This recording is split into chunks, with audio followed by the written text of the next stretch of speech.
Recorded Books Inspirational presents an unabridged recording of A Texas Sky by Lori Wick, narrated by Ed Sala. This work is copyrighted 2000 by Lori Wick. This recording is copyrighted 2001 by Recorded Books. Dakota Rawlings, Texas Ranger, is accustomed to big adventure, but nothing in his work has prepared him for the seemingly easy task of escorting Miss Darby Wingate to the town of Stillwater and on to Aurora. And now, A Texas Sky. Prologue. June 1882. Wellsville, Texas. "How is he?" Marty Bracewell asked anxiously as he entered the room, not remembering to remove his hat or offer any of the standard greetings. "Doing a little better," Desmond Curtis said. "Slade and Cash were just here, and although Dakota's as weak as a girl, he's in a good frame of mind." Desmond, knowing how Brace would feel if he knew the whole truth, did not elaborate, but he knew that Dakota was doing as well as he was because of how significant his brother's visit had been. "Hey, Dak," Brace said softly, watching the ranger's eyes come open a little. As a point in fact, all three men were Texas Rangers, but only one of them had nearly bled to death from numerous gunshot wounds, and he was still very injured. "Ah, Brace," Dakota tried to say, but his mouth was too dry. Desmond helped him with a drink, but they had to go slowly. They would probably have to go slowly for a long time. "Sorry I took so long. I was up north and just got back." "It's all right," Dakota managed. "What happened out there?" Brace asked, not really expecting an answer. Dakota tried anyway. "I thought I had the jump on them, but there were more men than I figured. I went down fast. I had no choice." Brace felt his throat close. This man was one of his best. To see him shot up and helpless was hard. He cleared his throat, telling himself this was no time for tears. "He'll be back soon, ornery as ever." "No doubt," the man in the bed agreed, a small smile coming to his lips. "I'll see you in a few weeks." Brace was suddenly angry. That this would happen to one of his best infuriated him. "If you so much as show your face near my office inside of 6 months, I'll shoot you myself," Brace warned. "And I mean it." Dakota could only nod. Right now 6 months sounded too soon. Sleep was coming in again, but that was all right. For the first time in his life, Dakota James Rawlings had someone he could talk to. Dakota heard gunshots a few days later, as real as the ones that had taken him down. His eyes flew open and he gasped, remembering with painful clarity where he was. "Easy." Desmond's voice came softly to his ears, and Dakota turned to find him sitting next to the bed. Dakota tried to tell Desmond he was thirsty, but couldn't manage it. Thankfully, the older ranger knew the signs. He lifted a cup for the injured man. Dakota thanked him with a slight raise of his hand, amazed at how spent he was. "Better?" "Yeah. Is it hot in here or is it me?" "Both, I would guess. It is June." Dakota nodded a little, and Desmond thought he would fall right back to sleep. Drained as he seemed, Dakota's eyes stayed on a faraway spot on the wall, and he began to speak. "Do you know what I thought of when everything started to go black?" "No, what?" "Something Slate said to me," Dakota said as he licked his lips. "Of all the things to remember, I recall something he said when I was angry." Dakota's mind went back to a cloudy day in Shotgun. As the result of a senseless shooting, a woman had just been buried. At the funeral, Dakota thought they should have talked about the woman and not about God. "What did you want Pastor Karen to say, Dak?" his brother asked him. "What would you have deemed appropriate?" "A little more about the woman herself, for starters. He turned it into a sermon. She was a changed person because of her faith." Dakota's eyes narrowed, telling Slater he wasn't happy with that answer, but his brother went on anyway. I'm a different person because of my beliefs, Dakota, and if I were to die, I would want other people to know they could have the same hope. Maybe you should be listening instead of criticizing. My life is fine. Dakota did not hesitate to clarify. If that's true, then why does this have you so upset? If everything is fine, you should be able to shrug this off and go on with your life. Dakota's eyes now met Desmond's. In so many words, Slater said it shouldn't bother me if I didn't believe as he did. But it didn't work that way. It bothered me so much, I left angry. So the turning point came when Slade and Cash were here? Much as it hurt, Dakota's chest lifted with his sigh. My very last thought before I lost consciousness was that I had waited too long. When I woke up and they were sitting here, I knew I'd been given a second chance. Another sigh escaped the injured man. As you well know, I've been a fool many times, but not this time. I grabbed that second chance. Desmond had a comment on his mind, but he could see that it was going to have to wait. Do you think he can eat something? Geneva Curtis asked from the doorway.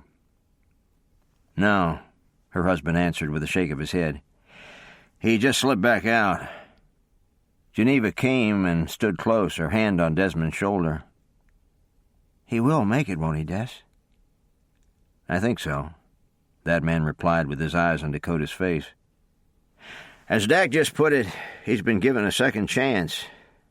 I've been wrong before, but something tells me he'll get out of this bed and want to know everything God has ever said, and in the first hour, if I can tell him.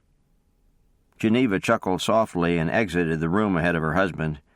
Her only thought was, look out, Texas. Dakota Rawlings is nearly on the loose.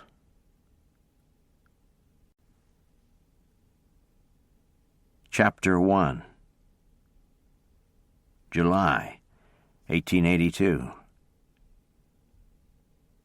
If you so much as show your face near my office inside of 6 months, I'll shoot you myself. Sitting alone by the window, Dakota Rawlings remembered the words of his supervisor from just a month earlier and sat back, a thoughtful frown between his brows.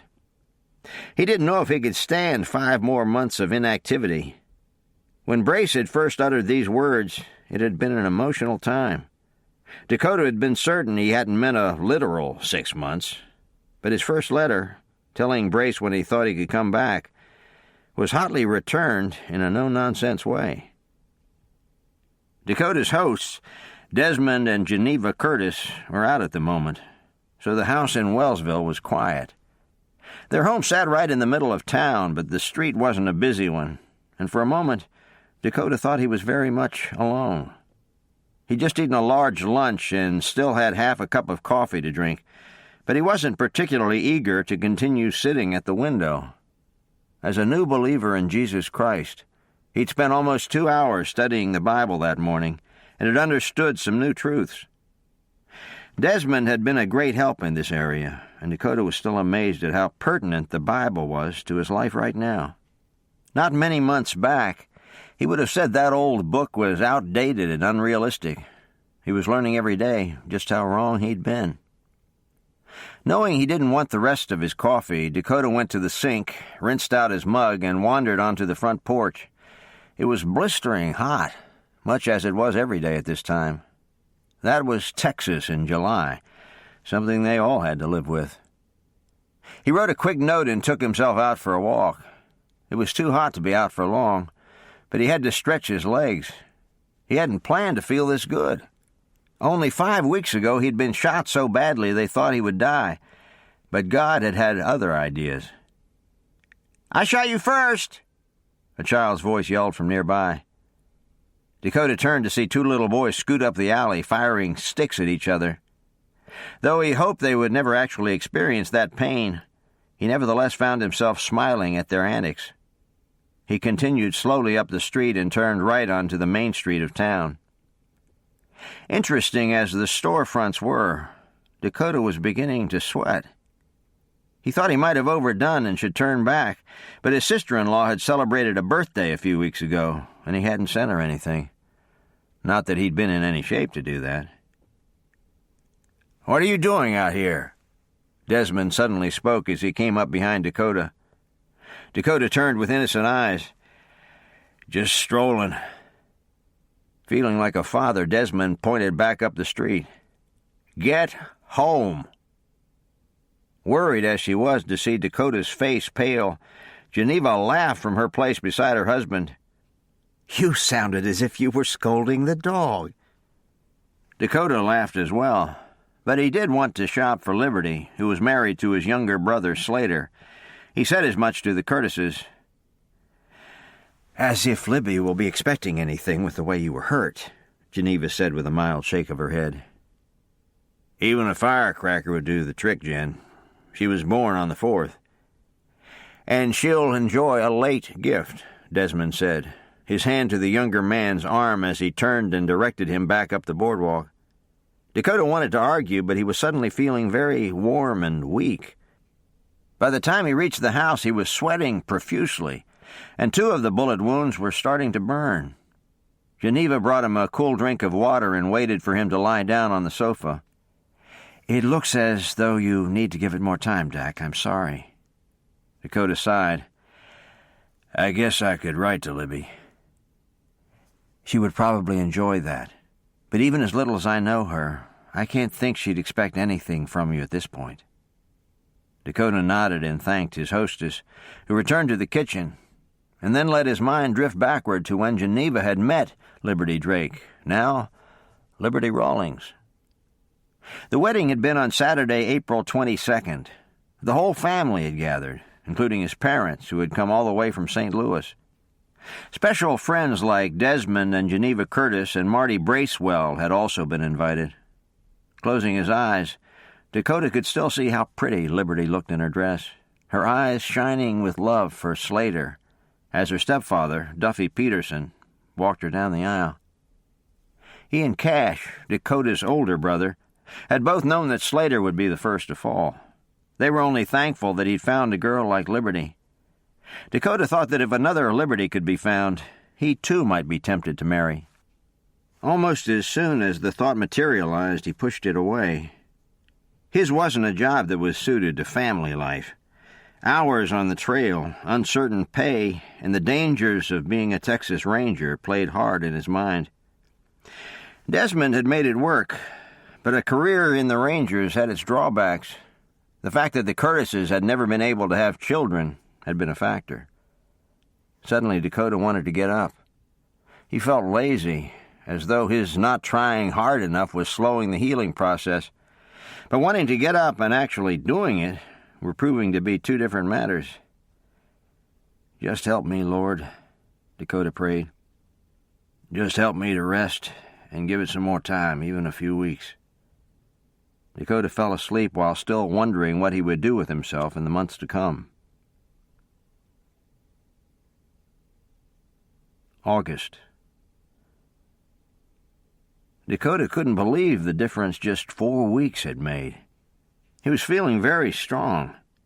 His last little escapade had set him back, but as he left the church with Desmond and Geneva for the 2nd week in a row, that incident was already receding from his thoughts. His mind was on the sermon for some of the ride back to the house, but Dakota waited only until they sat down to eat Sunday dinner to tell his host what was really in his thoughts. "I need to thank both of you for your care and hospitality, but I have some good news for you." Desmond looked up from cutting his meat. "A statement like that could mean only one of 2 things," the older ranger began. "Either you're pulling out soon, or one of the women who were falling over themselves to catch your eye this morning did in fact catch your eye, and you're getting married."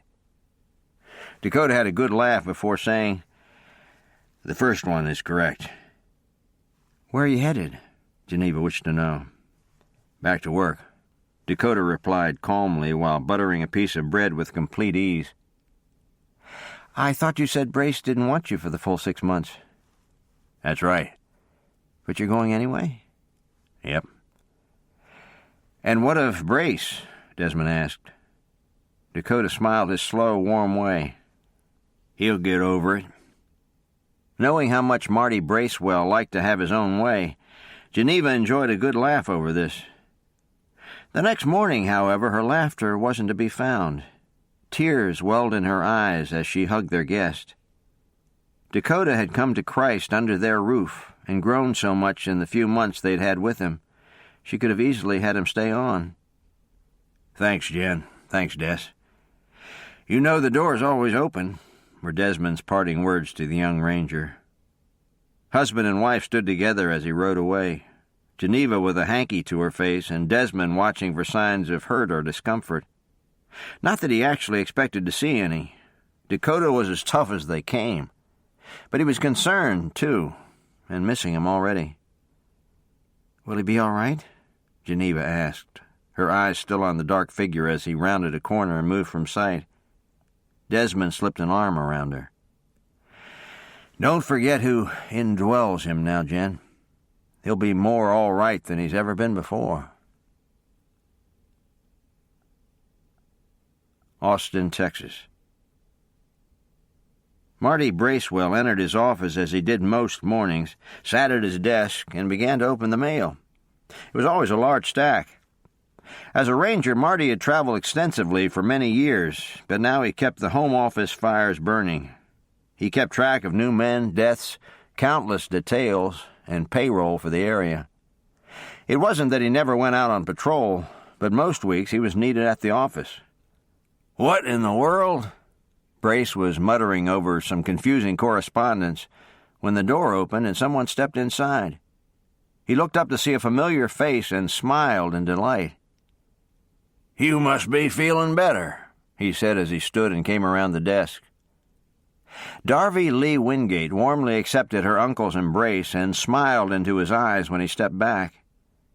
Darby was a smallish strawberry blonde who appeared more frail than she actually was. However, this time she had been very ill. She had come by train and stagecoach all the way from St. Louis and had picked up an illness en route. For the first few days of her visit, she had been laid up in bed, miserably achy and sick to her stomach. "I do feel better," she admitted with conviction, taking a chair when the ranger returned to his desk. "For a few days there, I was dreadfully sorry I'd come, but now I'm raring to go." "Where are you headed first?" "To the bank, and then to see Mary. Did you need anything? I'll be glad to pick it up." Darby had asked the question, but Brace didn't answer. He sat staring at his niece for several seconds, his face uncertain. "What is it, Uncle Marty?" "She's married now, Darv. Didn't you know that?" "Mary? Of course I knew. She was engaged when I last saw her." "She's also moved away. She and the doc moved about 6 months after the wedding." Now it was Darby's turn to stare. "She doesn't live in Austin?" He slowly shook his head. "Up in the hills, a small town outside of Blake called Stillwater." Darby continued to stare, her mouth slightly agape. This couldn't be true. She had been dying to see her friend for close to 3 months, and only now was able to make time to come to Austin. How could this have happened? "I can't believe it," she muttered softly. "It's been 4 years since you visited, Darv. A lot can change in that time." Her shoulders drooped a little. "Yes, they can. And we never tried to stay in touch outside of my visits. There was never a need. We were always able to pick up right where we left off." "I'm sorry, Darv. I wish you had known." It took Darby only a moment to see the sadness in his eyes. In the next instant, her chin tipped up. "I'll just go to her," she said, standing up as though leaving on the spot. Brace was already shaking his head. "I don't have time to take you, and you—" "You don't have to," Darby cut him off. "I can get there. You know I can." "Don't even think about it," Brace said in a voice he'd have used with his men. "I won't even discuss it." "Uncle Marty, when are you going to realize I'm not 16 anymore?" She threw her arms up and flopped back down on the wooden seat. "For that matter," she muttered, "when are you going to face the fact that I'm not 20 anymore?" But Brace was still shaking his head no. "You know I can make it," she tried again. I'm not willing to let you try. Why can't you take me? I'll just make it a quick visit. We can't be talking about more than 2 days on the trail, if that. I don't have time. I wish I did, Darby, but my boss is coming to town, and I can't be gone when he arrives. When is he coming? Sometime next week. And that's all the more specific he could be? Men. Brace leaned back in his chair, a big smile on his face. What is that grin about? Oh, nothing much. Only about a niece who said she was coming back every summer and hasn't been here in 4 years. Brace nodded sagely. Yes, indeed, women are much better about saying when they'll arrive and then coming on time. Darby stood, working hard to hide her smile. I believe I'll be going on my way now, since all you can do is insult me. Are you going to be around at lunch? Brace asked, knowing she wasn't really angry. That all depends. On what? On whether I found someone to take me to Mary's or not. The smile she gave him could have melted butter in the snow, but he knew the steel in that little backbone of hers, just like her mother's. He didn't let himself laugh, however, until she exited and shut the door in her wake. Dakota hit Austin hot, dirty, and sore. There was no doubt in his mind that his first stop would be Brace's office, but from there he was headed for a bath. The dark cowboy rode easily up the familiar street only an hour past noon, stopped in front of the office, and didn't so much as wince when he climbed painfully from the saddle. Brace's back was to him when he entered the sparse room, but that didn't change Dakota's routine. He pushed his hat back on his head, turned the chair around as he always did, and straddled it. This done, he waited for Brace to turn and acknowledge him. Brace knew someone had come in behind him, but he'd lost a file that morning and was determined to find it. He wasn't usually so rude to folks who entered, and decided he had best say something. I'll be with you in a moment, he called over his shoulder. Don't hurry on my account. The sound of that voice caused the older man to stop. He turned slowly from the file cabinet and speared Dakota with his angry gaze. The seated ranger looked back with a calm that was genuine. What are you doing here? Coming back to work. I told you I didn't want to see you for 6 months. I don't need 6 months. I say you do. The old Dakota would have stood and gone back to work without a word of apology. The new Dakota debated his next move. He wasn't certain of too many things right now, but lying low for another 4 months was not something he needed. He tried a new tack. So what you're telling me is that you have so many rangers that you can let men sit around for months at a time? Brace came to the desk and sat across from Dakota, his eyes thoughtful as they watched him. If you still feel good in another month, I'll put you back on. And what am I supposed to do for another month? As a matter of fact, I have a personal favor to ask you. It won't take a month, but it should put you closer to home where you can go and lie low until the end of September. Dakota wasn't the least bit interested in lying low, but he figured once he'd done the personal favor, he could talk Brace around. What's the favor? He asked, knowing it didn't matter. He would do whatever Brace needed. Can you escort my niece to Stillwater? Darby? Dakota guessed, knowing she used to visit every summer. He'd even met her one year. Yes, a friend of hers moved, and she wants to see her. Certainly. When does she want to leave? Probably next week, but I'll ask her. Dakota nodded. And until then, Brace said unyieldingly, you can just enjoy the sights of Austin. If I see you working, I'll shoot you myself. Dakota knew he had no choice, but he didn't like it. Fighting the urge to say more, he stood. I'm headed to get a bath. All right, why don't you come to dinner some night?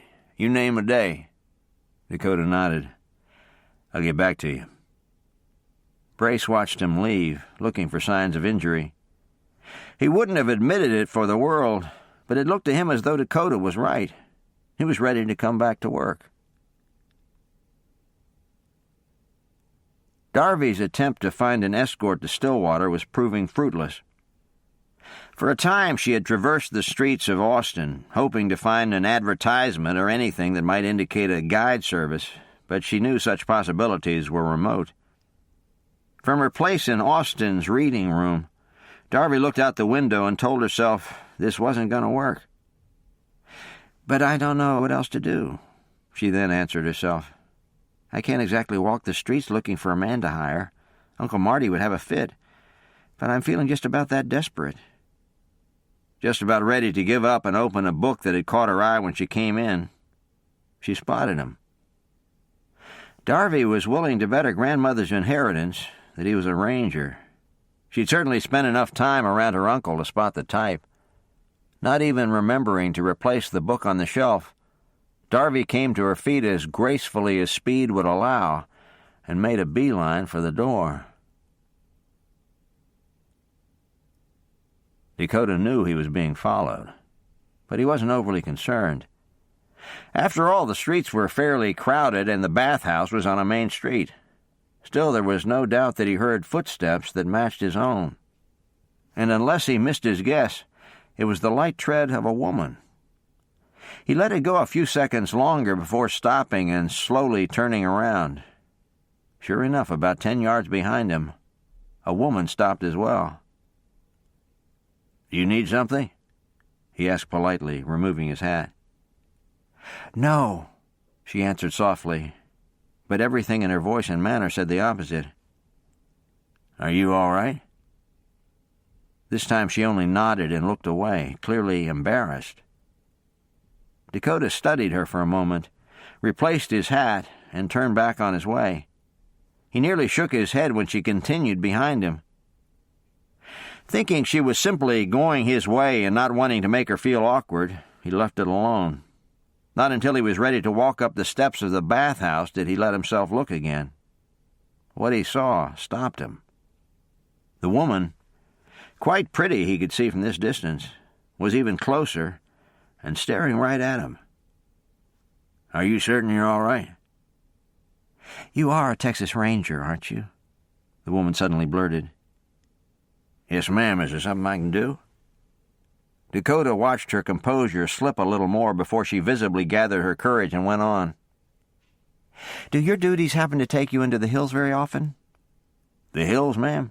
Dakota asked, completely at sea. "Yes. I have a need to go to Stillwater, and I'm looking for someone to escort me." Dakota had all he could do not to react, asking himself if this could actually be Darby. Gone was the child he'd met years ago, and Dakota was left wondering how long it had been. "You see," she tried again, this time catching herself and now standing like a woman in command, "it's rather important that I go to Stillwater. I'm terribly sorry to accost you on the street in this way, but I thought if you were to be traveling in those parts, I could accompany you and give my family ease about my travel." Dakota was on the verge of telling her exactly who he was and that he had already been asked to see her there when gunshots were fired down the street. "Will you excuse me for a moment?" he said to the woman without hesitation as he turned and ran that way. Gun pulled and ready, Dakota hurried toward the sound, which took him between two buildings and onto a side street. He heard shouting as he moved, and sure enough, as soon as he spotted the commotion, which appeared to be a woman with a shotgun, he also spotted two officers. Even though the woman still had the gun, the men seemed to have the situation under control. Glad not to be pressed into duty just then, Dakota holstered his weapon and walked back toward the bathhouse. Long before Dakota reached his destination, he could see that the street was empty. He debated getting back to Brace right then so that he could get word to his niece, but a spark of mischief lit inside him. He would certainly have to let Brace know that he would be coming to dinner. The sooner, the better.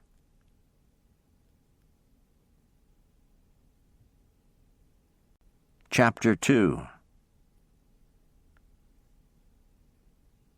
Dakota thought he might be more comfortable at the boarding house, But if he wasn't going to be working for another month, he would have to be a little careful with his money for a time. That determined, he rolled out his bedding and prepared to sleep under the stars for the 5th night in a row. He could have made it to Austin in less time, but he'd taken it slow. As he now shifted around for a position that would not aggravate his wounds, he knew why. "I may not be as ready for this as I thought," he told the Lord. "I was pretty upset that Brace didn't want me back right now, but I think you must have had a hand in that." For a moment, Dakota lay very still and wondered at this miracle that had happened in his heart. He knew God could have closed the book on him so easily. His wound still ached in reminder, but here he was, alive, and able to do things differently. How many people get a second chance? I don't know why you think me worth it, but I'm grateful, God. More grateful than I can say. Hot days on the trail were catching up to him. Dakota fell asleep still praying for his parents' salvation, and then for Desmond and Geneva, asking God to help him remember all the things they had shared with him. "I have a surprise for you," Brace told Darby on Saturday as they sat down to lunch. "What is it?" Darby asked, trying to show interest when all she could do was think about her friend. She could write, she realized, but it wouldn't be the same. "I can't tell you, it's a surprise." Darby didn't like surprises, and she suspected her uncle knew this. "Just give me a hint." "All right. Let's just say that someone is coming for dinner tonight." Suddenly things made sense. Millie, the woman who kept house for her uncle a few days a week and started his meals, had put a large roast in to bake that morning. With Darby in the house, she had been leaving a little earlier in the day, giving the young woman leave to change anything she wanted on the menu. But today she had told Darby exactly how she wanted the meat finished and what she'd wanted to go with it. "Someone as in a family, or someone as in one person?" "I think I've told you enough." "A man or a woman?" Brace went on eating. "What if I have plans for the night?" Darby now tried. "What would you say to that?" "I'd say I'm surprised. I thought you were here to visit me." Her sharp tongue getting her into trouble in the usual way, Darby didn't reply. "I think that might be why I'm confused about your being in such a hurry to rush off to see Mary. You only just got here." "I'm sorry, Uncle Marty," Darby whispered in true repentance, her heart seeing how insensitive she had been. "Oh, Darv," he laughed. "I'm just teasing you. You know I'd wish for you to go. I'd take you myself if it were possible." Darby smiled at the warmth in his tone, but her head was having a little talk with her heart. "You're going to have to drop it, Darby. He's right about this. You came to see him. Now accept that and enjoy your visit here." Not one to feel sorry for herself, Darby forced herself to accept the situation. She would write to Mary in the morning and be done with this plan. "You look like a pincushion," the doctor said mildly as he examined Dakota's torso. "Oh, yes, I see what you mean. This one is rather red and nasty." Dakota took a breath as a man probed around his side, but didn't cry out as he was tempted. He'd woken that morning feeling warm and uncomfortable, and knew it was more than the weather. He tried to ignore it for most of the day, but the pain had grown worse. With just 2 hours before he had to be at Brace's for dinner, he stopped in to see the doctor. "I've got some powder I want you to put on this and sleep on your other side for a while." Dakota nodded, not bothering to mention that he'd been shot in the upper arm on the other side. It wasn't any wonder that sleeping without a mattress was fitful these nights. "If you don't see vast improvement by Monday, get back in here." "All right. What do I owe you?" The doctor named a price so low that Dakota looked at him. "My nephew's a ranger," the man said with a sigh. "You're a breed apart. There's no denying that." Dakota smiled a little and thanked the man. Once outside, he could tell evening was on its way. The temperature had dropped a little. A cool evening and a home-cooked meal. Dakota could hardly wait. "Are you about ready to come out?" Brace had found Darby in the kitchen and asked her for the second time. "Almost," she said, knowing she wasn't going to have any other excuses. "I thought you'd be more excited," he teased. Darby looked him in the eye, her hands going to her waist. "I'm expected to be excited about someone I've never met?" "I didn't say you'd never met him. But it's been a long time, and I would especially want you to be excited when I've asked him to take you to Stillwater." Darby stared at his mischievous eyes. "Do you mean it?" she asked, afraid to hope. "Indeed I do. Now come on, he's in the living room." Darby was suddenly all aflutter. Hair she didn't care about before was checked with careful attention, and she wiped perfectly clean hands 2 more times. Brace watched and waited patiently for her to join him. "Now?" he teased again. "Yes." Brace let her precede him, but was talking as they approached.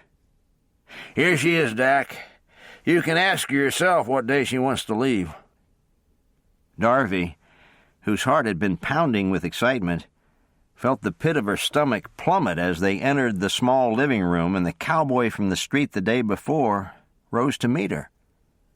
Darby's face flamed with mortification even as he came toward her, a kind smile on his face. "It's nice to see you again, Darby. You've done some growing up." "Yes," she barely managed, and then realized she did not want to explain this strange reaction to her uncle. "You've changed a bit, too," she said honestly, trying to act naturally. "I wouldn't have known you." Dakota smiled then, a full-blown work, but Darby was still a little too tense to join him. "So what day do you want to go?" he asked after reading the hesitancy in her eyes. "What day is good for you?" Dakota's hands came out. "My schedule is very open." "May I think about it then and let you know?" "That's fine." "Let's eat then," Brace declared, feeling he'd successfully pulled off his surprise, not to mention the fact that he was famished. Dakota was hungry as well. He remembered his manners, but Geneva's cooking seemed much longer ago than a week. Darby, he noticed, was not very hungry. Dakota wished he could ask her if he was causing the discomfort, but it looked as though they were going to have several days of travel where he might do that. Partway through the meal, Brace began to tell Dakota about some cases and episodes from the last several months. Some Dakota knew of, others were new to him. "I've got a photograph I need to show you. I think it's up in my room.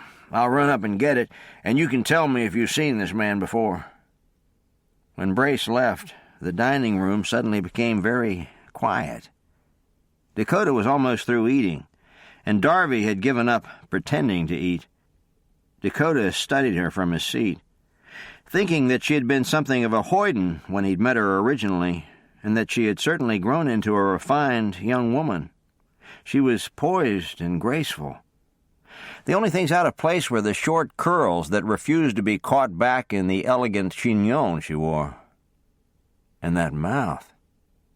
Dakota had never seen the like. Her upper lip protruded past a small, shapely lower lip, giving her one of the most unusual looks he'd ever seen. In the strictest sense, she wasn't a beauty, but the soft curls around her face and those large brown eyes above her small, turned-up nose were all very eye-catching. And because she was looking everywhere but at her guest, Dakota went ahead and watched her. The moment she brought her eyes to his, however, he spoke. "So tell me, Darby, does your uncle know you were asking perfect strangers to escort you around the state?" "I could tell you were a ranger," she defended herself. "Not all rangers are trustworthy, and you know it." Darby was silent at this, her eyes moving back to her plate. So I take it Brace knows? Darby was suddenly interested in the things on the table, straightening them just so and smoothing the already perfect cloth. I didn't exactly mention it to him, she admitted. She glanced over to find those dark eyes leveled on her, and asked herself if he'd always had such a powerful presence. Are you going to tell him? It's not my place, but I think you know how dangerous that could have been. Darby was only just able to nod before Brace came back to the table and the conversation turned to the man in the photo. Darby began clearing the table for dessert, thinking Dakota was right. It had been dangerous. But there was more to it, something neither man would understand. She had to see Mary. Desmond hadn't had an extra Bible to give him. Dakota had read from Geneva's when he had studied with Desmond, but when he left Wellsville, there was no Bible in his gear. He'd had time the day before to look for one, but having woken with pain and some fever, it had completely slipped his mind. Now Dakota sat in church wishing he had a Bible he could refer to. It wasn't that he doubted what the man was saying, but he thought if he could read it for himself, he'd remember it better. Off and on each day, he went over the things Desmond had told him, still somewhat amazed over how much made sense to him.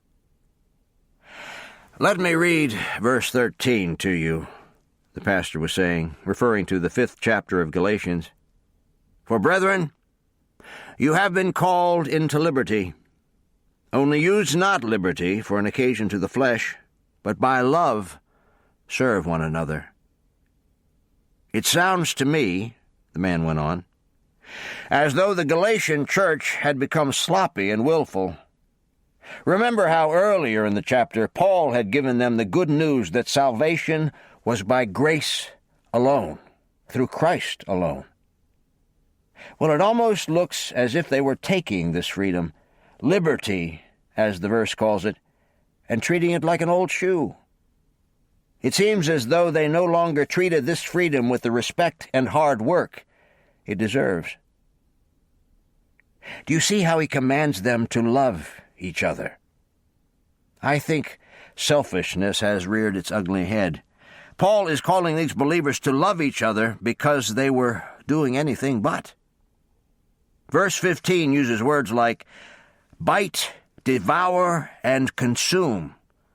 Not exactly what we picture in a church family where love leads the way. Dakota had leaned forward in his seat. He knew from his brothers that coming to Christ did not make everything perfect. But seeing that one of the churches from the Bible, one that had to be very new, had experienced these types of problems, took a little getting used to. So what does Paul tell them to do instead? The pastor asked. Look to verse 14. Love your neighbor as yourself. Have you ever known someone who hated himself? We don't usually meet people like that. I can tell you that I don't do things to hurt my own body. If I so much as stub my toe, I sit down and rub it until it feels better. So I have to ask myself, Jake, do you love your neighbors like you do yourself? Do you care for them in the careful way you look after yourself? Or are you devouring and biting? This was heavy stuff for a man whose salvation was so new and who had no one with whom he could discuss what he was hearing. Dakota had seen many ugly things in his life, but he wasn't sure he could picture people in Desmond's or his brother's church acting this way. He didn't think the Bible would cover such a thing for no reason, but he was going to have to do some thinking before he made up his mind. Getting yourself a Bible would certainly help, Rawlings. Let's stand for the final 2 hymns. Dakota hadn't seen that coming. Where had the time gone? The ranger hadn't known any of the songs at the beginning of the service or the ones they closed with, but he did his best. He didn't even take notice of his surroundings until people began to move from their seats. He was still taking in the simple wooden pews and small pulpit when from the periphery he caught someone approaching. Dakota turned to see the doctor from the day before. "How are the wounds?" That man held his hand out and asked. "Better, I think," Dakota answered with a return shake. "I used the powder last night and again this morning." The older man nodded. "That's just what every doctor wants to hear, that people are taking their medicine." Dakota smiled a little, but didn't say anything else. "Do you have some place to eat lunch today?" "As in the form of an invitation?" "No." "Well, consider yourself invited. I'm Marcus Scott, by the way." "Dakota Rawlings, and thank you." "Let me give you directions to the house." Dakota listened to the simple explanation, but before the doctor could finish, he was joined by Mrs. Scott and their 2 grown sons. Dakota ended up meeting them and simply following the Scotts' wagon home. "Are you just passing through Austin, Mr. Rawlings?" Mrs. Scott asked after her husband prayed and the dishes were passed. "In a way, ma'am, I am. I just came into town to tell my boss I'm ready to go back to work." "And where will you go from here?" "Just on a short jaunt into the hills, not actually working at all." "I was going to ask," the doctor cut in, "does your boss know you're not back to strength?" "No, but he didn't want me going back to work anyway." "Where do you live?" one of the sons now asked, and the meal progressed in companionable conversation, doctor and ranger taking measure of each other. Finally, near the end of the meal, Dakota found the courage to ask some questions.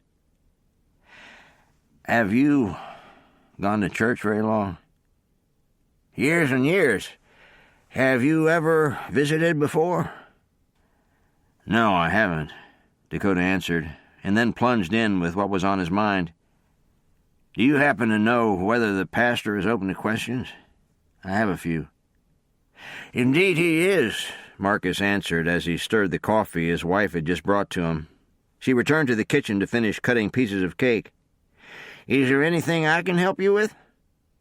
Dakota frowned down at his plate for a moment before admitting, "Were those verses this morning saying that the church was having problems?" The doctor nodded. "Earlier in the chapter, Paul warns the people about the seriousness of adding anything to the gospel. Do you know what I mean by gospel?" "Salvation?" "Yes, their big issue was circumcision." Dakota's brows rose on this, but he stayed quiet. "Some people were still insisting that the men be circumcised, though Paul made it very clear that salvation comes by faith alone, through Christ alone. Pastor mentioned the freedom this gave them, but they started to treat that freedom carelessly and were falling into sin toward each other. But the church was new. How could there be that many problems so quickly?" Marcus smiled. "I don't know too many people who don't have problems or past experiences that affect the way they think and act. These people were no different. They had been used to blood sacrifices and circumcision. Now Christ had come along and taken all that away, and that was wonderful for these folks. But old habits, especially ones that make us feel comfortable, can die hard." "So what type of sins are we talking about? I mean, how are they treating each other?" "The verses that are coming up have a pretty serious list. Paul calls them the works of the flesh, and they include adultery, fornication, hatred, and much more. Maybe this was what they were saved out of, and with the way they were acting, he feared they would go back to this life. At the end of that chapter, he goes on to tell them how important it is to walk in the Spirit, and gives another list, this one full of righteous acts for them to practice. But these people had heard the gospel and been saved." "I believe so, yes, and I don't wish to make excuses for them. But keep in mind that salvation does not take all those old temptations and actions away. We still tend to think of ourselves first and want our way much too often." Dakota couldn't argue with that. Until recently, his own life and wants were his main concern. He cared about his family and his job, but he could now see how self-centered he'd been. At the same time, he had to admit that he was changing. The doctor was willing to talk for hours, and Dakota's questions were not about his own life, but that of Jesus Christ. Thinking about how good it had been to talk to Dr. Scott, Dakota left their home and headed straight to Brace's small abode. Not until Mrs. Scott had asked if they would see him next week did Dakota realize he had no idea what his plans were. It was time to see Darby. Because he wasn't staying at the boarding house, he realized Darby had no way to tell him when she wanted to leave for Stillwater. For all he knew, they'd be pulling out of town first thing in the morning. Dakota arrived at the house about 3 o'clock, knocked softly on the door, and waited. Dressed in an elegant day dress the color of dark plums, made more elegant by its unadorned lines, Darby answered. "Oh, Dakota," she said in soft surprise. "I wondered when I would see you again." Dakota stepped inside as she held the door and then understood why she whispered. Brace was sound asleep in the rocking chair. Hat in hand, Dakota smiled a little before turning back to Darby. "What day did you want to leave?" "Will Tuesday work for you?" "That's fine. I'll check the stage schedule and get back." "I don't want to go by stage," Darby cut in. Dakota blinked. "I thought we'd be going on horseback.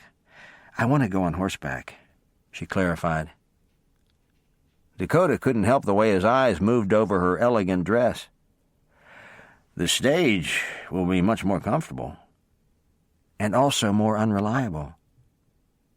Dakota nodded slowly, thinking that it was her choice, but also asking himself what he'd gotten into with this favor. "I'll check into renting him out for you."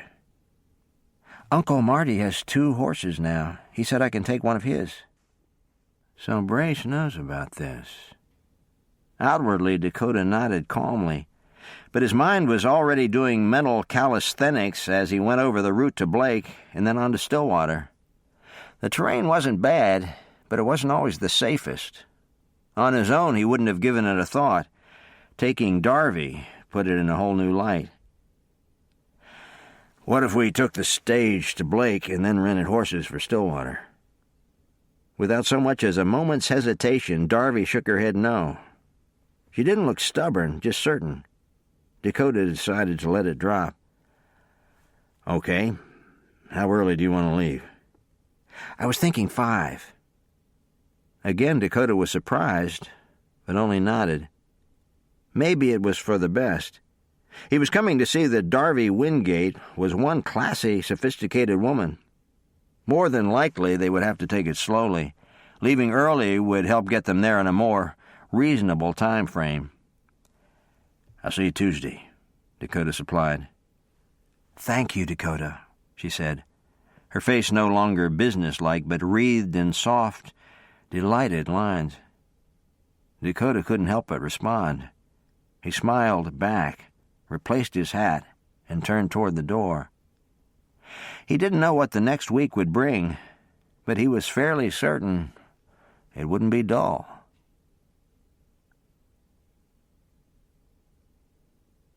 Chapter 3. Like a child at Christmas, Dakota sat down under the large shade tree, leaned against it for comfort, and opened the package he had just bought from the general store. It had taken some searching, but he finally had it. Moving as though touching the pages might damage them, Dakota opened a book that boasted the gold-toned title, Holy Bible, on the cover. He didn't read at first, but just paged through, recognizing books that he discussed with Desmond and realizing he knew just where he wanted to read. He searched for a full 5 minutes for the book of Galatians before turning to the index in the front. After finally finding it, he settled in to study.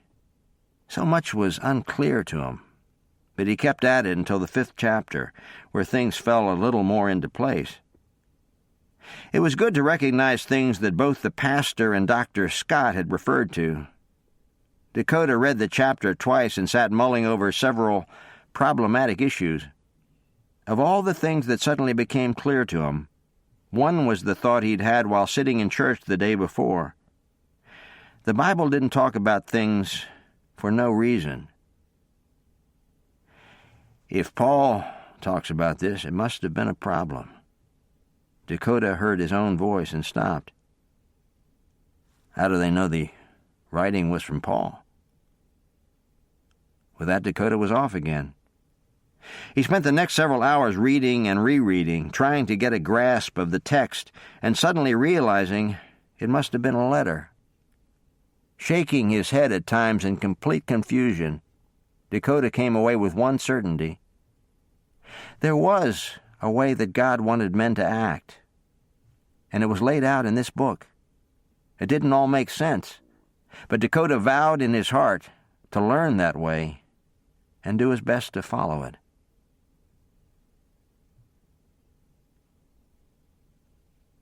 "Do you want any more coffee?" Darby asked Brace that night. "No, thank you." "All right, I'll go ahead and wash the pot." Taking her uncle's coffee mug, Darby made swift work of the kitchen detail. When she came back into the living room, she took a comfortable chair and put her feet up. "I enjoyed coming, Uncle Marty, thank you." He waved at her as if she'd imagined his care of her. "You'll have a good time with Mary," he said, ignoring her thanks. "But you've got an early morning coming up, so you'd best head up to bed." "All right." Darby stood and went to his chair. She was going to lean down to kiss his cheek, but suddenly stopped. "I'm leaving after such a short time, Uncle Marty. I feel a little bad about that." There was no ducking the issue this time. Her uncle looked her in the eye and spoke seriously. "You're doing better, and that's all I care about, Darby girl. And if things get rough again when you go home after your visit to Mary's, you just come right back here." With a whispered word of thanks, Darby did bend and kiss him. No other words were shared as Darby left the room, mounted the stairs, and readied for bed. Tired as Darby was, she lay awake until her uncle came up those same stairs, the sound of his steps a comfort to her.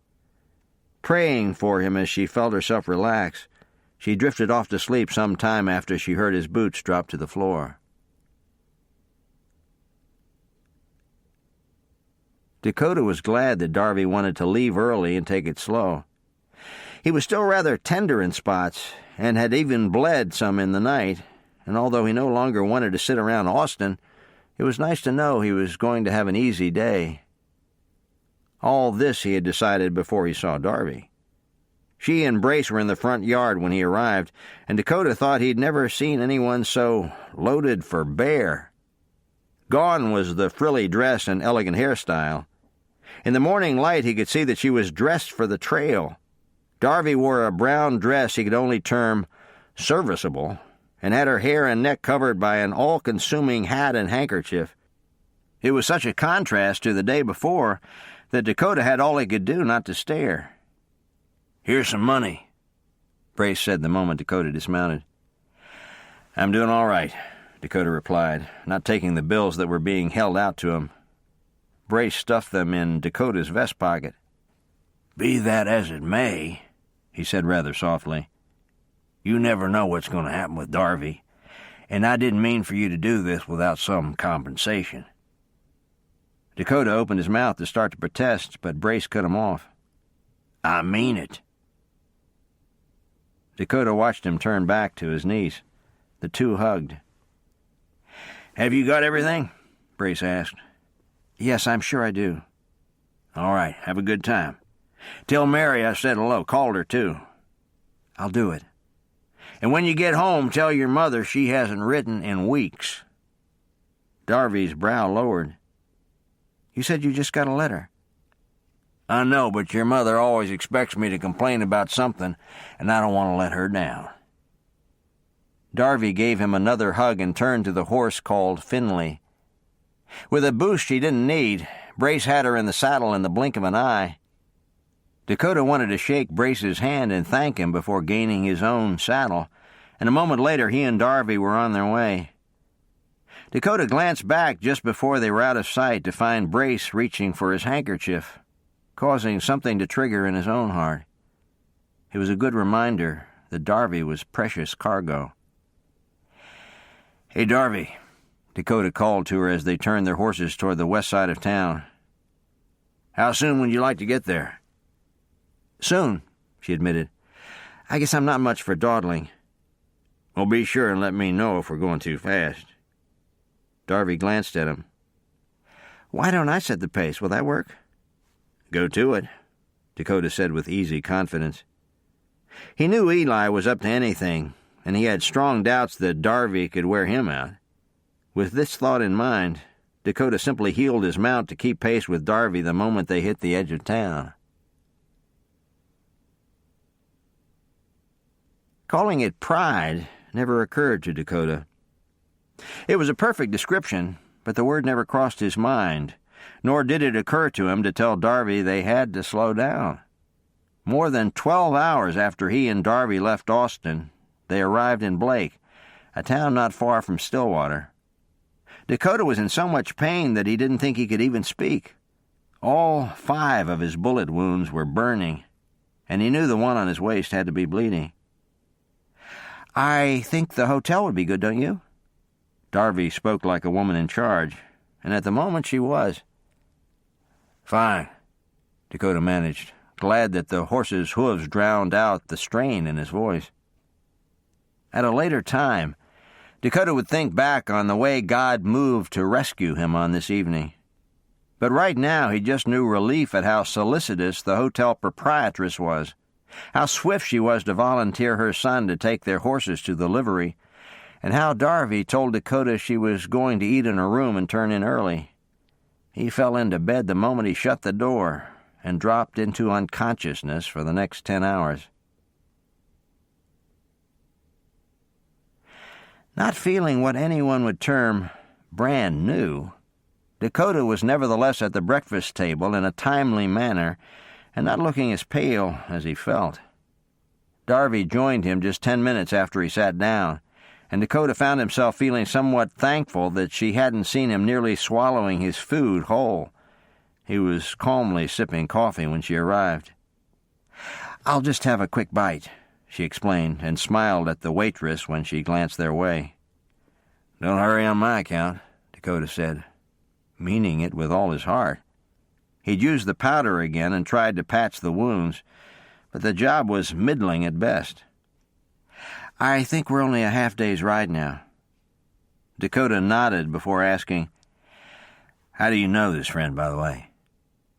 "She used to live in Austin. We played together every summer I visited." Darby paused. "I certainly hope she's home." "She's not expecting you?" "No, we never kept in touch through the mail, and I didn't even know she'd moved until I arrived in Austin." They fell silent for a moment, and then Darby looked at her companion. "Did you hear any screams out of your window last night?" Dakota could have told her he didn't even remember lying down, but only said no. "I did," Darby said. "It sounded like a woman was receiving some unwanted attention. I nearly went out to check." This statement stopped Dakota's coffee cup on the way to his mouth.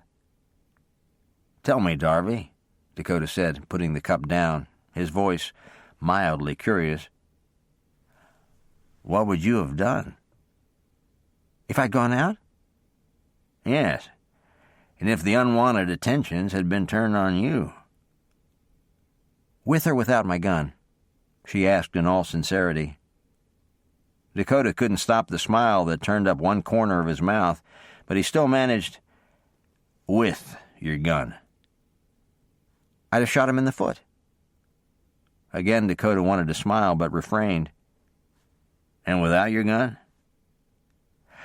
"I'd have tried to reason with him, and if that hadn't worked, I'd have screamed myself hoarse and tried to fight." "It's good to have a plan," Dakota said softly, all the time trying to process whether this woman was safe on her own or not. You never know what's going to happen with Darby." Brace's words from the morning before came floating back to him. Dakota would have enjoyed some time to think on them, but Darby was pushing her plate away. Within 15 minutes, they were back on the trail. Stillwater was a surprise. A clean, friendly-looking town that sat in the foothills, it was a good deal cooler than Austin. Since Darby hadn't known of her friend's move, Dakota assumed she also didn't know where this friend lived, but he kept his mouth shut and let her lead the way. She took them straight to the general store. "I'll just be a minute," she said before dismounting and going inside. Watching her confident stride, Dakota realized that Darby must have wanted to make this journey on her own. He knew Brace well enough to know that man would not have even discussed it, but Darby was clearly no stranger to being in charge, nor did she appear timid in new surroundings. In the middle of these thoughts, Darby reappeared. She climbed back into the saddle and turned to him, her eyes alight with excitement. "We're almost there." Dakota smiled at her glowing face and said, "Lead on." The directions Darby received took them toward the edge of town. She hadn't been in as much of a hurry today, but now she stepped up the pace. Dakota had been on the edge of discomfort all during the day's ride, but thought his body might now be nearing the end of its tolerance. His side was starting to burn, and he could only be thankful they were almost there. "That's the house," Darby suddenly said, their horses taking a road along the creek. Dakota feared that she would heel her horse into a run, and knew he couldn't take that. Besides, he wanted to give her some privacy. "Darby," he said just in time. She turned to him in some impatience. "I think I'll sit here by the creek while you go on up to the house." For the first time, Darby took in his face.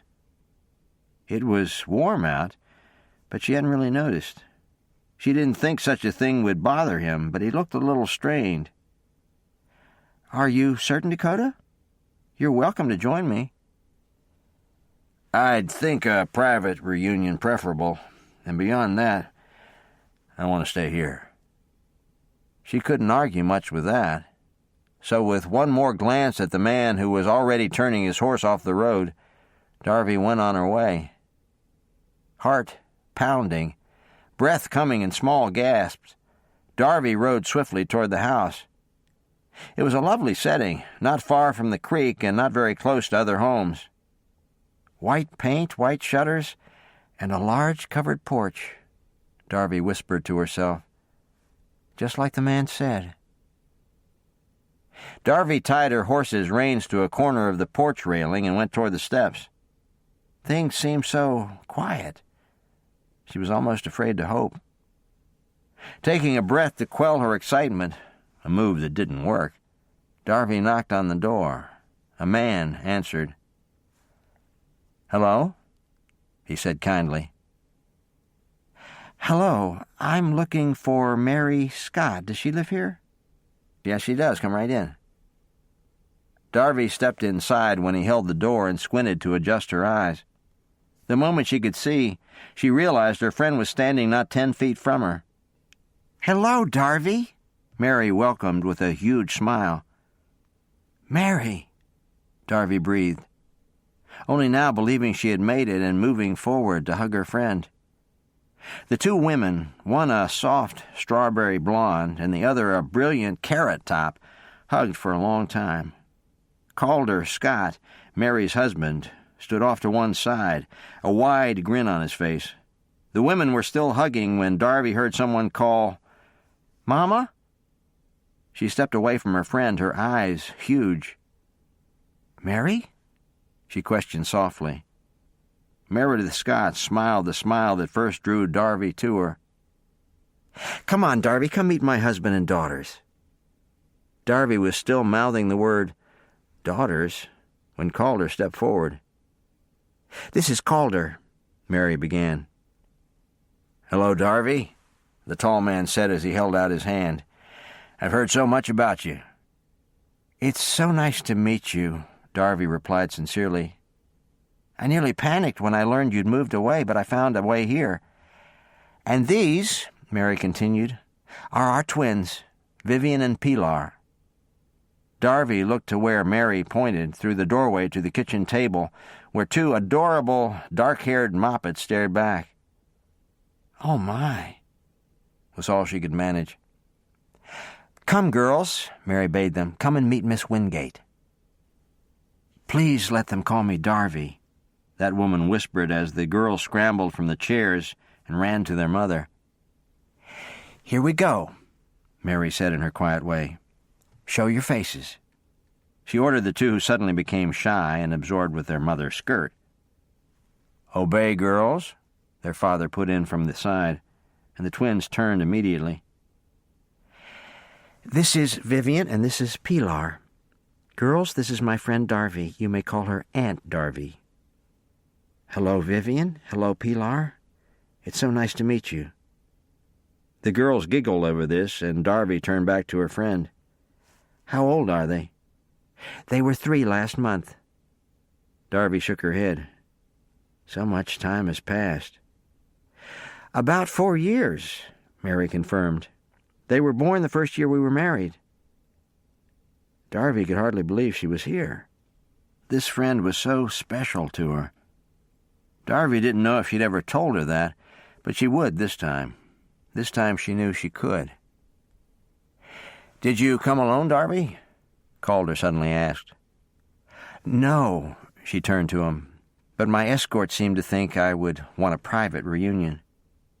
"Who is it, Darby?" Mary asked. "A friend of my uncle's. He wanted to wait by the creek."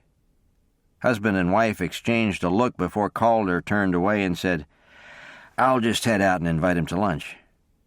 Mary waited only until her husband was gone before sending the girls back to the table and ushering Darby into the kitchen. "Have a seat here, Darby, and I'll get you a bowl of soup." "Should I have gone out with Calder?" "I don't think so," Mary said easily. "He'll just go out and introduce himself, I'm sure." Mary said all of this while laying 2 extra place settings, making sure the bread was in reach, and then serving her friend a bowl of soup. It took a moment for her to see that Darby was staring at her, a look of near desperation on her face. "What is it, Darby?" Mary asked gently, taking a chair close to her. "I did it." Darby could wait no longer. "I asked Jesus Christ to save me from my sins. I wanted to pick the perfect time to tell you, but I just have to tell you now. I'm a believer, Mary, just like you." Having prayed for this for years, Mary was surprised at her own reaction. One of tears. She tried to speak, but the words stuck in her throat. Silent tears trickled down her face, and when her little daughter saw them, their own tears began. This made the women laugh. "Tell me everything," Mary commanded when she finally had air again. The words and sounds coming from the kitchen in the next minutes included an amazing blend of laughter and breathless sobs, none of which could be heard by Calder, who had finally spotted Dakota and was moving toward him. Calder was nearly to the rock the ranger was sitting on before he realized that man had his shirt off and was trying to stop his side from bleeding. "Hello," Calder called as Dakota glanced at him. "Hello." Finally, at the boulder, Calder stopped and looked down on him. "It looks as though Darby was something of a tyrant." One corner of Dakota's mouth quirked. "She rode harder than I figured." "Do you want me to have a look?" Dakota took his eyes from the wound. "You a doctor?" "Yes." Dakota shrugged a little. "I saw a doctor in Austin. He gave me some powder." "It wasn't Marcus Scott by any chance, was it?" "As a matter of fact, it was." "He's my uncle." Dakota took a moment to compute this. "I thought you were a ranger." Calder smiled. "That's my brother." Dakota laughed a little. "I'll get my bag," Calder said and started away. Dakota was too weary to argue with him. He didn't think he needed any more mending, but he certainly felt worn. Back at the house, Mary heard the door the moment it opened and went to meet their other guest. She was surprised to find her husband alone. "He's hurt," Calder said by way of explanation. Mary accepted this without question or comment. Darby, on the other hand, followed Calder to the door on his way back out. "Dakota's hurt?" "Yes, I would guess a gunshot wound to his side." Darby's mouth opened. He never said a word. Calder's smile was full of amusement. "Somehow that doesn't surprise me." Tempted as Darby was to go with him, she thought she might be in the way. The blonde made herself stay put, but as soon as she saw him, Darby would have a few questions for Dakota Rawlings.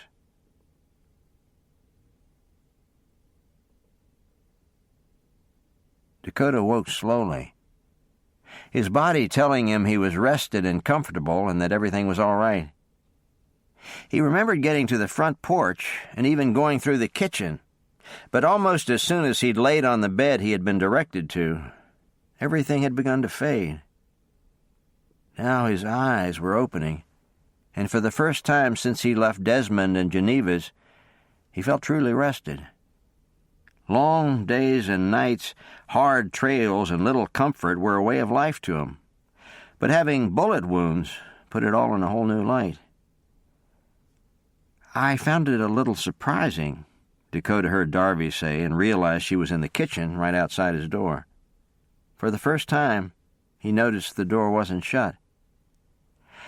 "I never thought about people in the Bible quarreling or not loving each other. But Pastor Osmond's sermon spoke to that very thing. I've been reading in Galatians ever since." "Are you understanding it?" Mary asked. "Some of it. May I ask you some questions?" "Of course, Darby. Why don't we get our Bibles and sit in the living room? The girls will be waking soon, and I can hear them better if I'm near the stairs." Dakota heard their chairs move and lay in silence. It had been like listening to his own conversation with Marcus Scott. Darby must have been in church on Sunday. Dakota glanced around to see if his saddlebags were in sight, but didn't spot them.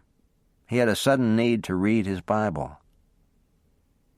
With slow but comfortable movements, he eased from the bed.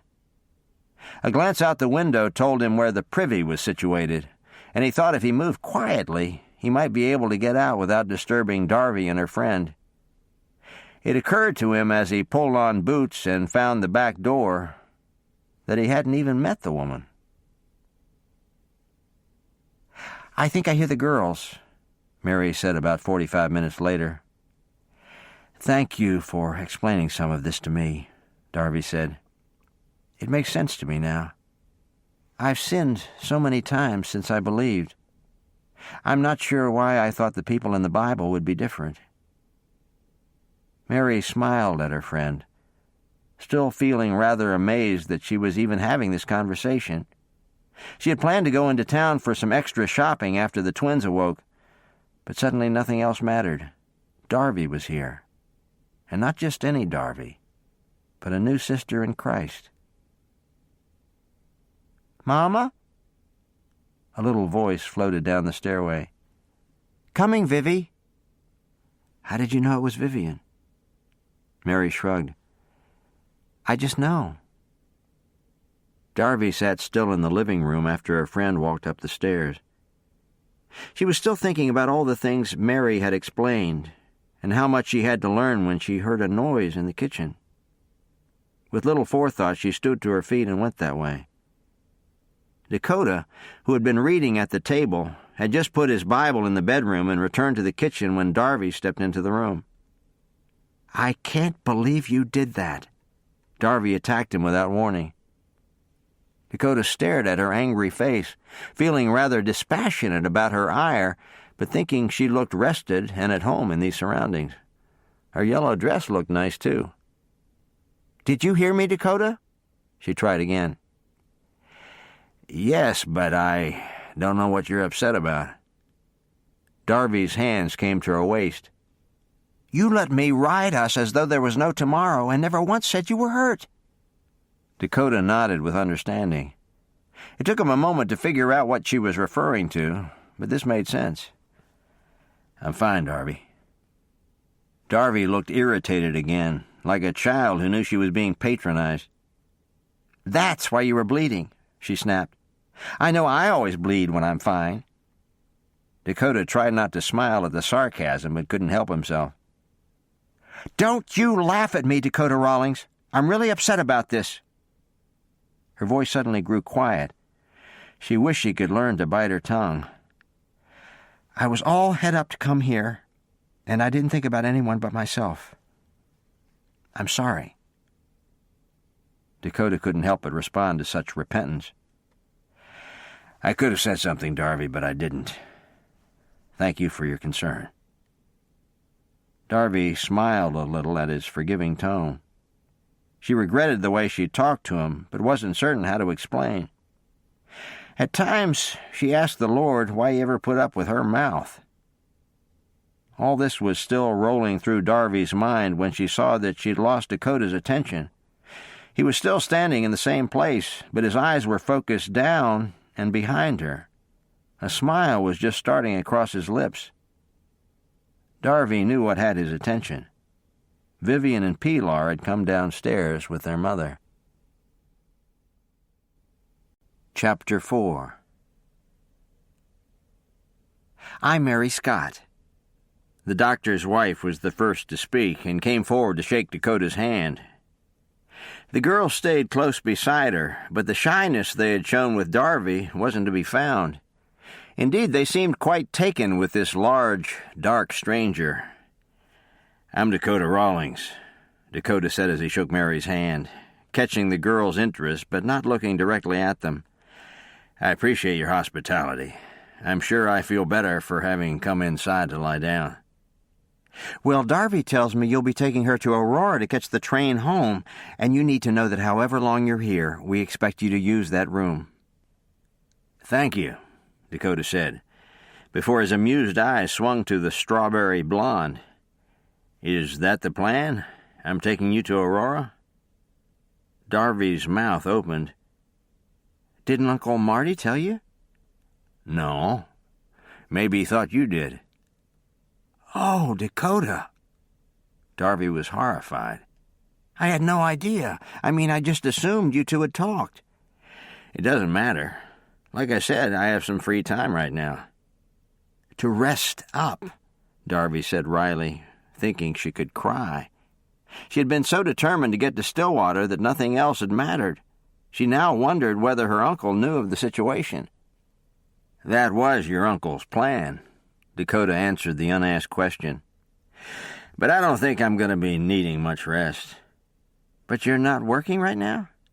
No, my time is my own. Sounding rather crushed, she said, and I'm sure this is just how you had planned to spend it. It was at that moment that the couple realized they were alone. When Mary and the girl slipped away, neither of them knew. Darby moved toward the door that led to the backyard, obviously upset. Dakota followed. You need to listen to me, Darby, Dakota said as soon as he followed her to the back porch. You're upset for no reason. No reason? Darby began in outrage, but Dakota put his hand up, his face stern. Darby subsided, something rather new for her, and waited for him to take a seat on the porch railing as she was in the only chair. I was hurt midsummer. Brace didn't want me back for 6 months. I came anyway. Since my escorting you puts me nearer my family's ranch, he said I should go there whenever we're done and check back with him in a month. The truth is, I don't feel 100%, but neither am I dying. I'd probably be pacing at the ranch for 3 weeks before I'm supposed to report back in Austin. You may take as long as you like to get on that train in Aurora. My time is open. And unless you want me to wrestle a bear, I'm up for just about anything. But you were hurt some by how hard I wanted to ride, Darby couldn't help but say. At any time I could have asked you to stop, Darby, but I didn't. I have no one to blame but myself. Darby saw that he was right, but still wanted to take responsibility. She looked away from Dakota's eyes and tried to work it out in her mind. When she looked back, he was still watching her. For some odd reason, her heart was wrung with compassion. "How are you hurt, Dakota?" "A gunfight. It wasn't that they outnumbered me. It was my miscalculation of where they were." "You were shot?" "5 times. Darby's hands came to her mouth. "I'm fine," Dakota said gently. "I will tell you if I can't do something." Darby mentally promised to pinch herself if she cried, and it seemed to do the trick. Nodding swiftly and dropping both her hands in her eyes, she asked herself how God could stand all this weeping she did. Ever since she'd understood her own personal need for a savior, she'd been bawling over the silliest things. "Not that Dakota's being shot is silly. I just wish I could control myself a little more." "Are you all right?" Dakota asked. He hadn't taken his eyes from her since they'd sat down. Nevertheless, she didn't look at him when she answered. "I'm fine, Dakota, thank you. I'll just trust you to tell me if something's not right." "All right," Dakota said as he stood. "And I'll wait for you to tell me when you're ready to go. Like I said, any time is fine." He slipped back inside on Darby's nod and found Mary and the girls in the kitchen. In the time he'd been gone, their fascination had melted away. They showed their faces long enough for an introduction, but were terribly shy about looking at him. Dakota took pity on them and went into his bedroom and shut the door.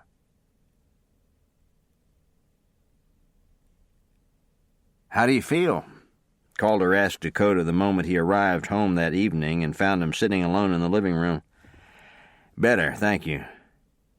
Dakota had been sitting and looking out the large window to the woods behind the house. It was a very tranquil scene, and as the minutes ticked by, he felt himself growing more relaxed. Calder sat down with him. "Any more bleeding?" "No.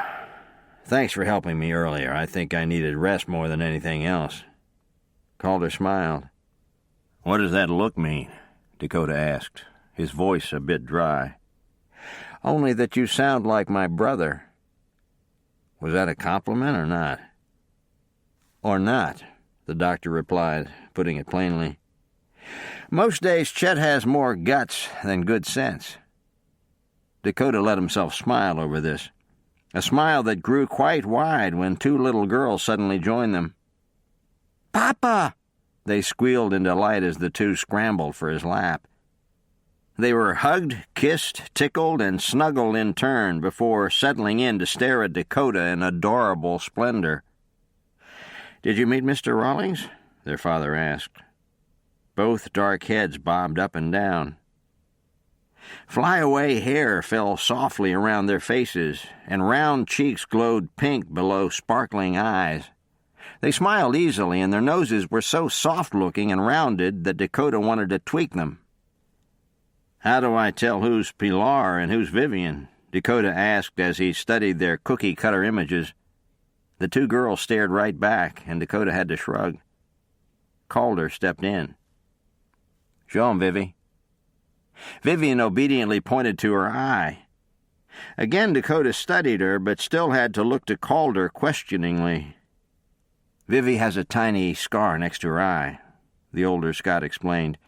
"Do you see it?" "Oh, yes. How did that happen?" She had just learned to walk and waited until she was next to a rock to take her first serious tumble. Dakota smiled at both girls and then looked to Vivian. "Did it hurt?" he asked. But Vivian only smiled at him. "Mercy, you 2 are cute," was all Dakota could think as he watched them. He didn't know how long he and Darby would be in Stillwater, but he thought he could get very attached to these 2 girls. Though younger, they reminded him of Libby's sister, Laura. "Dinner's ready," Mary announced from the edge of the room. The men thanked her and stood. Calder gave Mary a kiss, and one of the girls went into her arms. "It smells good," Calder commented. "Beef stew, biscuits, watermelon, and iced tea." "Oh, my," Dakota said softly. Mary turned to him, her eyes sparkling a little. "Don't you care for beef stew, Mr. Rawlings?" "On the contrary, Mrs. Scott, quite suddenly I'm starving." Having figured he would appreciate a home-cooked meal, Mary was very pleased. She was even more pleased when she saw that the girls were not going to stare at him all evening and then hide their faces when he looked their way. She was exhausted these days. She suspected she was pregnant, and in her mother's pride, she wanted Dakota and especially Darby to see the twins at their best. "All right, girls," Calder spoke after they had sat down. "Whose turn is it to pray tonight?" "Vivy's," Pilar was swift to say. "I was before." Calder smiled at her wording and turned to Vivian. "All right, Viv, here we go. Dear Lord, dear Lord, thank you for the food. For food. And all Mama's work. Mama. For friends?" This was met with silence. "For friends," Calder repeated, his voice prompting. Still it was quiet. Calder finally had no choice but to open his eyes and look at his daughter. He found her staring around the table. "Vivian, can you thank God for friends?" "No." "Why not?" "Where's Beth?" Understanding dawned. "Not your friends, Mama's and my friends. We have friends, too." The adults at the table had kept their eyes closed, but each had something over his or her mouth. Dakota's hand covered his upper lip, Darby used her napkin, and Mary's apron helped her stem the laughter that lingered just under the surface. "I'll go ahead and finish. You can close your eyes again," Calder stated. Waiting until Vivian obeyed, the host went ahead with the prayer he had in mind, just barely holding his own laughter. No adults exchanged glances after Calder's amen, which was for the best. It would have been some time before anyone would have been able to eat.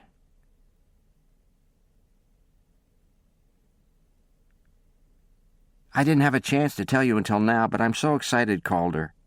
She's been searching for so long. I knew Darby's search had to end in Christ, but she didn't. I'm overwhelmed with God's grace and goodness."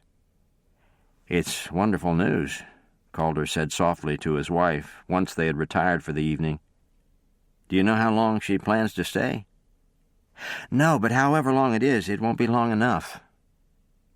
There was something quiet in his wife tonight, and for a moment Calder studied on what it might be. She was pleased about Darby, certainly, but not like he thought she would be. "How was your day?" Mary asked, pulling her thoughts back to her husband. Calder started to answer, but stopped. Mary looked at him. "Did something happen, Calder?" "No," he went on smoothly, not wanting her to know he was distracted by her manner. He went ahead and told her about his office visits and one of the curtains nearly catching fire at the general store. They weren't many minutes outside of town, but enough that she would miss the daily happenings of town life. "So it didn't actually light?"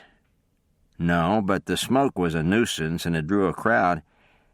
Is there something you're not telling me?" His detour in the subject was so abrupt Mary laughed. "Where did that come from?" "I was hoping to surprise a confession out of you." "A confession over what?" Mary asked, with just enough uncertainty that Calder's suspicions were confirmed. "Out with it, Mary. I know something is on your mind." "As a matter of fact, there is, but I don't want to tell you now because you're going to think I'm upset." "Are you upset?" "No." "But something is wrong." "No, it is not." Calder's brow lowered in thought. "For a doctor, Calder, you can be a little slow." It didn't take long from there. "Are you certain?" "Not absolutely, but fairly so." "Why didn't you want to tell me?" "Because I knew you'd ask for my symptoms, and I would tell you I'm tired, and you would say I'm the mother of twins, like you always do." Calder laughed. I'm sorry I'm so predictable, but you must admit that being tired would mean that nearly every woman in town was in a family way. Mary smiled. You're right, of course, but I think I can tell the difference. Calder stood up from the foot of the bed and joined her on the side. He slipped his arms around her and held her close. I love it when you're expecting. Why is that? Lots of reasons that I won't try to explain. But I do know I'm going to love this pregnancy more than the first. Why? Because I've met the girls. I know how special this baby's going to be. You believe me? Calder kissed her. Certainly. You know the signs in your own body better than I do. Thank you, Calder. He didn't like being thanked for what he considered to be the job of a normal, loving husband. That is, trusting his wife and caring for her. Did you really think I wouldn't believe you? Mary looked up at him. I don't know. I just feel a little uncertain. I look into the girls' faces, and I can't imagine loving another baby as I do them. Don't forget what your mother has been heard to say. Love multiplies. It doesn't divide. Mary sighed a little, feeling more tired than ever. I might have to experience that to believe it. Calder didn't comment. He knew she'd love this next baby. He knew her well enough to be at complete peace on the subject. But just then he had another thought that wasn't quite so restful. What if this birth was also twins? Calder was opening his mouth to ask Mary if she'd thought of that when he looked at her face. She was nearly asleep against him. He realized he wasn't going to fall asleep as swiftly, but not for anything would he mention the idea to Mary, at least not tonight. Where is him? Dakota heard one of the little girls ask before he actually spotted them. Where is he? Calder corrected. I think he's out back. Why do you ask? I want to see him. Calder decided not to comment. He wouldn't mind seeing Dakota Rawlings either, but he didn't know quite how to go about it. As he and the girls walked from the back porch into the yard, Calder tried to determine why he was so drawn to the man.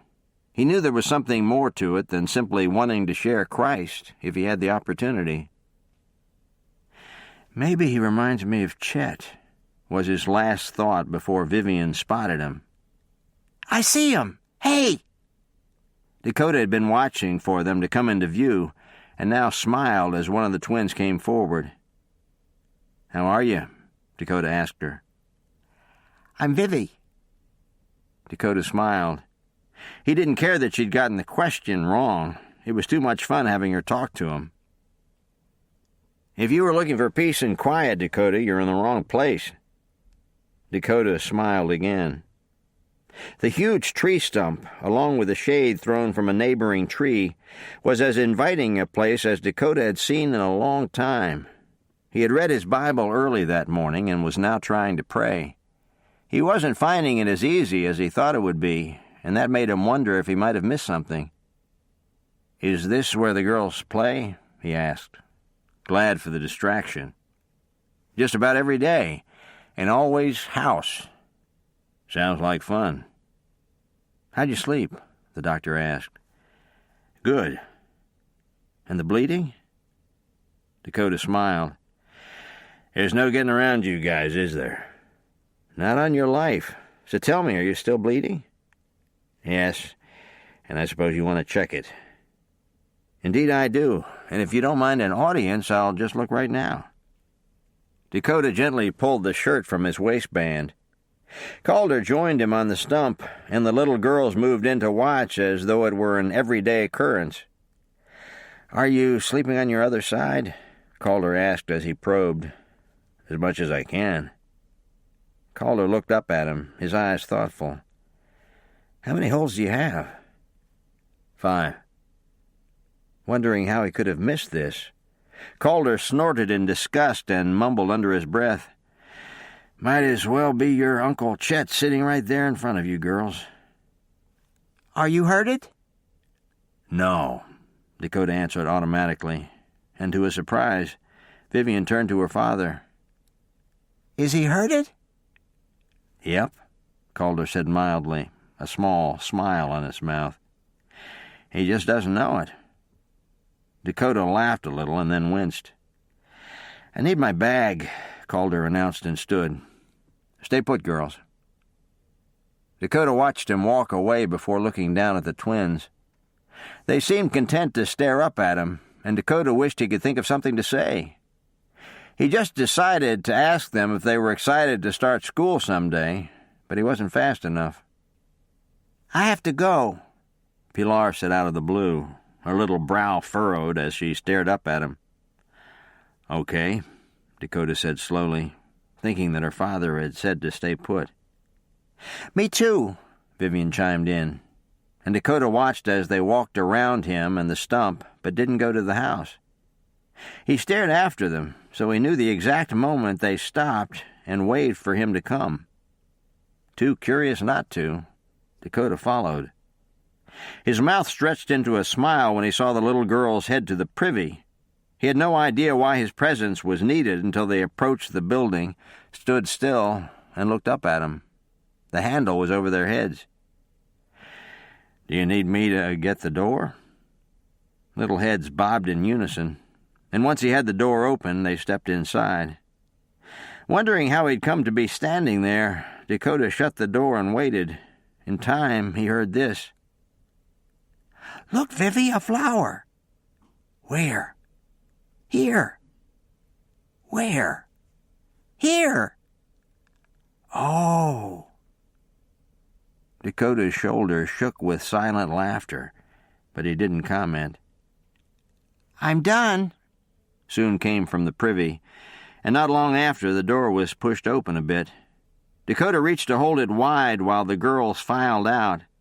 They came and stood side by side and looked up at him. For some reason, Dakota was speechless. He felt rescued when he saw that both of Pilar's little boots were unbuttoned. "Here, let me get these for you." Dakota hunkered down to do the job.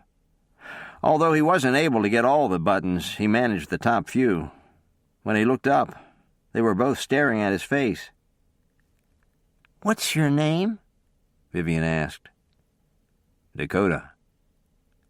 "Coda?" "That's close enough," Dakota said, smiling into their eyes and thinking once again, "Mercy, you two are cute." The slamming of the back door brought his attention around. The threesome looked to see the doctor approaching, bag in hand. "I guess we could do this inside," Calder commented as he followed Dakota back to the stump. Dakota didn't answer.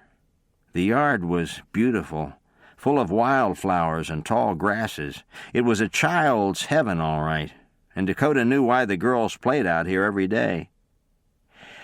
"Where is Darby this morning?" Dakota thought to ask, taking his mind from the foul-smelling bottle Calder had just uncorked. Just before the painful liquid touched down, Dakota wondered if it would burn. "She and Mary went to town.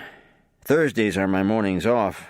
I keep the girls, and Mary gets out for half the day." This said, Calder looked into Dakota's face. He knew the stuff he was using not only smelled bad, but had a tendency to sting.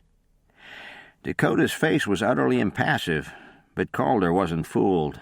The big man was in pain and keeping his mouth shut in order to hide it, but Calder was in for a surprise. "That burns," Dakota said quietly. "If I'd known you were going to treat me like this, I'd have gone to town with the ladies." Calder was still chuckling over the comment when the girls declared they were hungry. All four went inside to find something to eat.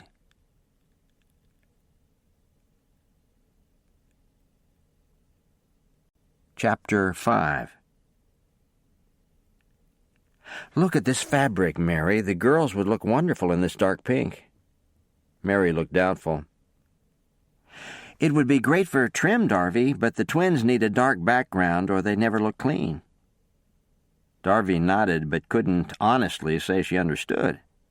As a child, she wasn't allowed to get dirty until she came for an annual summer visit to Austin. Her family had a yard in St. Louis, but it was all very trimmed and proper. She could pick flowers, but her fingers were not to touch the dirt. For a moment, Darby wondered how she had survived. "What are you thinking about?" Mary asked, interrupting her thoughts. "Just now I was asking myself how my mother and uncle could be so different and still have the same parents." Mary suddenly looked intense and said, "You've never talked much about your mother. How is she different from Marty Bracewell?" Darby looked pained. "It would take less time to tell you how they're the same." She shook her head a little. "My mother must have known Uncle Marty let me run wild during those visits. I learned to ride and shoot. I came back with a tan, scratched up my arms and legs, and probably had a little dirt behind my ears, but she never said a word. She just plopped me into the tub, proclaiming that travel made one so dusty, and put me back into my routine." "And from then on you were expected to be a little lady once again," Mary guessed. Darby smiled wryly. "That about sums it up. I would sit in my proper little dress and shoes and long to be back climbing trees with you." "Mary," Darby exclaimed with a sudden thought, "will there be trees in heaven?" "I'm not sure. I have a memory of reading something in Scripture about that, but I couldn't tell you where." Darby's eyes sparkled with delight. "I love all these things I've yet to learn." Mary's eyes widened with surprise. "Most people feel just the opposite, Darv. They want to know it all right now and are frustrated that they don't." Darby gave a little sigh. "I was so smug, Mary, so settled in my own world, and sure I knew who I was and where I was going. No matter how much I don't know right now, I do know one thing. I'll keep searching and being in wonder. But I won't ever forget that God's Son died for me. And someday, I'll live forever with Him. I have all I can do not to hug you and burst into tears all over again." Darby smiled. "I don't mind. I'd probably join you, but I have a better idea. Let me take you to lunch." "Lunch? Is it that late?" "No, but we forgot to eat breakfast, and I'm hungry." Mary, feeling she were walking on a cloud, tucked her arm into Darby's and said, "I'll lead the way." "Did I mention how I met your uncle?" Dakota asked between bites of the fried egg, bacon, baked bread, and hot coffee that Calder had prepared. "No, I don't think you did. I first met him when I went to his office about the wound in my side, but then I visited this church, and he was there with his family. They invited me to lunch." As Dakota was hoping, Calder took immediate interest. "What did you think of the church?" "I liked it.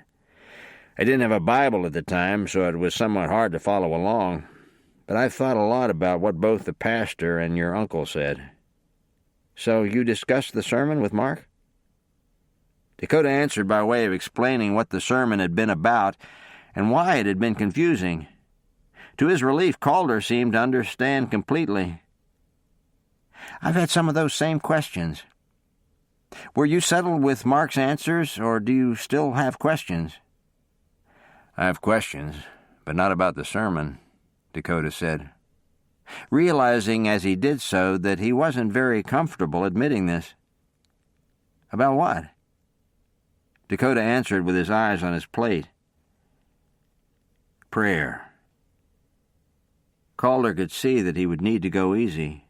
He simply said, "If I can help, I'd be glad to." "Thank you." The men went on eating, Calder almost absent-mindedly assisting the girls before asking Dakota a general question. The men talked easily about their jobs, neither showing outward appearances of stress. "When do I let things ride, and when do I push a little?" It was a question Calder wrestled with all through the conversation. The meal ended, and Dakota even helped him clean the kitchen, but the subject of Dakota's questions on prayer didn't come up again. How do I really know you hear me when I pray? Dakota asked the Lord not long after the meal. I know what Slater and Desmond have said, and at first I felt that you heard me, but right now I'm not so sure. Dakota stood at the window in his room, barely keeping himself from pacing. Things hadn't gone as he had hoped. He had wanted to ask Calder where his doubt was coming from and where the answer could be found, but Calder had the girls to handle, and Dakota also knew the women would be back at any time, since the doctor had only half the day at home. I can't believe you would save me like you did, and then hide from me. Dakota now whispered toward the glass, his heart aching to be heard and to know he wasn't alone. If you're listening, God, I need some answers. I need to know that this is real. Tears clogged Dakota's throat, and he didn't try to keep praying, not even in his heart. He didn't believe it was right to throw a challenge at God's feet, but he couldn't think of anything else to do or say. If only he knew where to look in the Bible for answers. A noise coming from the kitchen beyond his closed door drew his attention. It sounded as though the women were back. The trained gentleman in them immediately sensed they might need help unloading the wagon. Glad to leave his tortured thoughts behind, Dakota went to investigate. Dakota couldn't have said where Thursday went, but Friday arrived in a flurry of activity. He'd been up and dressed only a short time when he heard Darby's and Mary's voices in the kitchen. The little girls chimed in from time to time, but the moving of chairs and other activity made it sound as if spring cleaning had arrived on September 1st. Dakota stepped out to find just that. All the curtains were off the windows, and Darby was elbow-deep in a sudsy tub, a tub of rinse water at her side. "Good morning," Mary greeted him, setting a plate of food on the table. "How about some breakfast?" "Thank you," Dakota replied, trying not to stare at the chaos around him. "Sorry about the mess. I made the mistake of saying that I never got to my spring cleaning. Now Darby's on a mission." Dakota sat down to a high stack of griddle cakes, bacon, and hot coffee, a smile on his face. "Trust me when I tell you that this is a feast, and washing or no washing, this beats where I usually eat."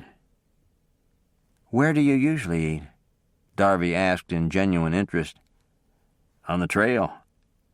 The first three things the Rangers want to know is whether you can ride, shoot, and cook." "It's Coda!" one of the twins suddenly declared from the doorway, charging in to climb onto the chair next to his. "All right, let me see," Dakota ordered before looking at her eye. "Ah, no scar. This must be Pilar." That little girl smiled at him in pleasure and then settled in to watch him eat. Dakota talked to her some, but she would have occasional bouts of shyness and not answer. The scene changed entirely when Vivian showed up. The second twin looked surprised to be left out of the pleasure of watching Dakota, and with a little frown at her sister, Vivian pushed into the chair next to her in order to glue her eyes on their guest. "What are you two doing?" Their mother finally turned from the dishes she was washing to ask. "Watching Coda." This stopped Mary entirely. "What did you say, Pilar?" The little girl had no idea what she was referring to, so she just looked at her. Mary tried Dakota. "What did she call you?" "Coda." Mary's mouth dropped open in an unfeminine way, her head shaking in bewilderment. "It doesn't matter," Dakota assured her. "I don't mind in the least." "Girls," she began anyway, "I want you to call Mr. Rawlings by his name." Their little heads bobbed just before Vivian turned to speak to him. "Coda?" Yes, Vivian? Mary's mouth was opening to scold her when Darby's laughter rang out. Darby, do not laugh at this. I can't help it, they're so sincere. Mary saw that she was right and gave up. It wasn't the way she wanted the girls to address adults, but she decided against fighting this particular battle. Having finished his breakfast, Dakota suddenly stood and spoke. Here, Darby, let me get that. Oh, thank you. Dakota took the heavy basket of wet curtains from her hands, thanked Mary for breakfast, and followed Darby outside. He half expected the girls to follow, but soon found himself alone with Darby at the clothesline. She plucked fabric from the basket, pegging the curtains carefully in the sun, Dakota moving with her. Dakota? She said softly after a few minutes. Yeah? Did you mean it when you said your time is your own right now? Yes, I did. Darby looked at him before going back to work. Is it going to interfere with any of your plans if we stay until Monday? Not in the least. Do you mean that? Darby turned to him with such hope on her face that Dakota was amazed. Well, certainly. We can stay longer if you like. I would like to, she said as she went back to the clothes basket. But I think company can get old very fast. I don't want to wear out my welcome, but I do want to stay through the weekend. It's rather important to me. That's fine. Do you mind my asking why you want to stay? Darby hesitated. This was so new to her, and she was sure if he asked her any difficult questions, she would make a complete mess of things. However, the man beside her was waiting. Seeing no help for it, she admitted, I want to go to church with Calder and Mary. Darby had all she could do to keep her mouth shut when Dakota said, I'll join you if you don't mind. Dakota saw the surprise in her eyes. But the twins came looking for them just then, and neither one had time to say another word. Less than an hour later, Dakota left for town. Darby didn't wait 5 minutes before telling Mary what he had said.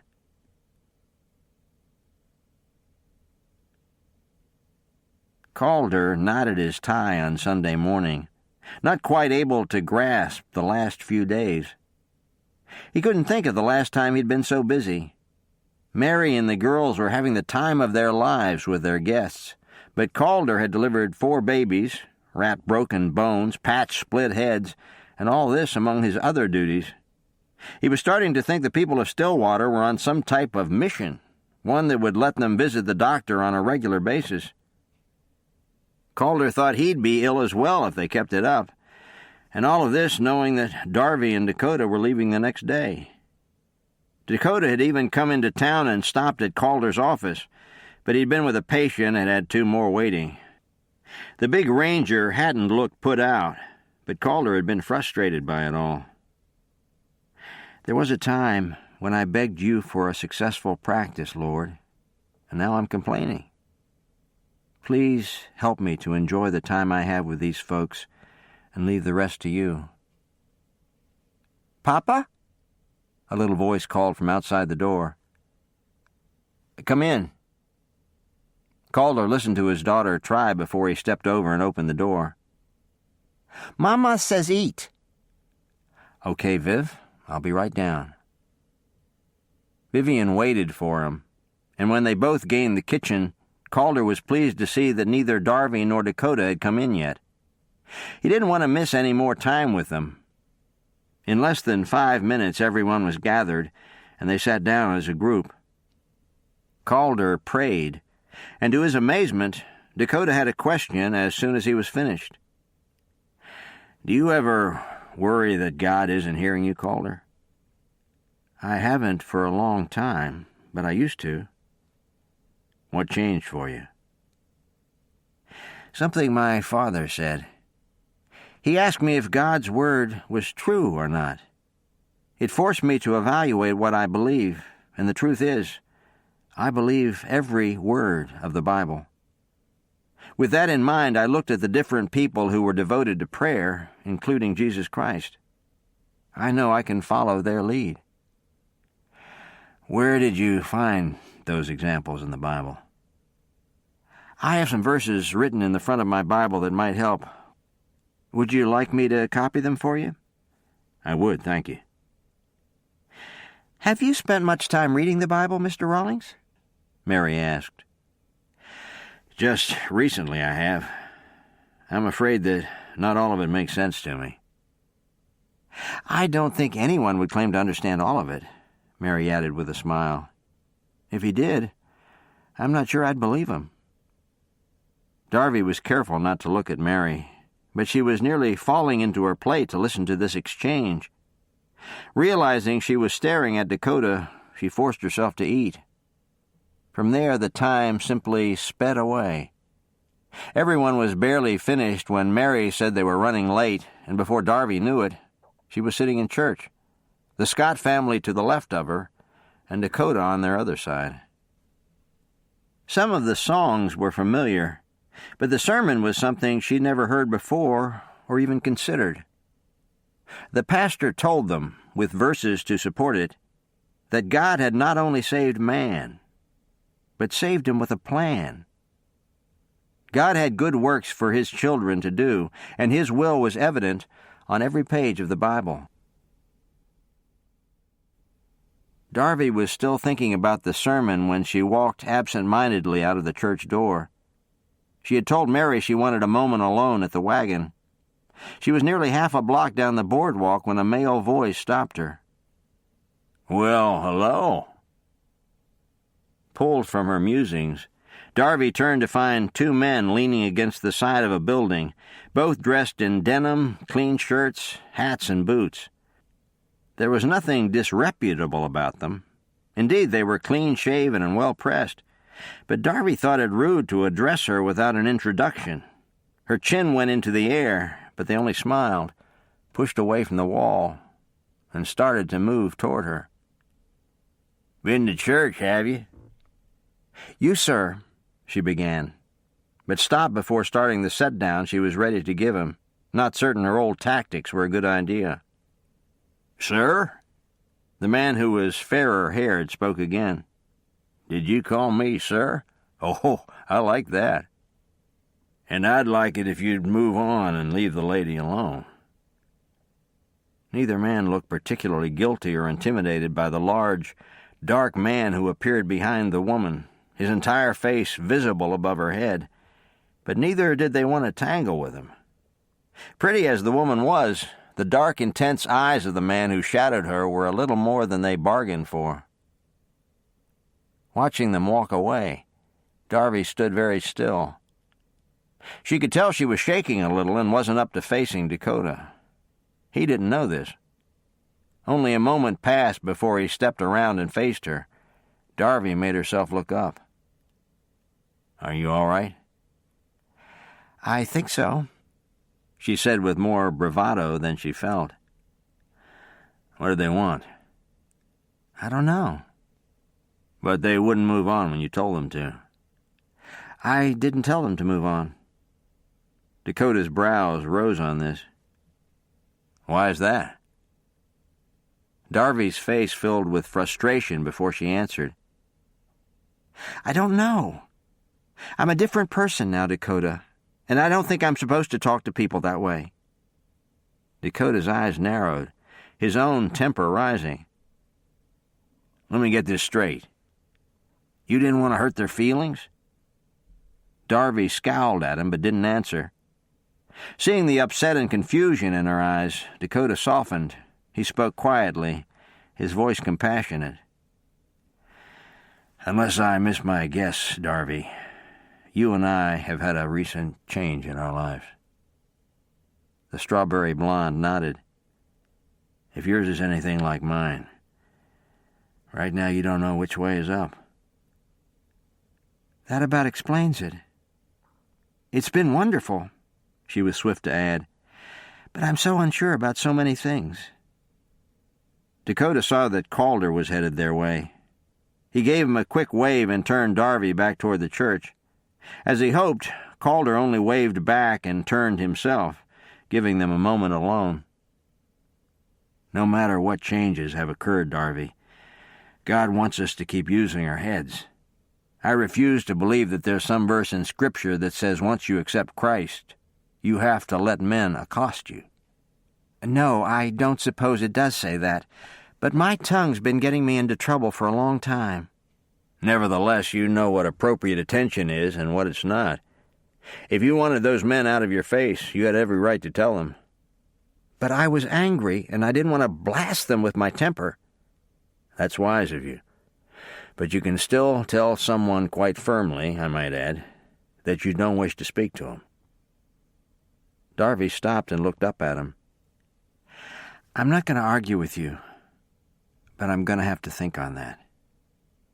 That's fair enough, Dakota agreed. What do you think of the sermon? Darby sighed. Wow. I know what you mean. I just never thought about God having a plan for us. Did you?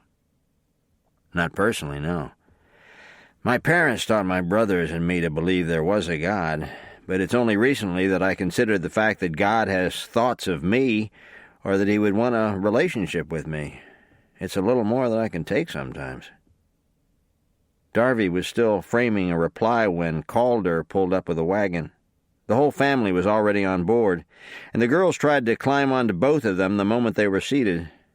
Darby ended up holding the Bibles, and Dakota took both girls on his lap. Coda? Yes? But that was all Pilar wanted to say. She laid her head against him, and Dakota held her close. Vivian spent the whole ride looking up into his face, but didn't care to talk either. The girls gave him such a longing for Laura Peterson, his brother's young sister-in-law, that Dakota determined to visit Slater right away. He was thinking about how he could do this when Darby shifted beside him, and he was reminded of his present job. Working not to let his emotions take over, but not quite making it, Dakota's thoughts were very determined. I'll get Darby off safely, and then I'll make my way home. I'll visit Cash for a while, and then go see Slater and Liberty. If Brace doesn't want me back by then, I'll go back to the ranch for good. Are you going to be all right? Dakota asked Darby once they had left the house. She hadn't cried when they had said goodbye, but her face was so set that Dakota knew she was in agony. The fact that she didn't answer him also told him she was just hanging on. Not in a hurry this time. They rode easily. Dakota was very rested, and Darby hadn't wanted to leave. Neither did she want to talk, at least not for some miles. Indeed, it was mid-morning. They were long out of Stillwater before she broke the silence. Weren't those little girls cute? She asked quietly. Oh, yes, Dakota replied with a smile. I fell in love the first moment I saw them. They liked you, too. I hope so. Mary told me, Darby assured him. She said Vivian and Pilar are usually more comfortable with women. I guess their father owns their hearts. But with you, they made an exception. Dakota smiled. They weren't very vocal, but they sure liked to look at me. Darby smiled as well and turned to stare at him. What? Dakota wished to know. I'm just trying to see you through their eyes. Dakota good-naturedly shook his head. Well, tell me when you figure it out. With that, the two were content to ride in silence for a time. Darby looked completely at ease, like a child who's well taken care of, and that must have been because she was well looked after. Dakota was constantly on the alert. He was mentally thinking about the roads that would take them to Aurora, and also where they could lunch, as well as finding a suitable place to set up camp before dark. Dakota had stocked up on provisions, so he wasn't worried, but when the sun was right over their heads, he decided to mention to her that they weren't going to make any sort of town that night. Upon this announcement, Darby pulled her mount to a stop. We're not going back through Blake, where we stayed before? Not if we're headed to Aurora so you can catch the train. Blake would be out of the way. Her hat shaded her face quite nicely, but she still put her hand up to the brim and looked around them. "Where will we spend the night?" "There's an oak grove about 5 hours from here. It's off the road, but there's a large stand of trees, and the stream there is deep and fast-flowing. I think we'll be in good shape if we can make that." "Then we'll be in Aurora tomorrow night?" "Probably not, but if you want to ride hard, we can try." Darby thanked him for the information and heeled her horse back into motion. Indeed, she even picked up the pace some. At the same time, her mind gave her heart a short lecture. "You had to see Mary. You couldn't live another day until you saw Mary. Would you have been quite so eager, Darby, if you had known you were going to be sleeping on the ground?" Darby rode on without even trying to answer. Chapter 6. "Is this the place?" Busy scouting the area, Dakota didn't answer, but Darby knew it had to be. He had taken them off the main road about 30 minutes back, and the trees were just as he had described. Darby could also hear the rippling sound of water over rocks. "Okay, Darby," Dakota spoke as he came back toward her on foot. "Come on this way around the trees. We'll set up camp for the night and have some dinner." Darby did as she was directed. Knowing that hotel room or not, it was going to be good to get out of the saddle. Once again she was reminded of how her determination to see Mary had clouded all else. They had certainly ridden harder to Stillwater, but she didn't remember feeling sore. Now, as she dismounted, she barely stifled a groan. "You weren't sore on the way to Scott's," Dakota commented from behind her. Darby turned to see him watching her. "How did you know I was sore?" A slow smile stretched across the ranger's face. "I just watched you get off that horse." Darby tried to look stern, but ended up laughing a little. At least she could do that. What she couldn't do was rub the parts of her anatomy that ached with stiffness and fatigue. "Why don't you walk down by the water? I'll take care of your horse." Darby looked as grateful as she felt before thanking Dakota and unfastening her satchel from Finley's saddle. "I think I'll freshen up a bit." "All right. Keep your eyes open and stay within earshot." Thinking he sounded just like Uncle Marty, she went on her way, moving gingerly as sensation returned to her limbs. Pain or no pain, it wasn't long before she noticed what a lovely setting it was. The day was still plenty warm, but just the sound and sight of the water seemed to cool her, and finding a large rock right at the edge was like an answer to prayer. Darby sat on it, slipped off her boots and stockings, and placed her feet in the water. The action seemed to cool all of her. Had it been dark, she'd have gotten all the way in, but for the moment this did the trick. Her satchel came next. She reached for the bag and brought out a large handkerchief, one she had borrowed from her father. After soaking it, she bathed her face and neck. In very short order, she felt like herself again. "Are you all right?" she heard Dakota call. "Yes, thank you, I am. Do you need some help?" "No, I'm fine, thanks." "I have my feet in the water already." Darby heard the laughter in Dakota's voice when he called back, "Sounds great. I'll probably join you in a minute." Darby smiled in contentment, all misgivings about camping slowly dying away. She decided as she sat there that she wanted a fresh pair of stockings. Her hands were back in her bag when she heard the rattle. She stopped moving, even though she could feel the outline of her gun beneath some of her garments. Her eyes shifting frantically, she finally spotted it. A small rattlesnake was coiled on the ground about a foot away from the rock. As Darby watched, it uncoiled a bit and started to move away from her, but Darby still brought out her gun. She realized her mistake too late. Sensing her movement, the snake recoiled to face her, the rattle sounding off again. "I don't think I can do this." she whispered even as she held the gun at arm's length, her finger ready to pull the trigger. Her mind raced through the things she'd heard about snakes, such as their ability to jump the length of their bodies. She wanted to gauge the distance, but was afraid to take her eyes from the reptile. "Darby, are you all right?"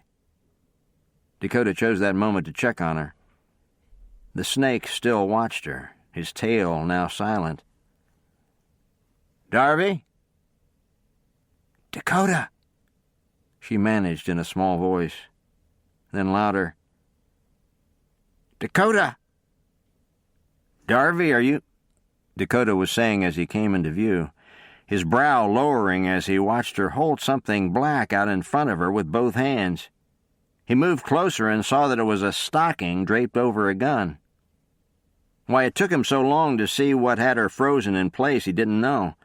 But moving in swiftly, his gun coming clean from his holster as he walked, he fired one shot before the snake jolted with the impact and lay still.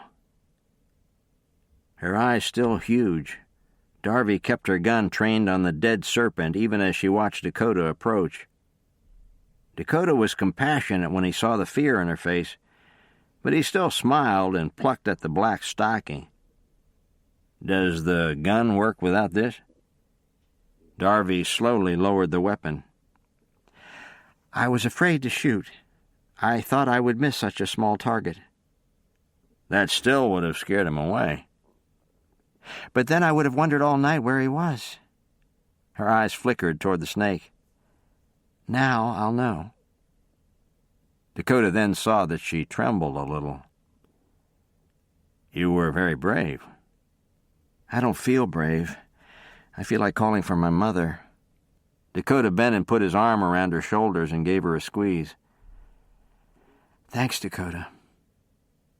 "You're welcome. I'll stomp about some and make sure he has no family." As Dakota started his search, he kept speaking. "Tell me something, Darby. Does trouble just naturally follow you around?" "What does that mean?" she asked, working discreetly to put her stockings on. "Oh, first you follow a complete stranger down the streets of Austin, who just happens to be me, and then you have two men following you in Stillwater, and now you attract a snake. It just causes a man to wonder." Stockings and shoes in place, Darby turned to set him straight. "I'll have you know, Dakota Rawlings, I can take care of myself very nicely." Dakota didn't even glance her way. "It's beginning to make sense why Brace didn't want you coming on your own." "You're all the same," she muttered, checking around the rock before climbing down. She gathered her things, gun still in hand, and moved back in the direction from which she'd come. What she saw stopped her. Darby didn't know how Dakota had accomplished it so swiftly, but he had set up a very orderly camp. A glance to the right showed that he had tethered the horses near food and water and already had a fire coaxed along, with two bedrolls opposite each other. Darby knew she was in good hands, but she hadn't expected this. Dakota had told them he could cook. Darby didn't know why she hadn't figured on the rest. He lives his life on the trail.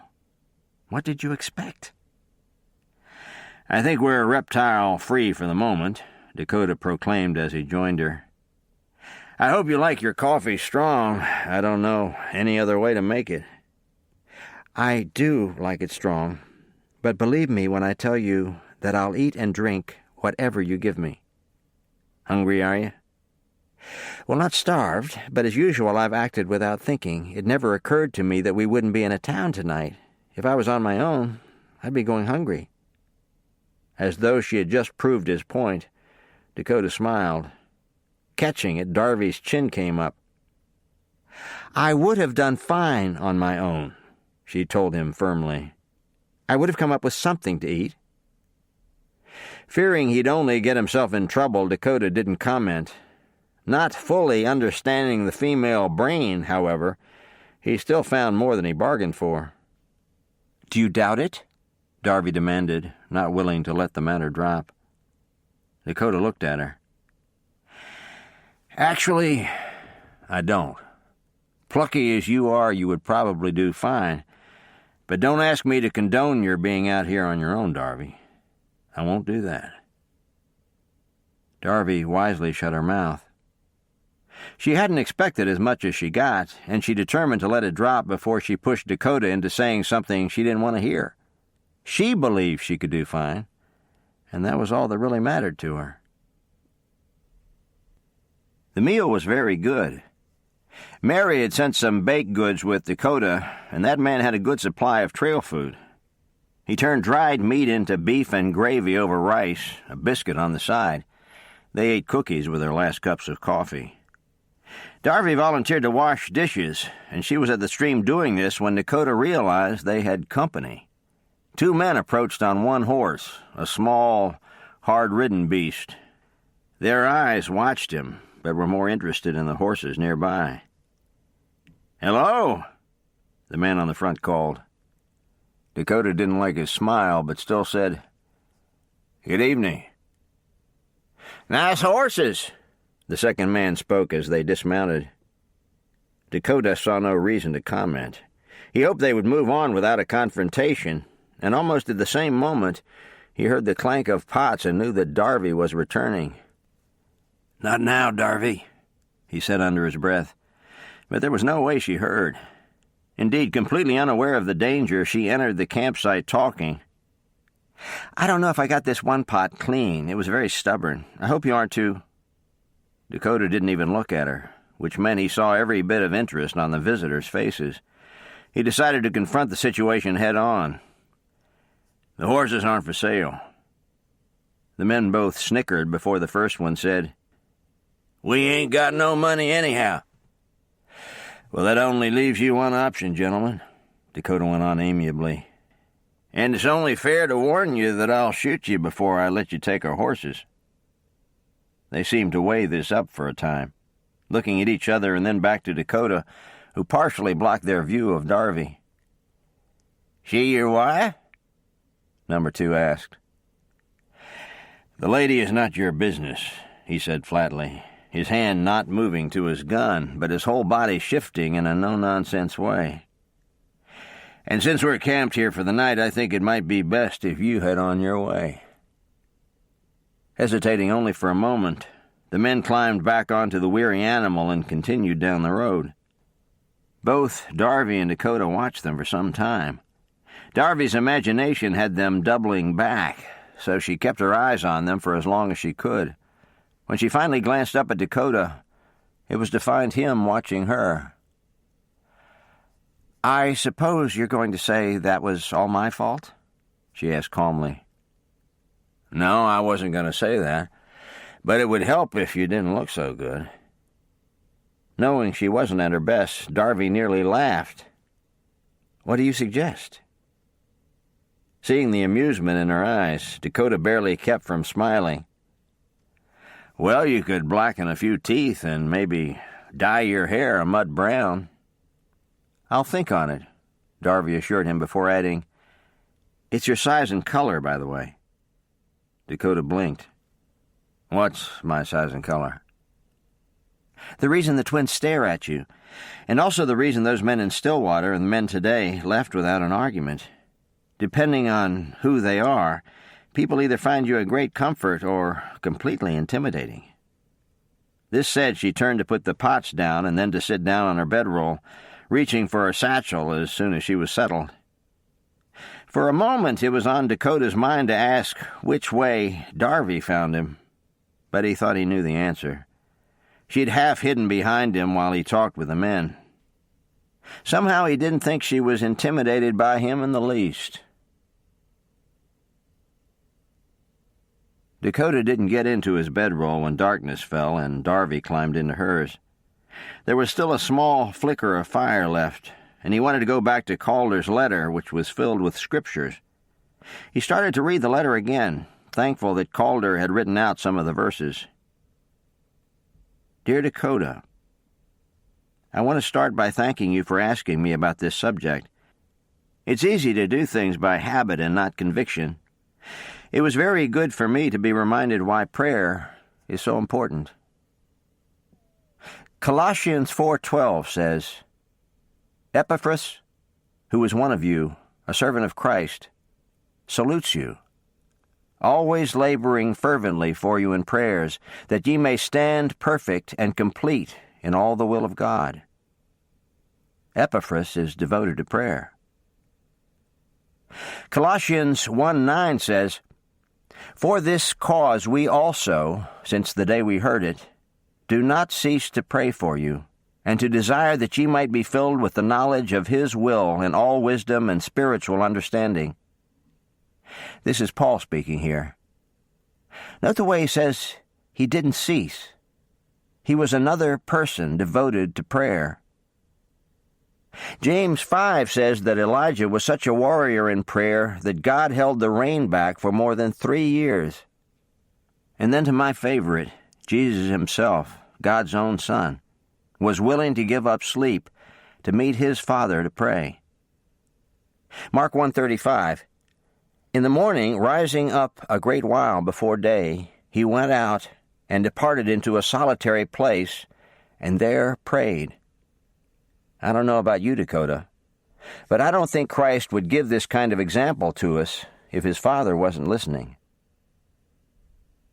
As Dakota finished reading the letter, he saw that Calder had included many other verses for him to look up, as well as telling him that he would pray for understanding in the matter. He closed with God's blessing and an invitation to visit any time. Dakota sat for a while longer and thought about his own faith. It had been so clear to him that he was lost and that God had found him, but somewhere in the mix he'd gotten the impression that his first-time faith was all he would need. I've got to trust you all day, every day. I see that now. Not just to save me, but that you're listening and that you care. That was never clear to me before now. But this is what Desmond was talking about when he said to match my feelings against your word. And if they don't hold up, then I can't hold on to them. Thank you for saving me, Lord God. I'm still amazed at this second chance, and even this second chance to understand how you work. His heart's still prayerful. Dakota went back to his Bible to look up the other verses from Calder, asking God to help him understand the truths. The flickering light made it a challenge at times, but Dakota read until he could see no more. With the last dying flames behind him, he checked on the horses, which he had moved closer to camp, and finally settled in for the night. Darby had stopped moving around, and Dakota assumed she had fallen asleep. He knew she would be sore in the morning, and that riding Finley all day wasn't going to help, but he saw no help for it. Dakota found himself praying for her, and somewhere along the line, he dropped off to sleep. It didn't last long, though, as Darby suddenly gasped and woke. "Dakota?" "Right here," came his deep voice comfortingly through the darkness. "Did they come and take the horses?" She sounded panicked. "No, I checked on them right before I settled in." He heard her sigh. "I thought my dream was real," she admitted. "I'm sorry I woke you." "It's all right." It was silent for a moment. "You don't sound as though you were asleep." "I don't sleep very soundly when I'm on the trail." Again, silence covered them, and again Darby was the one to break it. "Dakota?" "Yeah?" "I don't want to intrude, but will you tell me how it happened for you?" "My salvation?" "Yes, I mean if you want to." "It's not a very long story. You knew I'd been shot, and I told you it was bad. But I don't know if I told you that while I was in that gunfight, I thought I might die. When I realized I hadn't, I knew it was time to face what my brothers had been telling me." "How many brothers do you have?" "2. "And they both believe?" "Yes. I thought that preachers used hell as a scare tactic to get people to church, but when I was faced with dying, I realized I wasn't ready. If hell was a real place, I was in trouble. If Slater and Cash had been telling me the truth, I knew I was lost. After I got hurt, I stayed with another ranger. My brothers came to see me there, and I asked them to help me understand salvation. That's about the size of it. Had you been searching for a long time? Running was more like it. I just didn't want to accept the fact that I sinned. I'm around a lot of very desperate people, and somehow I thought I was better. I didn't like being lumped into the sinner category. Thank you for telling me, Darby said softly. Dakota thought he heard tears in her voice. Are you all right? Yes, she said, but it was on a sniff. How did it happen for you? I won't be able to tell you without crying. It's all I've done lately. Well, don't let tears stop you. It's a long story, she replied, tears even thicker in her voice. I'm not going anywhere. Dakota heard her blow her nose and cough a little. He wanted to tell her they didn't have to talk, but thinking she might fall back to sleep, he kept silent. A few minutes passed, and she began. I don't know if you know this, Dakota, but I'm from St. Louis. And not just any part of St. Louis. I grew up in one of the nicer homes in one of the better sections of town. My family has always lived in style. In fact, I can't remember not having just about anything I wanted.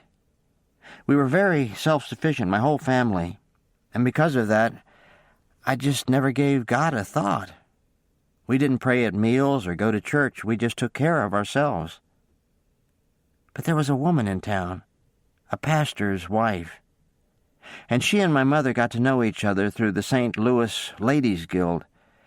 I was just a little girl when I heard my mother tell Mrs. Beecher, that was her name, that she didn't believe anyone lived for eternity, not in heaven or hell. My mother believes that our life on earth is the end. You live and then you die. When Mrs. Beecher pressed her, my mother said that we live on through our descendants. And almost to prove that point, my mother has pictures of our ancestors all over the house. The hallways are lined with their paintings and photographs. So is the library in the large parlor. Darby fell silent for a moment. I grew up so smug and sure, Dakota. I didn't have a care in the world. At least not until I visited Austin in the summers and played with Mary Scott, who was then Mary Voigt.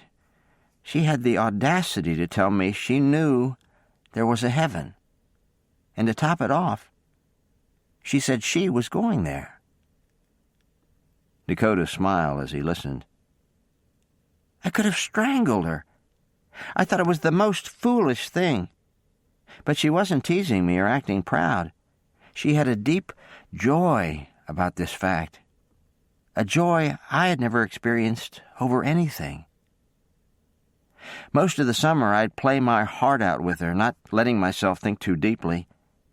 But when I went home, I was miserable. Not only did I want to be back running free in a way I never could at home, but then I had time to think about what she said.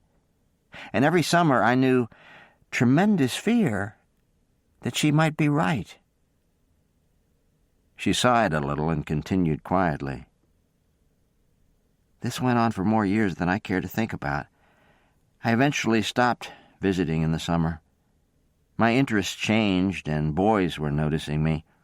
I even became engaged to be married, and then the unthinkable happened. It was just this spring. The house was abuzz with plans for a June wedding. My mother was showing the caterer through the house, and he asked about the largest portrait in the hall. Later, I tried to tell myself that she was busy or distracted, but I couldn't quite convince my heart. My mother, who was going to live on through her children and grandchildren, couldn't remember Great-Uncle Jenkins' name. She looked very forlorn for a moment, but then passed it off with a laugh. Later, when I was alone, I walked through and looked at all the portraits in the house. I couldn't tell you the names of half of them. I asked myself how. If I didn't know these people, and my mother was already forgetting their names, could they still be living? The fact that they were all very dead, and always would be, was like a blow to me. I walked around in a painful cloud the rest of the day. And the next morning I canceled a date with my fiancée and went to see Mrs. Beecher. Darby sighed again, this time sounding very tired. I understood now all the things that Mary had said to me during those hot summers in Austin. And as soon as Mrs. Beecher explained, I knew in an instant that my sin had put Christ on the cross, and that I was lost without him. I'd never known such peace, but it only lasted until I arrived home. I can't begin to tell you the mess I made of things. The weeks that followed were like something out of a nightmare. My parents were deeply hurt over what I was telling them. Then Mrs. Beecher, who was meeting with me each week for Bible study, asked me if my intended was a believer. I had to tell her no. Tears were coming now, and Darby didn't try to stop them. I can't tell you what it did to all of us to have me break off my engagement with Brandon. He was so hurt, and I was feeling lost and confused. My mother said it was just a stage and I would get over it. She went right on with the wedding plans until I left for a few days to get her attention. I didn't know what else to do. And all the time, Brandon was coming around telling me he'd love me anyway, but I knew it wasn't right. I finally wrote Uncle Marty and asked if I could come. He wired me right away and said yes. I was so exhausted by the time I arrived that I ended up ill. I know my mother must have written to him, but he never said a word to me. In all the hoopla, I'd completely forgotten about Mary. After spending days in bed, I woke up one morning and knew I had to see her. But we had never kept in touch by mail, and I didn't know she had moved.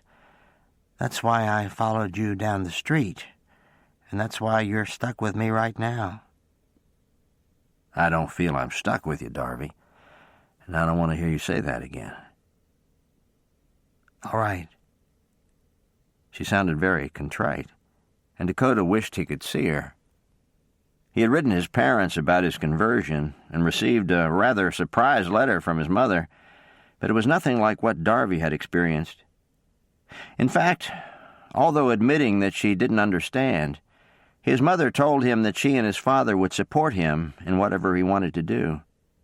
It had always been that way with his parents, and Dakota was just now seeing how good he'd had it.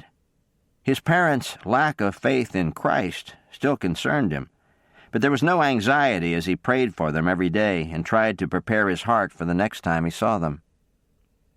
A sniff broke into Dakota's thoughts. Thank you for telling me, Darby.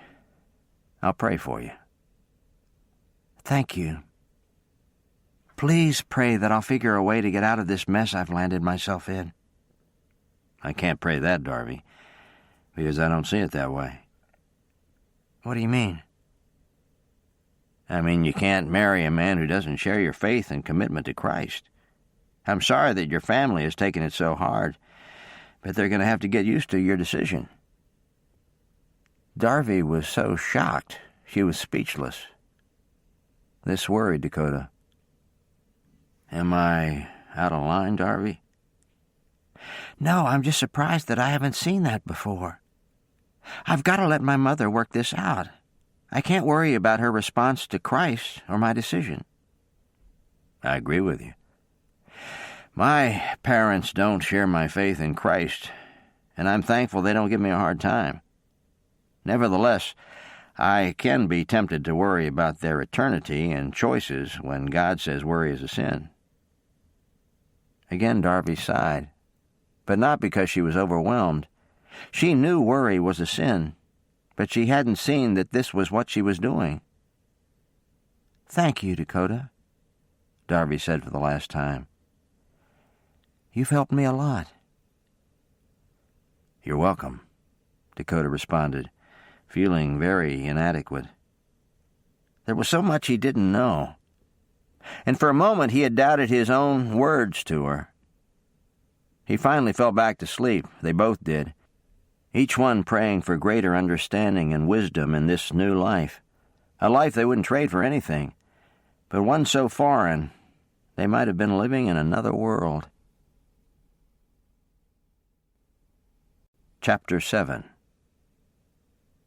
Aurora, Texas. Jared Silk's eyes narrowed in anger as he read the newspaper column. After all this time, he should have been used to it, but he knew if Annabelle Hewitt had been in the room just then, he would have been tempted to strike her. He read it yet again. What does Aurora's newest bank have going this time? How about loan rates that are not only too good to be true, they're impossible to believe?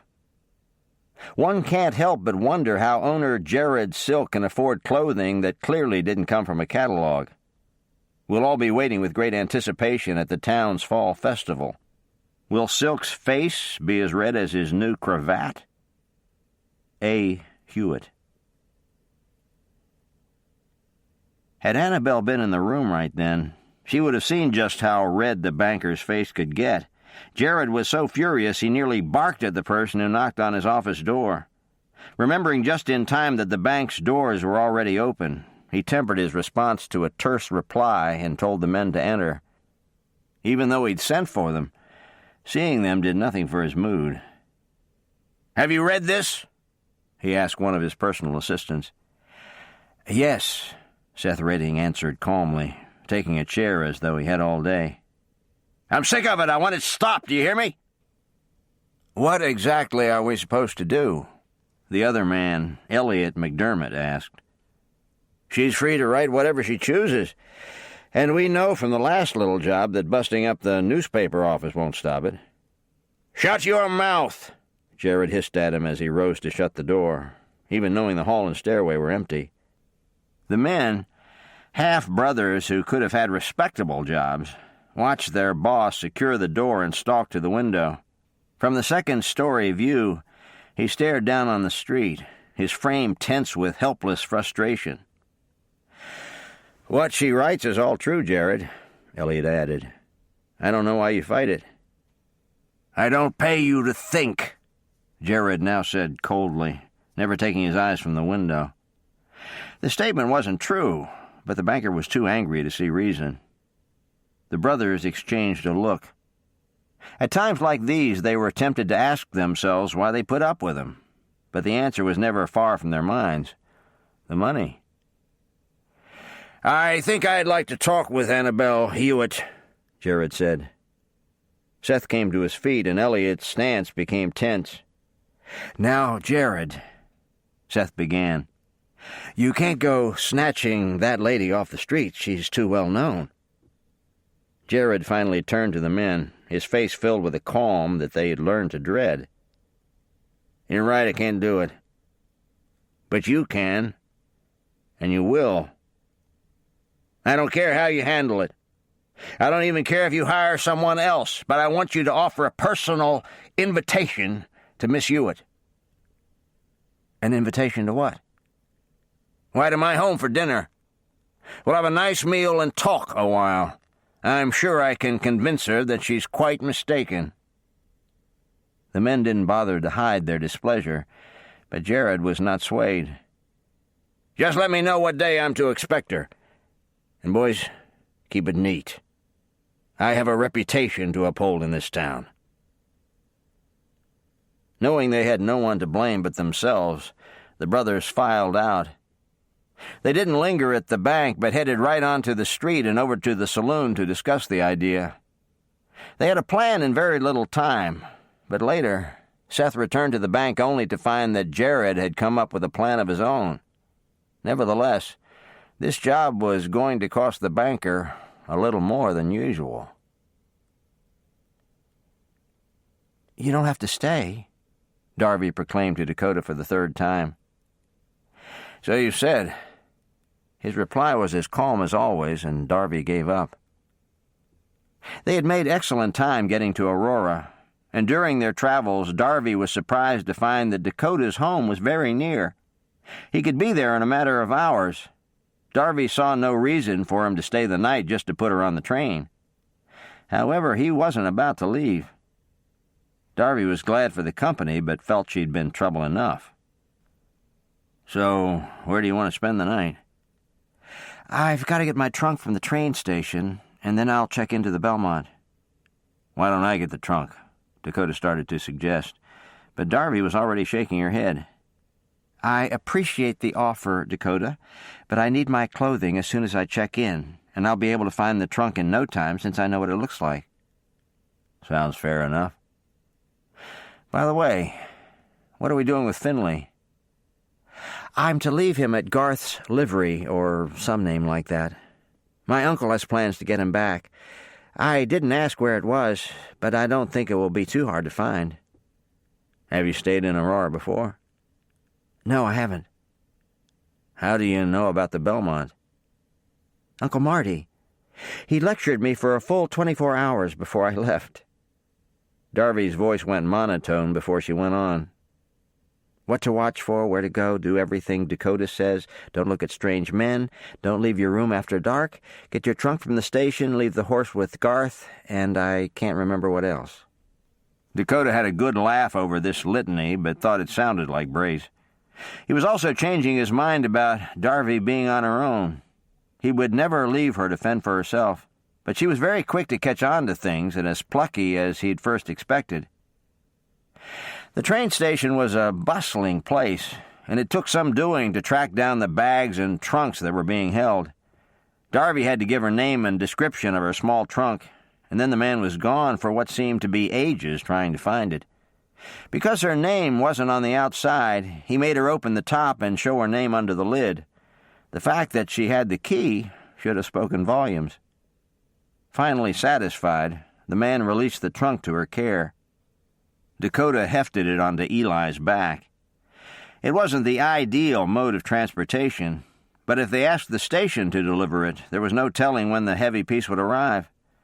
There was a lad of 12 or 13 who stayed close to the hotel lobby and was willing to carry it to Darby's room when she checked in. Dakota followed in their wake, his own room key in hand. "Thank you," Darby told the young man, slipping a coin to him. "Thank you," he returned politely and went on his way. "Are you on this floor?" Darby asked Dakota. Dakota looked at his key. "I think so, but I must be a few doors down." "I know it's getting on in the day, Dakota, but can you give me time to clean up before we eat?" "I was going to ask you the same thing. There's no way I'm going to enjoy my dinner until I've ordered a bath." Darby smiled at his understanding. "I'll come back here in about an hour. How does that work?" "Wonderful. I'll see you then." Saddlebags in hand, Dakota went to find his room, not knowing that an hour was optimistic. Nevertheless, the two travelers finally sat down in the hotel dining room, both ready for a hot meal and the comfort of eating indoors. "Dakota?" Darby asked over coffee, their order having just been taken. "How did you become a ranger?" Dakota smiled. "I caught the bug when I was about 13. We'd had some trouble with cattle rustling, and the rangers came in to help. I'd never seen such tough, capable men. I was in awe of every one of them. From that time forward, I dreamed of having my own sturdy mount, sidearm, rope, and bowie knife. I had access to all those things on the ranch, but they weren't mine. At the time, I had no concept of the responsibility, but even when I understood the position, I still longed to work hard and uphold the law in Texas." Dakota stopped for a moment before admitting, "It was all I ever wanted until my brother Slater came to Christ. Cash and my grandmother already believed, but I never thought Slater would. The change in him was uncanny, and then he left the Rangers to settle in one town. I was ready to string him up. But he stood up to me and told me his decision was made. The change in his life got me to thinking that I might have missed something. I don't know if I thought of it when you were telling your story, Darby, but Slater did what you need to do. Although everyone in the Rangers was telling him he didn't need to quit, He knew he couldn't stay on the trail. He stood up to me and to Brace, and I know God has blessed him for it.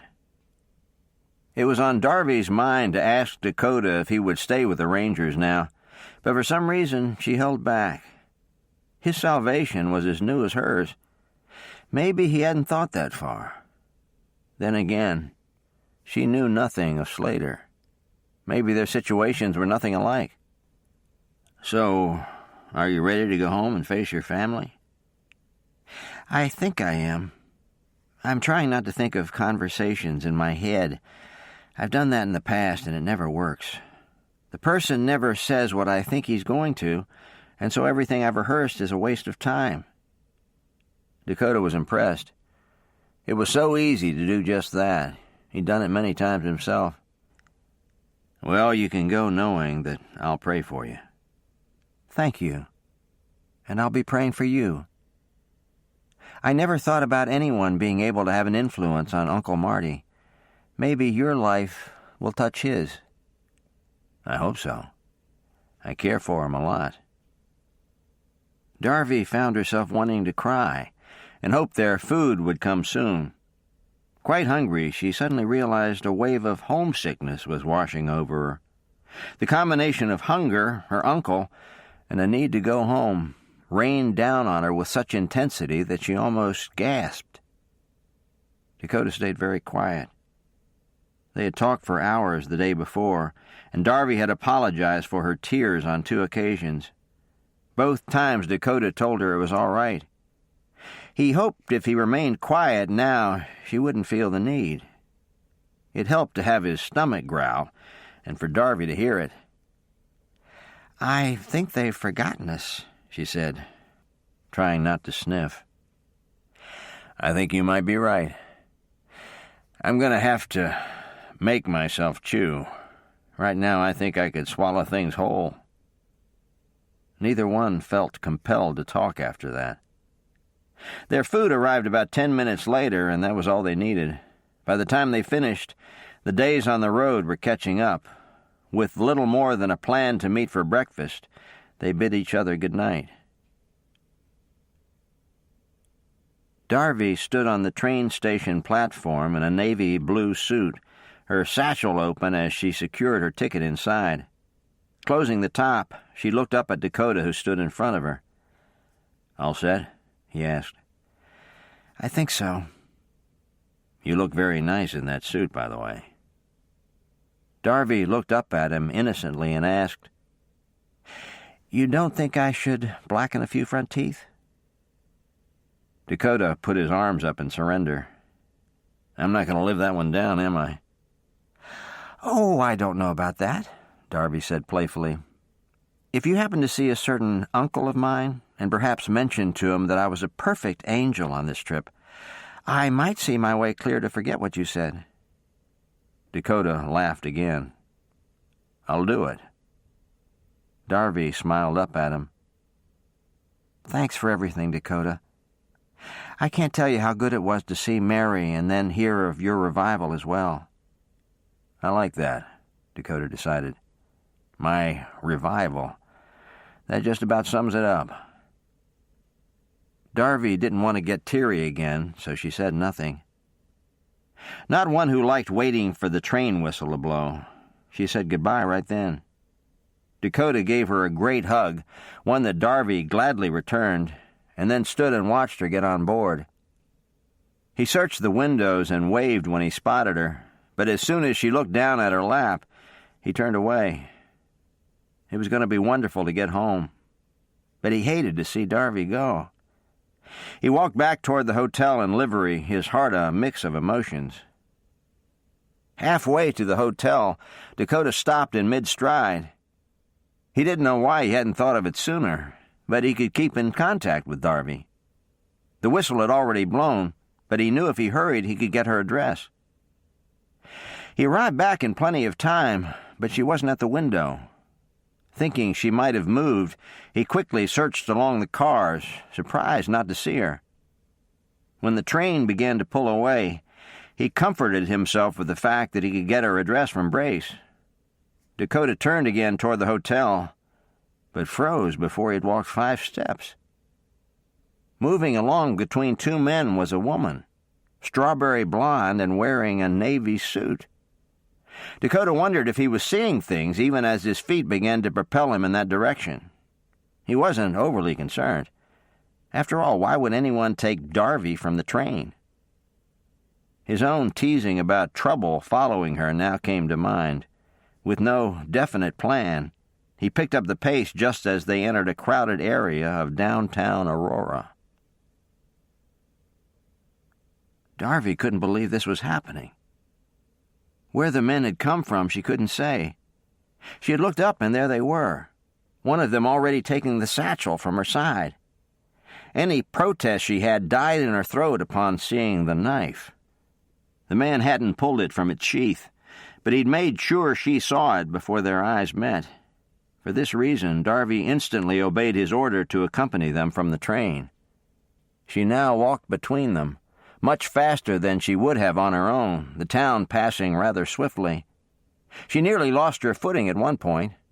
Starting to gasp, she felt something hard press against her side. That these men meant business was more than clear. Darby was working to keep her head when they suddenly turned down an alley.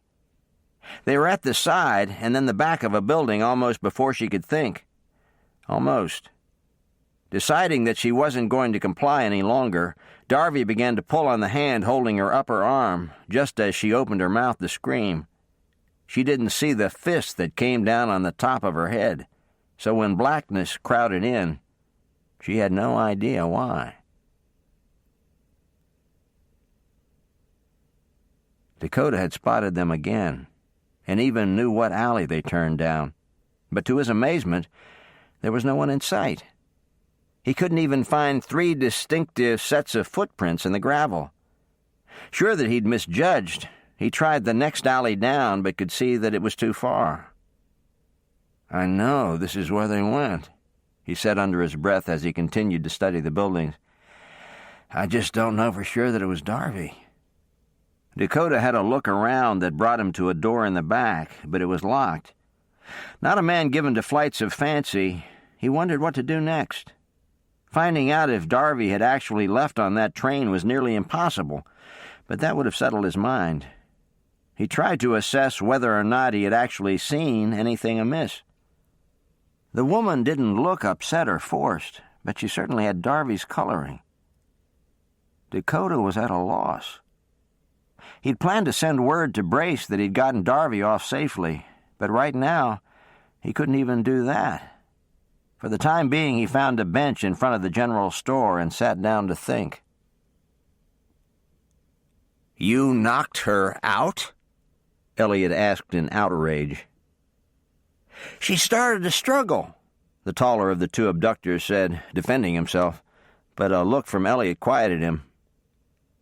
"When we get paid," the other tried, but he shut up when Seth's eyes grew as black as his brother's. Neither man dared to comment when Elliot opened the door, his message clear. As soon as they were gone, Elliot and Seth stared down at Darby and then at each other. "How hard do you think he hit her?" Seth asked. Elliot lifted one of Darby's eyelids and shook his head. "She's out cold. Here, let me move her to the Davenport. She's going to topple out of that chair." Seth lifted her easily, amazed at how light she felt, his heart pumping with very real fear that they had hurt the influential Annabelle Hewitt. But something else happened inside of him when he laid Darby back against a pillow, her face so pale that he was startled. Trying not to hear his own heart pounding, Seth placed his fingers alongside her neck. He picked up a steady beat and hoped it was only a matter of time until she woke. "She's prettier than her picture," Seth commented as he stood to full height looking down at their guest. Elliot came over to look, his gaze somewhat dispassionate. "Things must be better for her. Even knocked out, she looks better than the last time I saw her." "I don't know." "We could throw a little water in her face," Elliot joked, but Seth frowned. For some reason the idea repelled him. He knew she could be vicious with her words, but knocked out cold, Annabelle Hewitt looked rather young and vulnerable. "I'm going to get something to eat," Elliot proclaimed, heading toward the kitchen of the apartment that Jared kept in town. Its rear exit to the alley had come in handy many times over. "I'll join you," Seth added, his eyes on Darby until Elliot called again. "You'd better bring that bag of hers so we can check it out. You never know what a lady like that might be packing." Darby woke in confusion. Before she even opened her eyes, she tried to think why the top of her head felt bruised. Her memory returned with a jolt, but she continued to keep her eyes closed. She didn't know where she was, but it might be to her advantage to let whoever had taken her think she was sleeping. "She's coming out of it," she heard a soft male voice say. She finally gave up and opened her eyes. She didn't find the men from the train. These men were tall, well-dressed, and good-looking. Darby thought they might have rescued her and began to sit up. "Where am I?" she asked. "Don't you know, Miss Hewitt?" Darby nearly looked behind her. "Were you talking to me?" Both men smiled, thinking she was very good. "We're glad you stopped to see Mr. Silk," Seth now went on smoothly. "Unfortunately, you've missed him. He would like to see you, however. In fact, he's asked us to extend a dinner invitation to his home at your earliest convenience." "Who is Mr. Silk?" Elliot looked cynical, but Seth began to ask himself just how hard she'd been hit. "So, when can we set a date?" Elliot pressed on. "A date for what?" Darby asked, beginning to wonder if she had really awakened. "Miss Hewitt," Seth began patiently. "Who is Miss Hewitt?" Darby demanded. The men's faces grew hard, and Darby came to her feet, albeit awkwardly. "Where am I?" she tried again. The men just stared at her. Darby walked to one of the room's windows and looked out. She knew it was still Aurora, but she couldn't quite picture where. She had been tired the night before and eager to get on the train that morning. Was it that morning? "Is it still Wednesday?" "Yes." "Do you have the time?" "Miss Hewitt," Elliot tried this time. "Stop calling me that." "All right, Annabelle. Why do you wish to know the time?" "That's enough!" Darby's voice cracked with enough force to surprise even herself. She stared at them, eyes furious, her hands coming out to make her point. "I don't know what's going on here, but you will stop calling me that name. My name is Darby Wingate. I was on the train this morning, bound for St. Louis, when two men threatened me with a knife and removed me from my seat. I want some answers, and I want them now." "I should have known she was going to make this hard," Elliot said to Seth. "Yeah, I suppose you're right. Let's give her some time to think." The men filed from the room then, and Darby was completely confused. Her attention strayed around the small living area as she searched for answers, so she was startled when one of the men returned. Seth handed Darby her satchel. "I thought you might want this." Darby took the bag. "The gun is out," he added, holding her eyes for long moments before exiting once again. "I have to think," Darby told herself, trying to ignore the headache. With that, her eyes caught sight of the door. Bag in hand, she went to it and found it open. Hating to leave her gun and thinking she might be dreaming after all, she began to walk out onto a wooden landing that led to a tall flight of stairs. There was a door at the bottom. She was just closing the apartment door when she heard, "Did you lock that door?" Darby didn't even bother to catch the latch. Knowing she'd been found out, she lifted the front of her skirt and flew down the stairs as fast as she could move. She didn't make it halfway before an arm caught her around the waist.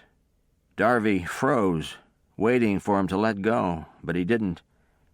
Not seeing any other way, she began to scream and struggle. A sound had barely escaped her when a hand was put over her mouth. The voice at her ear was quiet, almost gentle, but the words were no less serious. "The last thing I want to do is hurt you, but I can't have you escaping or screaming." Saying this, Seth shifted her so she could see his face. The terror in her eyes nearly got to him, but he still said, "Understood?" Darby nodded and stayed quiet when he slowly removed his hand. "Now back up to the apartment you go. We have to come to some type of agreement before you leave." "What agreement?" "Well, it's like we said. Mr. Silk wants you to come to dinner, as you missed seeing him today." Back in the apartment, Darby turned to see him put her satchel on the floor while the other man locked the door. "I don't know who Mr. Silk is, and I didn't come here on my own. I don't know how much plainer I can make it." The men said nothing. The one nearest the door pocketed the key, and the one who had caught her on the stairs only looked at her. A moment later, they exited the room again.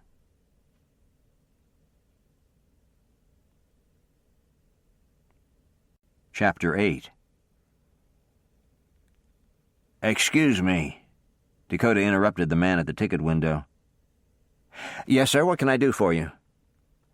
"I was just wondering if there's any chance you remember a woman buying a ticket this morning. She wore a navy suit and had reddish blonde hair." The man nodded. "I remember her, headed to St. Louis." "Yes, she's the one. Do you happen to know whether she was on the train when it left?"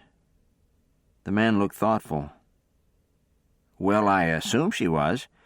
She didn't come back to say she missed the train. They always do that when it happens." Dakota debated how to ask the next question delicately. "Did you by any chance happen to see her leave the station area?" "I didn't see her go, but then I can't see as much as the men out front. You might want to check with them." "Thank you." Dakota stepped away from the window, fighting the frustration rising within him. He had already talked to the men who worked along the tracks. They hadn't seen anyone leaving who matched Darby's description, and told him to check with the man at the ticket window. "I don't think I can do anything else, Lord. Is it a lack of trust to wonder if she's all right? If that wasn't Darby, then why haven't I seen another woman like her in town today?" But Dakota's questions went unanswered. He honestly didn't know what to do. His money, including the funds that Brace had given him, was down to nothing. If he stayed in town, it would have to be outside tonight. He was more than willing to do this if there was a need, but if this was nothing more than a case of mistaken identity... On the other hand, if Darby needed him, Dakota would never leave her. Deciding to stay in town one more night and keep his eyes open, Dakota went in search of a cheap meal. He hadn't eaten since breakfast, and it was now way past noon. He had to assume if he didn't have answers by morning, he would have to leave well enough alone.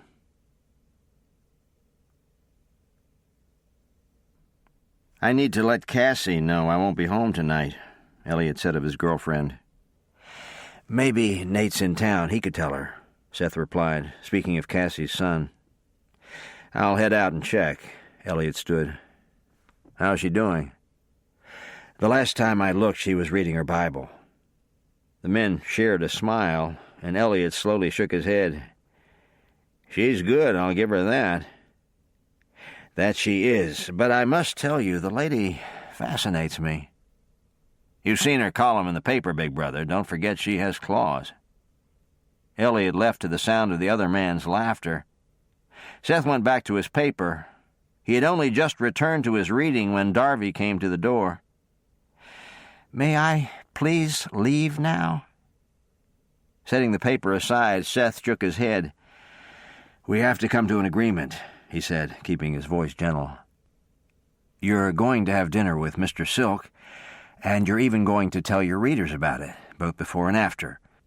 You've had some pretty ugly things to say about him over the last year, and it's time to do some repair work."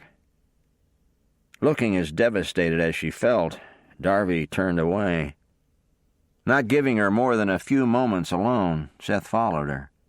He found her sitting and looking toward the window, but since it was getting dark outside, he knew she could see little. For a time, Seth cursed Jared Silk's very existence. None of this was going the way they had planned. Nevertheless, Seth knew he had a job to do. "I'm sorry you won't cooperate, Miss Hewitt, but if you'll just work with us, you can go home." "Please don't call me that." The lantern wasn't turned very high, but it did illumine the side of Darby's face, catching the smooth skin on her cheek, the adorable shape of her turned-up nose, and that incredible mouth. Seth felt his heart turn over with tenderness for her, and wanted to shake his head at this interest.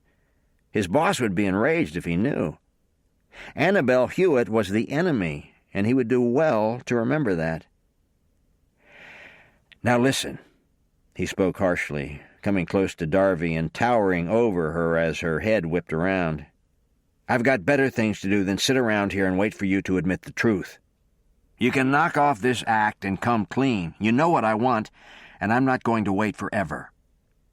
Nearly growling with frustration when the light would not give him a clear view of her eyes, he turned it higher. The tears, fear, and confusion he saw were almost his undoing, but he made himself go on, albeit in a quieter tone.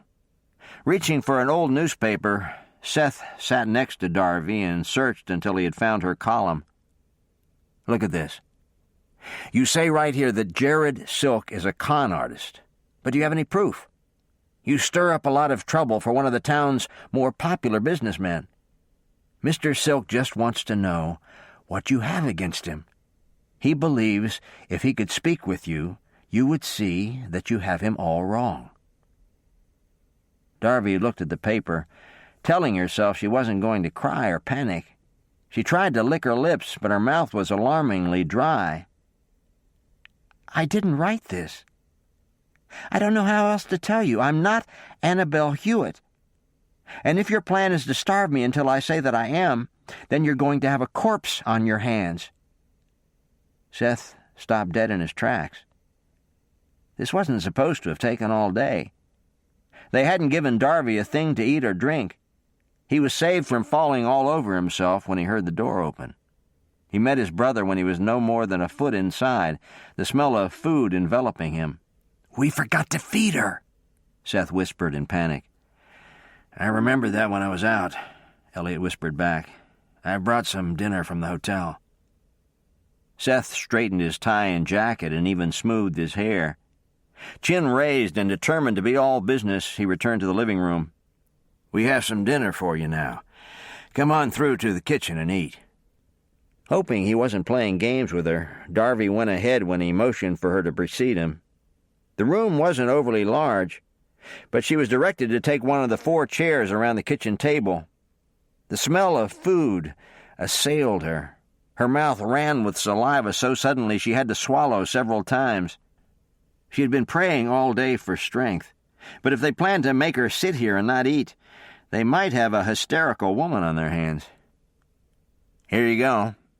Elliot set a plate in front of her, some silverware on the side. A glass of water came next, but Darby just sat, her hands clenched in her lap. The men had food of their own, but she was afraid to trust this situation. Trying not to look at her, Seth started on his food. Elliot couldn't. He watched her sit there for a few seconds and then spoke up. "You can eat." "I don't have to do something first?" "No." Elliot's reply was very quiet. He had just gotten a taste of what his brother had seen. He made himself look down at his plate, but he couldn't miss the way she picked up her water, her eyes closing in relief as she drank. Drinking often, she began to work her way through the food. The rice was wonderful, but the chicken looked so good that she soon had a piece in her hand. She was just starting to feel normal when she glanced up to see that someone had filled her water glass again. Pausing only to wipe her hands, she reached for it. Not until that point did she realize the men were watching her. For some reason, color filled her face as she slowly set down her glass. To her surprise, the men rose. They set their plates on the side counter and turned to her. "When you're finished, come back to the living room so we can talk." This order came from Elliot, and Darby only nodded before they went on their way. She finished slowly, managing to eat every bite. It was during this time that her brain went back to work. She knew that the living room was out the door and to the left, but the one man had not exited that way. He'd come from the other side. Working not to scrape her chair on the floor at all, Darby stood up, wiping her face and hands as she went.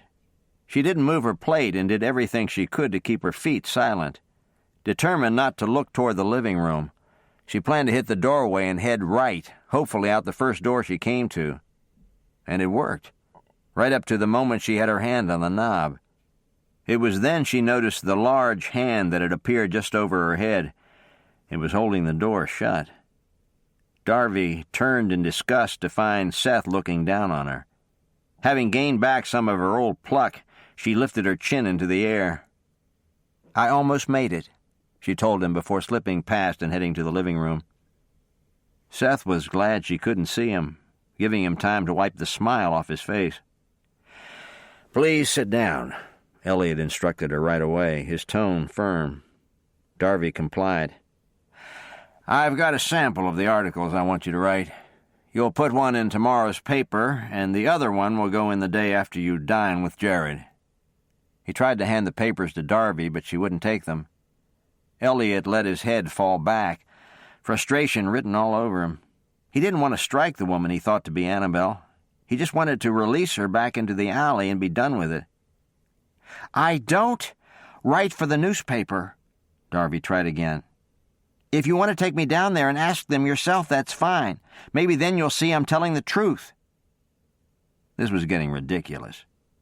Jared's scheme had seemed a little far-fetched when he'd plotted it for them, but now this attempt to execute it was just plain foolishness. "May I leave?" The men looked at her. "No," Seth spoke up, trying not to be led by his heart. "I still think we can work something out." "But it's dark out. I have to go." "Where do you have to go?" Darby didn't answer. She just knew she needed to get out of there. "Did you find Nate?" Seth asked of Elliot. "Yes." Seth stood. "If you'll come with me, Miss Hewitt, I'll get you settled for the night." Darby couldn't believe her ears. She could see these men didn't mean her physical harm, and that they truly had mistaken her for someone else, but that didn't make the whole episode any less frightening. For the dozenth time that day, Darby was forced to push Dakota's face from her mind. He would have taken such good care of her if he were here, but he wasn't, and she had to accept that. Following the man who picked up her satchel, Darby left the room behind him. They went down the hallway and past the kitchen to a small bedroom. There was very little in the room. He set her satchel on the small bed. "The window is nailed shut, but even if you do figure a way to open it, it's a 2-story drop. If you need something, I'll be across the hall or in the living room." Seth said all this while forcing himself not to look at her. He headed to the door and almost made it, but looked back even as he had his hand on the knob. It was a mistake. Darby stood looking around the room, that expression of a lost, forlorn child back on her face. Seth couldn't get out of there fast enough. He nearly ran to the living room and threw himself onto the davenport. "Something doesn't add up, Elliot, and I don't mean maybe. If that woman is Annabelle Hewitt, she's the greatest actress who ever lived." "I was thinking the same thing. It has crossed my mind that she's playing us for the biggest fools alive, but it's getting harder to buy." The men sat in silence until Elliot had another thought. "Could it be a relative? Even her daughter or younger sister?" Seth shook his head. "She's never heard of Annabelle Hewitt. She can't be faking that."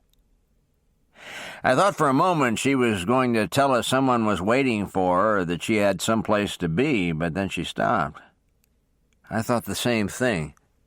It even looked like she wanted to make something up and couldn't think of it fast enough. Elliot stood with a groan. "Take the first shift. I'm tired." "All right, I didn't lock her door, so check the front again. I've got the key." "All right. Call me before you nod off." "Will do." Seth was left alone with his thoughts, and they weren't happy ones. He had no idea what to do next.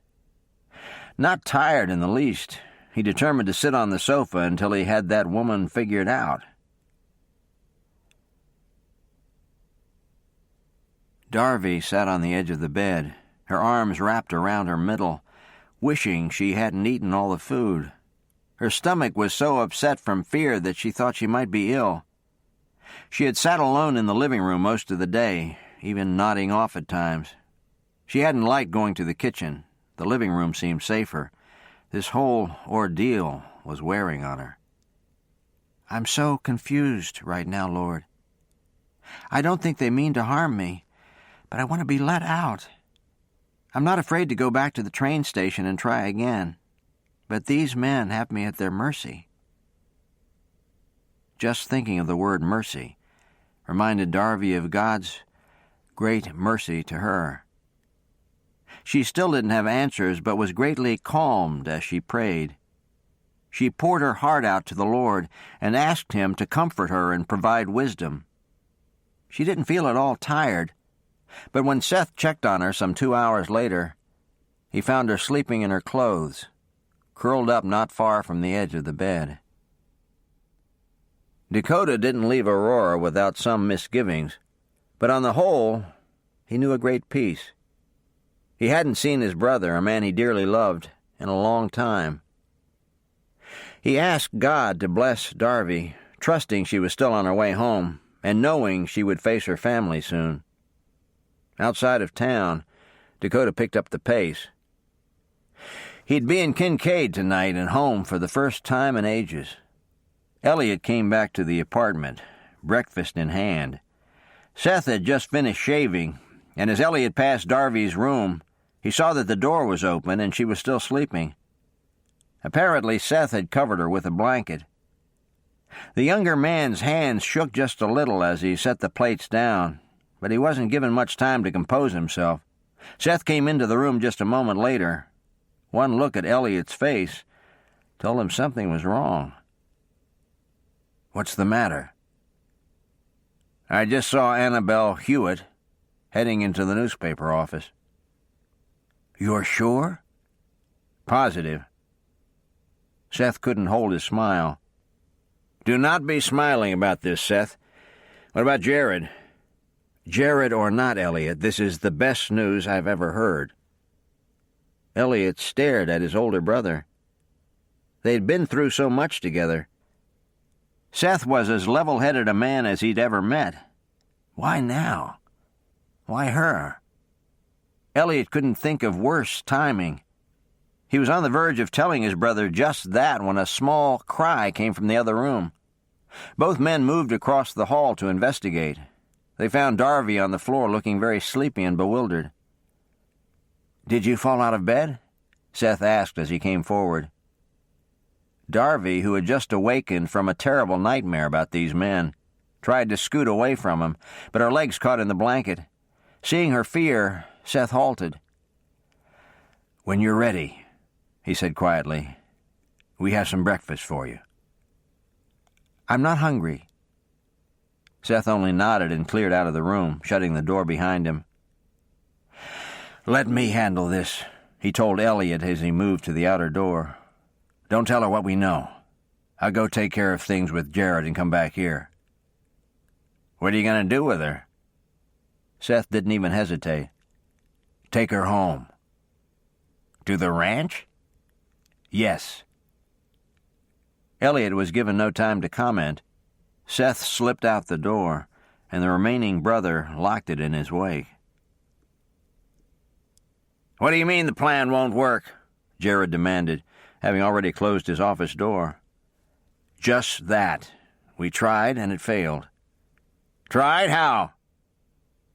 Looking much more composed than he felt, Seth met Jared's eyes.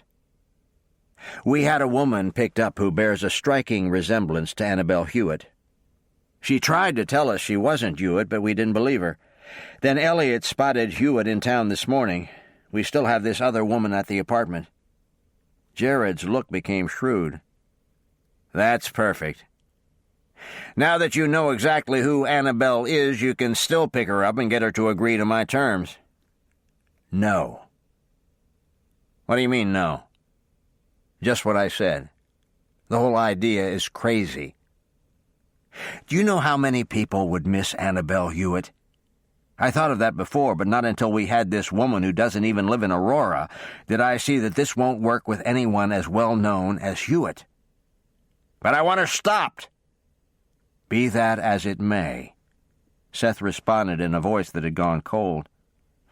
"You'll have to find another way to do it."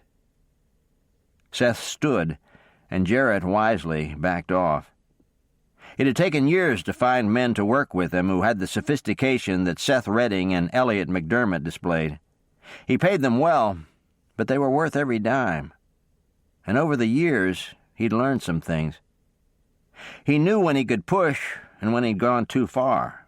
The men did have their limits. "What will you do with this woman?" Seth shrugged as though he didn't care. "Take her to the ranch for now." "What's her name?" Jarrett asked before thinking, then swiftly held up his hand to stop the question. "I don't want to know any more. Just handle it." Seth started toward the door. "I'll let you know when you're needed again." "All right. We'll be in the apartment until after dark." Jarrett only waved in his direction, his mind already working on the next plan. Never once did the banker's brilliant mind remind his heart that he could have used his intelligence to gather wealth honestly. This was the way he'd always done things. A different approach had never occurred to him. Darby rubbed at her hip. She had finally climbed from the floor, but she felt stiff and sore, and her hip ached. She must have landed directly on it. She rubbed the back of her neck, glanced around the room, and noticed the steam. Moving to the pitcher and basin, she saw that someone had brought her hot wash water, soap, and towels. A wash sounded good, but to do it right, she would have to unbutton her dress and loosen her clothing. The thought alone sounded wonderful. Darby moved toward the room's only chair, a thin piece of furniture, but her only choice. She carried it across the floor and tried to jam the back under the doorknob. She no more had it settled when someone knocked. "Are you all right?" Elliot called from without. "Don't you try to open that door. I put a chair there." "Why did you do that?" "Because I want some privacy." There was silence, and then, "If I hear glass breaking, I'll bust the door down." Darby didn't answer. "Do you hear me?" "I hear you." Darby wanted to hear him walk away, but when he didn't, she still went to the basin. Hearing the splash, Elliot's suspicions about her trying to escape eased, and he went back to the kitchen to check on the 2 breakfasts he had set on top of the stove. He could see the food was drying out, but he thought it still looked edible. In the room, Darby took as much off as she dared and began to scrub with a vengeance. It occurred to her for the first time that her surroundings were impeccable, but her own fear had naturally caused her to perspire. Bathing was a definite help to her spirits. "I'm going to get out of here today, Lord," she proclaimed as she began to rinse off. "I don't know just how yet, but I'm not going to sit around here again and try to convince these men. They can take me back to the train station, or I'm going to cause such a ruckus that I'll bring the whole town down on their heads." Darby hoped she could actually manage all this once she was faced with it. It was easy to be tough behind closed doors. "You told Dakota you would do just fine on your own," she whispered to her reflection in the small mirror, even as tears filled her eyes. "Oh, Dakota, I hope I didn't lie to you." Chapter 9. Darby exited her bedroom about an hour after she fell out of bed. She didn't have a confirmed plan in her mind, but she was going to keep her eyes and ears open. She found one of the men in the living room, his jacket off, his feet on the table. She was grudgingly impressed when he stood and reached for his jacket. It made the whole situation all the more curious. "What exactly do you do for a living, Mr. McDermott," he supplied. "I'm a personal assistant to Jared Silk." Darby nodded. She had been too stunned yesterday to act. Today she was going to learn who this Jared Silk was and why Annabelle Hewitt wrote about him. "Would you like some breakfast now?" "No, thank you. I don't suppose it would do any good to ask you to let me leave." "I'm afraid not." "In that case, may I share some of your paper?" "Indeed, please help yourself." "Thank you." Darby was scanning the pages just a moment later, but Elliot was a little slower to go back to his reading. Since she was reading attentively, he was able to study her undetected. Something had happened since the day before. She wasn't the least bit afraid of him right now, and he again experienced some of the fascination his brother was feeling. Completely unaware of his scrutiny, Darby couldn't believe what she was reading as she went through nearly every newspaper in the two piles that sat on the floor of the living room. Not all of Annabelle Hewitt's articles were about Jared Silk, but when his name was mentioned, the woman was nothing short of scathing. A chill went down Darby's spine. Jared Silk must hate this woman, and these men thought they had her in captivity. At the same time, Darby's mind worked fast. She wondered if this might not be her way out. Clearly the men believed she was a reporter. Darby wasn't sure if there was ever a right time to lie to someone, but at the moment she was tempted. Hearing the door open and watching the man in the room get up, Darby kept studying the newspapers and working on the plan that was budding in her mind. "Where have you been?" Elliot asked when he met Seth at the door. "I had some things to pick up, and then I went ahead and bought lunch." Elliot shook his head. "She never ate any of the breakfast. What did Jared say?" "He wanted us to grab Hewitt this time, and I said no." "That sounds a little too easy." "Not really. He pushed me, and I pushed back. He backed down and said he'd send for us when he needed us." This Elliot could believe. Jared slid along the edge of the law, but he never crossed Seth. Seth could find work too easily, and they both knew it. "How has she been?" the smitten brother asked. "She's reading through the newspapers. She's not afraid like yesterday. I swear she has something up her sleeve." Seth looked thoughtful. "My bet is she's pretty harmless, but she did have a gun in her bag. We'll just keep on as we're doing, and hopefully I won't have to gag her before we leave here tonight." "Seth, are you sure about this?" "Very sure." "This kind of thing can bring a whole lot of trouble." Seth studied his brother's pensive face before glancing toward the doorway as if he hoped to see Darby. "Just go along with me, Elliot. I can't explain it. I just know what I have to do." The men's eyes met before Seth put a hand on his brother's shoulder. A moment later he went to the living room. "Lunch is ready." Darby looked up to see the other man addressing her. She set the paper aside, and much as she had done the night before, preceded him to the kitchen. Mr. McDermott was already there, the food ready and waiting. Darby was nowhere near as starved, but she was hungry. She didn't know where they picked up the food they brought in, but the beef and vegetables on her plate were very tasty. She didn't rush.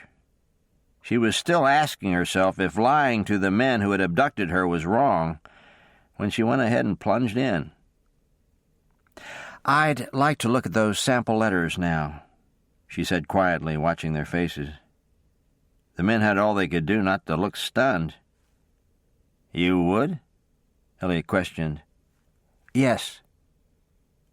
Elliot and Seth were careful not to look at each other as Elliot came slowly to his feet, went to the other room, and returned with the pages. Darby took them from his hand. Elliot, watching his brother watch Darby, had to smile. Seth was doing everything in his power not to show it, but his heart was nearly in his eyes as he gazed at this woman, understanding exactly what she was up to. "And if I write this for the paper," Darby clarified, "you'll let me go?" The man hesitated. "Isn't that what you said?" "There's been a slight change in plans," Seth began. "I'd have to run it past Mr. Silk." Darby tried not to show how far her heart sank. She hadn't expected this, but she was going to keep trying. "Can you do that now? Can you check with him today?" Seth appeared to consider this. "I think I can do that. If you're finished eating, why don't you let us talk it over and get back to you?" Darby desperately wanted to know what he meant by a change in plans, but thought she should take what she could get for the time being. Trying not to appear as uncertain as she felt, she rose from the table and left the room. Both men remained very quiet, so they had no trouble hearing Darby check the door in the living room. They knew it was locked. Next they heard more rattling of newspapers. Seth leaned back in his chair, a full-blown smile on his face. "Now tell me, Elliot, had I met her under other circumstances, would you like her more?" "I like her now, Seth, and it's very easy to see why you're taken with her." There was so much to add to this, but Elliot didn't waste his breath. His brother was lost on this woman. Elliot stayed where he was even after Seth went to the other room and had a few words with Darby, obviously telling her he was headed to see Jared. Elliot even heard her thank him, her voice sweet and grateful, not sure she should be left alone for too long. Elliot did a quick cleanup job in the kitchen and went back to reading newspapers with Darby in the living room as soon as Seth exited the apartment.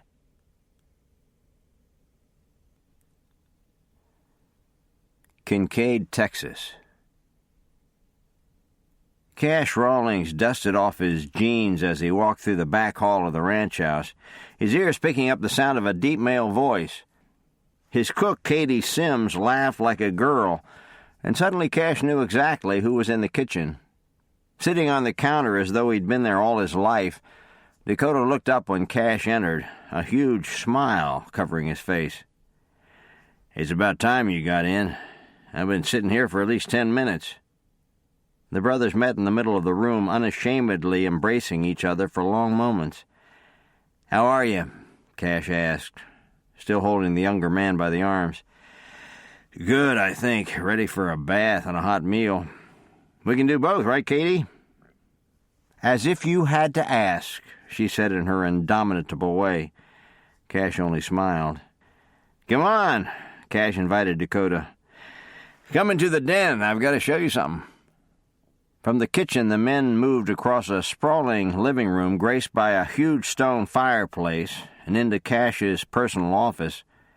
The oldest of the Rawlings brothers led Dakota to a framed portrait, turning to see his reaction. "When did this arrive?" "Just last week." The men gazed at the beautiful picture of their parents, Charles Sr. and Virginia Rawlings.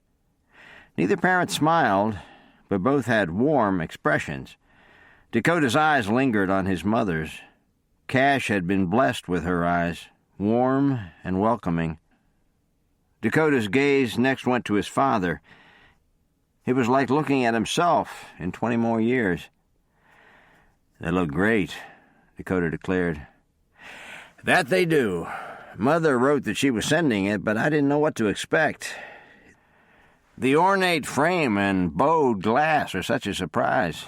It's more elegant than ranch life, but I'll take it anyway. Now, if Mother were here right now, she'd say it was time you had a woman's touch around here. She'd say the same for you. Have you been to see them lately?" "No, I'm thinking of going just before Grandma's visit." "How is she?" The men fell into easy dialogue about everything from their grandmother to the increasing number of cattle Cash had on the ranch. At one point, Katie called that the water was hot for bathing, and Cash encouraged Dakota to go first. Do I smell that bad? Cash smiled, his eyes not bothering to disguise the love he felt. It's so good to have you home. I'm glad you feel that way. I'll probably stay for a while. Good. How's the new life going? Dakota sighed. I have so many questions. The men would have started on those questions right away, but Katie came from the dining area with orders. Cash, are you going to let this boy bathe? Go, Dak, before she has a fit. Katie had been with the family since the men were boys, so the look they exchanged was a familiar one. They did as they were told. Cash followed Dakota into the large bathing chamber off the kitchen at the rear of the house so they could keep talking. Katie grumbled under her breath that they acted just like kids, but that didn't stop her from standing outside the door, listening for a moment to their nonstop talk and grinning from ear to ear. Darby had everything she could do not to wring her hands and pace. All her brave thoughts melted as she sat and thought about the meaning of a change in plans. Several times she had asked Mr. McDermott what could be keeping the man he called Seth, but he seemed as uninformed as she. Another glance at the window told her darkness was crowding in. It was inconceivable to her that she had spent 2 whole days in this apartment, no one knowing where she was. She hadn't communicated a firm arrival date to her parents, and Dakota thought she was on her way home. The thought caused panic to claw at her throat. The men hadn't been threatening to her. They just wouldn't let her go. Working desperately not to crumble, but to keep her voice strong, Darby stood. I have to go now. It's been too long. He's not coming back, and I can't stay here anymore. Elliot came to his feet, mentally begging Seth to return before he had to gag this woman to keep her quiet. I think he won't be long now. She wasn't going to hear that again. Darby looked toward the window, anger taking over. It's getting dark outside. I've probably missed my train again. Now you must let me out of here. This said, she strode to the window and started to open it. Elliot couldn't stand the thought of hurting her, so he simply tried to take her by the arm. Don't touch me. I'm going to scream until someone comes. Is there a problem? Seth's voice sounded at the edge of the room. Darby turned swiftly from the window, her eyes hot with betrayal. What kind of people are you? She spat. Now I want out of here, and I won't hear another excuse. Do you hear me? Yes, I do hear you, Seth replied quietly, thinking a day had never been so long. It obviously had been for her as well, but certainly for another reason. Get your bag ready. Darby was surprised, but went immediately to do as he bid. In less than a minute she was standing in the hallway, ready to go. May I take this for you? Seth offered. No, thank you, Darby said without looking at him. And Seth wondered how much ground he might have lost by staying away so long. Let's go, Seth said quietly, and surprised Darby again by taking her back through the living room. She remembered the stairs well, but it was getting dark and she had to take hold of the railing. A wagon was waiting in the alley, but Darby didn't move toward it. Thank you, she said stiffly, thinking this entire ordeal had been a nightmare and asking God to let it be over. Climb in, we'll give you a ride. No, thank you, Darby stated plainly. It was already quite dark, but she decided to take her chances alone. She didn't get 5 feet before a large arm dropped around her shoulders and steered her toward the wagon. What are you doing? I can't let you go to the train station, Seth said, hoping she was not going to scream. Please, don't do this, Darby entreated him. Please let me go. I can't, he whispered, and with that swung her up into his arms, stepped on the wheel, and sat down with her in the back of the wagon. Elliot immediately put the team into motion, and Darby screamed. Wanting very much to put his mouth over hers, Seth had to be satisfied with his hand, only to get it bitten. At the same time, Darby's other hand clawed at his face, and it took some doing to subdue her. Unfortunately, that freed her mouth for another scream. Elliot was cutting through alleys and behind businesses as fast as he dared, but he feared that if she sounded off again, they were going to get nabbed. He cringed at the thought of the explaining they would have to do. Some of the police force were on Jared's payroll, but no one would turn a blind eye to their abducting a woman. Still hearing scuffling in the back, Elliot could see that they'd almost made it. Another half-mile and they'd be far enough out of town that he could move the horses a little faster and not cause suspicion. From there they would head to the ranch some 5 miles out. At that point she could scream all she wanted to. No one who could do anything would hear her. Darby couldn't fight anymore. Seth held her very effectively, and biting his hand only lasted a few moments each time. She lay panting beside him, noticing for the first time that he wasn't trying to take advantage of her. Nevertheless, she didn't like it. She tried to speak, which caused him to ask, "Are you going to scream?" Darby shook her head no. Seth let go. "Where are we going?" Darby pushed the words past her raw throat. "To my home." "Why?" "Because we are." Darby tried to see him in the dark. "Didn't Mr. Silk want to see me?" "I didn't even ask him." Darby sighed. What in the world was going on? As though he'd heard her, Seth answered, "We'll get you to the ranch and Cassie will settle you in. Tomorrow I'll try to explain."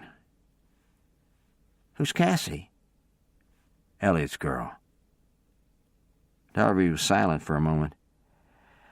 "I'd like to sit up now." Seth was swift to help her. He'd had her pinned to the floor of the wagon, her wrists held in one of his hands. He now put a hand to her back and helped her sit up. "Do you want to sit on the seat with Elliot?"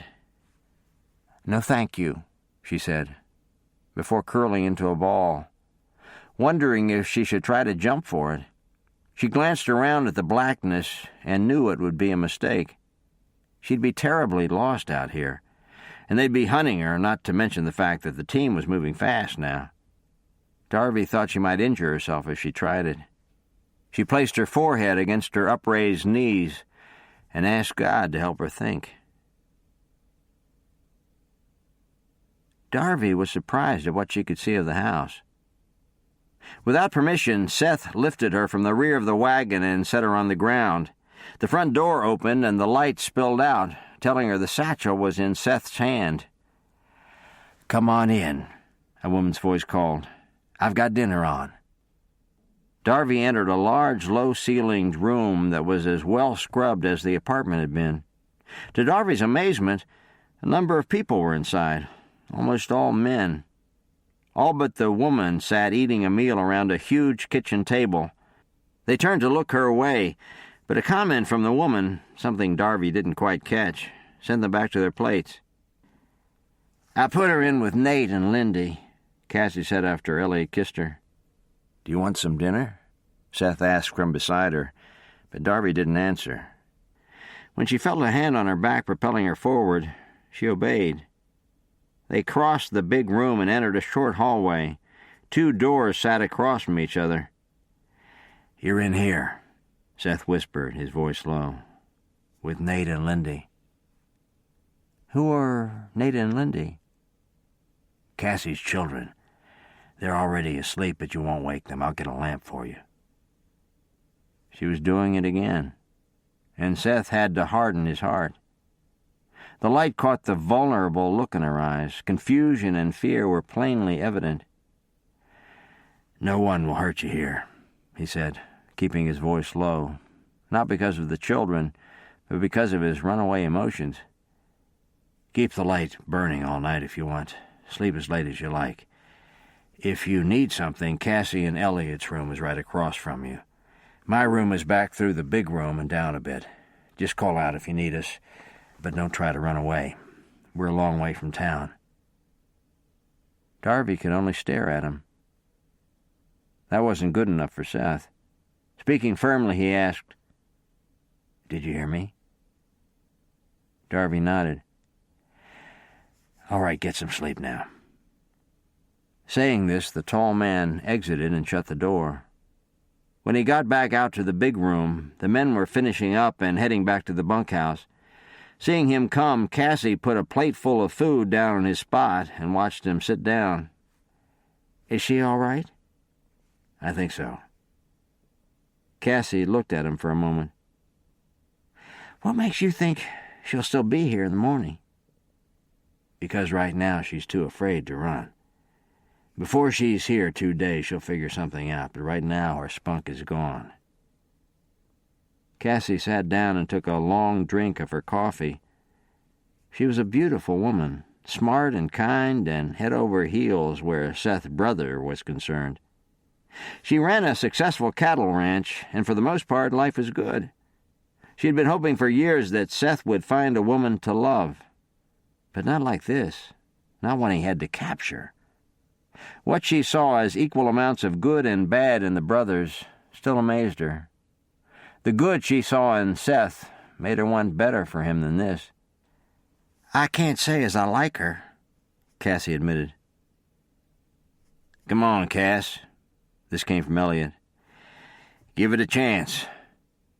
"He's supposed to find someone who loves him in return," Cassie shot back at Elliot, both talking as though Seth wasn't there. "It doesn't always work that way." "Give it time." This came from the man in question, his voice calm and confident. "If she stays long enough, she'll love us."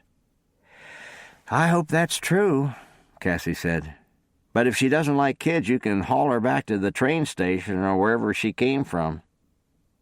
"I wouldn't expect anything else, Cassie." Much of the tension left the table at that moment. These three had lived together and been friends for a long time. It was natural that Cassie didn't want another woman coming in to upset that balance. "I'm turning in," Seth said, finishing his food and standing up. "Thanks for dinner." "Are you going to keep watch?" Elliot wished to know. "I don't think so. I'll be up early, and I somehow doubt she'll be gone. If she is, I'll deal with it then. Maybe you could just check on her when you retire, Cassie. I would, but if she's still awake, it might make it even harder for her." "I'll do it. What's her name again?" "Darby. Darby Wingate." The name was said softly, a gentle smile on Seth's mouth. "Why now? Why her?" Cassie asked of Elliot after Seth went to his room. "I've been asking myself the same questions." "So what are we going to do?" Elliot shrugged a little. "Just wait and see."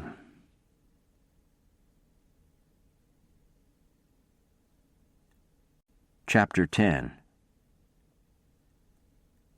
Darby's lids opened, and she stared at the log wall in front of her face.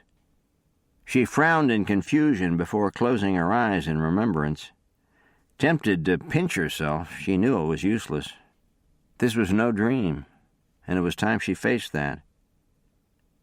Rolling to her back, she spotted a window above her bed, sat up, and looked out. Bright sunshine filled the sky, and she could tell it was going to be another hot day. Just as suddenly as she remembered the last few days, she recalled having roommates. Before undressing last night, she'd taken the lamp close to the room's full bed and seen 2 sleeping children. She now looked that way, wondering if they were still abed. What she saw made her blink. Sitting on the edge of the bed, dressed and ready to go for the day, was a little girl. She stared right back at Darby, her expression open and curious. "Hello?" Darby tried. The little girl continued to stare. "What's your name?" "She can't talk," a little boy said from around the door he'd just opened a bit. "But her name's Lindy."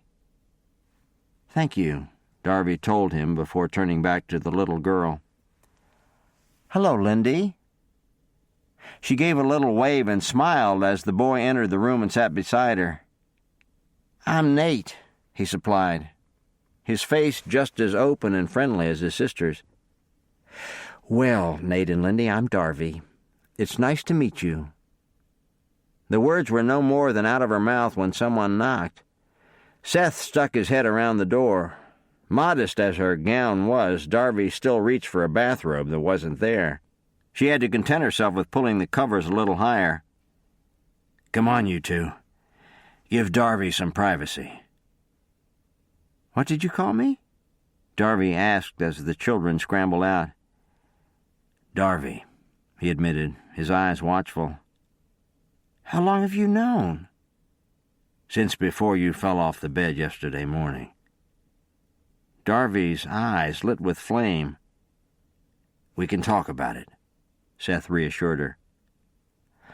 "Oh, no," Darby countered, her voice tight. "We are not going to talk about anything. I'm not saying a word. You have a lot of explaining to do." Seth only nodded. "Whenever you're ready." Darby got up the moment he shut the door. Certain she was finally going to get on that train, she dressed yet again in her navy suit, trying to ignore some of the creases, and from years of solid habit, made her bed. After packing her bag, Darby went out to do battle. This was all before finding the large room almost empty. The woman they referred to as Cassie stood at the stove. As soon as she spotted Darby, she took a plate from the oven. "I have some breakfast for you," she spoke as she moved to put it on the table. It was on the tip of Darby's tongue to refuse, but then she saw it was dished up and ready. "Thank you," Darby only replied and sat down, thanking the woman again when she was served a steaming mug of coffee. Trying to calm her now racing heart, Darby bowed her head and thanked God for the food. She might never see this woman again, but she wanted her impression to be a favorable one. "Darby, is it?" Cassie asked when her guest's head came up. "Yes, and you're Cassie?" The woman nodded.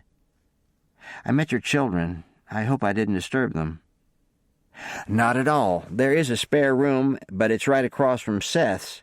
He felt you would feel safer in with the children. You can move if you like." "I appreciate the offer, but I won't be needing either room another night." Cassie only nodded, knowing it would not help Seth's cause for her to comment. "May I ask you where Mr. McDermott is? Or, Seth? I don't know his last name." "Redding, Seth Redding. Elliot had to run into town, and Seth is around somewhere. I know he wants to talk with you." The eggs and steak on Darby's plate were delicious, and so was the thick slice of bread, but it was somewhat lost on her. She spent the entire meal searching the door and windows for any sign of Mr. Redding. He didn't appear until after she was finished. As soon as Darby saw him come in, she went for her bag. Back in the large room, the handle in her grasp, she spoke. "You may explain to me when you return me to town." "I'm not returning you to town, but we can go for a walk and I'll tell you what happened." Darby could have stomped her foot with frustration, but as with everything else in this situation, she was helpless. She set her bag back against one wall and followed Seth outside. He walked them toward the distant woods. His stride shortened to match Darby's. Not that she was very close to him. She walked a few steps behind and some 10 feet away. Seth glanced over at her stormy face and knew he would just have to begin. "Elliot, he's my half-brother, and I work for Jared Silk. He's a banker. He's not all that honest, but he pays us well, and we're good at what we do." He glanced to see if she was listening, but she looked away when their eyes met. "Jared's sick of Annabelle Hewitt's column. If the truth be told, she's often right about him, but he wants her stopped. He came up with a plan to talk to her, and our job was to convince her to have dinner with him. The men we sent grabbed you because you looked like her, and also because she's always headed somewhere. Her job takes her all over town, so it wasn't surprising they found you at the train station. We thought we had Annabelle until Elliot saw her heading into the news office early yesterday morning. By that time, it was too late.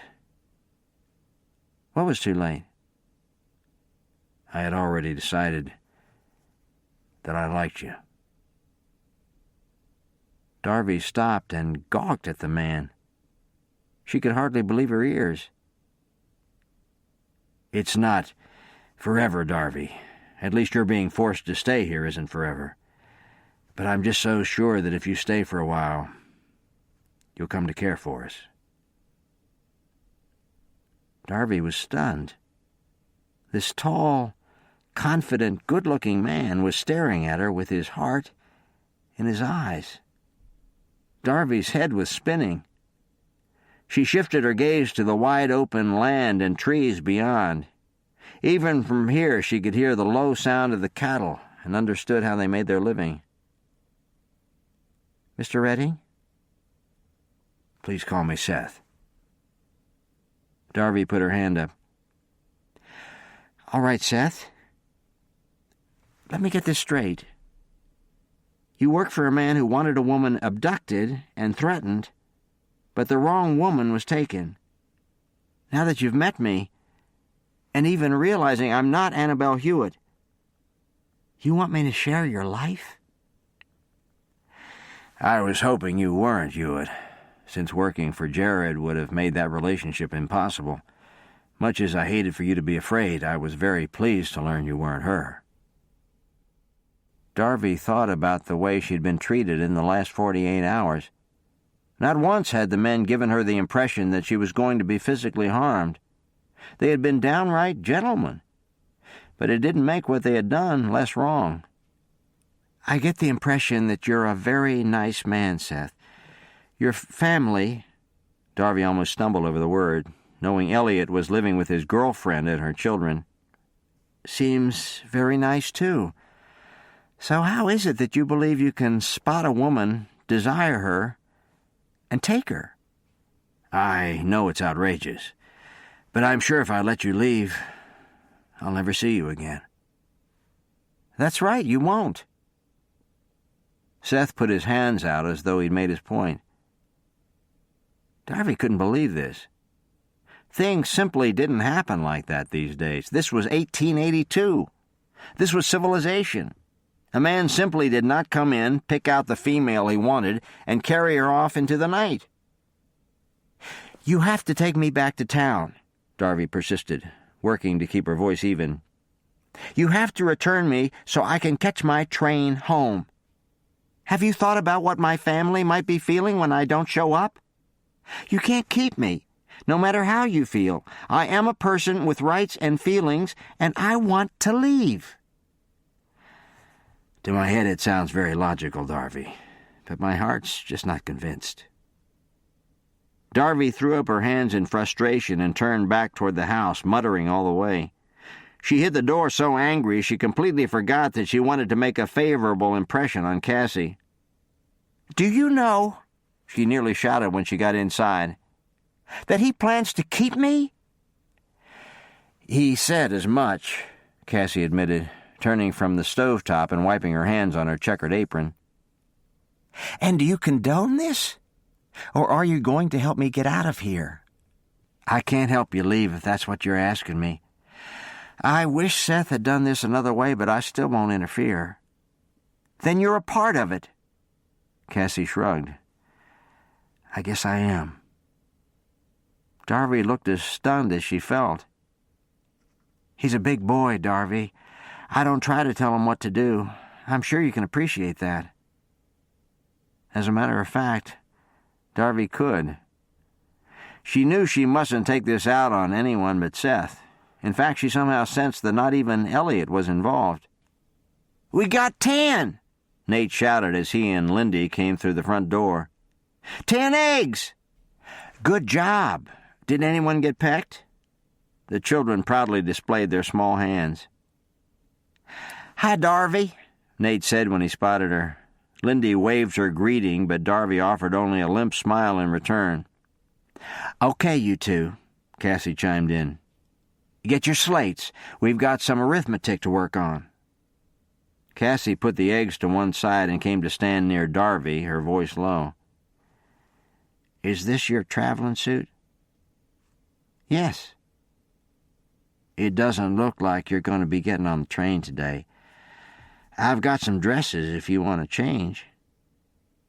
"I have 2 more dresses with me, but I thank you." "Let me know if you need anything," Cassie said as she moved to her children. A way out was Darby's only thought, but she kept this to herself. But we all, with open faces beholding as in a glass the glory of the Lord, are changed into the same image from glory to glory, even as by the Spirit of the Lord. Therefore, seeing we have this ministry, as we have received mercy, we faint not, but have renounced the hidden things of dishonesty, not walking in craftiness, not handling the word of God deceitfully, but by manifestation of the truth, commending ourselves to every man's conscience in the sight of God. But if our gospel be hidden, it is hidden to them that are lost, in whom the God of this world hath blinded the minds of them who believe not, lest the light of the glorious gospel of Christ, who is the image of God, should shine upon them. Darby read the verses from 2 Corinthians 3 and 4 a second and third time before sitting back thoughtfully. She wouldn't have chosen to be in this place, but she knew from other passages that God was in control. It was hard to imagine a reason for this, but she understood now that if others couldn't see the gospel, the good news of Christ, in her, they might remain lost. Darby read the verses again. "But does that mean I just sit here? Or do I do something to get back to town?" Darby had no answer and kept on praying. "Lord, I need you to show me a way out of this. I will never love Seth Redding because he doesn't love you. But those verses say I'm to care about the souls of these people. Part of my heart still can't believe this has happened, but I know that you have your eye on me." Darby spent a little more time in prayer and in reading her Bible before changing into an everyday dress and going back out to the big room. Cassie and the children were still working at the table. They looked up when she came in. "Are you any good with spelling?" Cassie asked. "Pretty good. It all depends." Cassie raised the book when Darby approached. "Is there a rule I can tell the kids about adding ed or ing to a word?" "What words do you have for examples?" "Well, study, for one. Studied puts an I in, and studying leaves the Y in place." "Oh," Darby was sympathetic. "That is a hard one." While the women pored over this, the children's noses pressed close as they listened, Seth came back. He hadn't wanted to rush Darby, knowing she'd need time to see that, unconventional though his approach may be, he wanted only to take care of her. He thought it might be easier if he made himself scarce for a time, but it had then occurred to him that she might be giving Cassie a hard time. He knew he couldn't allow that. Seeing her working at the table with some of the people he loved most in the world did his heart a world of good. Not waiting to be invited, Seth joined them. Lindy went right for his lap, and when Cassie had the kids go back to their spelling words, she stayed right where she was. It was not lost on Seth, however, that Darby never spoke to him or even looked at him. This surprised him. She didn't seem to be that type of person. But considering all the circumstances, he thought she might not have seen herself as having any other recourse. He was relieved when Cassie had something else for the kids to do and called them away. Seth spoke quietly before Darby could get away. "Darby, please don't tell me you're going to spend every day not looking at me or talking to me." Darby finally looked him in the eye, her own gaze regretful. "I have no desire to be mean or rude to you, and I appreciate your not hurting me or threatening me. But you need to know that if I could leave here, I would. You need to understand that I'm hoping you'll come to your senses and return me to town. I'm praying for that very thing." Seth looked thoughtful, even as he reminded himself he was going to have to be patient. "At least I know where I stand," he finally said. "And since you're so sure of your feelings, you can't object to my trying to change them." He wasn't listening. Darby shook her head to clear the confusing mix of emotions. "I'm not the woman for you, Seth. And the sooner you face that, the easier all this will be." "Now, there you're wrong. You are the woman for me. I know you are, and given time, you'll know it too." Darby looked into his eyes. He was completely serious. She had been close to only one other man in love, and that had been Brandon. Seth's eyes looked the same, tender and warm, full of eagerness to please, with just enough male interest to remind Darby that he was a man. She stood up. "Darby, please don't go." She paused, making herself meet his eyes. "I'm not running from you. I just need to get out for a little while. For your sake, I might add, not mine." "You're sure?" She only nodded and started away. "Darby?" She turned one last time. "You look beautiful in that yellow dress." Darby didn't try to hold back her sigh, but she still said, "Thank you, Seth."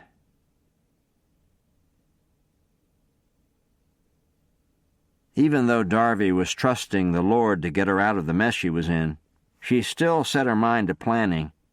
She spent her first afternoon with the children, who showed her every inch of the barn. Darby saw the chickens, the milk cow, several horses, a goat, and even 2 pigs. She also took note of the doors, where the saddles and tack were stored, and the access to the haymow. Her mind was working out how she could use all of this when she heard Cassie say she was taking the wagon to town first thing in the morning. The children were already in bed, and the big room was full of ranch hands. As Darby was eating, a plan was forming, one that she saw no harm in trying. She had told Seth she didn't want to stay there, and she meant it. "Excuse me." A male voice finally got through to her. Darby looked up to see one of the hands addressing her. "Do you still write for the paper?" Darby shook her head. "You've confused me with someone else. I've never written for the paper." The man, who was very well-mannered, they all were, went back to his plate. Darby did the same, but she could feel both Seth and Elliot's eyes on her. Choosing to ignore them and wishing the children hadn't gone to bed so early, Darby finished her meal feeling very alone. It was a relief to see Cassie starting the dishes. Darby left the table to offer her help.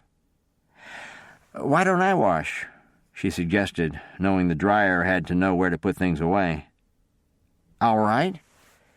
Did you have enough to eat?" "Yes, thank you. It was delicious." Darby glanced at the half-dozen ranch hands still eating. "Did they come in for breakfast and lunch and I missed them?"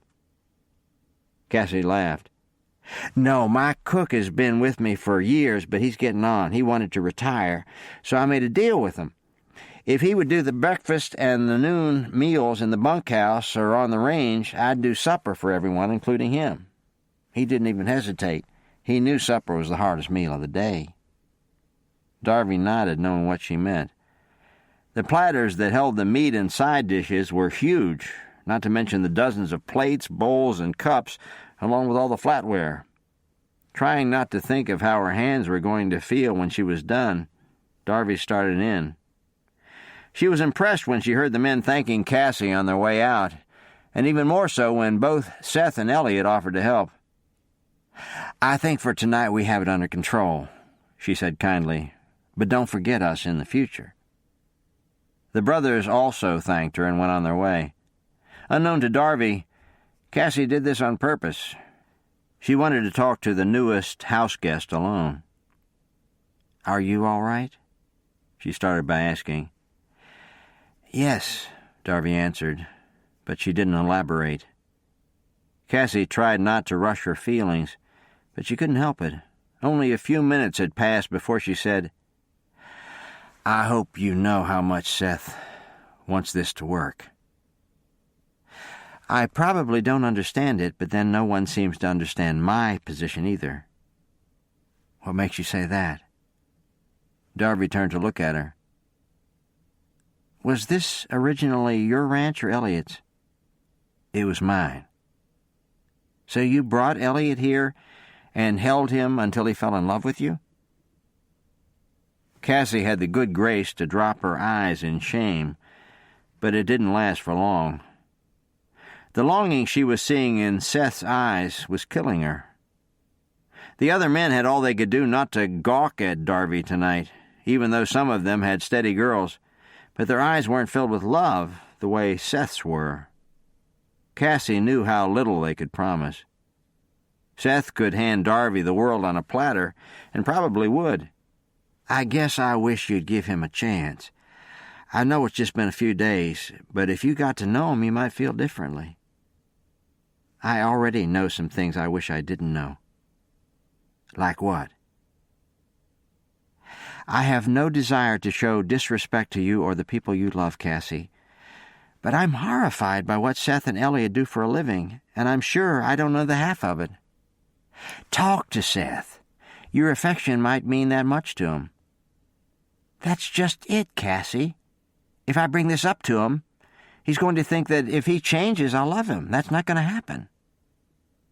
Cassie's face clouded with anger. "What are the men like where you come from, Miss Wingate, that Seth Redding is not good enough?" Darby knew she should have held her tongue, but they had gone this far and she was going to finish it. She turned from the washwater and faced the other woman. "Just a few months back, I realized I was a sinner and needed to have a personal relationship with God. Because of God's Son, I am a different person. I didn't have to do this. It was my free choice. But now that it's done, I'm working to live my life in a way that's pleasing to God. And one of those ways is not marrying a man who does not share my faith. The Bible is very specific about that. If Seth were to know Christ someday, that would be great. But he can't do that just to win me. He's got to do that for his own soul's sake. It's a matter between him and God. If I still sound to you as if I think I'm too good, I'm sorry. But God is my witness. My only desire is to do what I know to be right." Cassie was stunned. Of all the things she expected to hear, this wasn't it. She had not an argument left in her head. She wasn't a religious woman, but she had high respect for anyone who was. Cassie dried a pot and watched Darby's profile.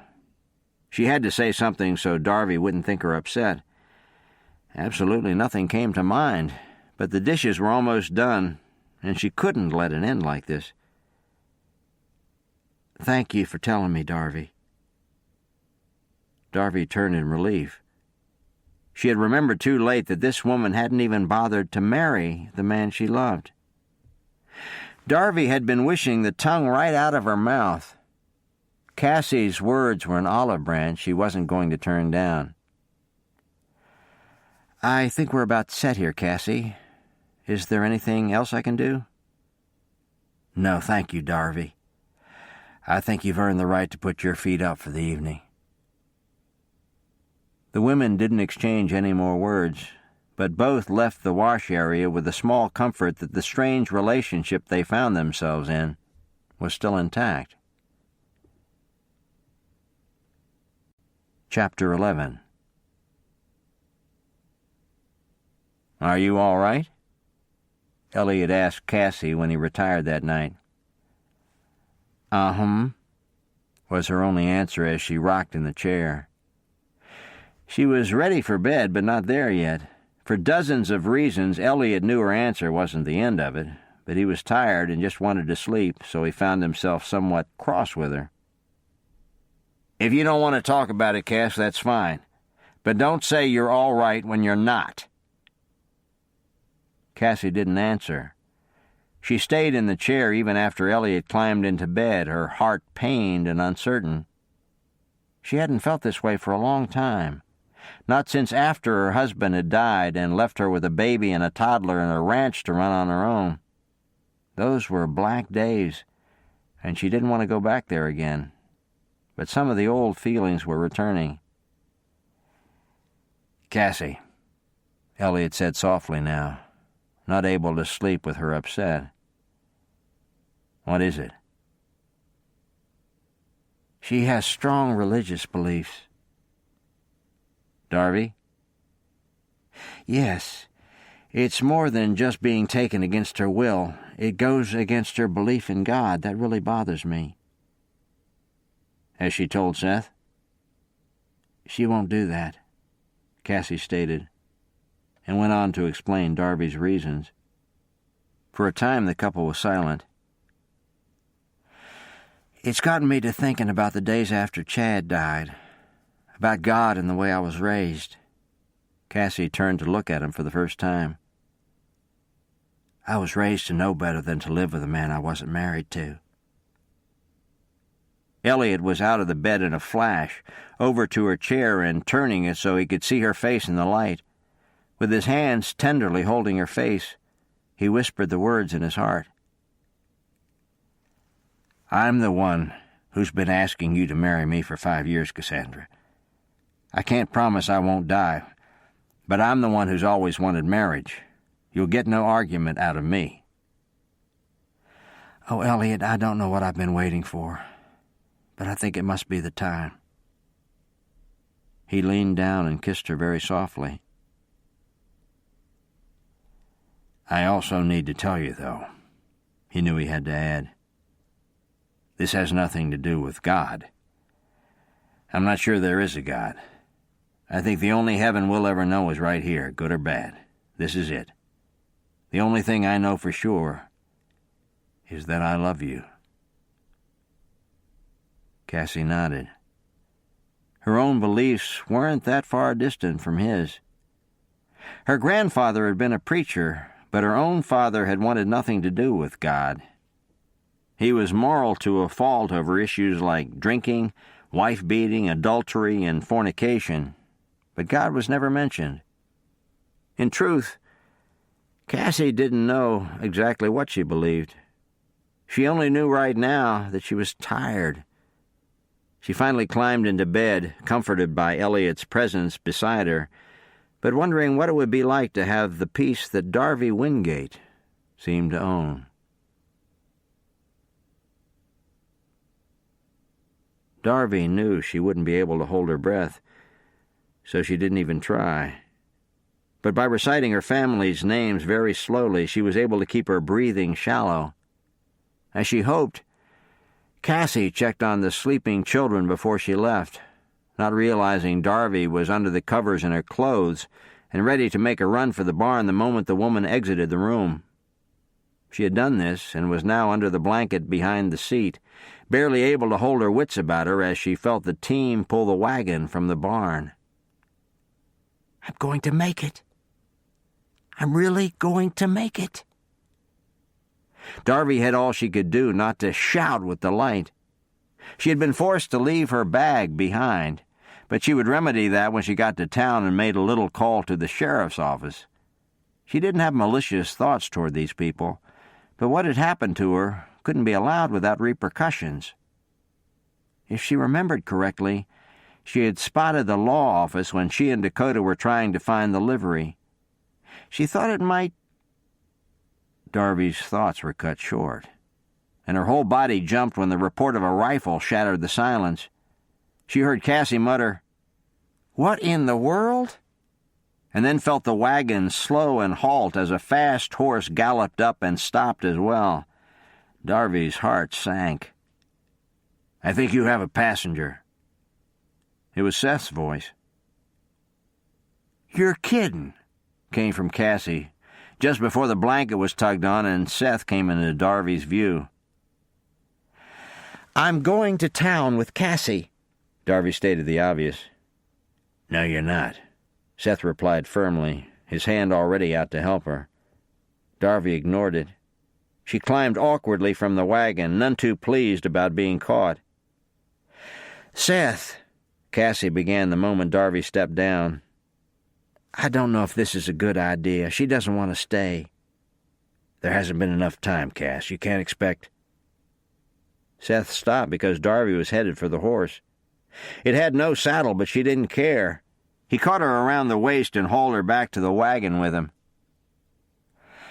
"I'll see you when you get back," he told Cassie, but she was far from pleased. She watched Darby struggle in his arms, but knew there was nothing she could do. Clicking to the team, she set the wagon in motion, just as Darby landed a strong backward kick against Seth's shin. He grunted in very real pain, but didn't let go until he had the horse's rein securely in his hand. That little move got him glared at, but he couldn't find it in his heart to be angry. He had brought this on. "Do you want to ride?" he volunteered, even as the creak and rumble of the wagon faded in his ears. Darby didn't answer. She was too disappointed with her foiled plan. She thought that getting as far as she had meant she would actually make it. "I'm giving up, Lord. I thought it was a great idea, but we're just too isolated out here. At times I think I'm going to lose my mind. I'm trying to trust, but right now I just want to scream and run from here as fast as I can." Darby was so intent on her praying that she stumbled into a hole. Seth's hand was right there to catch her. She hadn't realized he was so close. "How's your leg?" she asked, eyes ahead as she walked swiftly back. "It hurts." Darby had all she could do not to smile, but she knew that would have been wrong. Was it wrong to kick the man who was holding her? That one she couldn't answer. Returning to the house and going straight to her room, Darby tried not to start planning again. Kincaid, Texas. "This church family is wonderful," Dakota said sincerely as he and Cash rode home together from an all-church Saturday afternoon picnic. "I certainly think so. I mean, we're not without our problems, but God has greatly blessed this place." "Is Grandma's church like this?" "Very much so, just smaller. Her pastor is a younger man with a young family. We've had some great talks, and he's very grounded in the Word and eager for his congregation to grow. Grandma adores him, and he never stops telling her what an encouragement she is." Dakota was silent for a moment, the clop of the horse's hooves the only sound. "Do you ever think about our situation, Cash?"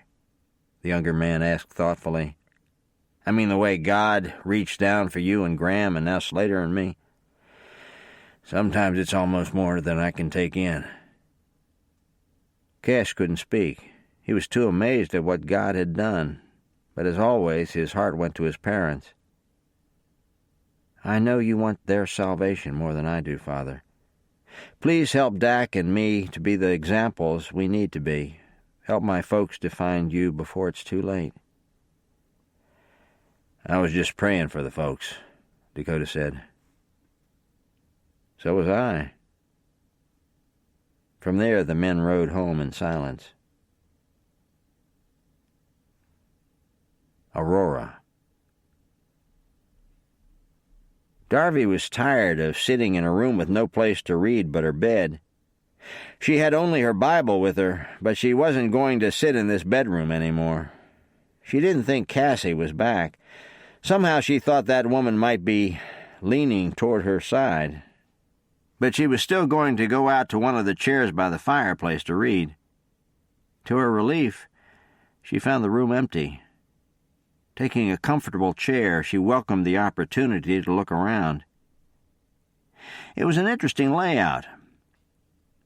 Only 2 rooms led off of the main room, and from what Cassie had said, they were both hallways to bedrooms.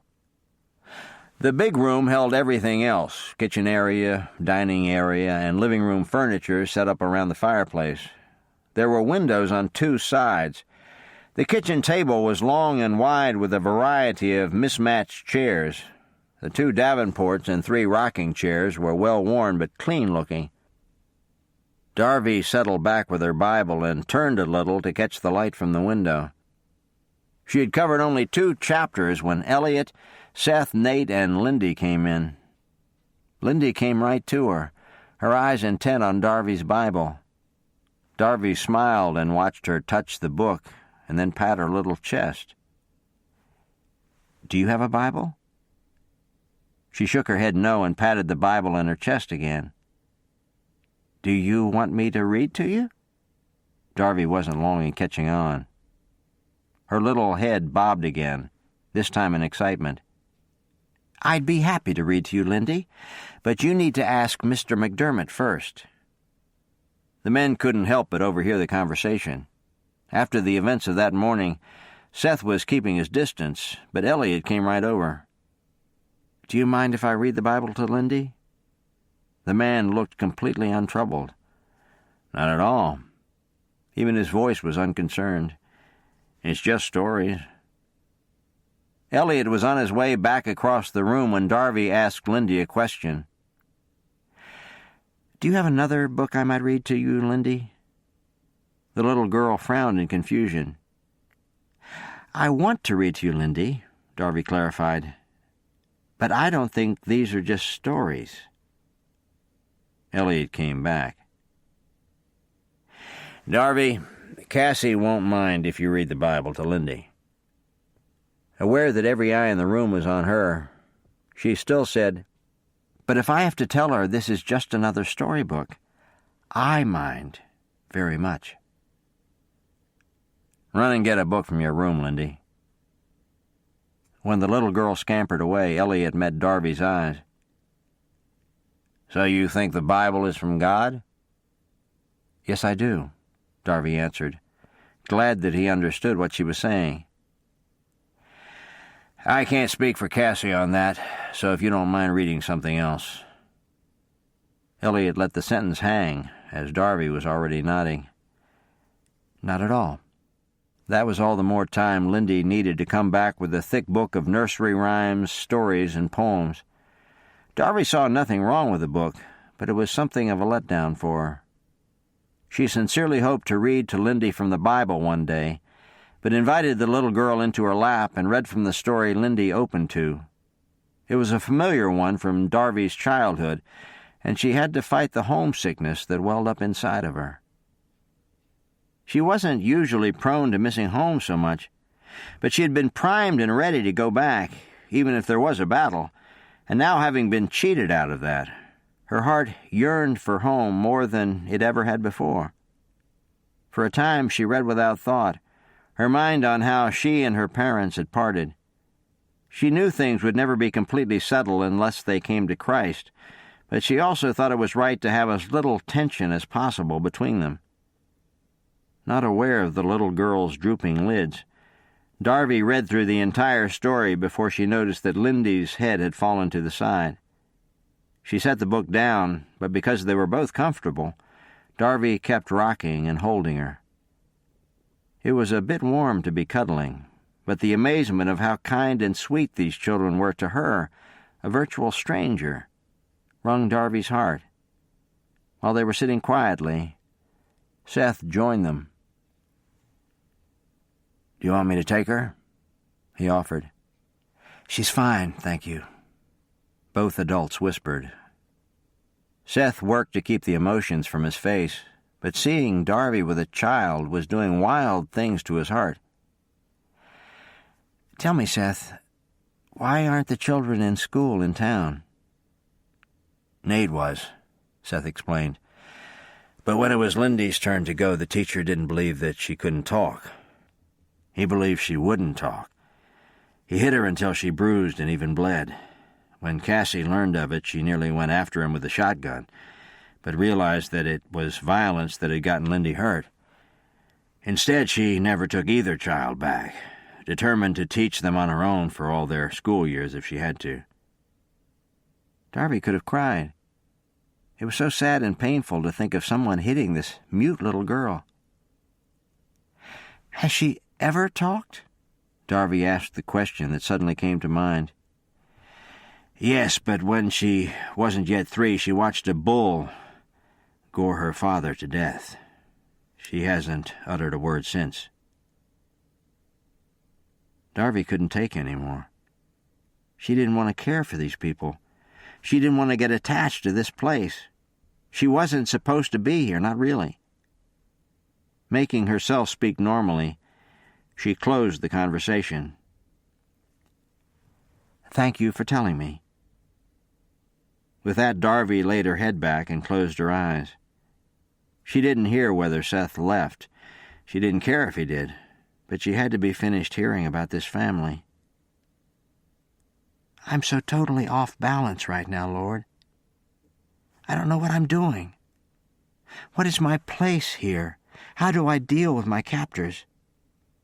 Lindy and Nate are innocent of what Seth has done and what their mother and Elliot are a part of. Help me to never take my frustration out on them.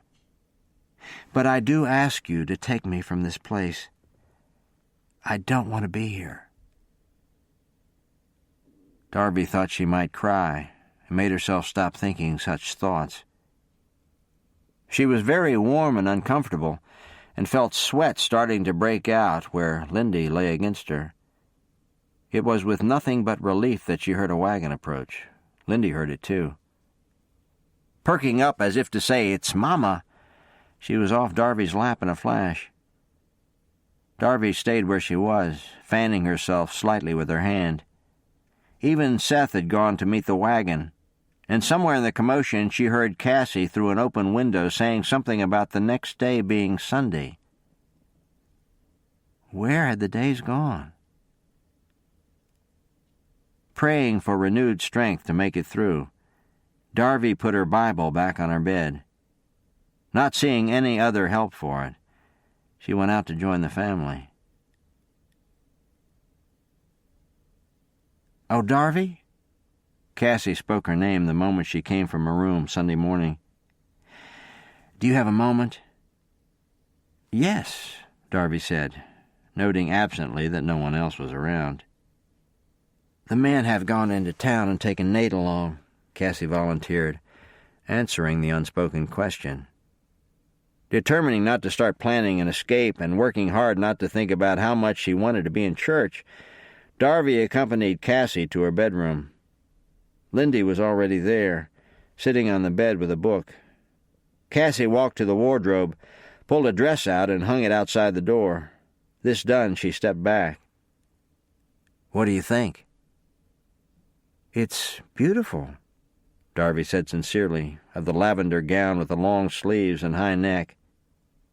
It wasn't overly done with frills, but the bodice, neck, and cuffs were all trimmed in dark purple lace and strips of satin. The effect was very attractive, and it wasn't hard to imagine Cassie with her blonde hair and blue eyes looking very lovely. "It's my wedding dress." Darby turned to look at her. "You're getting married?" "Yes, and it's all because of you." Darby didn't know what to say. She had questions but was afraid of the answers. What had she said or done to compel Cassie to get married? And what did Elliot think? Watching her search for words, Cassie thought she might be more comfortable if Lindy left the room. Using gentle words, Cassie asked her daughter to take the book into the other room for a few minutes. "I've shocked you," Cassie said when they were alone. "You have, yes. I can't imagine what you mean." Cassie became rather fascinated with her fingers and nails. "I put it to Elliot this way. I was raised better than to be living with a man who wasn't my husband. Your convictions about God reminded me of that fact. And Elliot's not angry with me? No. He's been asking me to marry him for 5 years, and I wouldn't. It's stupid on my part. I already buried one husband and somehow thought it wouldn't hurt as much to lose Elliot if we weren't married, so I didn't want to take any vows. It's ridiculous, I know. I can see that now.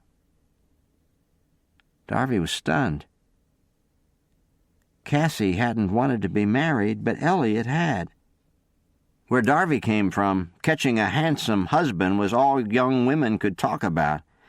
The men, on the other hand, until they were smitten, seemed to dread the very thought. "Congratulations, Cassie," Darby said suddenly, realizing she was being watched carefully. "When is the day?" Cassie smiled.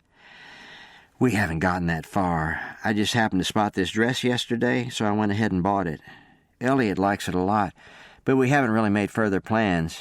But the kids are thrilled," she added swiftly. "And Seth hugged me and said it was about time."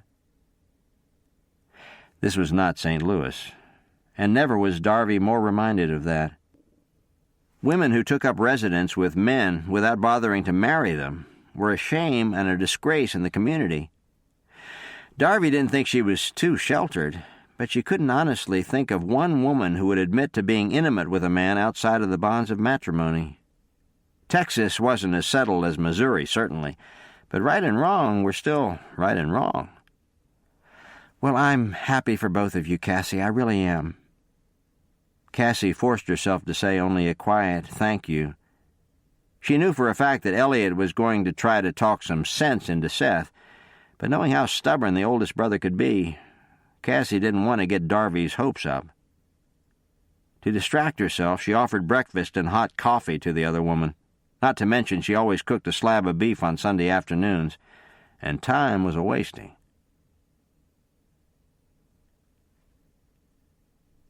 "Do I look all right to you?" Seth suddenly asked Elliot. Elliot frowned at him. "You look like you always do. Why, are you feeling sick?" "No." Seth's answer was short, and he broke eye contact with Elliot. But Elliot wasn't done. He'd been hoping all morning for a lead-in of some type. "Why did you ask?" "I don't know. I was just wondering if maybe she finds me repulsive or something." "They don't think like we do, Seth.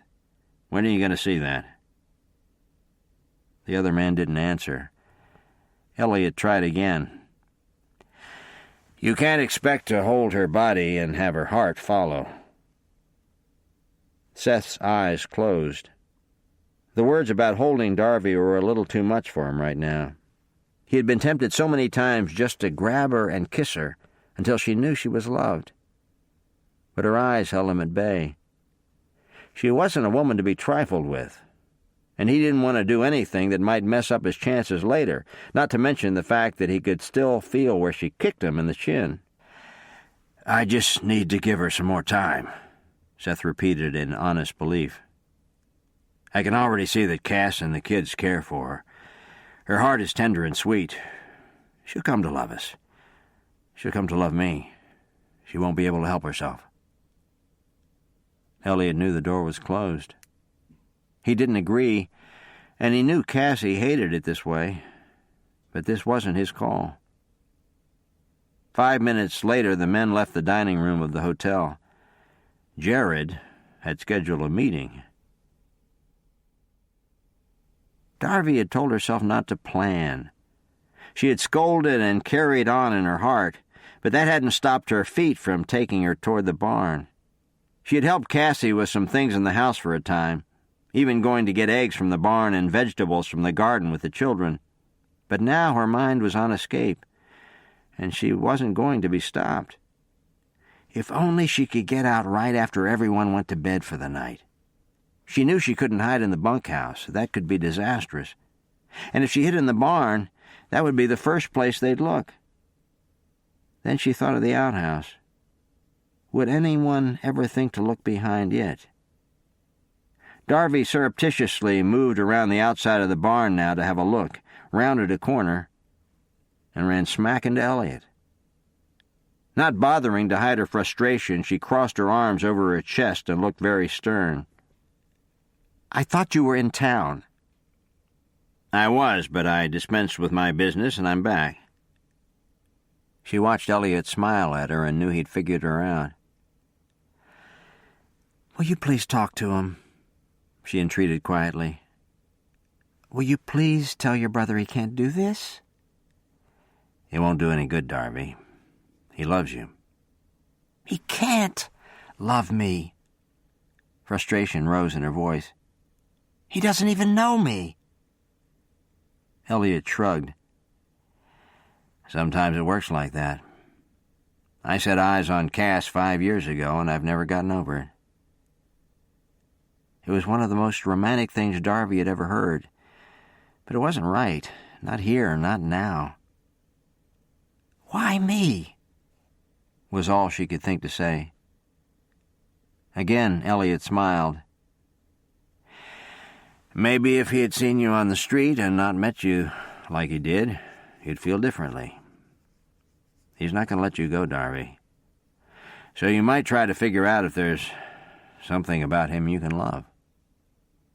"Elliot, it doesn't work that way. Surely you can see that." "I can, yes, but then no one is trying to take Cass and the kids away from me. I know I wouldn't be so reasonable then." Darby could see that no amount of words would sway him. They stared at each other for a few moments before Elliot, still dressed up for town, moved and held out an arm for her to lead the way. Darby wanted to argue that she didn't want to go back inside just yet, but mentally her mind was growing strong. She'd let them think she was going along with everything they asked, but if she ever got a chance to leave, she'd be gone before anyone could take another breath. Chapter 12. Kincaid. "I think I'll head out tomorrow and visit Graham," Dakota said after dinner on Monday night. "Okay," Cash agreed quietly, setting his paper aside. Dakota wasn't looking at him, which gave the older brother a chance to study him. Something was wrong. He didn't know what. Indeed, he couldn't imagine what was troubling him, but Dakota was clearly tense. Cash had never been anything but direct in the past, and saw no reason to change now. "Out with it, Dak," he ordered. That man looked up and frowned. "Out with what?" "That's just it, I don't know. But something's wrong, I can tell." Dakota looked at him. It didn't take long to admit, at least to himself, that something was on his mind. "You're going to think I'm crazy." "I already do." Having Cash tease him was all he needed. In the next few minutes he offered a rundown on his time with Darby and ended it by explaining what happened after he put her on the train. "So you never saw this woman's face?" "No. And if I think about it long enough, I go around in circles. It hasn't been that many days, but I just wish there was some way to get word about whether she arrived safely." Dakota stopped and stared at his brother. "Will I trust more when I've been at this longer, Cash? I want to leave it in God's hands, but if anything should happen to Darby, it would be all my fault." "How do you figure?" "I was responsible to get her home." "No, you weren't. You just told me you had to get her on the train in Aurora. If you hadn't had it in your heart to keep in touch with her and gone back for an address, you wouldn't know a thing. None of what you described is your worry.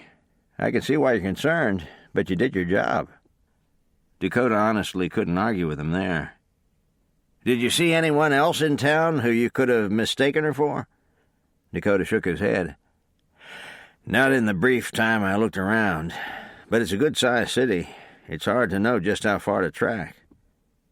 Cash could see his point, and it was unsettling. "Have you sent word to Brace?" "You mean asking if he's heard from Darby?" "Right." "No, I didn't want him to think anything was wrong when I had no proof. I guess I could ask without voicing any of my doubts." Why don't you do that? It's a normal enough question. Dakota thanked Cash for his advice and decided to stop at the telegraph office on his way to his grandmother's the next day. He asked for a section of the newspaper, and both men settled in to read. Dakota felt better having talked to Cash and went to bed with a light heart. He didn't figure on what would happen in the morning. Cash was in his room before he even finished dressing. "I'm not a man given to foolish notions," he said without greeting his brother. "You would agree with that, wouldn't you, Dak?" "Absolutely." "So what I'm about to say to you might seem strange." "Okay." "Go back to Aurora and check again for Darby." Dakota stopped all movement. "Do you mean it, Cash? You really think I should go?" "Yes, I do. I can tell you want to, and I ache at the thought that Darby might be in trouble.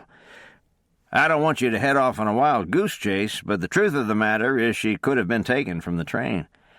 If you don't find her, we'll have to wait until you get word from Brace as to whether or not she arrived. If she does need you, you'll be there all the sooner." Dakota was thoughtful. His brother was certainly not given to impulsive or rash behavior. It had been on Dakota's heart off and on that Darby might need him, but he had felt so helpless. Having Cash be so practical about checking back in Aurora was all the permission he needed. "I'll start right after breakfast." "All right. I'll make sure Katie has provisions for you. Do you have any money?" "Yes, I went by the bank yesterday."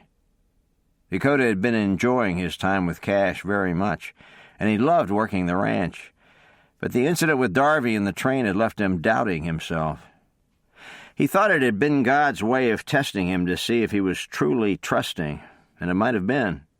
But it was with a light heart that he headed back the way he had come. He asked God for wisdom and strength, but also found himself talking to the woman herself. "If you need me, Darby, I'm on my way." Aurora. "What is it?" Darby asked Seth without taking the box he held out to her. They were alone by the trees to the west where Seth had found Darby walking. "Just take it," he urged. "Not until you tell me what it is." "It's a gift for you." Darby's hands went behind her back. "You've got to stop bringing me gifts, Seth. This isn't going to work." "Just take it." Darby eyed him and the box. "I'll take the box and look in it, but that doesn't mean I'm accepting this gift." His eyes were warm with amusement, and Darby almost wished he would grow angry. He wasn't constantly around, but since Sunday, if he was anywhere in the vicinity, he was courting her. He had brought her flowers, both from town and along the roadside. A book of poems arrived one day, and a comb for her hair the next. Gifts would come to the ranch even when he hadn't gone to town, but Elliot had. This told Darby that Seth was planning ahead. Darby had started to mark the days in her Bible as they passed. She had been on Cassie's outlying ranch for 8 days, and each day she had to work at trusting God to bring this nightmare to an end. "Take it, Darby," he urged one last time, and Darby did so. She opened the box and peeked inside. What she saw made her eyes huge before she nearly threw the gift at him and tried to run. She didn't get far. His arms came around her, and for the first time he attempted to hold her close. Darby tried to get away, but there was no possibility of overpowering him. When Darby saw escape wasn't going to work, she planted her palms against his chest and held herself away from him as much as she could. When she looked up, he spoke. "The ring isn't for now," he panted slightly. "But it's to show you that I'm serious about us." Darby started to shake her head. "Don't say no. Give us a chance. I know we could have a wonderful life together, and the ring is to prove that to you. You say the word and we'll be married. That's how strongly I feel about you." Darby could only stare at him. What in the world was she to do? When she froze, Seth's head started to descend. "Don't!" Darby commanded with some force, and he stopped with several inches still separating them. Seth studied her features very slowly, his eyes warming noticeably. "That upside-down mouth of yours is going to drive me crazy." Darby's chin came up. "Let me go." Seth did so, although very slowly, his eyes never leaving her face. "I'll never marry you," Darby said quietly. "And if that's what you're waiting for, then you can release me now." Their eyes met for long seconds, and for the first time Darby saw a flicker of something other than patience. To her surprise, it didn't frighten her. "Keep your hands to yourself, Mr. Redding," she added in low fury, "or I won't be responsible for my actions." Still meeting his eyes to tell him she meant business, she took several more seconds before turning and walking back to the house. She wasn't a dozen feet along when she heard him behind her, but he didn't attempt to catch up to her or to engage her in conversation, all of which was fine with Darby. She had nothing else to say to the man. "She doesn't want him," Cassie whispered in frustration. "Why can't he see that?" Elliot didn't answer. Cassie had just taken her hair down, and he was rather preoccupied with the way it looked. He leaned over the bed to kiss the side of her neck, but she turned and glared at him. Seeing it, Elliot shook his head in long suffering. "Let me get this straight. You're mad at Seth, so you're going to take it out on me." Cassie frowned. That was exactly what she'd been about to do. Now, feeling upset with herself, she turned back away from him. Elliot didn't want to talk about Seth and Darby right now, but he made himself join her on the edge of the bed and even took her hand when they sat side by side. "What is it you want me to do?" "That's just it. I don't know. I know they're both unhappy, and I feel so helpless. It would be great if she could stay. She's so sweet with the kids and willingly helps out. But this isn't where she belongs. And as much as I want Seth's happiness, I can't agree with what he's doing to Darby." Cassie turned her head to look at him. "If someone took Lindy and wouldn't let her go, I'd be out of my mind with worry. Seth has got to see that he's doing the same thing to Darby's family." Elliot didn't like this comparison at all. Lindy was like his own child, and this analogy hit a little too close to home for him. "I'll talk to him again." Cassie didn't look grateful. "I'd better warn you, Elliot McDermott," she threatened. "If I get a chance to help Darby get out of here, I'm going to do it." Elliot put gentle arms around her, but the voice at her ear was very firm. "You will do no such thing." "Do not tell me what to do." She suddenly wanted nothing to do with him, but Elliot didn't let her pull away. In fact, he slipped an arm under her knees and deposited her on his lap. Cassie's eyes were filled with betrayal as she looked at him, and Elliot almost wished she would struggle some. He smoothed the hair from her face, his hands gentle, and his heart filled with love. "I'm sorry that Darby is caught in the middle of this and that you're hurting over it, too. But I'm not going to betray my brother. And if you think about it, you don't want to either." Cassie's eyes filled with tears. "It's a lousy excuse, but Darby is not in any danger here. Seth's intentions toward her are honorable. I do think he's going to see pretty soon that she's not going to change her mind. But taking her from him is not the answer. He's got to come to it on his own." Cassie still wanted to be angry, but Elliot was right. "Cassandra," Elliot's voice came softly to her ear. Cassie looked at him. "What day are you going to become my wife?" Feeling almost shy, she fiddled with the apron she still had on and refused to look at him. "I don't know." "You have the dress, which means we're halfway there. I'm not going to let you get away from me now." Cassie looked up with a smile. She loved him so much. "You name the day," she was able to say, knowing it was time. October 30th. Oh!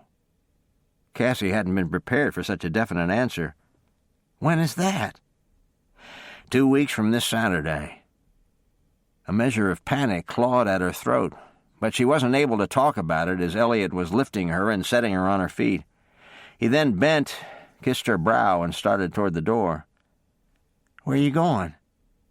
To the spare room. It took a moment for Cassie to catch on, and when she did, her eyes softened with emotion. I love you, she said. Elliot smiled. And I love you, Cassie, girl. I wouldn't be heading out this door for any other reason. Cassie let him leave, but her heart was ready to burst. She couldn't possibly explain what had just happened to Darby, but wanted once again to thank her. Had it not been for Darby, Cassie might not have seen the misguided direction of her entire life. She was convinced that she would have gone on for years living in sin with Elliot and not thinking about the right thing to do. She got ready for bed very slowly, missing Elliot's presence already, but knowing it was for the best. Seth is the same kind of man, Cassie thought as she settled under the covers. His and Elliot's jobs are not always the best, but they're good men who know how to love. Completely forgetting Darby's beliefs, her heart was quiet for a moment before wishing, if only Darby had met him some other way. My name is Dakota Rawlings, Dakota said to Aurora Sheriff. I'm a Texas Ranger. The other man stuck his hand out to shake Dakota's. Joe Lafferty, what can I do for you? Actually, I just wanted to let you know I'm going to be in town for a few days, maybe longer. I've lost track of someone, and I think this person might be in your town. Who is it? I'm not at liberty to say right now, but I wanted you to know that I plan to stay out of the way and do my job as quietly as possible. The sheriff, who had respect for most rangers, thought Dakota seemed genuine. He was a curious man and didn't like not knowing exactly what was going on, but since the ranger had stated his willingness to stay out of the way, he knew he'd have to let it go. Well, if we can be of any help from this office, be sure to let me know. Thank you, sir. Where will you be staying? I'll probably camp outside of town. I noticed you have a bathhouse and a number of eating establishments. Dakota smiled a little. It looks as though I'll be able to stay clean and fed. When Dakota turned on the charm, it could be very effective, and it worked now. Sheriff Lafferty smiled reluctantly and only waved when Dakota moved to the door and went on his way. He'd arrived the day before, not late in the day by any means, but late enough to put off a visit to the local constabulary. The day was fresh, the visit to the sheriff was taken care of, and now Dakota was headed out into the streets of Aurora to see what he could find. He sensed that it was a well-settled town with what appeared to be many successful businesses, and as a rule the folks seemed friendly. Not wishing to draw any undue attention to himself, Dakota had arrived in clothing a little less suited to his work than usual, and having already let his beard go a few days. It didn't take him long to look scruffy, and that was just what he wanted. Eli was at one of the liveries, and Dakota now prepared to move about on foot and have a closer look around Aurora. Not knowing exactly what he was looking for made things a bit tricky, but he was certain that if something was amiss in this town, he'd spot it. A horrible feeling of dread came over him as he thought about how easy it would be to take a woman and disappear with her. But Dakota forced himself away from those thoughts. It would only disturb his concentration and hinder his goal. He didn't know when or where he would find answers, but look he would. It occurred to him very suddenly that he could wire Brace and Darby's family from Aurora and ask after her, but he hesitated. If she'd made an appearance, he could return to his life, but if she hadn't, deciding to give it at least a few more days, Dakota began his tour. Cassie was nearly pacing before Darby emerged from her room the next morning. The strawberry blonde had been very quiet at dinner the night before and retired to a room the moment she was able. Cassie hadn't witnessed the exchange with Seth, but she knew from watching both people that something had gone on. She and Elliot were to be married in only 2.5 weeks, but Cassie wasn't waiting to tell Darby that. She just wanted to make sure she was all right.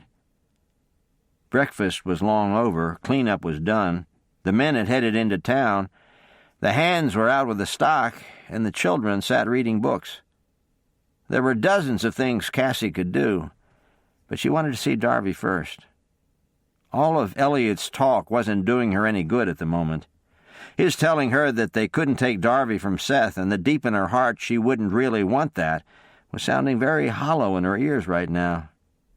If she didn't want to, then why did she wish she could load Darby into the wagon and take her to the train?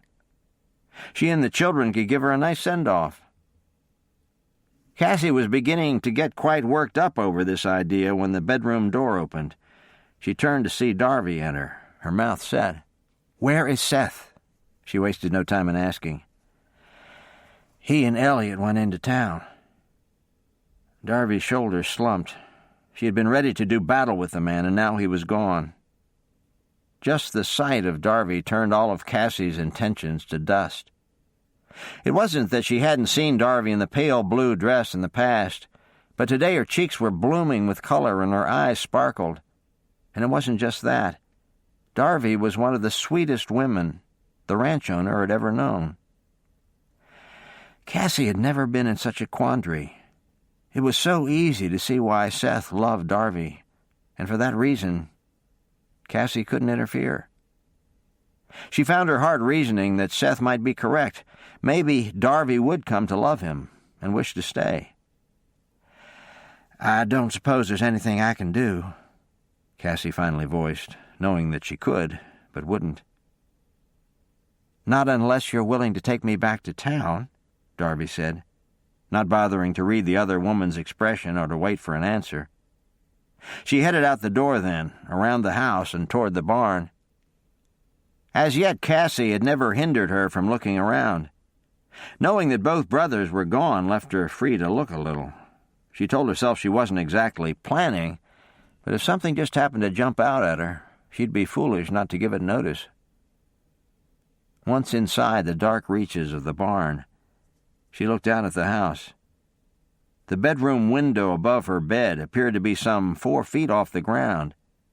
She had tested the window just that morning and been surprised to find that Seth had not nailed it shut.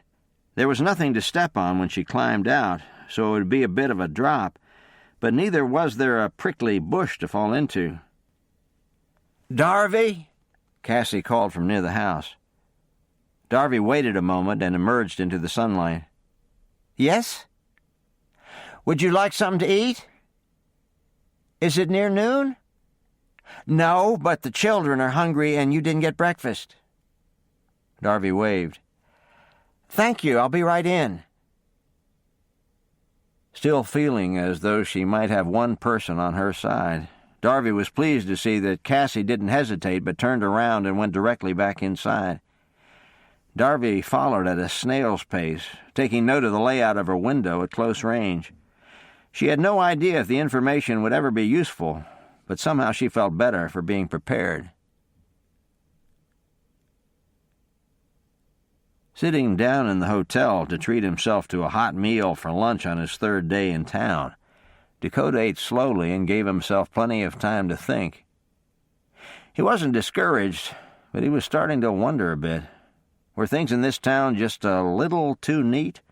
Or was he getting overly suspicious with his line of work and Darby's disappearance? Was the law doing its job in Aurora? 2 days had passed. 2 full days of watching, waiting, and making subtle inquiries, and still he had no leads as to what might have happened to Darby. He'd all but stalked the alley where he thought she might have been taken, but there was nothing of even the slightest interest going on. He learned that at least 5 stills were set up in full operation, quietly attended but working nevertheless. He found 2 homes where men came and went at all hours of the night, but the saloons appeared only to have some dancing and lots of cards and drinking. What he'd seen of the law in action had been impressive. He had watched an officer haul a man off for spending a little too much time outside the home of Mrs. Gillum, who gave piano lessons to the town's young ladies. Several drunks had made trips to the jail, and when one of the general stores had a customer who refused to pay, the law answered in great haste. "What can I get you?" a friendly woman in a clean apron asked as she appeared at his table. "How about the special?" "With or without gravy?" "With gravy, please, and coffee." "For one?" she asked with more than a little show of interest. Dakota smiled. "Yes, thank you." She was smiling in return, her eyes inviting, causing the ranger to shake his head as she walked away. He hadn't shaved in days.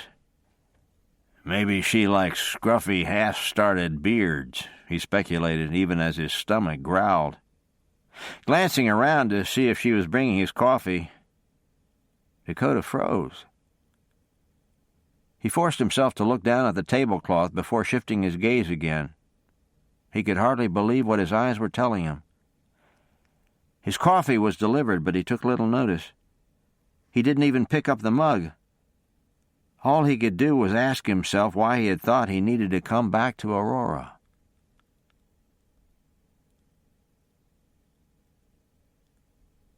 Chapter 13. I can't believe this, Lord. I haven't been able to get Darby from my mind. I told Cash all about it and made him concerned, and here... Dakota stopped and tried to slow his racing thoughts before glancing over at another table in the hotel restaurant. Sitting with two male escorts was a woman of striking appearance.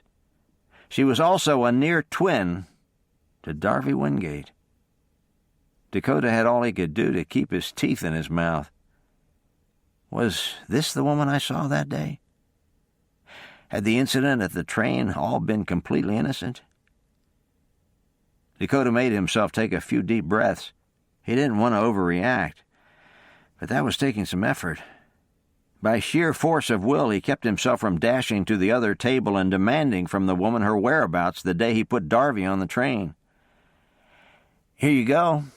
The waitress had returned, placing a steaming plate of food in front of him, the edges nearly running over with a huge cut of beef and a heap of mashed potatoes, both covered with a dark gravy which also ran into the mound of cooked greens. "Thank you," Dakota said quietly, too distracted to miss her disappointment at not gaining more eye contact. The ranger ate slowly. After the initial shock wore off, he noticed that by using a large oblong mirror right across from his table, he had an almost perfect view of the woman and two men. Already planning to wire Cash about his mistake and then head home in the morning, Dakota ate in a leisurely fashion, his heart calming some even as he glanced in the mirror from time to time. He was nearly through with his meal when he noticed something else. A man, fine in dress and manners, sat a few tables away from the strawberry blonde, a newspaper propped in front of him. Even though the man never lowered the paper from reading level, neither did he look at it. With remarkable consistency, he kept his eyes on the woman's table. No one sat at the tables in between, and the woman's table was against a wall. There could be no other person holding his interest, and if that hadn't been enough to convince the ranger, he eventually watched the woman and two gentlemen exit just 15 seconds before the lone man got up to follow. Dakota left a coin on the table to cover both meal and tip and did a little following of his own. He still planned to wire Cash and tell him he had it all wrong, but he didn't think he'd say he was headed home. At least not yet. "Why didn't you go to town today?" Darby asked in frustration. "I wasn't needed," Seth told her calmly, completely ignoring everything she had said that morning.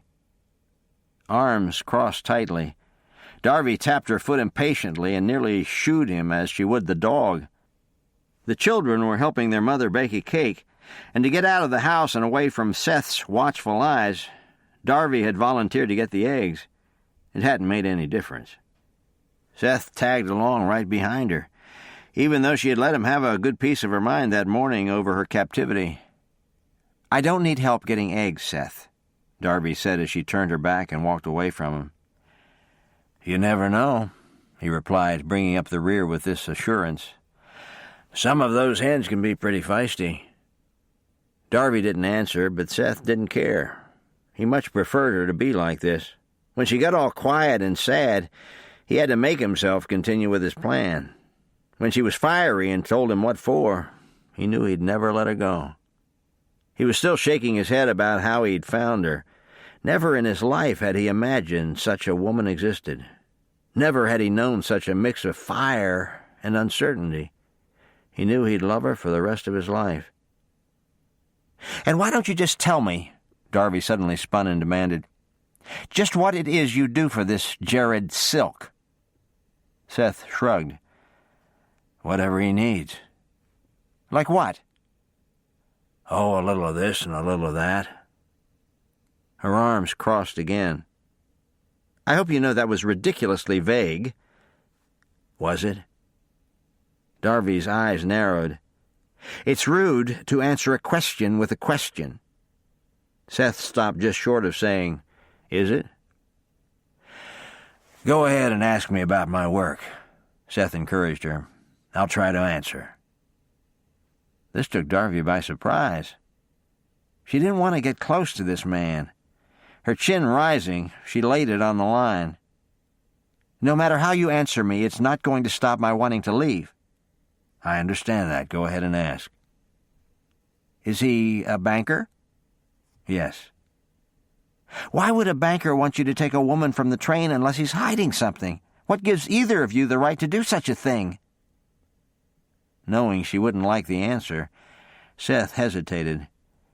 Jared's view, as well as his own, was that a man did what he had to do. Seth knew he didn't look the part of a criminal, and rarely did he use the word to describe himself. But deep in his heart, Seth Redding knew what he was. He also knew that wherever Darby Wingate was from, she didn't socialize with people who considered themselves above the law. Not having Jared here to defend himself, Seth let him take the heat. "Jared feels that sometimes we do what we have to do. It's not too much more complicated than that." "Not complicated?" Darby said in disbelief, her mouth open.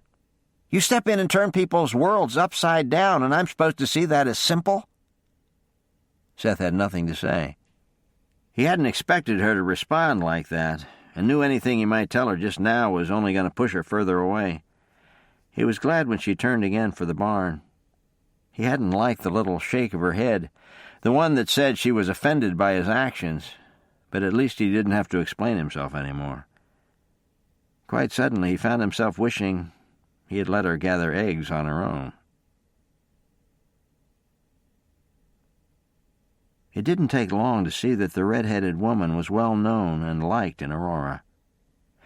Dakota kept his distance behind both the woman, who now walked alone, and the man who followed her from the hotel, but he still thought he caught a name now and again.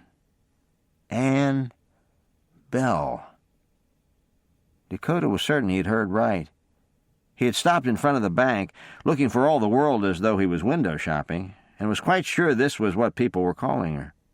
Neither she nor the man stopped near the bank, but Dakota had caught up a little too swiftly. He took his time fixing his boot, hoping no one was on to him, and in less than a minute was on the move again. His work paid off.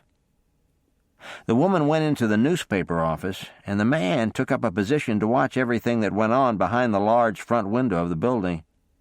Dakota could see that even a rear exit would be detected. Dakota decided to go for his horse. The woman was distinct enough that he'd be able to describe her to the sheriff and get some answers. But the man was another story. If the man sat all afternoon and watched the news office, Dakota would regret retrieving Eli. But if he made a big move, Dakota wanted his horse. Knowing that the man could be long gone before he returned, Dakota nevertheless fetched Eli, tied him in the alley, and went back to stalking the stalker. As Dakota watched him, he felt a grudging admiration. The man was cool. Very cool. When a lady passed, be she 15 or 50, he raised his hat and gave a polite bow. He didn't appear to be observing anyone, but he keenly noted any activity involving the door of the news office. Dakota was beginning to think that the life of a detective was a curse.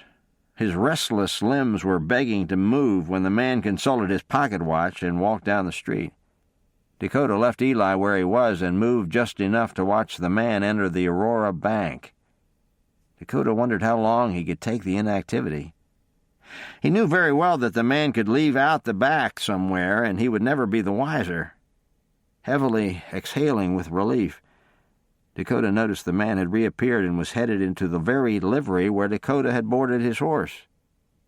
Dakota moved again, this time to mount up and be ready. Again, his patience paid off. Coming from the livery on a fine animal, a city horse as rangers thought of them, the man rode south down the main street of town. He wasn't a short man, and his horse was of a size that made it easy to track. Dakota was careful to look disinterested as the man hit the edge of town and kept right on moving. He never picked up the pace, but rode easily, his attitude that of a man without a care in the world. Down the road some 5 miles, Dakota watched the rider calmly turn down a well-worn side road. Dakota kept his eyes forward and allowed Eli to plod along, but only until a group of trees hid him from view, whereupon he doubled back through the woods, working to gauge just where the man might be headed. Long before he was close enough to see anything, Dakota heard cattle. Only a few hours of daylight were left, so he moved swiftly along, dodging branches and low limbs in an attempt to see where the man might have gone. It took some doing. While still trying to stay out of sight, he made occasional visits to the edge of the tree line and checked the view. At last, he saw something just at the edge of a barn.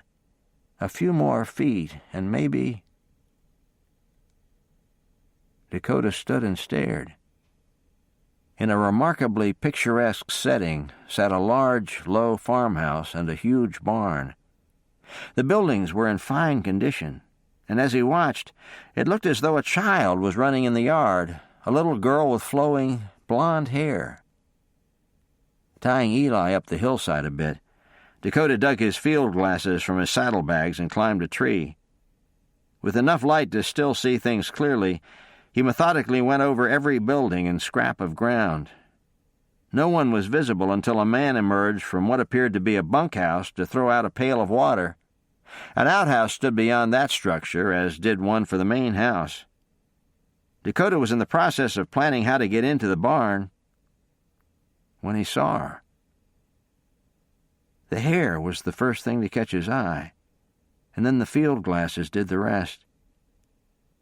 Never taking his eyes from her, Dakota watched Darby stand at the corner of the porch, her gaze locked on the road that led to the ranch. A moment or two passed before she looped an arm around the porch support and leaned there. Dakota was still watching when the little blonde girl appeared, held something out for Darby to see, and then took her hand to lead her back inside. Dakota scanned the windows of the house but saw no sign of life. Shaking just a little, the big man climbed from the tree and moved to Eli. Once next to the horse, his arm went across the saddle, and he buried his face. A sob broke in his chest as he prayed. "You knew she was here, you knew. Please help me. Please let me rescue this woman before she comes to any more harm. I want to ride down there and take her and defy anyone to stop me, but something isn't right here. I've got to go slow and use my head." Dakota took some moments to compose himself before climbing back up into the tree. He watched until darkness filled the sky, but caught no further sight of anyone he could be certain was Darby. The decision to camp in the woods was no decision at all. Scouting the area for safety and privacy, Dakota settled down early.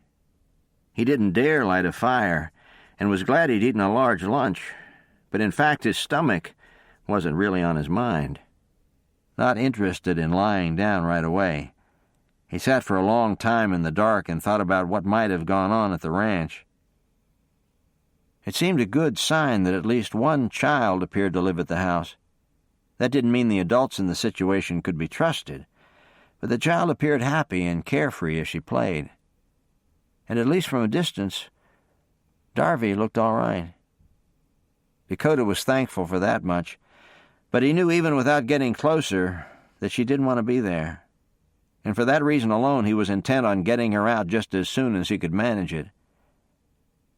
It was well and truly late by the time Dakota sought his rest, but it was a peaceful sleep. He hadn't been able to read his Bible, but he prayed off and on for hours. He also fell asleep with a plan. He'd put it into action in the morning. Darby groaned a little as she bent over to pick up the spoon she'd just dropped. Nate had finished his breakfast but not cleared his place. Darby stooped, and sticky as the utensil was, she managed only to lose it again. "You sound stiff," Cassie commented. "I am. Is it your mattress?" "It might be," Darby guessed, not having thought of it. "Nate slept on that one for a time and said it was a bit lumpy." Darby decided not to comment. She didn't think it'd do any good to complain about the mattress, but more than that, she had just noticed that Seth was in the room. She wasn't giving him the cool treatment or anything too dramatic, but if he was in the room, which was too often for her comfort, Darby was careful with what she said and did. "I'll check on it for you, Darby," Cassie now offered, thinking that her silence meant she was a bit unhappy about it. "Thank you. Do you want me to do anything special with this water?" Darby asked from her place by the sink. "Why don't you just dump it? I'll send Nate for fresh." Seth had learned not to take things from Darby. He knew she didn't want him to coddle her, but that didn't stop him from following her outdoors. He stayed well back when she poured the water on the flowers at the side of the house, but was right close when she turned. "You can always try my mattress," he said gently, his gaze tender and inviting. "It's not lumpy at all." Darby barely hesitated before drawing her foot back and kicking him in the shin. Her foot hurt with the impact, but having him double over with pain was well worth it. Darby didn't speak until his red face came up again. "Where I come from," she gritted, "a gentleman does not make such suggestions to a lady. If you ever say such a thing to me again, I'll not only repeat the kick, I'll slap your face until your ears ring." This said, she turned on her heel and stomped into the house. "Good girl," Dakota Rawlings found himself saying aloud from the tree he had staked as his own. As he watched, the man, not the one from town, straightened up and put a hand to the back of his neck, his face thoughtful. When he did move, limping slightly, he didn't go into the house, but toward the barn. Dakota planned to hit town while it was still early, and then he realized it was Sunday. He would still try the telegraph office and the sheriff, but thought later might be best. Witnessing Darby in action gave him great hope that, at least in some ways, she wasn't completely at the mercy of others. Gathering his gear and making his way back to town, all out of sight of the ranch house, Dakota washed up and then went looking for the sheriff. He was pleasantly surprised to find him alone in his office. "Well, Mr. Rawlings, how is your search coming?" "I found the person I was looking for. May I ask you a few questions?" "On one condition." "What's that?" "You tell me who it is." "It's just a friend," Dakota stated, still not willing to give Darby's name. "I put her on the train in your station thinking she was headed for St. Louis, and then I realized someone had other ideas. I've spotted her now, and I'm making plans to get her." The lawman came to his feet. "You mean to tell me that a woman was taken against her will from the train?" "Yes, I do." "But how do you know? How can you be sure she isn't visiting friends?" "She would have told me." Her plan was to head home and see her family. If she had even known anyone in Aurora, I would have been aware of it. All idle curiosity about this woman melted away. "Ask her questions," the sheriff directed. He knew people thought he was soft when it came to crime in this town, but that wasn't true. He even suspected that some of his own men were dirty, but he had never turned a blind eye to it. He just couldn't move without proof. "There's a ranch about 5 miles south of town. Who owns it?" "Cassie Robinson." "A woman?" "Yes, she has 2 children, and her boyfriend lives with her, as does his brother, not to mention about 6 ranch hands who keep the place going. She has a good-sized spread." The man stopped and spared him with his eyes. "Why?" "Because that's where she is. I don't want to shoot anyone to rescue my friend, but if I have to, I will. How many children did you say?" "2. The girl never comes into town, but I see the boy now and then." The sheriff had much more he could add, starting with Seth and Elliot's connection with Jared Silk, but he kept this to himself. He had no way of proving if they were involved in an abduction, a pretty serious charge, and decided to refrain from comment, at least for the moment. "I think I'll head out there tomorrow and see if Miss Robinson needs any more hands." "It's Mrs. Have you done any ranch work? I have an undercover man I could send." Dakota thanked him, but explained that he would do fine. He asked the names of the men who lived there, but kept the conversation short. He wasn't willing to discuss this overly much, and if he kept looking for answers, the man might expect him to return the favor. "I will tell you one thing," Dakota said as he moved toward the door. "I want whoever is behind this to answer for it, but not until I have my friend at a safe distance. If I get a chance, I'll take her and run, but you can bet I'll be back in town at some point." For a moment the sheriff was put off, but then realized this was the very thing he wanted in his own men, determination to see justice done and a concern for the innocent. Unfortunately, before he could comment one way or the other, Dakota had gone on his way. "He's dead?" Cassie asked in disbelief. "You can't mean that." "He is, Mrs. Robinson. We all slept in 'cause he didn't wake us, so when Timmy woke first and didn't find any coffee to clear our heads, he checked. I checked too. Q is gone." Cassie was in shock. Q had been cooking for this ranch since her husband had been a little boy. A more loyal, hard-working cook she couldn't imagine. She knew he had been tired and worn out lately, but thought that her offering to take the big meal on Sunday and evening meals during the week would be enough. "Mama?" Nate said from beside her, and she turned to find both children with very large eyes. "Wake Elliot," she said softly. The children were swift to obey. The next few hours were spent confirming the news, comforting the children, going for the preacher, and setting up a time for the funeral the next day, and going about the day's activities and chores in quiet shock. The men were very subdued, many still feeling the effects from Saturday night drinking, but the family was also quiet. The children tried to attach to Elliot and Seth, as all Cassie wanted to do was lie on her bed. Darby felt at a complete loss, and wandered around as lost and confused as everyone else. She could offer no words of comfort. She hadn't known the man. In fact, she'd only seen him a half-dozen times. The children were very upset, and she wondered if it was over their mother's distress, or if they had known and cared for the old man as well. "Are you all right?" Darby turned to see Elliot. She nodded. "How are Cassie and the children?" "All resting on the bed. Lindy is almost asleep, and Nate is drifting." "Did the children know him well?" Elliot smiled. "If they knew he was cooking hotcakes and their mother was only serving oatmeal, they'd eat as little as they could get away with and make a visit to the bunkhouse. That, and he always had something sweet for them." Darby only nodded, again at a loss for words. "Well, I guess he's in a better place." Darby had all she could do to keep her mouth shut. Why did people always say that? Why did people who gave God absolutely no place in their life on earth assume that someone dead was now at peace and rest?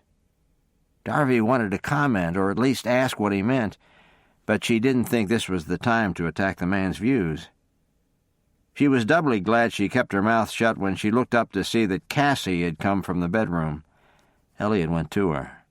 They spoke quietly for a moment, and then Elliot went to the bedroom and shut the door. Cassie approached. "You don't believe that, do you, Darby?" "Believe what?" Darby asked, a bit afraid of the answer. "I heard what Elliot said. I saw your face. You don't believe that Q is in a better place." Darby's head cocked a bit in genuine confusion. "Tell me something, Cassie. Why do my beliefs mean so much to you?" The blonde woman shrugged. "I don't know," she admitted, "but they do. I'm so cut off out here. The days just tend to run together. Not until Elliot reminded me that the preacher wouldn't be available until after church did I even remember it was Sunday. I mean, I knew it was Sunday because of the extra cooking, but not because it was the Lord's Day. We didn't actually attend church, but I was still raised differently. Your being here has reminded me of that." Darby nodded but didn't reply. Cassie was not put off so easily. "You didn't answer me." The women's eyes met. "Do you think," Cassie repeated the question, "that Q is in a better place?" Darby put a hand on the other woman's arm. "There are a lot of things I don't understand in God's Word, Cassie, but this one I know. God says the way to Him is through His Son, Jesus Christ. When we humble ourselves and accept His free gift of salvation, then we're assured of a better place when we die. If, this man, Q." "Q?" "Yes, that's all we ever called him." Darby's nod was decisive. "If Q accepted God's gifts to him, then yes, I think he's in a better place." Cassie saw what she had done. Rather than start a debate about what she believed, Darby had very neatly put the responsibility on Q. And where else should it be? Cassie asked herself, knowing that the same reasoning applied to her own heart. Cassie suddenly looked to Darby and found anxious eyes studying her. "You've given me something to think about, Darby." "I don't want to overburden you when you're hurting, Cassie. I honestly don't." "It's all right." Darby wasn't sure that Cassie's words matched her eyes, but when the ranch owner gave her a small smile and moved to go outside, she knew that for the time being, that was the end of it. Chapter 14. "The Lord giveth and the Lord taketh away. Blessed be the name of the Lord." The preacher's final words fell hard on Darby's ears, causing her to wonder what they actually meant, or rather, what the preacher had meant. She'd heard those same words many times, but as with Eliot's overused cliché about Q being in a better place, she wondered if the man speaking actually believed that God was to be praised, even in the midst of death and loss. "Are you all right?" Seth asked her quietly as the few mourners broke up and started to move away. "What does my face look like that everyone keeps asking me that?" Seth hesitated before saying, "In truth, I'm not sure. If I knew you better, I might have an answer, but you almost look as though you disapprove, and since I can't think why you wouldn't approve of giving a man a proper burial, I assume I've read you wrong." Darby was shocked. "Am I really so transparent?" She didn't want everyone to know that she didn't approve of the things being said. Her frustration had nothing to do with burying this man, but with all the ridiculous concepts about God. Cassie had seen it in her face, and so had Seth. "You're right, you have read me wrong," she tried to say gently. "I'm not looking with disapproval because this man was buried. I'm very sorry for your loss, but there are some things I find confusing." Seth was on the verge of asking what they were, but stopped himself. He was certain this woman was for him, but he was also certain if they talked right now, they'd disagree. His brother had hinted at Darby having some strong religious beliefs. That was fine with Seth. She could believe anything she wanted, but he didn't want her knowing that he might not agree. Once they were married, they could talk on all the issues, but not now, not when he was still trying to get close and gain her trust. "We have a visitor," Darby heard Elliot comment from behind her, but she didn't look up. She walked straight into the house and hoped that Seth wouldn't follow her. To keep from having to face him when she realized he had indeed trailed her in, Darby picked up a cloth and began to wash the crumbs from the table. She would have dropped it in an instant if she could have seen the pleasure on the man's face behind her. So certain was he that her actions meant she was beginning to see this as home. "I'll handle it for you," Elliot offered as they watched a rider come up the road. His offer was born of compassion, as the running of the ranch was all Cassie's. "It's all right," Cassie declined, squeezing his hand a little. "Are you sure?" "Yeah, maybe you could just check on Lindy for me. She didn't eat much breakfast." "Will do." Cassie moved away from the porch and waited for the rider to near. He swung from the saddle, dropped the reins, and covered the distance between them on foot, removing his hat as he approached. "Good morning, ma'am," he said even as he took in her mourning garb. "I think I've come at a bad time." "It's all right. Did you need directions?" "No, ma'am. I'm looking for Cassie Robinson because I'm hoping to find work. The name's Rawlings, Dakota Rawlings, and someone in town said Mrs. Robinson might need an extra hand." "I'm Mrs. Robinson, but I don't need more hands right now." Dakota nodded respectfully, but didn't have to feign his disappointment. "We'll be eating in about an hour," Cassie offered hospitably, "if you care to join us." "I appreciate that, ma'am. Thank you." Cassie began to turn away, but stopped abruptly and faced Dakota again. "Can you cook?"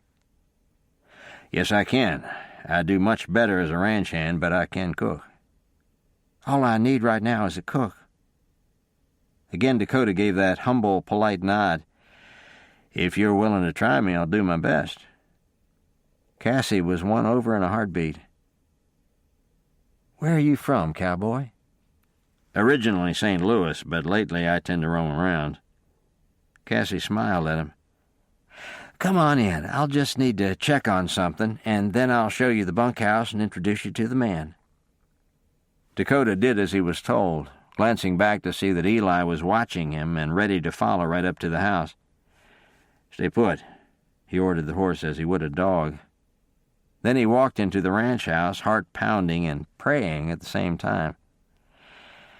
"Thank you," he said when Cassie held the door for him. "I'll be right back with you, Mr. Rawlings." "Please call me Dakota." Darby, still bent over the kitchen table, became very slow in her movements. She heard the door behind her, Dakota's voice, Cassie's footsteps, and then quiet. But even knowing that no one else was in the room, she knew better than to turn around. Working at keeping all expression from her face, she returned the washcloth to the counter and found the solace of her room. Hands shaking as they came to her face, Darby sank onto the bed, her heart pounding beneath her dress. "He's here. He's actually here. I didn't know how you were going to do this. I couldn't imagine how I would ever be rescued." Darby was so overcome that she couldn't move. She sat on the edge of the bed and worked to muffle her sobs. Not until she saw Cassie come from her own room, saying a word to Elliot before she shut the door, did she think to stand up and shut her own bedroom door, thankful that the other woman hadn't even glanced her way. the door finally shut, she stood still and tried to assess her emotions. It came to her that she couldn't just go to him. Even though the men who slept in the bunkhouse had eaten at the dinner table every night, Darby had had literally nothing to do with them. She had exchanged a few words with Cassie, Seth, or Elliot, but rarely did she even look at the men. It wasn't anything personal, just her constant attempt to keep some distance from the situation. Darby heard voices and turned toward the window. Moving the sheer curtain just a bit, she watched as Cassie, now changed into a cotton work dress, walked Dakota to the bunkhouse. Darby watched until they were out of sight before sitting back and praying, her mind coming to grips with one main fact. His being here doesn't take care of everything, Lord. Help him to be wise and not get hurt. I know he's here for me. I know you sent him, but this won't be easy. You've brought us this far, Lord. Please help us all the way out of here. Gentlemen? Cassie spoke quietly after she knocked on the bunkhouse door, heard someone's call to enter, and then stepped inside with the new cook. This is Dakota Rawlings. He's going to be cooking for us. Dakota watched 5 men either come to their feet or turn to look at him. This is Timmy, Cassie began. Next is Scooter, then Roy, Adam, and Gordy. Howdy, Dakota said quietly, and watched the men nod or utter a quiet greeting. No one looked particularly glad to see him, but neither did he feel threatened. Plan to join us for lunch today, Cassie said, turning back to the ranch's new cook. Then you can get started tonight. All right. Your bunk is around here, Cassie directed him, taking him through an open doorway to the kitchen area. It appeared to be a well-stocked kitchen, and across from the stove was a bed and a small dresser. Dakota thought the space must be too hot for sleeping when it was midsummer and a meal had been cooked, but he didn't plan to be there next summer, so that was the least of his worries. I have an account at Dawson's General Store. When you need supplies, make a list and let me check it, but Dawson's is where you'll head for nearly everything. Breakfast is at 6:30, lunch at noon, and dinner at sundown or when the men come in. At times you'll need to cook on the range. For those times there's a cook wagon in the barn. Any questions? Dozens was Dakota's first thought, but he said only, I'm sure I'll have some, but for the moment I'll just settle my horse in the corral and have a look around.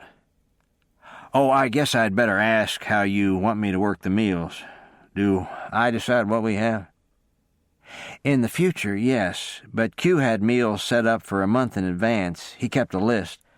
Oh, yes, here it is, nailed to the pantry door. If you follow it, you'll probably have all the supplies you need. However, keep in mind that this list was for noon dinners. You'll probably run short since you'll be cooking evening meals, too. Dakota moved with her and saw the schedule. Thank you. No problem, Cassie said quietly, having been affected just by seeing the dead man's handwriting. She moved slowly back to the doorway. You and the boys all come in for lunch, maybe 30 minutes? Thank you. Dakota wasn't far behind his new boss when she exited, walking slowly back to the front of the house to get Eli. The horse was within 5 feet of where Dakota had left him, and came to him like a big dog as soon as he spotted him. Not until he had Eli settled and was headed back to the bunkhouse with his saddlebags did Dakota think about how hard this was going to be. He didn't want to stay here, and he didn't want to work here. He wanted to walk into that house, take Darby, and ride as fast and far as they could go. Still praying for patience and wisdom about how to act and when, Dakota hung around in the kitchen of the bunkhouse until it was time for lunch. When she first realized Dakota had come for her, Darby had been sorry that she'd never developed any kind of relationship with the ranch hands, but now that fact was standing her in good favor. It would have been nothing short of disastrous if she had even allowed herself to gaze in Dakota's direction, but since she never looked at the ranch hands, she didn't have to do any pretending. The men usually ate rather quietly in the evening, but today, during the noon meal, they were doubly so. Everyone was.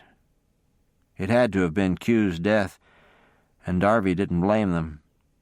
At the same time, Cassie hiring Dakota as cook probably meant that the men wouldn't be in for supper. Darby wondered when she would ever have an excuse to speak to the man, when she realized Seth was addressing her. "Were you speaking to me?" she asked to give herself time to school her features. "Yes." Seth looked amused. "Do you want pie?" "Yes, please." Darby took dessert for the first time, wanting to be close to Dakota for as long as possible. Seth's gaze became rather hopeful. He took this as another good sign. Darby usually ate and started on the dishes or disappeared into her room as soon as she was through. He passed her a large slice of pie and then tried to engage her in conversation, but she wasn't going for it. "Are you upset with me about something?" he finally asked. "You know I am," Darby said plainly. "I've never made a secret of it." "I mean other than the obvious." "The obvious is all that matters to me right now," she said quietly, not wanting to draw attention. A glance into Seth's face told her that he wanted to say more but was hesitating. She shouldn't have been surprised that he wanted to speak with her almost as soon as the meal was over, but surprised she was. "I'm helping with the dishes," she explained. "You help with them every day. I want to talk with you." "Go on, Darby," Cassie urged her. Cleanup wasn't that bad, and right now she didn't want Seth to be sad. She didn't want anyone to be as sad as she was. If Q's death could somehow open a door for Seth and Darby, she'd be thrilled. "Lindy can help me," she added. "You go on." Darby did so reluctantly. She laid her towel down and preceded Seth out of doors. "Walk this way," he directed, and started toward the woods. The last time she walked to the woods with him, he tried to kiss her. But Darby wasn't going to be caught out this time. She kept her distance as well as a watchful eye. "I've noticed that you've stopped asking me to let you go," Seth began, making Darby's mouth open in surprise and then shut before he could notice.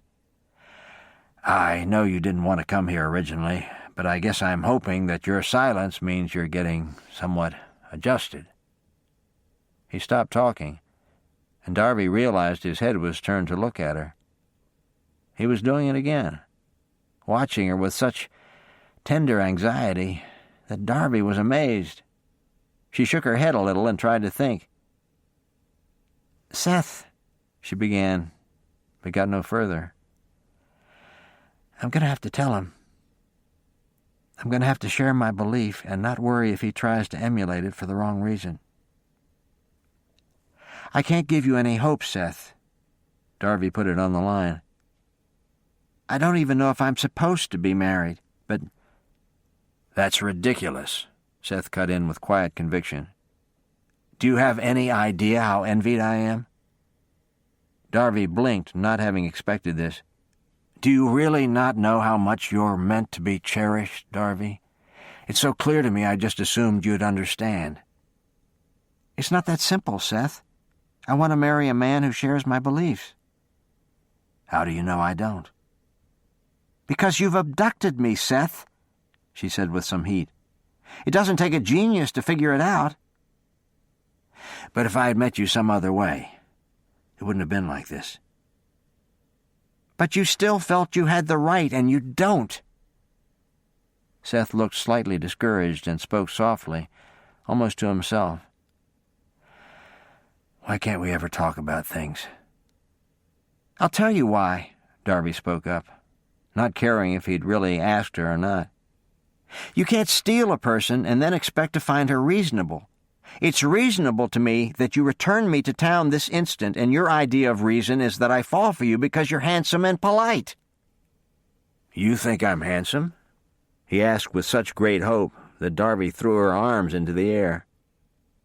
"I'm done," she announced, turning and striding toward the barn. "Darby, come back." "No, leave me alone, and I mean it." "Darby," he tried again, but she kept walking. Darby was so angry she thought she could spit. All the excitement over Dakota being there to rescue her had drained away. She thought she'd go crazy if she had to spend another moment on this ranch. Willing to be anywhere but in the house, Darby stalked into the barn and stopped suddenly to let her eyes adjust in the dimness. She heard movement at the rear, but before she could investigate, she glanced over and spotted Lindy. "Hello, Lindy," Darby said softly, always wishing to be kind to the little girl. "What are you doing?" Lindy looked up at her and then toward the rear. "Is someone working back there?" The little girl nodded. "You want me to go with you so you can see?" Lindy nodded at once and slid off the barrel she'd climbed onto. As Darby half expected, Dakota was doing something with the cook wagon. Still angry at Seth, Darby didn't find it too hard to keep her other emotions at bay. Earlier, she'd have burst into tears and sobbed out her whole story, but not now. "Hello," she said as they neared. "We came to watch you work." "You did?" The ranger came out with a smile, wiping his hands on a handkerchief. "Who's this?" He smiled down at Lindy, his attention entirely on her. "This is Lindy." "Hello, Lindy." She doesn't say too much with her mouth, but her eyes and hands do a lot of talking. "I'm Dakota." Dakota put a hand out and smiled hugely at her when she shook it. "It's nice to meet you, Lindy. Are you Mrs. Robinson's daughter?" Lindy nodded, her cheeks dimpling in delight before tugging on Darby's hand. After observing a few hand movements, Darby turned to translate. "I think she wants to know what you're doing." "I'm just looking at the cook wagon today in case I need to make a meal for the men when they're out on the range." "Have you ever eaten out on the range, Lindy?" The little girl shook her head no. "It's pretty fun, especially if you get to sleep out under the stars." Lindy smiled and moved to climb up onto the wagon. Dakota helped her, and Darby stayed to the side. She listened as he talked and explained things, but suddenly Darby's breath quickened. What if they didn't make it? What if he couldn't figure a way to get her out? Darby wondered if she might need to be the one to put together a plan. After all, she'd been there longer. Her mind raced with what might be the best method: full confrontation or slipping away quietly after dark. Now, or when everyone had been lulled into thinking Dakota was a real cook. Darby was so intent on her ideas, she didn't even hear Nate calling his sister, but suddenly saw Lindy run past. "The thing to remember." Dakota's voice came softly to Darby, and she looked up to find him bent over the back of the wagon, not even looking at her. "Is that there will be no heroics. Some night when I tell you, you'll climb out your window. I'll be there, and we'll leave for Kincaid. No shooting, no one chasing us. We'll just leave." This said, Dakota tucked things away, moved toward the rear door, and exited the barn. Darby stood with her mouth open, wondering if she might have imagined the entire episode. "Darby?" Elliot called from outside. "I'm in here," she answered, hoping she sounded normal. Elliot came to the double doors and stopped. Watching him, Darby waited for him to speak. She almost began to question him, but he was finally ready to talk. "When are you going to stop running from Seth?" Darby found her mouth open again in shock. She shut it swiftly in irritation. "Don't you start with me, Elliot McDermott. Don't you do it!" Darby spat out her words with instant vehemence. "You know as well as I do that it was wrong for him to take me, and I've made it very clear to everyone that I wish to leave. So don't you dare stand there and tell me to be nice in order to put his or anyone else's mind at rest." "Have you heard him out?" Elliot asked. "Regarding what?" "How he feels about you." "Elliot," Darby tried to temper her voice, He's just infatuated, that's all. The man barely knows me." "If you knew him better, Darby, you'd see how wrong you are. He's in deep." Darby only shook her head, knowing it was pointless to keep up this line of conversation. She wanted to sigh in frustration, but thought she might be doing a little too much of that lately. Elliot, on the other hand, did a little sighing of his own, and then admitted, "The truth is, Darby, I'm getting married a week from Saturday, and I want it to be a happy day." Darby blinked. "I didn't know that. Cassie said you didn't have a date." "Well, we do now." His tone and face spoke volumes. Darby's hands came to her waist, and she went to him, her eyes hard and determined. "There's a simple answer to your problem, Elliot, and we both know it. You can return me to town so we can all get on with our lives." He was shaking his head, and Darby's brows lifted. "You have some nerve," she said quietly, "coming and asking me favors when you're just as much to blame for this as Seth is." As Darby stepped around him and moved toward the house, she wondered what would happen if she just started walking down the road. Then she remembered Dakota's words. "I must be patient." Rounding the house, Darby found Seth on the porch, his face lighting up at the sight of her. Darby knew that more prayers for patience would be forthcoming. Having left the interior of the barn, Dakota was still leaning against the side, fixing a boot that was just fine, but hearing enough from inside to put a few more pieces into the puzzle.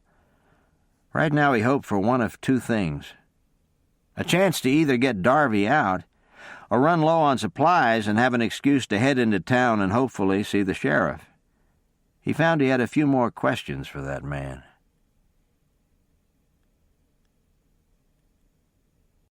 Chapter 15. "Come and get it," Dakota told the men that evening. Thinking he would have to start some bread. They wouldn't miss it tonight since he'd made biscuits, but they would surely expect it in the morning. The men were slow to join him, but in time they gathered around the table at the far end of the kitchen area, no more talkative than they had been at the noon meal, that is, until they tasted the food. "This is good," Gordy said, shoveling in more spoonfuls of the beef, potatoes, and thick gravy. "So are the biscuits," Roy added. Dakota reminded himself to thank Katie when he got home. She was the main reason he knew his way around the kitchen. "You boys worked here long?" Dakota now felt free to open some conversation. The answers varied. One man as many as 10 years, the other somewhat less. The youngest of the group, Dakota remembered his name to be Scooter, said that Q had been on the ranch the longest, way back before Mrs. Robinson had married her husband. "So, this is his ranch, but he lets her handle it?" Dakota asked, thinking about the man he'd first seen in town. "Robinson's dead. You're thinking of Elliot McDermott."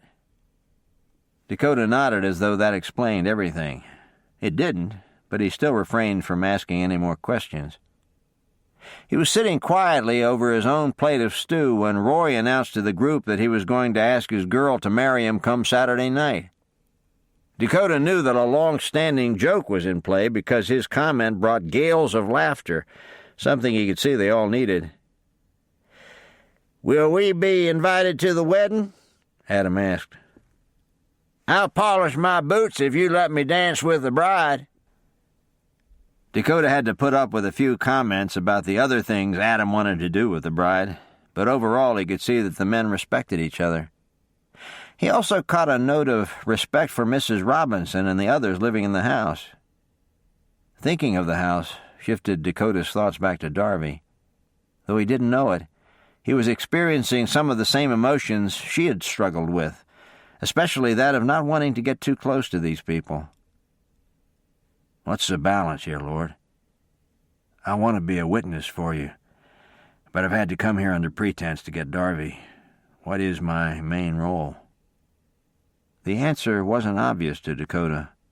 The men thanked him and left him to the cleanup. Dakota was glad to be on his own.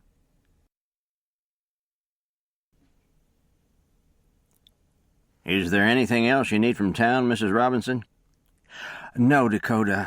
I didn't think you'd need to be going this soon, but I'm low on flour, too, Cassie said, standing next to the wagon. No, Linda, you can't go. The mother directed this to her daughter, who was tapping her and looking up with pleading eyes. Cassie looked back to Dakota. Why don't you grab a little candy or something? He smiled. I'll do it. Dakota put the team into motion, finding he wasn't enjoying this at all. From what he could figure out, Darby's predicament all revolved around the wants of one man. He didn't know his name yet, but clearly the man wanted Darby. At moments like this, Dakota had to remind himself that the other people at the ranch might have been able to help her escape. He needed to think this way to keep things in their proper perspective. Most things couldn't be blamed on just one person. The man, a brother to Elliot McDermott if their looks could be trusted, must have instigated the abduction. But Cassie Robinson was a capable woman. If she had wanted to help Darby, she would have. Dakota pushed these thoughts aside. He was determined to speak with the sheriff, but knew that at least one of the men and the boy had gone into town earlier. It could get a bit tricky. He was thinking about how to handle it when he realized he was on the edge of town and had better look for Dawson's. Then something wonderful happened. About a block from his destination, he spotted Joe Laverty, who had spotted him as well. They had managed just enough eye contact to give Dakota hope, and sure enough, when he was almost through with his list, the lawman appeared at his side. Is there somewhere we can talk? Dakota said without introduction. The sheriff was right glad to see this ranger after so many days. Without a word, he moved toward the back room. Dakota waited a moment and followed. I thought you might have moved on by now. No, but that's my plan for the end of the week. And you need me, the sheriff said with some satisfaction. In a way, I do. Can you answer some questions for me?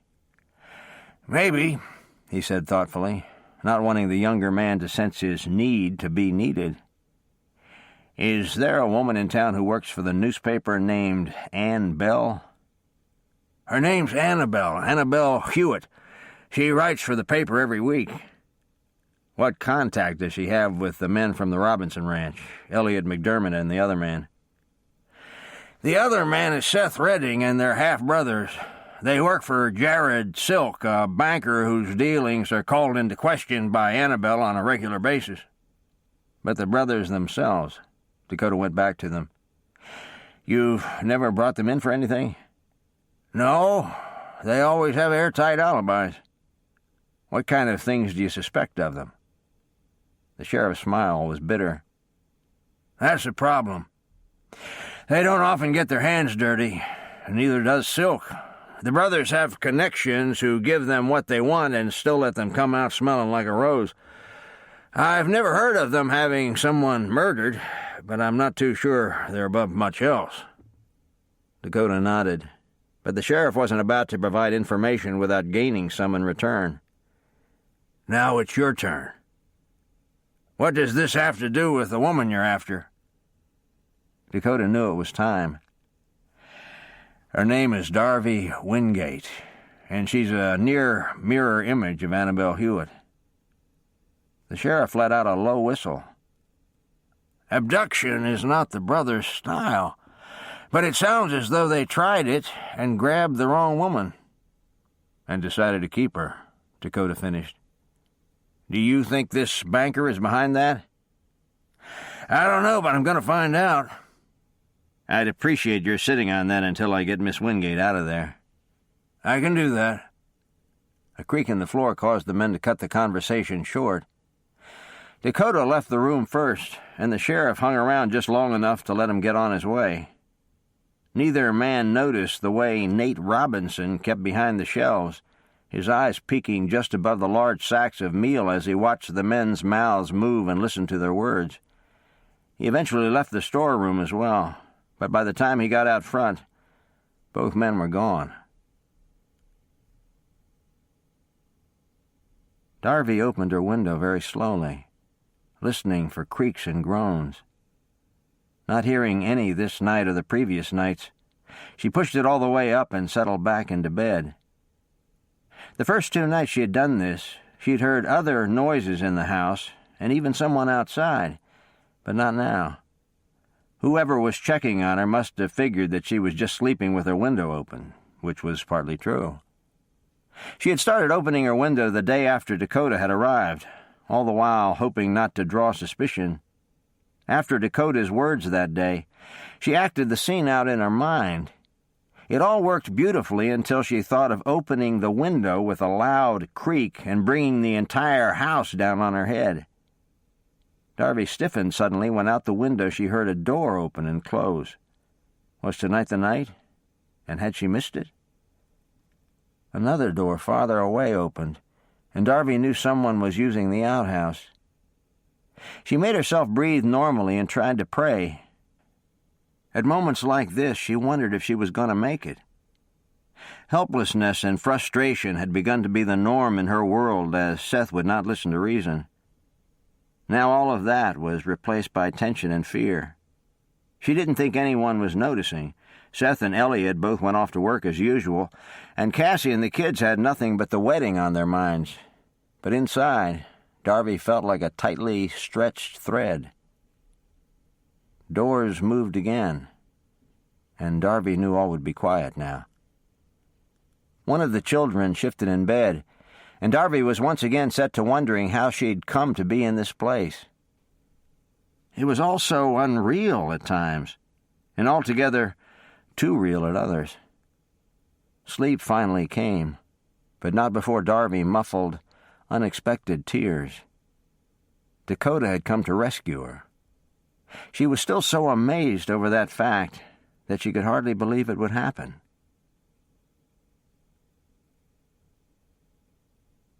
When the plan hit his mind, Dakota wanted to laugh. It was so simple, and yet it took some days to perfect. He had discovered that every man in the bunkhouse went to town on Saturday night. Dakota would simply join them. He knew they all drank, visited friends, or played cards, and came back with great hopes that their horses could find the way. It couldn't have been more perfect if he had planned it with them. Dakota had meant what he said. There would be no guns fired nor anyone chasing them, not even Seth Redding. That the man was besotted with Darby was more than obvious, and Dakota had no doubt he would take action to keep her, but the ranger wasn't going to give him that chance. Letting Darby know had been tricky. He hadn't been certain just how he'd do it, but burning the biscuits and needing to have all doors and windows open gave him an excuse to be outside by the barn and available when Lindy came to see about the smell. Even Mrs. Robinson had checked on him. The single word, "tonight," had been easier to pass than he'd figured, and the brief moment of eye contact with Darby told him he'd been understood. Now, as he made his way to town, having told the men he would bathe last and to go on without him, it felt like child's play to cut off the road and double back through the woods to the place near the ranch where he'd spent that first night. Even though it was dark, Dakota still climbed the tree, field glasses in hand, actually quite pleased with so little moon. He couldn't see much, but sound carried well, and it would be easy to count the men as they returned. The hours would be long, possibly until 2 or 3 in the morning, but in the end, Darby would be safe. Right now, that was all that mattered.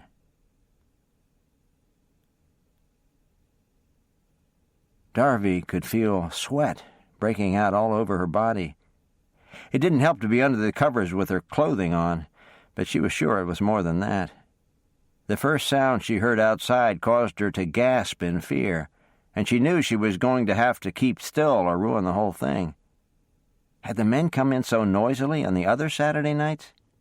Darby had never noticed, but right now each sound of hooves, each low voice or laugh, made her feel as though she were being struck.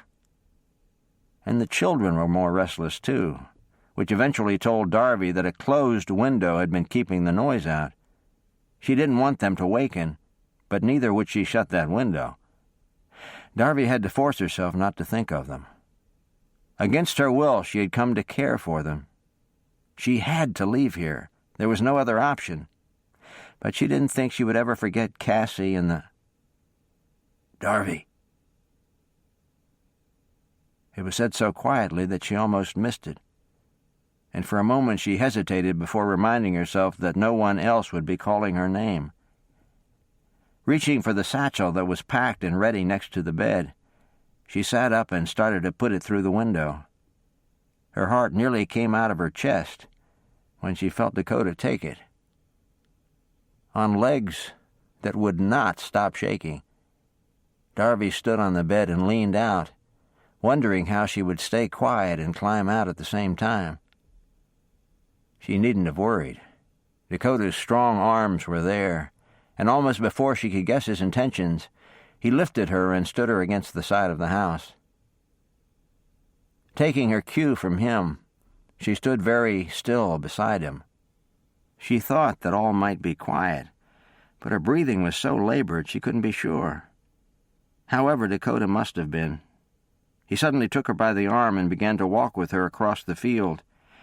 They were more than halfway to the woods when Darby realized her other hand was empty. "My bag," she said on a soft gasp. "I have it." And on they went, right into the trees, Dakota leading the way, ducking and moving branches from her path. Then suddenly, when they had climbed several dozen feet, he stopped. Darby couldn't stop shaking and jumped nervously when he whistled.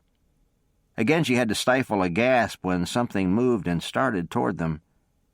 The next thing she knew, Dakota's horse had drawn abreast of them, and Dakota was lifting her. Climbing into the saddle behind her, he maneuvered Eli through the woods. Darby had no sense of time.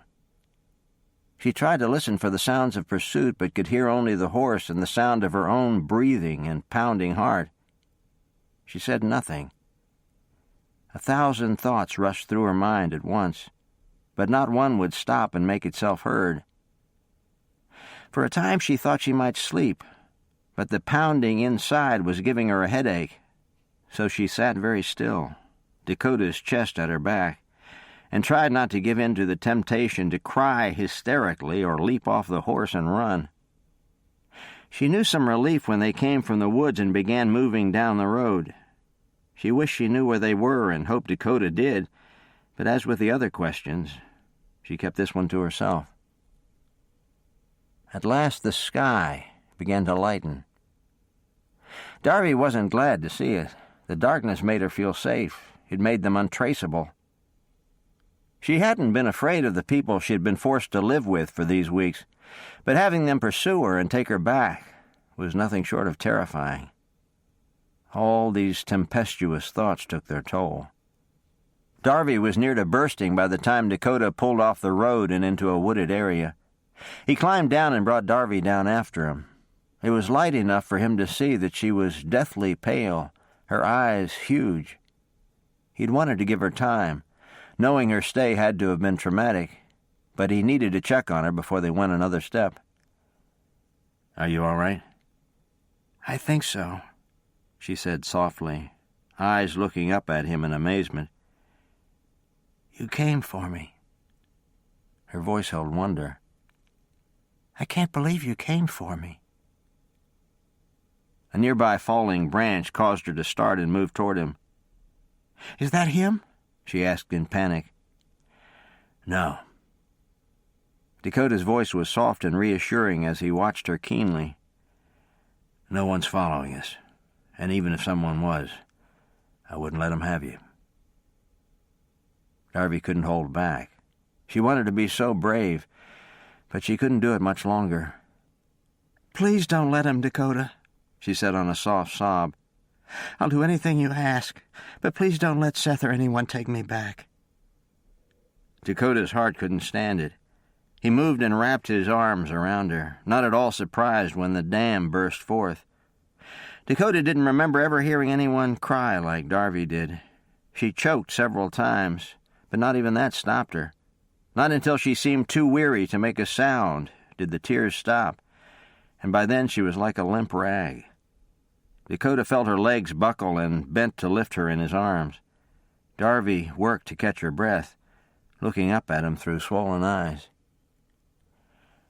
"Do you want something to drink?" he asked, not letting his mind dwell on all she'd been through. It wasn't time for that yet. "Not right now." Dakota took her back to the horse.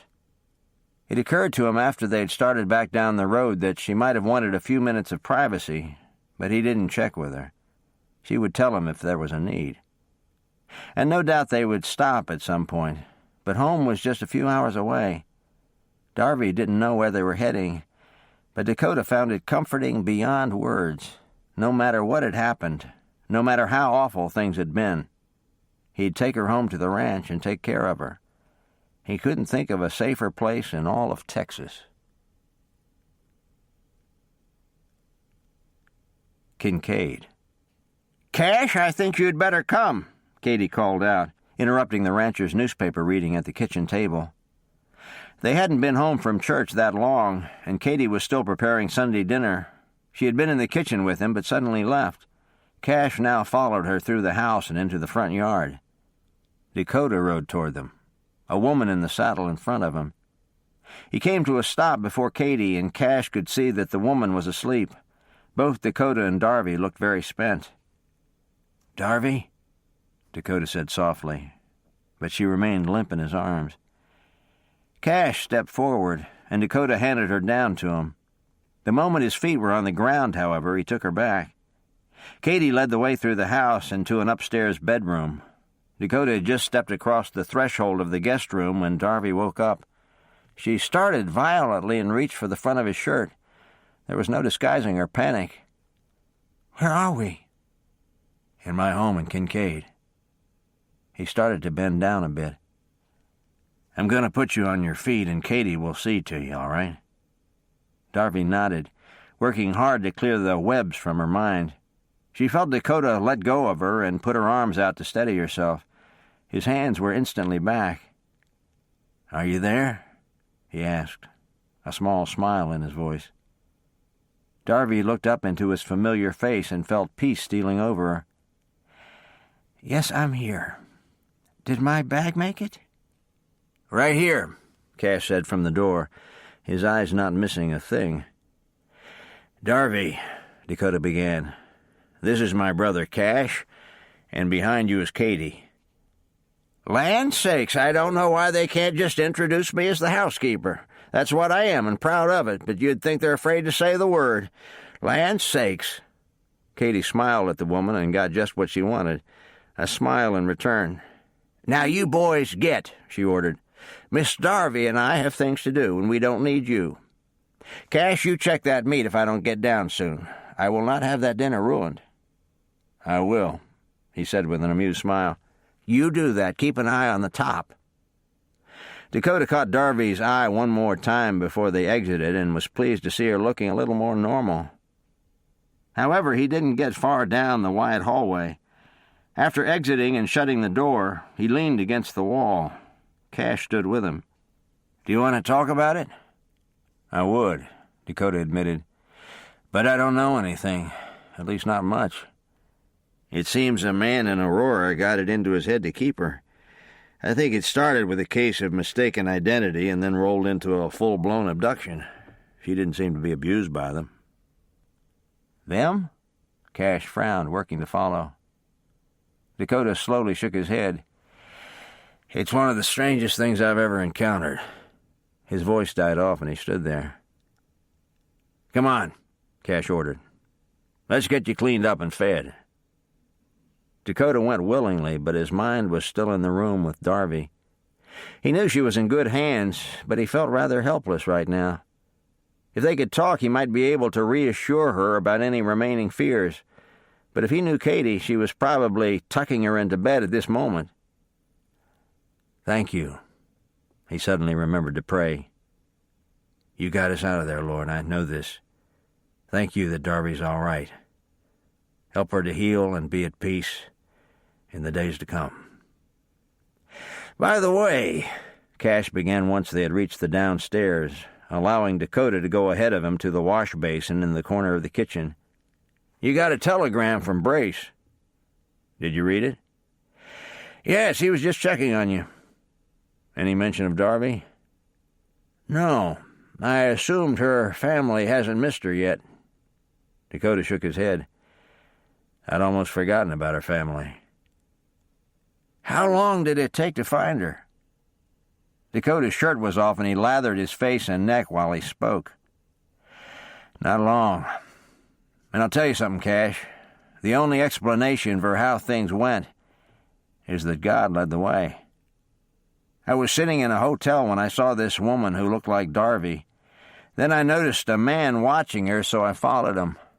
I ended up asking for a job at a ranch where the cook died the day before, and I was hired. That led to waiting until late last night while the men were coming home from town. I took Darby out a bedroom window and we walked away." Cash was silent with thanks over what Dakota had just revealed. He'd prayed the whole time his brother was gone, thinking for part of the time that he might have sent him on a wild goose chase. He was so relieved that Dakota had been there for Darby that for a moment he couldn't speak. "She refused to be babied. I'm trying to mother her, and she won't have it." Katie's words preceded the woman herself, who was closely followed by Darby. "Did you check this meat?" she demanded. 6 times, Cash told her with wide eyes. Katie turned away toward the oven so as not to be caught smiling. Slipping into a clean shirt that Cash had handed him, Dakota headed to see Darby, who was still in the hallway. "How are you?" "I'm okay. I keep thinking about my Uncle Marty and family. I need to send word." "Brace has been in touch," Dakota told her. "And it doesn't sound like anyone has missed you. Did your family know when you were headed back?" Darby looked surprised. "As a matter of fact, I didn't say. But I'd like to wire them." "We'll go to town tomorrow and take care of it." Darby nodded. She still looked a bit under the weather, but he could see that she was coming along. "Hungry?" Cash stepped forward and asked. "Very. Is there anything I can do to help?" Something akin to a growl escaped Katie's throat, and Cash only shook his head. "I think that means no. Why don't you come on through here and get comfortable in the living room? We'll eat in no time." Cash led the way, and Dakota brought up the rear. They took Darby to the large living room, warm with earthy colors and deep, comfortable furniture. Darby sank down in the first chair and thought she could lay her head back and go to sleep. "Go ahead," Dakota directed. "Go ahead and what?" "Sleep. I can see you want to." Darby smiled at being so transparent. "I am tired, but it can wait. It feels so good to be awake and know that I'm not trapped anymore."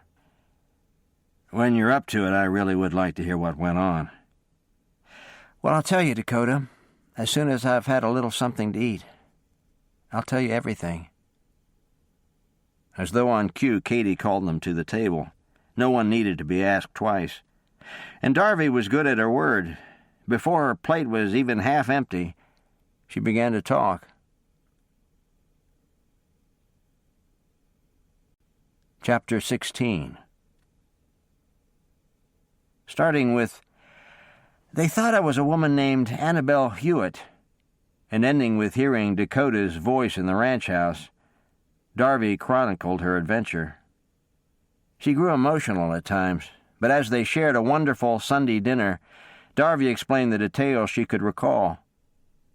Listening to her, Dakota knew his own range of emotions. At some times he thought he could string up Seth Redding, and at other times he felt Cassie and Elliot were to blame as well. That they hadn't harmed her physically was a remarkable relief, but it didn't get them off the hook. He would see to that personally. "It's your turn, Dakota," Darby finally said. "How did you find me? How did you know?" Dakota smiled. "I have Cash to thank for that." Darby looked to the tall redhead and waited for someone to explain. When Dakota did, she was as amazed at his story as he was at her own. "So this woman, this reporter, does look like me?" Remarkably so. I had all I could do not to ask her where she'd been the day you boarded the train, thinking I'd made a complete mistake. Darby shook her head a little. That day feels like such a long time ago. It was, Cash said gently. Not in actual chronological days, but in events, and those are far more emotionally draining than just time moving along the clock or calendar. I can't honestly say that I've ever thought of it before, but I think you must be right. I don't know when I've been so tired. Not having meant to hint, Darby was surprised when both men pushed back their chairs. "Head out, Darby," Dakota spoke to her surprised face. "Go get some rest." "I didn't mean for you—" But they didn't give her a chance to finish. "I'll look forward to talking with you later, Miss Wingate," Cash said, his voice and expression very warm and kind. Darby looked into his eyes and smiled. "Thank you for a wonderful meal, and for allowing me to stay with so little notice." "Well, don't hurry off. I think you'll find Kincaid and the Rawlings Cattle Company very much to your liking." Cash went on his way then, and Dakota came to get her chair. "I'll walk you up," he offered, and Darby allowed herself to be cared for. As her legs took the stairs, however, they began to feel weighted. By the time she reached her room, she was nearly wobbly. "Will you get some rest, too?" she couldn't help but ask before going into the room. "We take it pretty easy around here on Sundays, so I'm planning on it." Acute disappointment sprang into Darby's eyes. "I miss church again," she said with a small shake of her head. "It feels like it's been forever." "It's over now," Dakota told her very gently. "You're right," Darby agreed, a part of her heart still trying to process this. "Come on down to the living room when you're ready. We'll ride out and see a little of the ranch." "All right. Thank you, Dakota, for everything." "My pleasure." Dakota turned for the stairs, hearing Darby's door close behind him. He sought out his favorite chair in the living room and reached for Cash's Bible. He was asleep before he could read 5 verses. "And this," Dakota pronounced dramatically as they rounded the trees, "is the pond." "Oh, my," Darby breathed. "It's beautiful." "We think so." The two sat astride their horses and took in the scene. The pond was almost a perfect circle, a good 300 feet across, bordered on 2 sides by pecan trees. "You want to walk a while?" Dakota asked, all the time trying to gauge how she was doing. "That sounds nice. Where shall we leave the horses?" "Right here. We'll tie Toby, but Eli will stay put." Darby looked at him. "You whistled for Eli in the woods, didn't you? Just like a dog." Dakota smiled. "That about describes him. He's always been like a big puppy. If you look behind us right now, you'll find him watching me, as though he doesn't want me out of his sight." Darby did as he suggested and laughed out loud at how accurately he had called it. Dakota loved hearing the sound of her laugh, and joined her when her face began to turn red. "And you say he's always been like that?" "Yep." Darby bit her lip to keep from laughing again. She didn't know if it was that funny or if she was still tired. She was trying to figure it out when she spotted a half-circle of wooden benches that sat around a fire pit and gave a perfect view of the pond. Going to a seat and getting comfortable, Darby let her mind drift back. It didn't take much coaxing. The people she'd left, most especially Cassie and the children, were never far from her thoughts. "It was strange," Darby began as though she'd already been speaking of it. Dakota had taken a seat across from her, but she hadn't looked at him. He watched and listened in silence. "Cassie and the children were so sweet, and even the men were kind, but Seth would not see reason. I woke up every morning shaking my head that this had happened. I just didn't think such a thing could go on in this day and age, and certainly not to me." Darby finally looked at him, and Dakota asked the question he dreaded, fearing that the answer would make him want to shoot the man in question. "Did he hurt you?" "No, I didn't feel threatened in any way." Darby suddenly frowned. "He wanted to kiss me. I wouldn't let him." "You did the right thing." "One time I kicked him." "That was good. Your kisses are yours to give, not someone else's to take." Darby melted a little.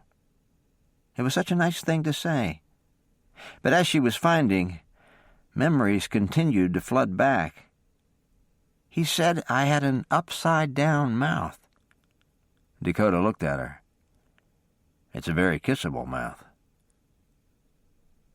Emotions chased across Darby's features in rapid succession. First surprise, then pleasure that softened her features as she looked at the man across from her. But before long that softness was replaced by a look of uncertainty, and then another frown. "Dakota Rawlings," she said in a soft rebuke, "a gentleman does not tell a lady that her mouth is kissable." Dakota wished he'd kept the thought to himself. "You're right, I'm sorry I said that." An uncomfortable silence fell over them, neither looking at the other. The water proved to be a helpful, neutral point, and both took advantage of it. Several minutes passed. A breeze stirred the trees, and as always the low sound of cattle could be heard from the distance. Not certain how she felt about what had just happened, Darby didn't like sitting there with a strain between them. She was the first to chance a peek, and was glad to see the ranger's gaze was on the water. She transferred her own gaze back before saying, in as normal a voice as she could manage, "I've been meaning to ask you, Dakota, how are your bullet wounds? Has all of this mess with me kept you from going back to work?" "No, it hasn't. My wounds are fine. I feel I could go back at any time, but Bray said he didn't want me for another month after I dropped you off." "How long has it been?" "Let me see. I think I had dinner with you and Brace in Austin just 4 weeks ago yesterday.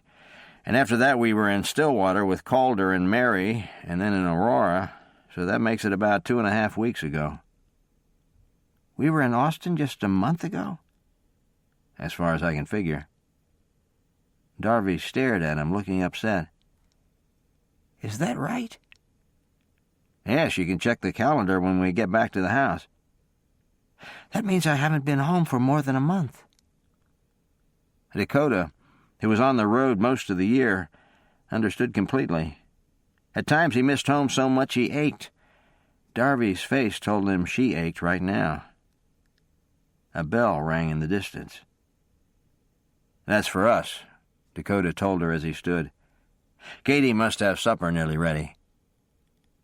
By the time they reached the horses, Eli was rather anxious, starting Darby's laughter all over again. Dakota listened in silence, hoping to find other ways to hear her laughter in the following days.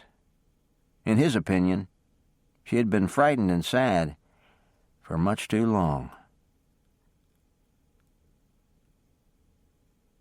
"Are you just a little bit amazed by it all?"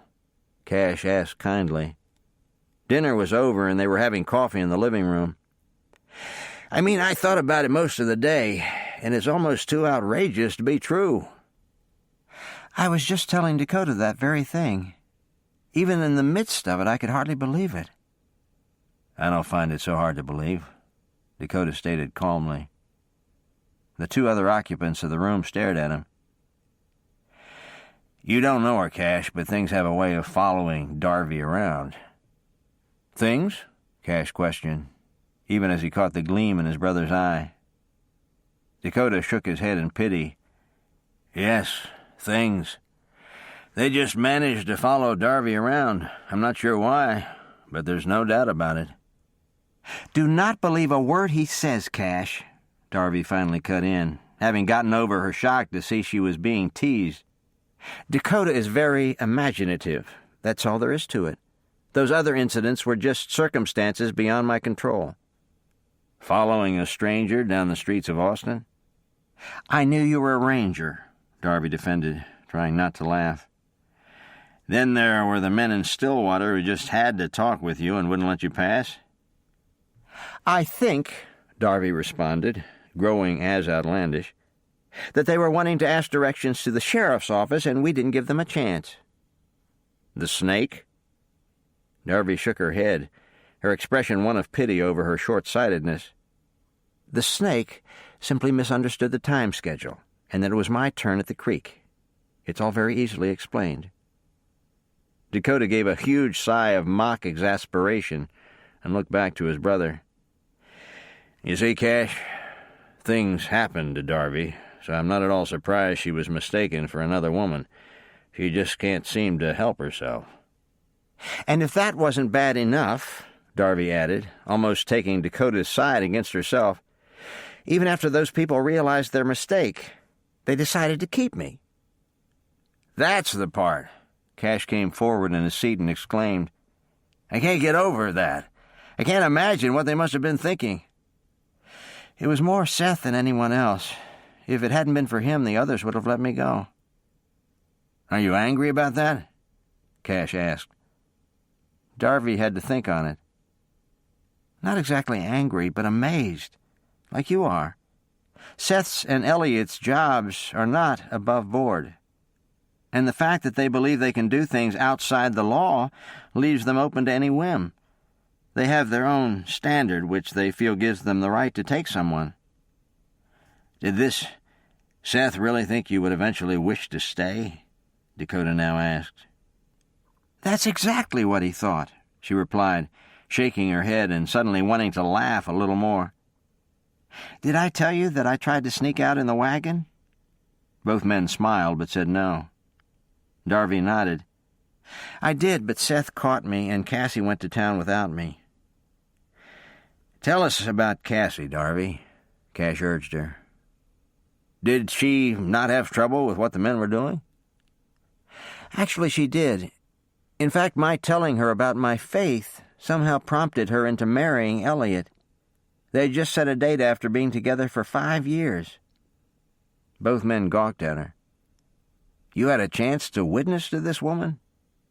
Cash asked to be sure. "Yes. We were talking, and she was saying how sorry she was that I'd come to be there under those circumstances, but that Seth was a fine man. I told her I didn't want him, and thinking that I meant he wasn't good enough for me, she became angry. I had no choice but to lay it on the line. She took it very well. It actually got her to thinking. The next time she went to town, she bought a dress to be married in and showed it to me. Then later I heard they'd set a date." "When is it?" "Let me see. The days were so full and anxious at the same time that they tended to blend together, but I think it's this Saturday." Dakota looked thoughtful, and Cash was the first to catch on. "She's going to have to go back, isn't she?" "Eventually, yes. But I think it can wait until she goes home." "Why do I have to go back?" Darby asked with a sinking heart. "Because anything that happened to you is hearsay, without your testimony." Dakota looked at her. "You do want these people to answer for this, don't you?" Nate's and Lindy's faces sprang into her mind, but she still nodded her head yes. "I can't say that I'm thrilled to return, however." Dakota caught her eyes and told her plainly, "I'm not going to let anything happen to you." "You'll be there?" His brows rose as though he'd been insulted, and for a moment they only looked at each other. "But first," Cash cut in, "you'll get in touch with your family and tell them you're spending the rest of the week here resting up before starting for home." Cash paused and smiled at her. "At least, that's what I hope you'll do." Darby smiled back. "I would like to rest a little before traveling again. Are you sure I won't be imposing?" "Very sure." "Does the train run from Kincaid?" "Twice daily. You'll connect at Dallas and then be on your way." "I'll telegraph tomorrow." "I'll take you in," Dakota offered. At that point the evening came to a very quiet close. Darby found herself watching Dakota yawn and needing to do the same. Cash rescued both of them and said he was turning in. Darby lay down in bed just a short while later, hardly able to remember that she'd taken a nap. She thought she might lay there for long minutes, still in wonder over how God had used Dakota to rescue her, but the strange sounds and surroundings took little time to fade. "So when did you tell them you'd be home?" Dakota asked when Darby was finished in the telegraph office. He saw her inside but took a seat to give her privacy. "I'm going to take Cash's offer and stay until Friday or Saturday." "Why not Sunday or Monday?" Darby looked up at him. "I don't want to wear out my welcome." Again she received that look. Dakota's brows went up as though he was insulted for his brother. "I told them to look for me sometime next week," she admitted. Dakota smiled complacently and offered to show her around town, pointing out the bank and the new hotel. Kincaid had a fairly good-sized school, and Dakota told her all about it. "I love Texas," Darby mentioned at one point. "Why is that?" "The diversity. Some areas are huge and flat, others are hilly and dense." She looked up at him. "Uncle Marty even took me to Houston one summer and down to the Gulf of Mexico. It was so exciting." "I've never been," Dakota admitted. "Oh, you've got to go, Dakota. It's beautiful." "I think I'll do that sometime," he said with quiet conviction. Watching him, Darby noticed for the first time how handsome he was.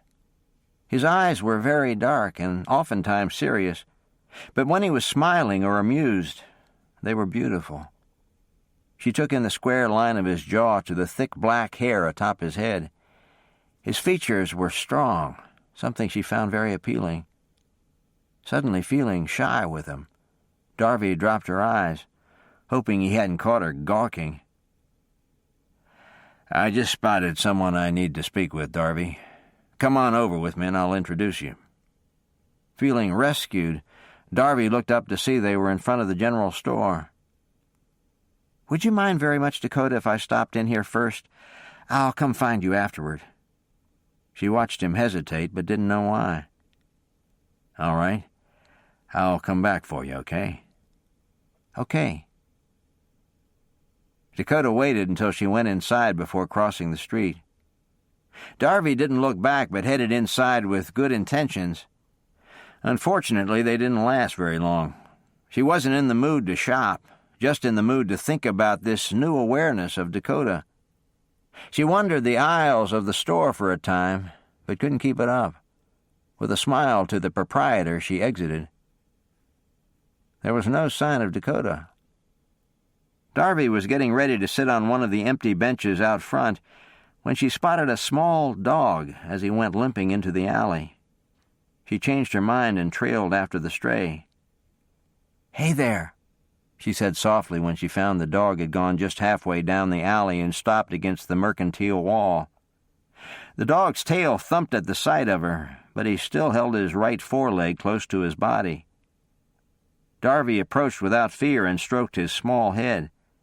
He didn't look to be more than a pup. Nevertheless, she knew she would need help. Darby made a swift trip back out to the boardwalk and immediately spied a pair of teenage boys. She stopped them with a word. "Excuse me." The boys stopped and came to immediate attention. This lady was pretty, and she had spoken to them first. "There's a dog in the alley that seems to be hurt. Could you tell me where I could take him?" "We'll help you," the taller of the two boys said. Darby didn't know why they did this, but still showed them the dog. It was no trouble for the first one down the alley to lift him, and Darby was glad to see that he was gentle. They took the dog to Dr. Wilcox, whose sign Darby remembered seeing earlier. His specialty was people, the boys told her, but he had compassion for dogs. That was enough for Darby. She was a little surprised that the boys didn't drop off the dog and leave, but she didn't mind the company as long as the little dog was helped. Darby was still sorting through some of her thoughts when the doctor joined them in the waiting room. "What can I do for you?" Dr. Wilcox asked. "I found this dog in the alley," Darby explained. "His leg seems to be hurt." The wise doctor took in the scene at a glance before kneeling down to examine his canine patient. "I think this is Rickman's dog. Why don't you boys run down the street and let them know he's here?" The boys agreed readily enough, but neither one moved. Darby had been too busy watching the dog to notice. "So what's your name?" one of the boys now asked. The strawberry blonde answered without looking up. "Darby Wingate." "Darby, that's a nice name. You new in town?" Darby finally caught on. She looked up to find keen interest in both sets of young eyes. Hers had been for the dog. Theirs were for her. "I think I should tell you, gentlemen, that I'm old enough to be your older sister." They both smiled at her. "Where do you live?" was the next question, telling Darby they were not put off. Darby's chin came up, but she turned away from them, opening her purse as she moved. "I'd like to leave payment with you if I could," she said to the doctor and held out a coin. "Thank you," he said graciously, "but I'm sure Mr. Rickman will be happy to take care of it." Putting her money away, she asked, "Will the little dog be all right?" "He'll be fine. We'll have him wrapped up and back to his owner in no time." "Thank you," she said to the doctor and then to her helpers. As she moved to the door, she heard the physician say, "Stay here, boys." With that, she moved outside and almost into Dakota's chest. "Oh, Dakota, I'm sorry I couldn't tell you. I found a dog in the alley and he was hurt. We just brought him down here." "Is the dog all right?" "He's going to be fine. The doctor is taking care of him." "Are you all right?" he asked, thinking she looked a little flushed. Darby nodded quietly, and Dakota was willing to let the matter drop, but he'd caught the word "we" and noticed the two young men who stood at the doctor's office window watching them. "Ready to head back to the ranch?" "Yes, please." Dakota saw her to the wagon, but before he could assist her, she stopped and looked up at him. "There were two young men who helped me. I think they were more interested in me than the dog." Dakota nodded, his eyes telling her he cared. "I think you might be right," she said in a soft little voice. "Trouble seems to follow me around." "It's not your fault, Darby. If I know you, you didn't do anything improper. Their interest is not your doing." "Why were they interested?" she asked in genuine confusion. "I'm clearly no longer a teen, and they don't even know me." "You're very pretty and very sweet, and that's a combination most men can't resist." Darby smiled a little at the compliment and allowed herself to be helped into the wagon, even as her heart asked, "What about you, Dakota Rawlings? Can you resist?" Chapter 17. The next few days brought an easy routine with them. Cash and Dakota worked for a good portion of the day while Darby worked around the house with Katie, read, prayed, baked, took naps, or sat thinking about the changes in her life. Come late afternoon and evening, the men would return, clean up, join Darby and Katie for a wonderful meal, and then spend the evening visiting or playing games. Darby couldn't remember when she'd had such a restful, peace-filled time. Both she and Dakota accompanied Cash to a Bible study he attended on Tuesday nights, and the three spent the next 2 days talking about the passage they'd studied in Genesis. In fact, they were still doing this on Thursday night when someone knocked at the door. Cash rose to answer it. On his doorstep he found a remarkable sight. A refined woman, not young, but elegantly dressed. Her eyes betrayed worry. She also bore a startling resemblance to Darby. "Good evening," Cash began, telling himself not to gawk. "Good evening. I'm so sorry to call on you without notice, but could you please tell me if Miss Darby Wingate is here?" "Yes, she is here." The woman's eyes closed momentarily in relief. "May I see her?" "Certainly. May I tell her who's calling?" The woman hesitated, the fingers of one hand coming up to her mouth in uncertainty. Please excuse my horrid breach in manners, but I would really like to introduce myself. Cash smiled and stood aside. She's right in there. Thank you. Cash followed the woman back to the living room and watched as Darby looked up at her. Aunt Renee? The younger woman exclaimed, coming to her feet.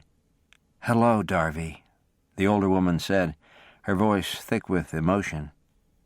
The nearly identical strawberry blondes met in the middle of the room in a huge embrace. How did you know I was here? Darby asked in astonishment. And what are you doing here? Mother had a fit when she couldn't find an address for you so she could tell you about the wedding. Darby's aunt held her at arm's length. You're getting married? Not anymore. Renee's brows rose. It's a long story. The two women stared at each other. My mother used to tell me that I looked like my father's sister, Darby said. But it's been so many years since she's mentioned it, and I just lost track. The older woman smiled. It's all right, Darby, as long as you're safe from Seth Redding. You know about that? Darby, her aunt returned, becoming very serious. I'm Annabelle Hewitt. Darby's hand came to her mouth. Oh, no, you're not serious. I'm very serious. So that's why... Darby began, but she had already started to laugh. Renee joined her. The men stood and stared as both women collapsed with laughter onto the davenport. They didn't know if they should stay or go. Both were too fascinated to move. Darby finally noticed them standing side by side across the room. Oh, I'm so sorry, she began and stood. Renee followed suit. Dakota, Cash, this is my aunt, Renee Comstock, or should I say, Annabelle Hewitt. As long as you don't call me Aunt Renee in Aurora, I don't care. Renee was now poised and gracious as she faced them. I'm so sorry to have come in this rude way, gentlemen. Please forgive me. In the next few seconds, official introductions were made all around, and then the four sat down to talk. How did you know Darby was here? Dakota had to ask. Sheriff Laverty, I guess both Elliot and Seth came tearing into town on Sunday morning, acting and looking as though they'd lost a trunk of gold. Because you had told the sheriff your plan, he wasn't too surprised. I came in wanting the story for the paper, and he told me. The woman looked at her niece. I nearly fainted when he said the name Darby Wingate. And I wouldn't have thought that Annabelle Hewitt was related to me in a million years. What are you doing in Aurora? You knew that Sam died, didn't you? Yes, Mother told me. I'm sorry. Well, he left me in a very comfortable position. So comfortable that I could have sat back and had ladies in for tea and little else for the rest of my years. I didn't want that. I wanted to make a difference. I found a way to do that very thing through the paper. It's been the most fascinating experience of my life. But you're not married again? Not yet. I became engaged about 2 months ago to a man who lives in Kerrville, but we haven't set a date. I'm glad, Darby told her sincerely. I know it hasn't been easy. Renee smiled. Now that was your mother talking. Darby blinked. Why? What did I say? You said it's been hard for me. That's the type of thing she would say to explain away the embarrassing behavior of the black sheep of the family. If I'm off acting wildly for no reason, they must not talk about me. But if I'm getting things out of my system because of grief over losing my first husband, then there's no family shame. Darby sat back and crossed her arms. I had no idea anyone else had mothers so well figured. The men took their cue at that point. Unnoticed by the women, they rose and quietly left the room, going out the front door and onto the porch. The sun was setting fast, but there was still enough light to see each other. Dakota took the large rocking chair and Cash sat on the double swing. I wonder how the sheriff knew to send her down here, Cash pondered aloud. He knew my name was Rawlings, and the Rawlings Cattle Company of Kincaid, Texas, is pretty well known. Maybe. I'll have to ask Darby's aunt." Dakota's chair creaked as it moved, the swing giving off its own low groan. "It wasn't that long ago I was teasing you about finding a woman, Dak," Cash said thoughtfully. "Mother would be awfully glad to see you two together." "What two?" Dakota asked in genuine confusion.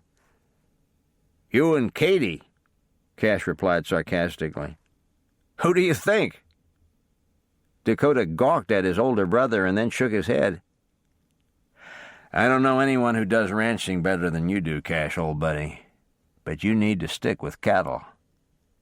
"I don't think so." "Cash," Dakota began again, this time his voice very serious. "Darby is one of the sweetest women on the face of the earth, but she's like a sister I want to protect. I assure you, there's nothing more." "Dakota, old buddy," Cash said, taking on the same tone as Dakota, "you can deny this all you want, but I've seen you two. Darby Wingate may be a lot of things to you over the years, but a sister isn't going to be one of them." Dakota had no reply. Cash had been utterly serious. His mind reeled with the implications, and he shook his head a little. He'd told Darby her mouth was kissable and meant it with all his heart. He'd also said she was very sweet and pretty, and meant that too, but not in a romantic way. At least he didn't think it was. In truth, having Darby smile and be light-hearted was something he'd very much come to enjoy. Being with her was just plain fun. "You riled at me, Dak?" "No, just thinking." "I'm right, aren't I?" "I don't know, Cash. I honestly can't tell you right now." "Do you mean you really haven't seen it?" "Seen what?" Cash was silent for a moment. "You two have something special going. I know you just rescued her, and I can't say that that's not what I'm seeing, but she looks at you with hope and confidence. And I know you're used to taking care of people and wading into the fray to see justice done, but there's something different where Darby is concerned. Mother saw to it that she raised 3 gentlemen, Dak, but what I'm seeing is above and beyond the call of duty." Again the men fell silent, each alone with his thoughts. Cash prayed for his brother he loved so much, somewhat afraid he'd said too much. Dakota prayed for understanding and wisdom over these new thoughts and feelings. He was rather drawn to Darby, but did that mean he was falling in love? Or did it just mean that he'd spent some time with her? He wasn't made of stone. He had held her in his arms a few times and even dried her tears, his heart deeply affected by her emotions. Were his own emotions more involved than he suspected? And what did she feel? Was Cash really seeing interest on her part? Dakota wondered how he could possibly know, wishing he could see her right now, but knowing it would have to wait. She was still talking to her aunt. "So you were engaged," Renee prompted after they'd talked for some time about all that Darby had been through. "Yes, his name is Brandon Young." "What happened?" "I've gone through a lot of changes in the last few months, and I knew that Brandon was not the man for me." "What kind of changes?" "Spiritual ones." A cynical gleam entered Renee's eyes. "So you found religion. Your parents must be having a fit." "I did not find religion," Darby corrected in a firm voice. "This is different. This has been life-changing for me." Renee took the reproach very well. The cynical gleam disappeared, and she only nodded. "How did you know my parents would be upset?" Darby questioned, suddenly hearing what she had said. "Well, maybe not both your parents, but I knew your mother would be." "Why?" "Because your mother's world is perfect. By your needing God, you're saying she did something wrong." "Oh, Renee," Darby said softly, "that perfectly describes the situation. You would have thought I had committed murder. She wouldn't even let me discuss it with her. Your mother is a wonderful person, Darby, and I'm so glad my brother married her, but her standard is higher than God's. It was a very irreverent thing to say, but Darby had to bite her lip to keep from laughing.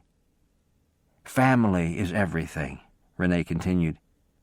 A good face must be put on at all costs. You must marry well. You can grieve someone's passing, but in a quiet way. And whatever you do, remember the ancestors. Darby thought she could become very depressed at the moment. She found herself praying very hard for her mother, thinking that if she could please her mother, she would have an opportunity to share her new faith. She prayed for Renee as well, and in the midst of that, the men returned. "I'm sorry we chased you out of your own living room, Cash," Darby said. "Not at all," he replied, dismissing her words. "Well, I'm glad you came back. I was just about to ask my aunt about her connection to Jared Silk." Renee gave an unladylike snort. "That man," she spoke as both Dakota and Cash found seats. "He calls himself a banker. I think before this is over, his entire operation will be disclosed. At least I hope it will be." "How did you get on to him?" "I used to bank with Jared, and I would see the most interesting people coming and going while I would be in his building. Men who were not known for abiding by the law. I did a little snooping and found out that he wasn't always honest in his dealings. I pulled my money from his bank, and it's been war ever since." Renee glanced over just then and found her niece smiling rather hugely at her. "What are you grinning at?" "You, and thinking about my father's reaction to your new life." Renee shuddered. "We might have to have a talk, my dear little niece. There are some things the family does not need to know." Renee shifted her gaze to the men. "Do you two have a younger sister?" They both shook their heads no. Renee did a little head-shaking of her own. "It's not fun. It doesn't matter that I've been grown and gone for years. I'm still Stanley Wingate's baby sister." The people in the room laughed at her aggrieved expression, but each one also caught a bit of longing in her eyes. She might fuss and fume about her sister-in-law's views on family, but family was important to her, too. "I hope you'll stay with us," Cash suddenly said. "I hope Darby invited you." "She didn't, but I would appreciate the offer. When I arrived, I didn't even look around to see what the hotels were like." "How did you find us in the first place?" Dakota asked. "I got as much information as I could from Sheriff Laverty. Then my boss at the paper knew of the Rawlings Cattle Company, and I came down with great hopes." "And here I was," Darby said with a smile. Renee became a bit emotional, but hid it very well. She hadn't known she had such a beautiful niece. Darby was in the same boat. She had only seen an old photo of her aunt as a younger woman and heard of their likeness over the years. But Renee didn't have to leave until the next afternoon, so the two renewed old family ties. In fact, Darby was so caught up in her aunt's visit that the time rushed away. Her aunt had been gone only an hour when Darby remembered that she had decided to leave on Saturday, which happened to be the very next day. "Are you all set, Darby?" "Yes, thank you, Cash, for everything. And please thank Katie for me, too. I tried, but she only shooed me away with the towel." The two stood on the train station platform while Dakota went to the ticket booth. Cash laughed at Darby's description, knowing it had to be very true. "If she let you say goodbye, she might become emotional, and we can't have that." Darby smiled in understanding. Dakota joined them in short order, and Cash gave Darby a hug. She turned to Dakota, who smiled and hugged her as well. "Thank you for everything." "You're welcome. Here's your ticket. Have you got everything?" Darby nodded, her throat suddenly very tight. "I hate goodbyes, so I'll just go."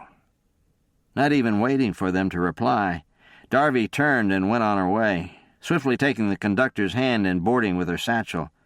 So she wouldn't think about the men behind her, Darby made herself think about where her trunk might be after all these weeks. Having watched her out of sight, Cash turned to his brother. "Why didn't you tell her you were going?" Dakota gave him a quick glance. "The truth? I wouldn't expect anything else." "I wanted to hug her." Cash had all he could do not to shout with laughter. "Go on, Dak," he said with a chuckle and a slap on Dakota's back. "Chase her down until she catches you."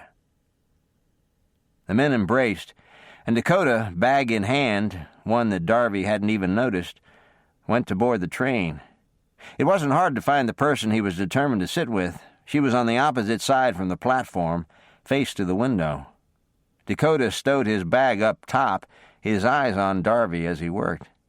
Not until he sat down did she turn, her eyes so full of vulnerability that he immediately apologized. "I'm sorry I didn't tell you I was coming.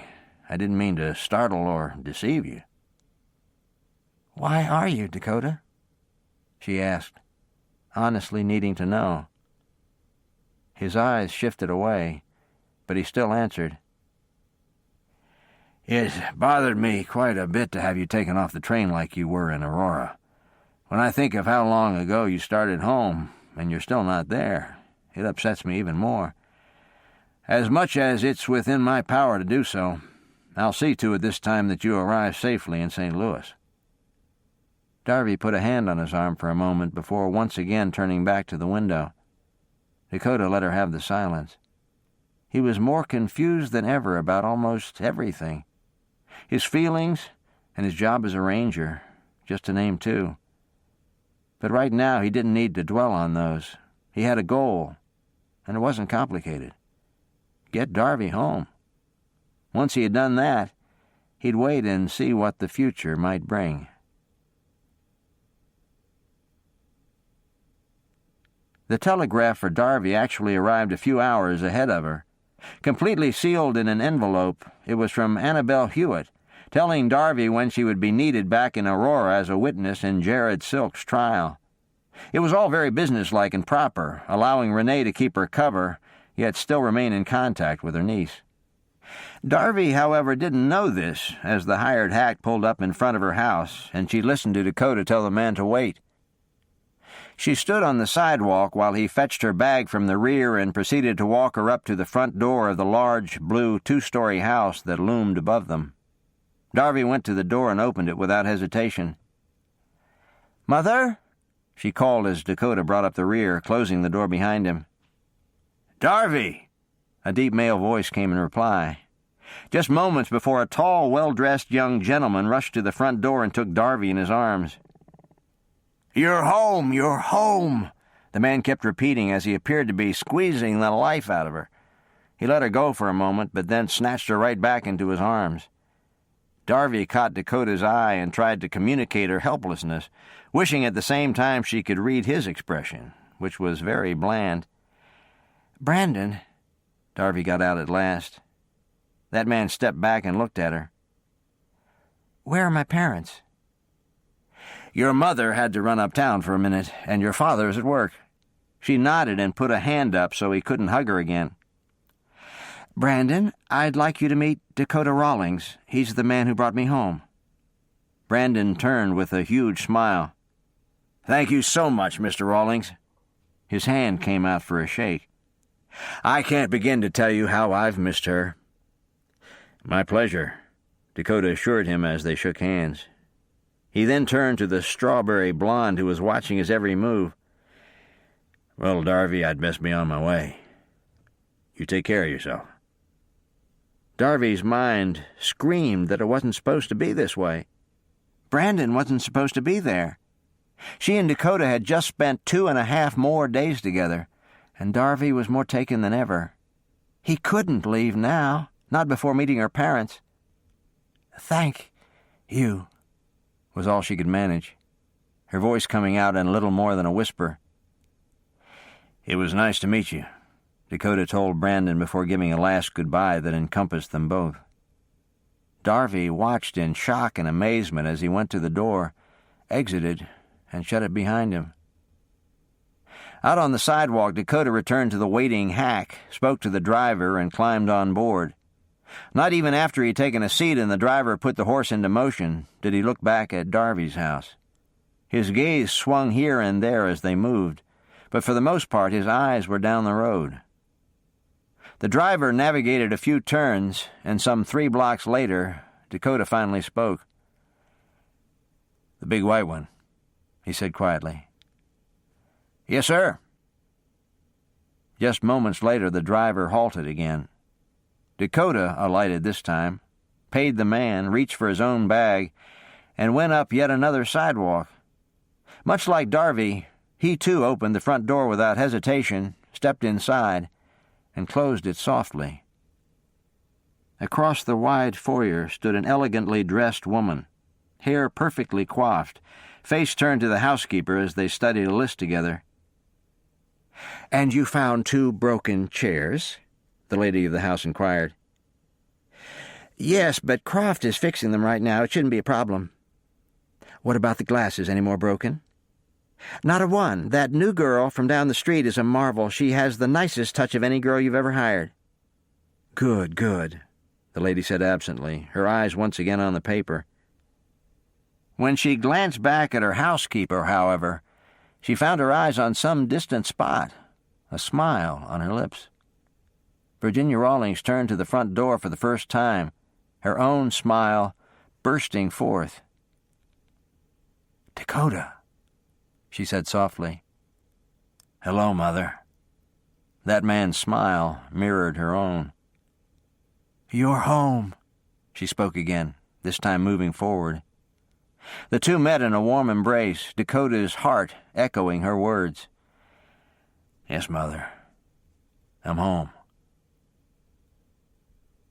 Chapter 18. "How are you?" Virginia finally asked. At first she hadn't talked. She just wanted to hug him, not caring the reason he was suddenly in St. Louis and not Texas. "I'm doing fine. How are you?" "Worried about you." "Why?" She looked him in the eye.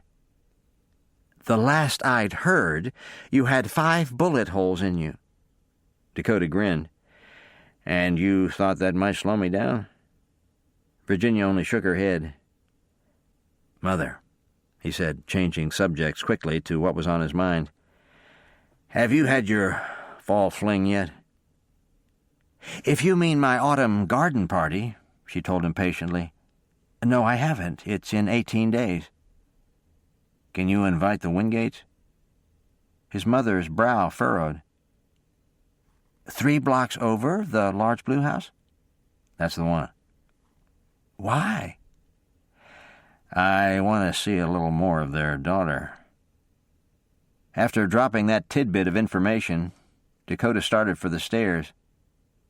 "Oh, and Mother," he now tossed over his shoulder, "can you send for the tailor? I need a new suit." A moment later, the bell rang at the front door. "Dakota James Rawlings," his mother said in a no-nonsense way. "You come back here this instant." Dakota turned with a smile. "I've got to clean up if I'm going to be fitted for a suit." "That can wait. Tell me about this girl." "Get the door, Mother," he teased her, turning to go on his way. Virginia had all she could do not to laugh. He was a rascal, just like his father, but she adored him.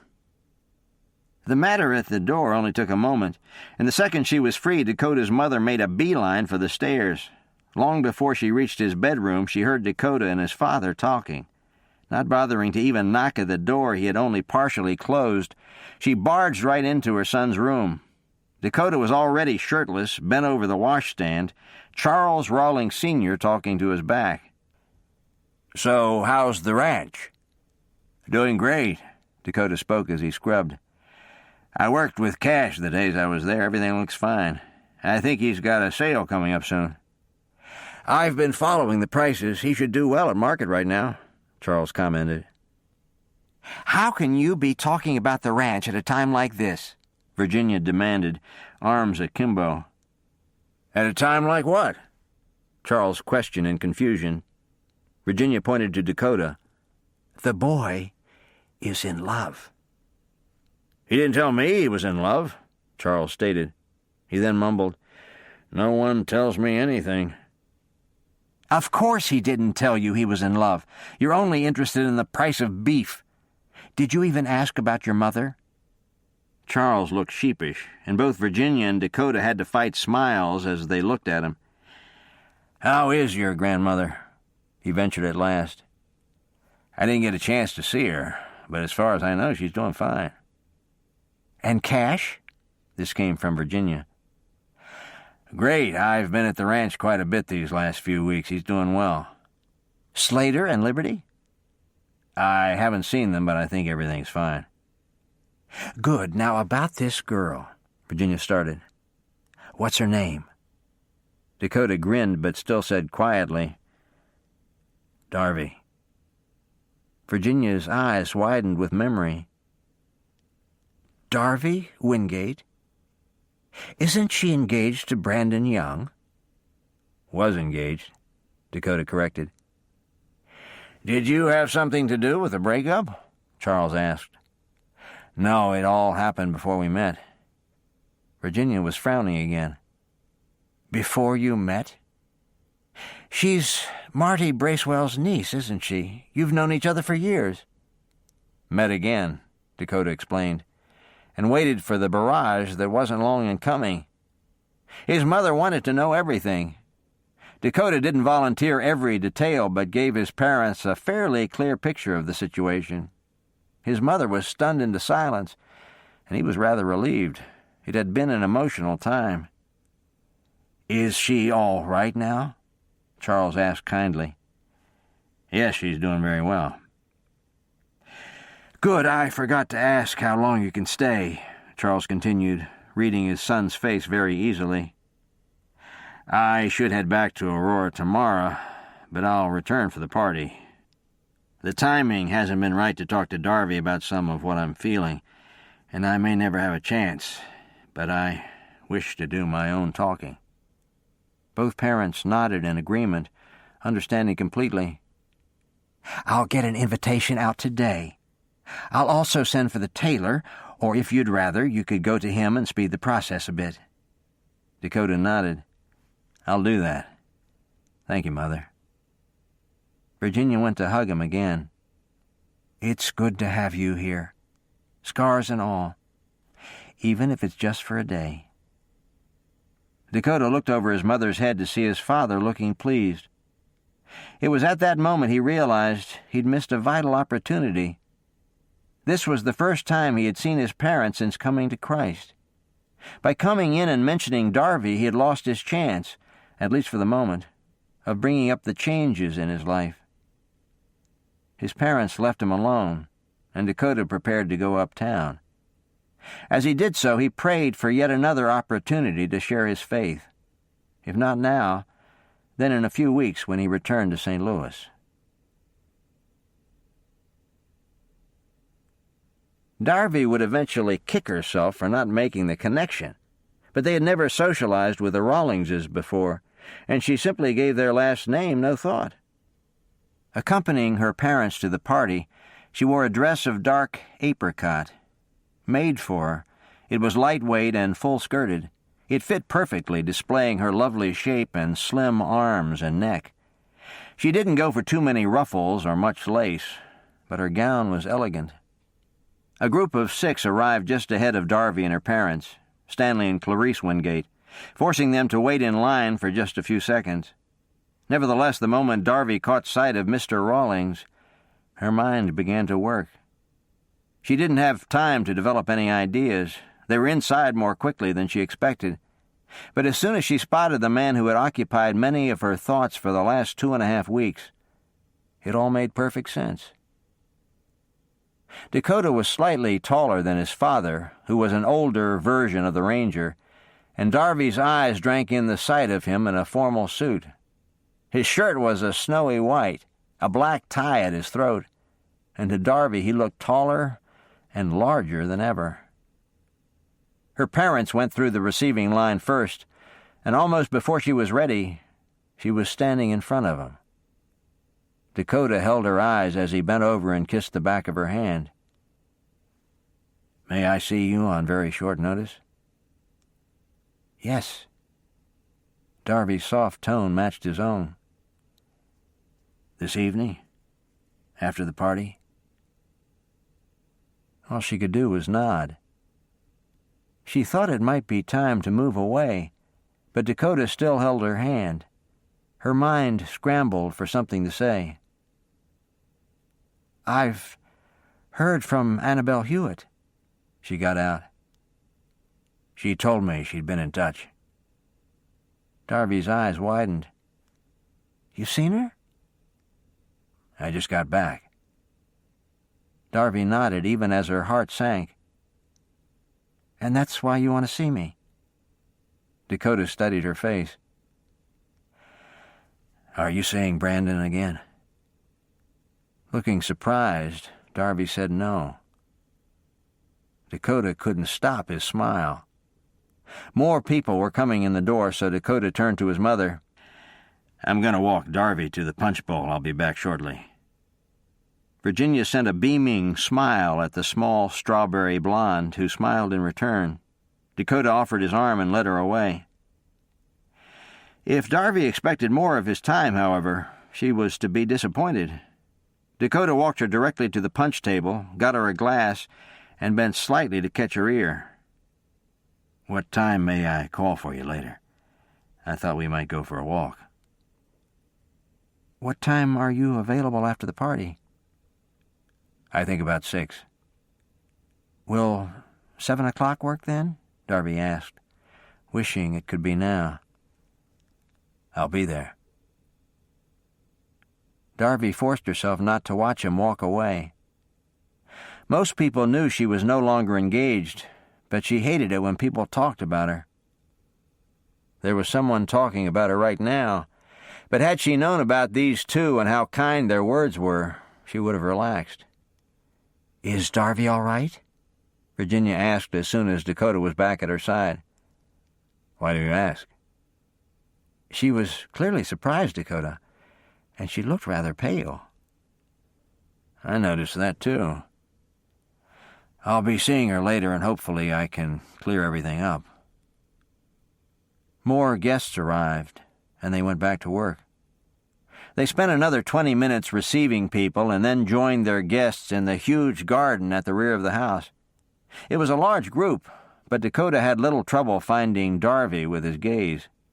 He forced himself not to stare at her, much as he wanted to, but to mill around and talk with his parents' guests, some of whom he hadn't seen for years. And he enjoyed himself. He was even able to have a brief conversation with Darby's father, who watched him rather closely, but didn't seem to object to him as a person. Dakota's heart, however, couldn't see 7 o'clock coming fast enough. "Did you have a good time at the party?" Dakota asked when they were barely out Darby's front door. "Yes, I did. Your parents are very nice." She glanced sideways at him while they walked. "We've never been invited to anything at your parents' home before." "Haven't you?" "No. Did you have anything to do with today's invitation?" "Yes, I did." Darby stopped and turned to him. "Why, Dakota? Why did you never tell me you're from St. Louis?" "Because I'm not," he began. But seeing how stunned she was over that statement, he didn't go on. He glanced down the sidewalk just then and saw they were almost at the park. "Would you mind if we sat down?" "No, that's fine." A few minutes later, they took opposite ends of a bench in the middle of the park so they could turn and see each other.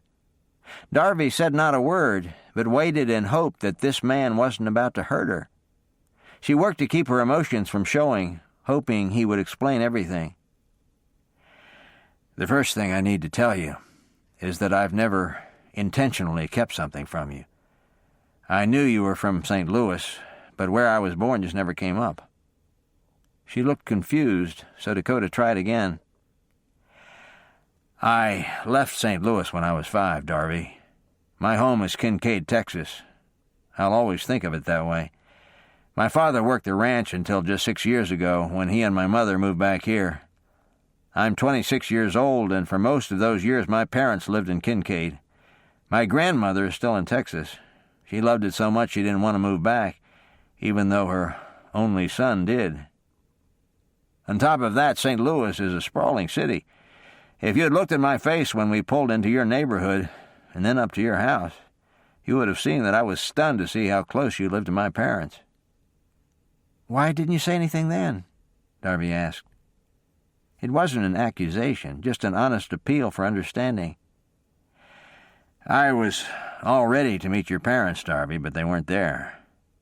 Brandon was.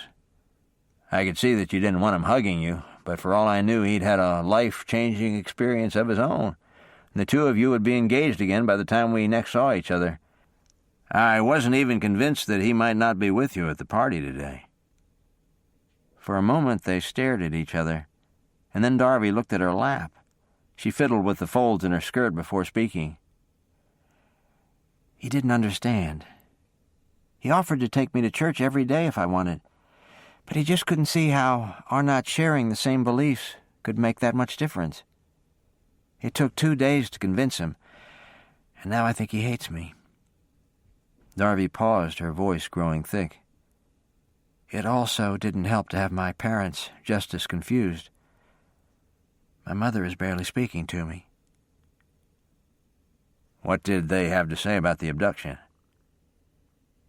Darby shook her head a little. "In order to protect Renee's privacy, I didn't go into much detail. I'm not sure that's fair to them, since I don't think they understood the full gist of what happened, but I didn't know what else to do."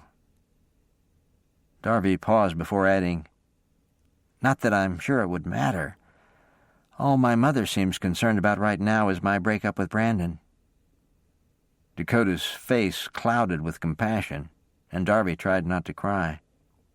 Instead, she shifted her attention to Dakota.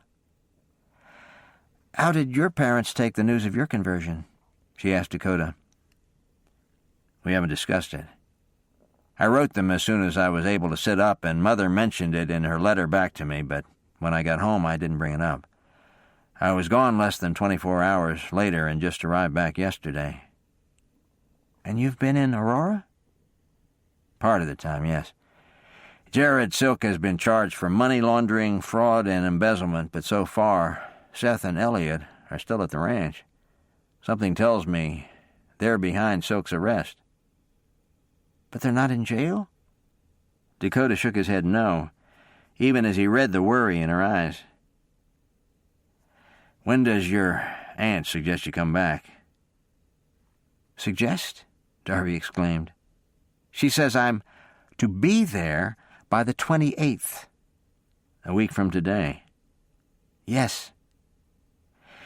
"There's no point in my going all the way there and back. I'll just stay and go with you." "You don't have to do that." They stared at each other.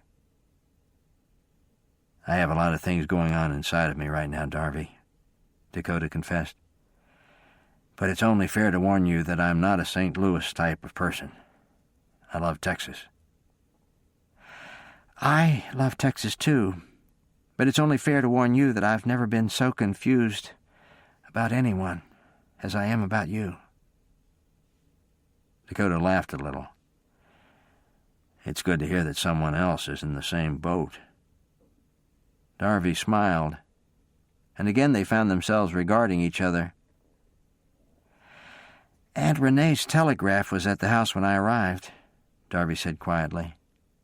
"I read it and remembered your telling me you were going to be in Aurora with me. I didn't see how that was possible since you just left." "If I had it to do over again," Dakota said, "I'd have asked you for a moment before I left so you would have known of my plans to return to Aurora." "Would you have told me about your parents, too?" "That one's a little harder, Darv," he said comically. "I can never remember when Mother has that fall garden thing of hers, and for all I knew, she and my father were on a trip somewhere. They don't exactly check in with me." Darby had to laugh, and not just at Dakota's expression. She was beginning to see that he was from a different world. He teased her about trouble following her around, and she knew she was somewhat sheltered, but never once had he treated her like a child the way her parents and Brandon were wont to do. She was just a year younger than Dakota, but he'd been out of the nest and on his own for ages. She, on the other hand, was still treated like a little princess, one who had suddenly discovered her wings and wasn't living up to the life her parents had planned for her in the palace. "I should get you home," Dakota said. "It's getting dark." Darby sighed. "I feel terrible that I'm in no hurry to go home." "I feel bad about that, too. But I'd feel worse if your reputation suffered because of my keeping you in the park too long." Dakota had a sudden thought. "Would you like to stop by your house and ask your parents if you could spend the evening with my family?" Darby perked up, but then thought better of it. "Won't your parents be rather tired?" "Yes, but we always play cards when we're home on Saturday nights, even when everyone is weary. You could be our fourth." "I'd like that," Darby said. Dakota stood and offered his arm, his heart swelling over the chance to spend more time with her. He still didn't know if that meant love, but he was enjoying every moment of it. And his parents enjoyed it too. Darby's parents were willing to let her go, and Dakota's parents were delighted to see her. They brought her in and made her feel very welcome, even going so far as to tell her how sorry they were for all she had been through. Dakota's heart squeezed with thankfulness for their kindness and hospitality. It was a fabulous evening, and Dakota had all he could do not to take Darby's hand when he eventually walked her home. To Dakota's surprise, his parents were still up when he got back. They called him into the living room when they heard the door. "I thought you'd be asleep by now, Mother." "I should be, but the game perked me up a bit." Dakota sat down, kicked his shoes off, and put his feet on the ottoman. "She's a sweet girl," Charles opened. His shoes were off, his feet up as well. "A lot of fun." "Yes, she is," Dakota agreed, his eyes a little distant. His mother then proceeded to astound him. "Have you fallen for her because of her beliefs, Dak?" Dakota had all he could do to answer in a normal voice. "That has played a part, Mother, I'm sure of it, but that's not the only reason." He stopped and looked at her. "Have you heard something?" "Only that she broke it off with Brandon, not the other way around, and that the reason has something to do with religion." Dakota nodded but didn't know what to say. Was this the opportunity he had been looking for? "Your grandmother wrote to us, Dak," Charles put in. "She made no secret of her excitement over what she calls your salvation. This is the fourth time we've heard this. First Cash, then my mother, then Slater, and now you. I don't know what you think you all have that the rest of us don't." Dakota was no longer left wondering. There was no getting around the fact that his parents were ready to talk. But was he prepared to tell them? With a quick reminder that he was only responsible for what he knew, he tried to start. "No one's ever wanted you to feel left out, Father. I hope you understand that. And I know in the past you've said you've been to church all your life."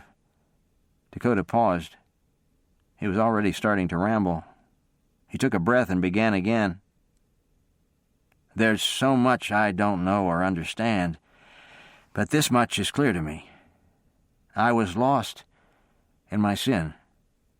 It took a while, but I finally saw that I do sin, and that my sin separated me from God." Dakota looked into their faces, encouraged that they were listening so closely.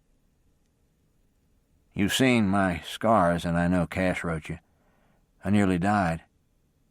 When that happened, I knew I wasn't ready to die. If I had been forced to face God in person at that moment, I would have had no excuse. Cash and Slate have both told me that my sin separates me from God, and that the only way to cover the separation is through His Son, Jesus. I accepted Jesus as my own Savior, and I no longer fear death or judgment." Dakota's eyes met those of his father's. "It's not about going to church all your life or being a good person. It's more personal than that." When they said nothing, he went on. "And to answer your question, Mother, the same thing happened to Darby. Brandon wanted no part of it, so she broke it off. Darby and I didn't fall for each other because of that, but knowing that we believe the same lets us explore this relationship.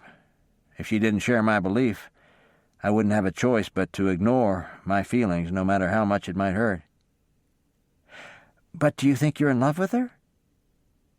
"I don't honestly know, but I'm willing to find out." Again they silently regarded him. Dakota suddenly hated this. He had never known such peace as he had now, but not having his parents being in one accord with him was very painful.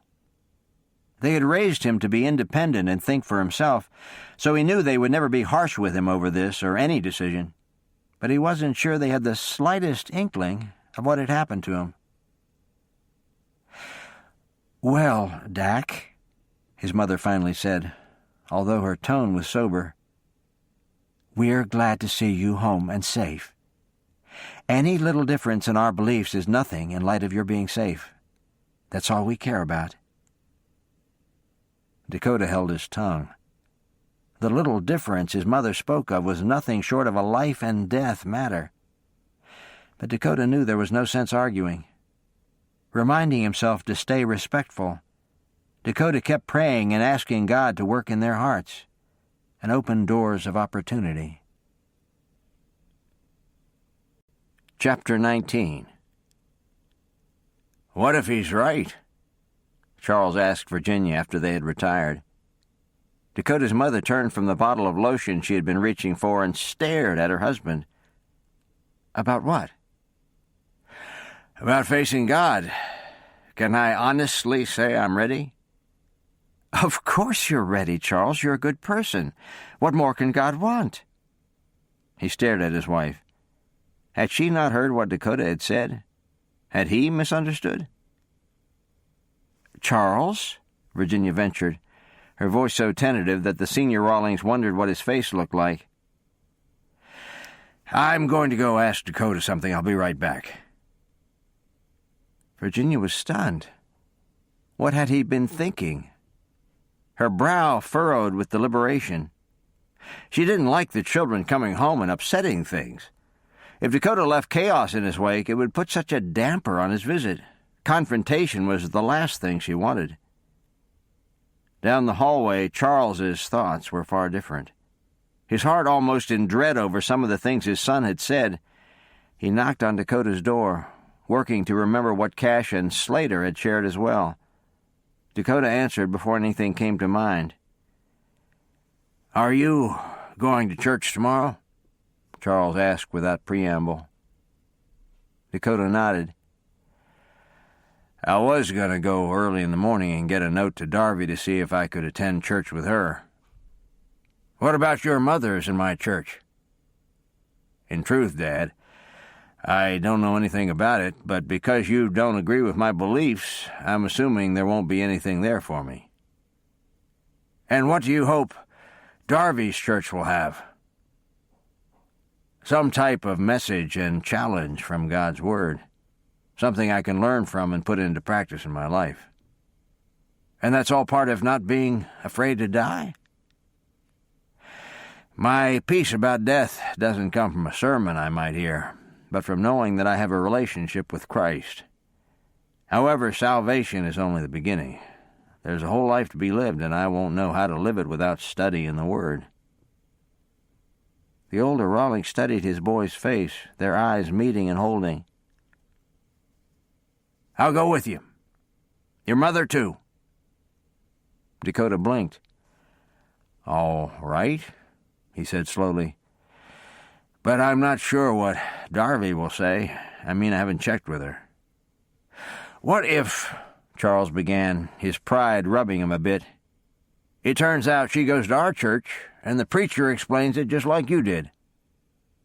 "Then I'll wonder how you could have been missing it all these years," Dakota replied before he thought.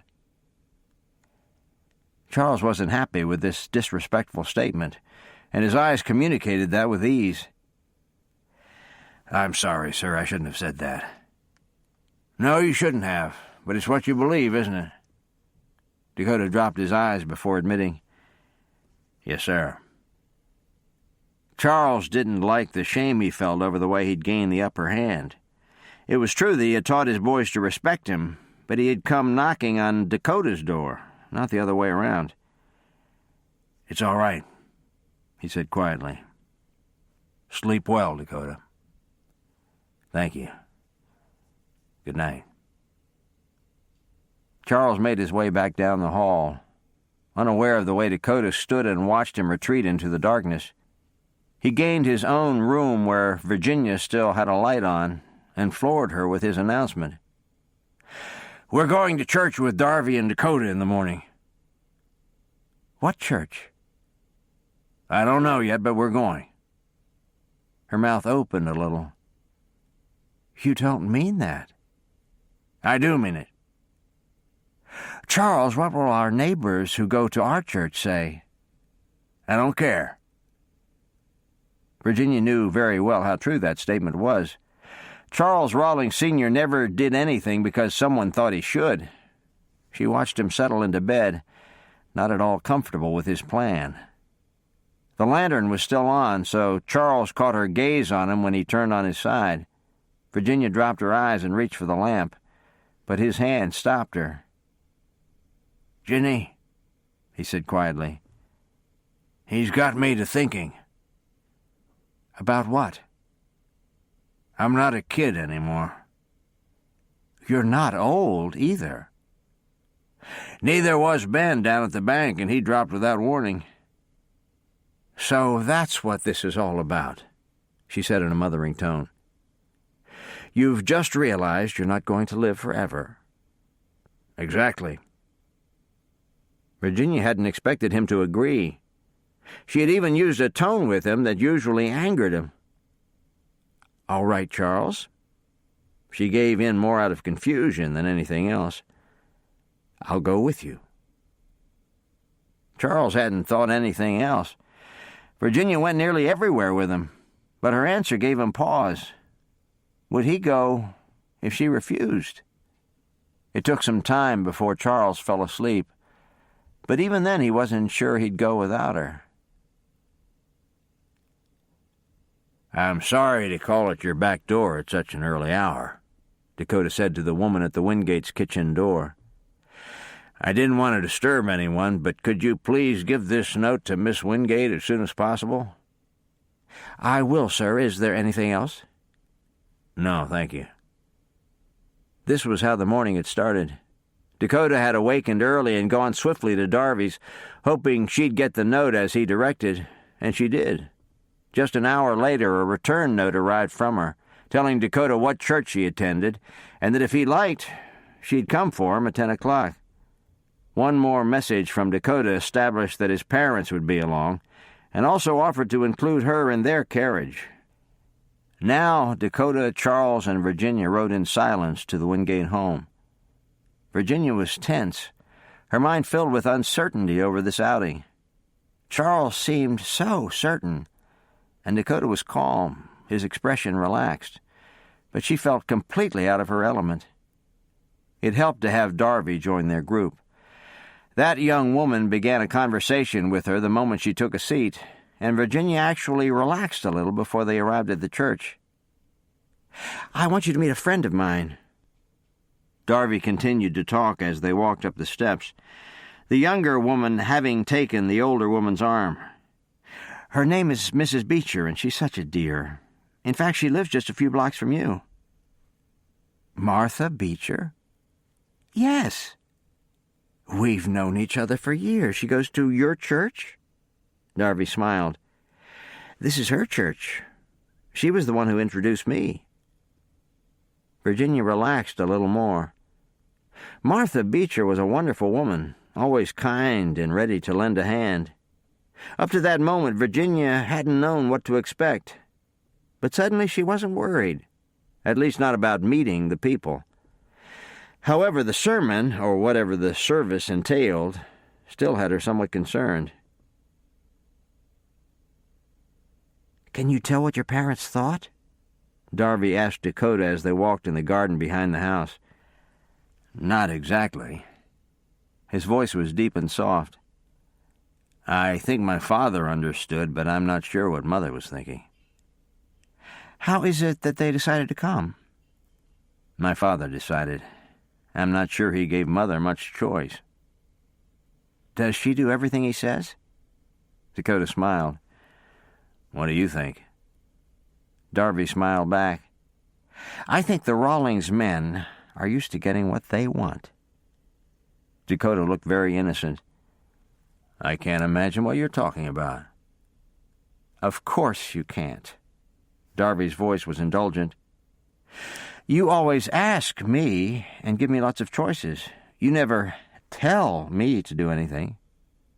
Dakota worked at not smiling. "Regarding what?" "By the way, Darby, we're not going to make the next town. Would you like to camp here for the night?" She began to tease him. "Darby, you've been through a lot. Would you like to lie down and rest a while?" Her brows rose in a way that told him she was very pleased with herself just then.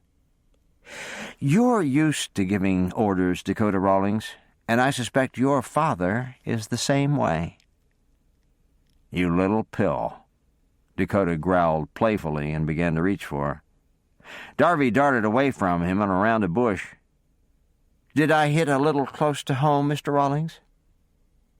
Dakota told himself not to laugh as he came around the bush toward her. Darby evaded him nicely and slipped across the paved path around an arbor. She peeked through and watched him approach. She was about to dart off again, but he stopped. Bending just a little to watch his face, Darby waited. "I just thought of something," he admitted, his eyes on hers. "I can't really do anything if I catch you." Darby's smile grew rather wide, her expression downright smug. "On second thought," Dakota reconsidered and started forward again. Virginia chose that moment to call from the kitchen door, telling them she was serving coffee and cake in the living room. "We're coming." Darby took advantage and answered, her eyes gleaming with amusement as she sauntered triumphantly up the path. "You're an impudent piece of baggage, Miss Wingate," Dakota growled close to her ear as he drew up beside her. Darby smiled for a moment, but suddenly stopped and turned worried eyes up to his, her brow lowering in concern. She studied him a moment. "You knew I was teasing just now, didn't you, Dakota? I mean, you do know how much I appreciate everything you've done. All your care and such." Dakota's finger swept through the soft tendrils of hair that refused to stay off of her forehead, pleased when her brow softened a little. "Yes," he said softly, "I do know that you're thankful. You've told me in dozens of ways." Darby's head tipped to the side in a way Dakota found irresistible. "What kinds of ways?" In a flash, Dakota was back on the roadside. Having rescued Darby from Cassie's ranch, he had stopped to check on her and soon found her sobbing in his arms. Never had he felt so needed. "Let's just say," Dakota began, working to dispel the image, "in your own special way, you've made it very clear." Darby studied him. "Will I ever get a straight answer to that question?" Dakota could feel himself falling, his heart squeezing and filling all at the same time, as he looked into eyes that held such trust and honesty. "I hope so," was all he was willing to say just then, and Darby understood. She smiled a little and nodded. They walked on to the house, Dakota doing all he could not to place an arm around her slim waist.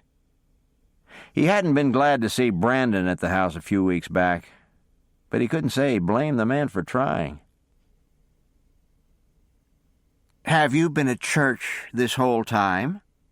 Clarice Wingate spoke rather primly the moment Darby walked in the door. It was almost 2 o'clock. "No, the Rawlings asked me to lunch, and I accepted. I didn't think you'd mind." "And does my minding mean anything to you these days?" "Of course it does, Mother. I thought you enjoyed the Rawlingses and approved of them." Her mother sniffed, not wanting to admit that her daughter was right. Another tact was needed. "You've certainly transferred your affection swiftly enough." "Swiftly?" "Yes, swiftly. You just broke off with Brandon a few weeks ago." Still managing to keep her voice kind, Darby said, "I broke up with Brandon early this summer, but no one would listen to me." Her mother shook her head. "I don't know you anymore." Darby felt cut to the quick, but stayed quiet. Why her mother would want the old Darby back was unimaginable. The old Darby pouted if she didn't get her way. The old Darby was never happy, constantly wanting more things, parties or excitement. The new Darby was very glad to be rid of her. "Did I see Mr. and Mrs. Rawlings in the carriage earlier?" her mother asked next, working hard to sound as though she didn't care. "Yes." "Does Mrs. Rawlings go to that church?" "She did this morning." Her mother's face was so stiff it looked as though it might crack. "May I tell you something, Mother?" Clarice Wingate nodded, but looked no less unyielding. "Our ancestors are so important to you, but I can't remember half of them. I'm your only child. If I don't remember, who will?" "You could make more of an effort." "I suppose I could. But even you have forgotten some of them, and when that happened, I finally understood that we do not carry on through our ancestors." Her mother's face went from stony to livid. "How can you say such a thing? Why, you were named after your dearly departed Uncle Darwin and Uncle Virgil." Clarice stomped away at that point, leaving the foyer area and retreating to her small sitting room on the south side of the house. It was her sanctuary, her leave-me-alone spot. But Darby didn't take the usual hint. She followed right behind. "Please, Mother, please discuss it with me." "I will not. I've never heard such nonsense. You're going against everything we've ever taught you." But her mother did turn to her, and even though her eyes did nothing but accuse, Darby tried again. "I have so much I want to share with you and Father, so much in my heart. But it seems to me that you only want to look good on the outside, not take time to see inside to the real person." "You will not speak to me in such a way!" The words were all but shouted, and Darby retreated in defeat. Her face a mask of pain, she uttered her final words. "Uncle Marty told me I could live with him any time I needed. I leave Wednesday for Aurora. I think I'll just go to Austin from there." Darby waited for her mother to ask her not to go, to order her or demand that she come right home, but nothing was forthcoming. Feeling as though her insides were breaking into little pieces, Darby took her pain over this rejection to her room, where, fighting tears of horrible pain and confusion, she began to sort through her things and pack. "I want you to do me a favor," Virginia said to Dakota the moment he came home from returning Darby. Setting her book aside, she turned a little to face him squarely. "All right," Dakota said as he sat down, watching his father put his paper aside and figuring he was in the dark as well. "When do you leave?" "Tuesday or Wednesday." Virginia nodded. "I want you to write me a letter." Dakota forced a dozen questions to stay inside. "You can write it now and leave it here for me, or you can write it after you leave and mail it." Dakota only looked at her. Charles did the same. In the letter, I would like you to explain to me what that man was talking about this morning. What does he mean when he says, we have to be born again? May I ask you a question? Dakota put in before she could go on. Virginia gave a brief nod. Why can't we talk about this face to face? Virginia looked away and kept her eyes averted while she answered.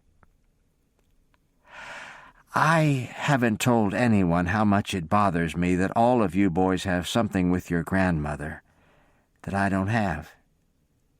And now your father is interested, and I'm going to be left all alone. I would never leave you all alone, Charles said quietly. Not physically, I know that. But this is bigger than our living together, Charles. You must see that. Yes, I do, he admitted out loud, because she was still not looking at either one of them. But why a letter, Mother? Dakota persisted. Because I need time to think. I feel rattled when you start to talk of this, and I want to panic and run. She finally turned to him, and Dakota was shocked to see tears in her eyes.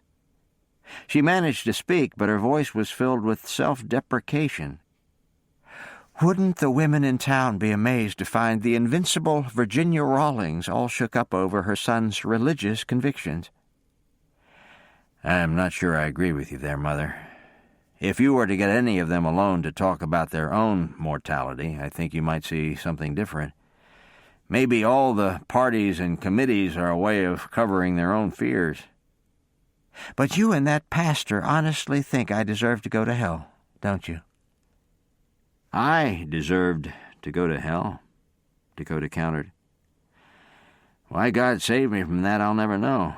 But that's what he did. And I know he's waiting to do the same for anyone who will call on him. Virginia's heart lightened within her. She had felt so helplessly condemned, but Dakota's tone had been understanding and humble. And she did want to comprehend, but it was frightening to her as well. At the same time, he had made it sound as though there was hope. So you'll write the letter? Absolutely. I'll leave it in my room. Virginia wanted to cry in earnest then. He was so much like his father, used to taking charge, but sensitive with those he loved. She didn't know why she'd expected the worst, but she had. Stifling a yawn, Virginia suddenly felt very weary. Not getting her son's wrath or scorn was so relieving that all she wanted to do was sleep. Having been married to her for 30 years, Charles detected the signs. She had yet to look at him, which told him she was either embarrassed or still felt betrayed. But even in profile, he watched her lids grow heavy over the pages of the book she had reopened. Before long, she was trying to read with her head laid back, finally giving up and placing the book in her lap. Moments later, her eyes were closed. Father and son were on their own, but neither spoke. Dakota had questions, but sensed they should wait. His father hadn't looked his way before going back to the newspaper, but Dakota had watched the way he'd studied his wife. It came to him without warning, and he wasn't sure his parents were aware of the fact, but Dakota saw for the first time that God had certainly blessed their marriage. Dakota didn't join his parents in reading or napping just then. He was too busy wondering how he'd never seen this before. Not moving an inch from the living room, Dakota talked the whole thing out with God and determined to ask Cash the next time he saw him whether God blessed those who wanted nothing to do with him. Dakota thought he must, but that wasn't good enough. The Texas Ranger wanted verses to prove it.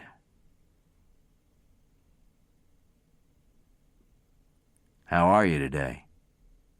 Dakota asked quietly as he and Darby walked from her front door on Monday evening.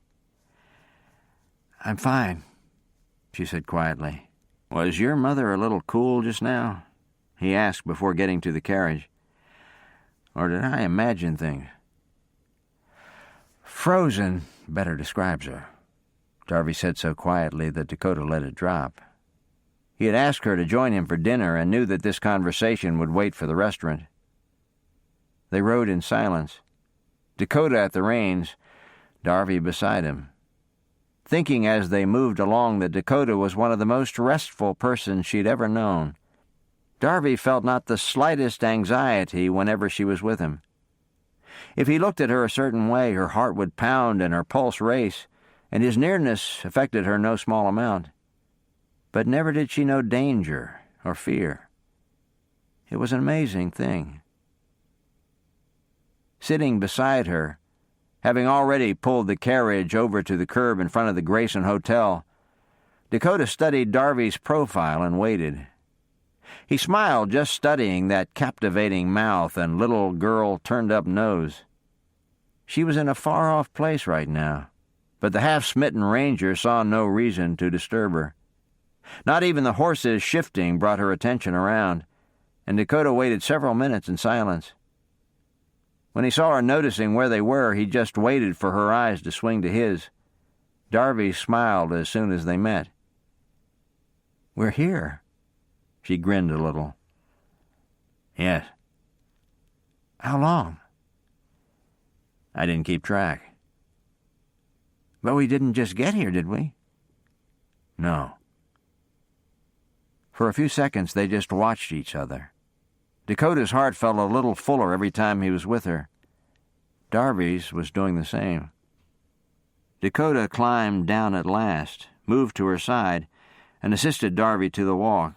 Offering his arm to her, he said, "May I escort you to dinner, Miss Wingate?" "Yes, please," she said. Dakota led her inside. It was going to be a wonderful evening. Chapter 20. I waited for her to tell me I couldn't go to Uncle Marty's, but she was silent. She's been silent ever since. "Oh, Darby, I'm sorry it's gone like that. Is it the same with your father?" "No," Darby said with relief. "I think he's a bit upset with Mother. In fact, he talks to me more than he has in years. He's nonstop at the dinner table and in the evenings. He even asked me to breakfast this morning. We had a wonderful time." Darby bit her lip suddenly, and Dakota let the subject drop. They had enjoyed a sumptuous meal of veal cutlets, baked potatoes covered with dill and cheese, baby peas, and dark rye biscuits.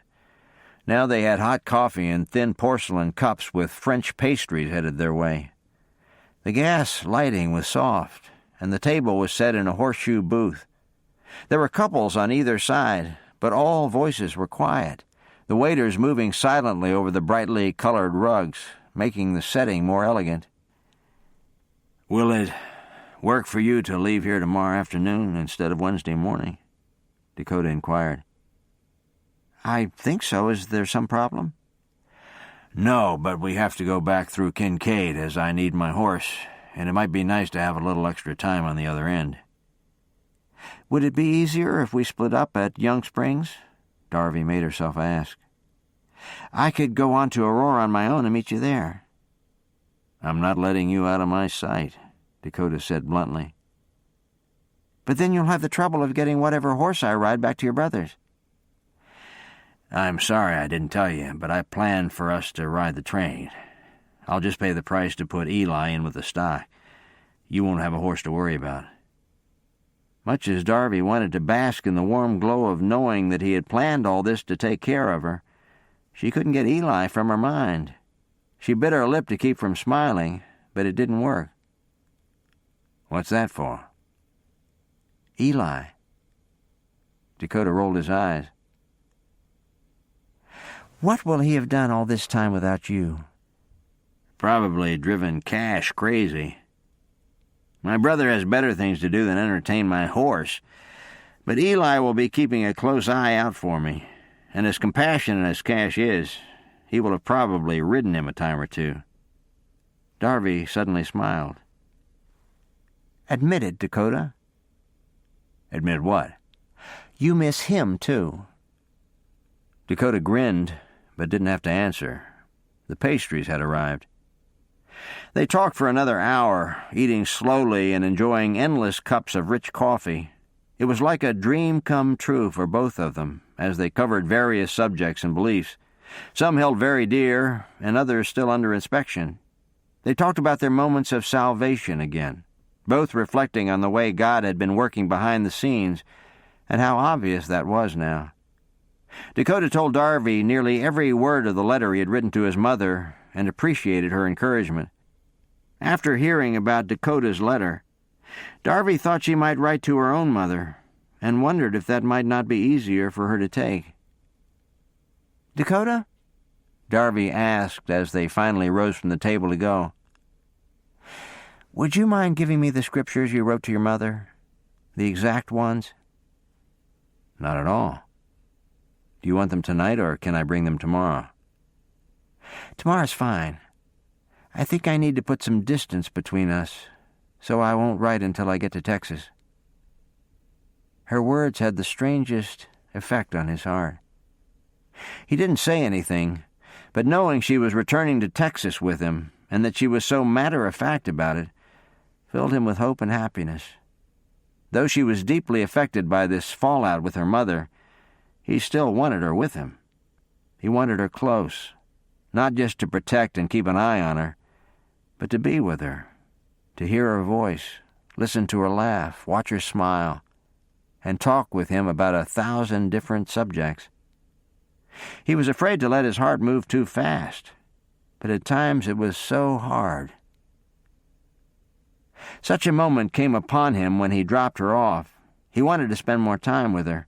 He wanted to hold and kiss her, but knew that such actions at this time would be a mistake. Instead, he held her hand for a moment and lightly kissed the back of it, much like he had done at his parents' house that first afternoon. He looked up to see Darby's smile. "Is something funny?" "No, it's just a little hard to remember the Ranger when I see you dressed like this and using manners one would expect to find only in the city." "Well, we are in the city," he teased a little. "I thought it would be appropriate." "Is that the only reason you did it?" Dakota's white teeth gleamed as he smiled, but no answer came to her question. "I'll see you tomorrow. I'll be here around 1 o'clock, and we'll take the 1:45 train." "All right. Thank you for a wonderful evening." "Thank you," was all Dakota said, and he moved on his way. Darby's father was in the living room, but she was glad he was busy with the newspaper. She wanted to be alone and to cherish the memories of the evening.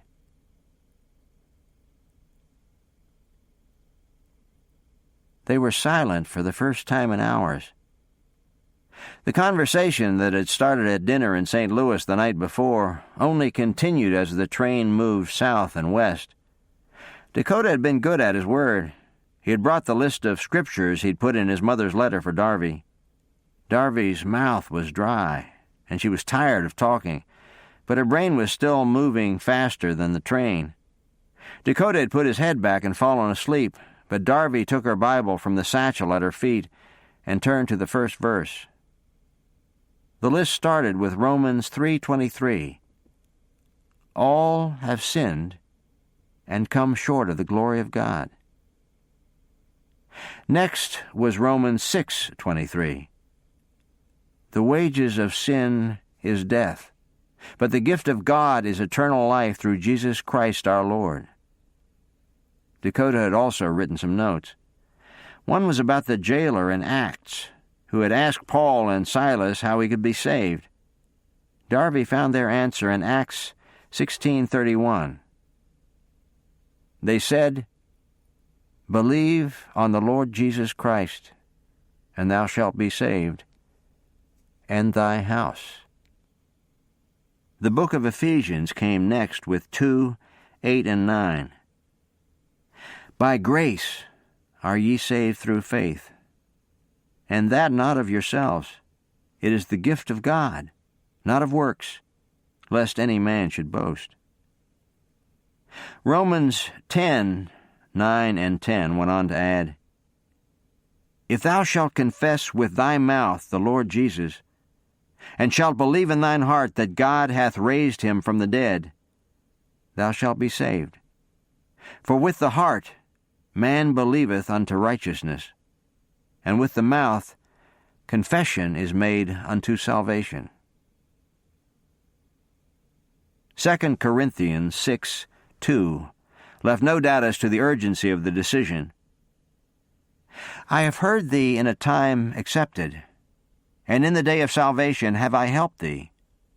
Behold, now is the accepted time. Behold, now is the day of salvation.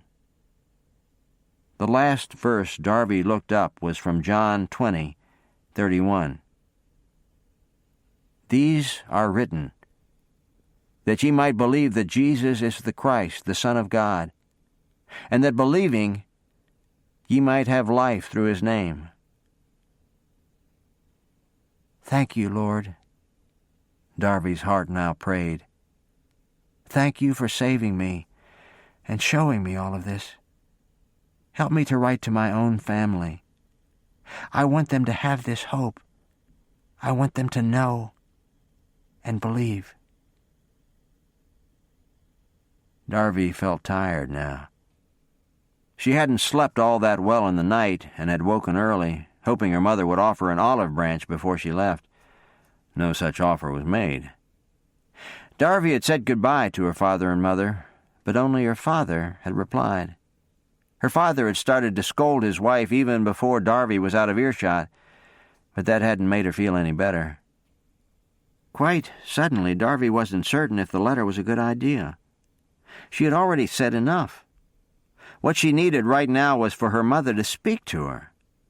Anything she said, short of that time, would surely fall on deaf ears. Thinking she'd have to discuss it with Dakota, and hoping that he hadn't written all of those references out for no reason, Darby drifted off to sleep. Never had Texas looked so good. Dakota had sent word from Dallas that they were on their way, but not until he saw Cash on the platform was he certain the telegram had arrived. The brothers embraced just before Cash hugged Darby. "Welcome back," he told her with a huge smile. Darby would have replied, but Dakota stepped over and hugged her too. "What was that for?" Darby asked, even as she wished he would do it again. Dakota looked innocent. "I was adding my own welcome to Texas." "But you came with me," Darby pointed out, eyes just short of laughter. Still managing to look innocent, Dakota asked, "So does that mean it doesn't count?" "Come on, you two," Cash cut in, his voice dry. "Dakota needs to visit a certain horse." "How is he?" "Completely depressed. He must think you're dead." As they moved to the wagon that would take them to the ranch house, Dakota could only laugh at the description. He knew it had to be all too true. "How was your trip?" Cash wanted to know as soon as Darby had returned from freshening up in her room. "It was fast. Very few delays. We stayed over in Oklahoma City one night, but otherwise just slept and ate on the train." "Where did you stay in Oklahoma City?" "The big hotel. I can't recall the name." "The Oaks?" "That was it," Darby said with a smile. "You've been there?" "Several times." "Oh," Cash remembered. "A package came for you." "From whom?" Darby asked as Cash moved to his office and came out again. "I don't know." Darby took the package from Cash's outstretched hands, her movements somewhat cautious. Cash offered his pocket knife, and a moment later the strawberry blonde had it open. A letter came first, and then, surprisingly enough, a black-haired wig. Darby read the note, her eyes growing huge just before Dakota came in the front door. "You're not coming in here," he said sternly to Eli, who had clopped right onto the porch. "Now get back before I put you in the barn." With this he shut the door, but a glance out the window told Dakota that the horse had stationed himself in the yard, where he could see inside. The ranger only shook his head and joined the others, surprised to see Darby looking rather sober. "What's going on?" Dakota asked. "She wants me to wear this wig." "Who wants you to wear a wig?" "Aunt Renee. She wrote, reminding me that Jared Silk is locked up, but Seth and Elliot are still free men. She doesn't want Seth to recognize me and get it into his head to snatch me again." Dakota shook his head a little. "That's not going to happen." Doubts assailed Darby in a horrible rush.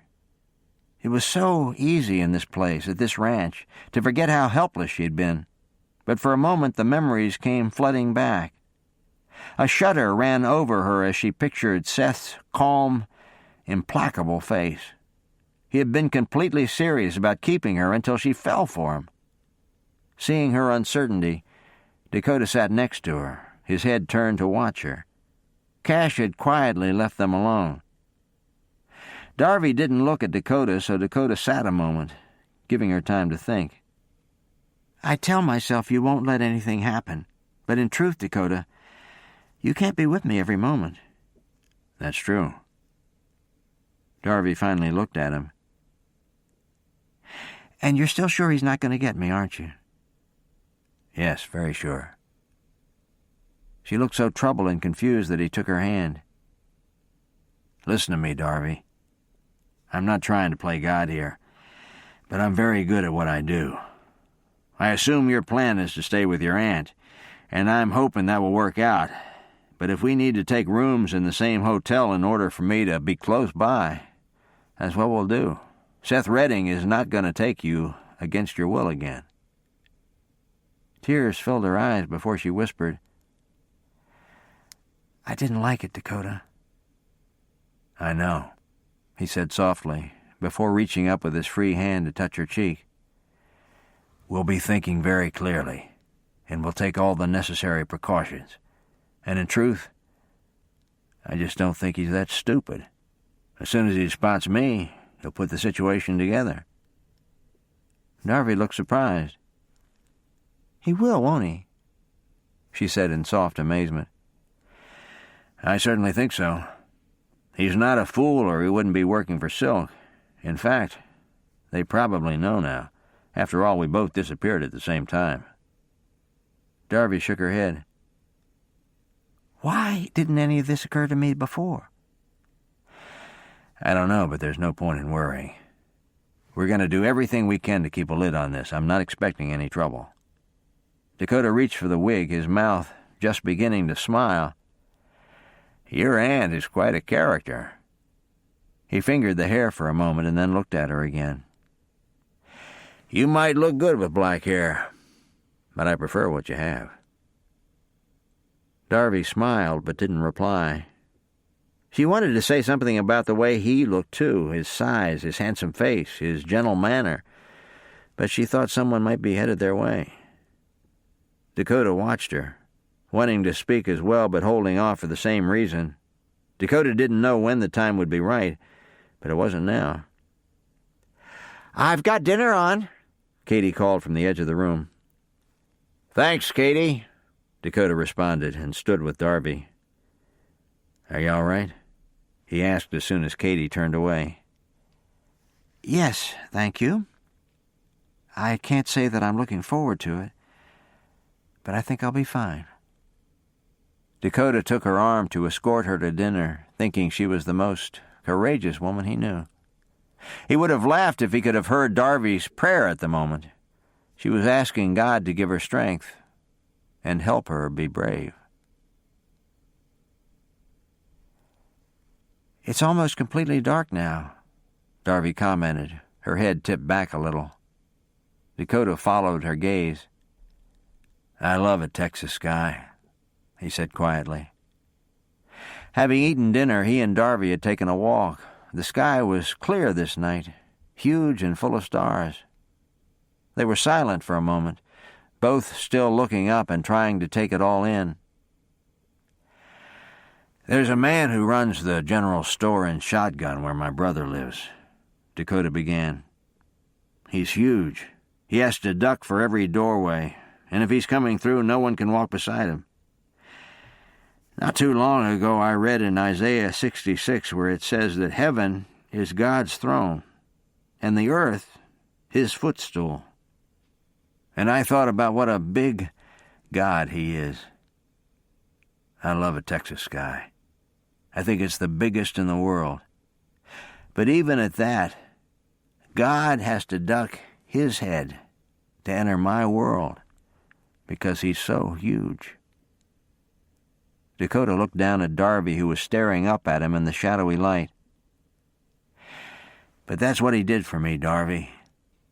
He ducked his head and entered, so I could be saved.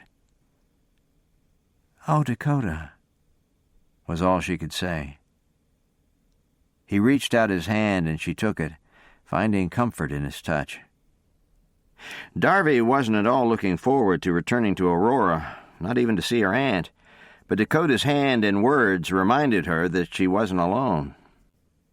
Dakota wasn't all that thrilled himself, but he wanted closure to the situation so Darby wouldn't have to look over her shoulder in fear. And the sky only helped. If God could create a universe this big and perfect, he could surely handle the relatively small court case that awaited them in Aurora. "You still awake?" Dakota asked Cash after bedtime that night, barely taking time to knock. In truth, Cash had just dropped off, but he was able to wake swiftly. "What's up?" he asked as he threw the covers back and swung his legs out to sit on the edge of the bed. Dakota sat down as well. "I haven't had a chance to tell you what happened with the folks." "Why? What happened?"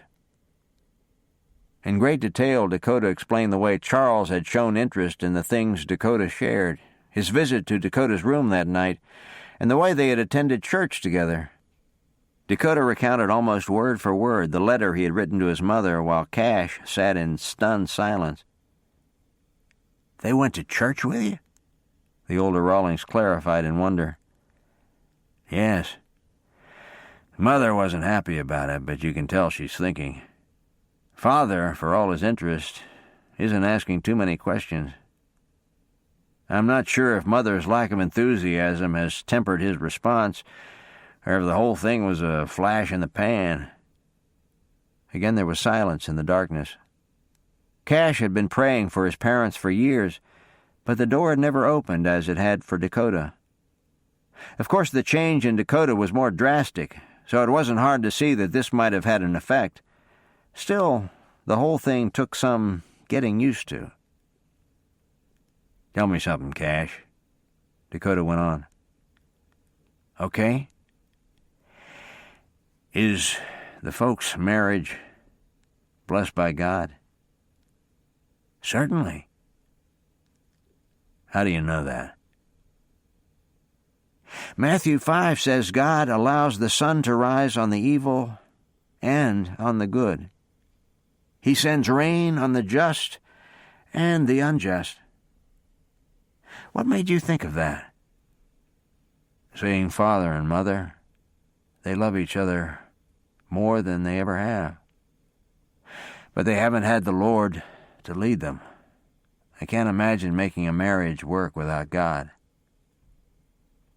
"But God does bless those who want nothing to do with him, Dak. That's the kind of God he is." Dakota nodded. "I take it you've been thinking about marriage lately." Dakota looked at him. "I don't know what I'm thinking exactly, but I do know I've never met anyone before Darby who actually made me think about giving up the Rangers." "And you're certain you have to give up that job if you marry?" Dakota's nod was decisive. "It's no life for a family man. I'd never be home." "What would you do?" Dakota smiled. "I rather like this ranch." Cash could only laugh. "I won't tell you I could use you or you'd be welcome, little brother. I expect you'd already know." The two looked at each other. "I'm going to bed," Dakota announced as he stood. All right, I'll see you in the morning. Cash waited until the door closed and slipped back into bed. He didn't let his mind drift too far, but it wouldn't hurt his feelings to have Dakota around more often. Thinking that Darby would be a nice addition to the picture, too, he fell back to sleep. Chapter 21. Dakota and Darby had talked for the first part of the journey to Aurora, but now both were silent with their thoughts.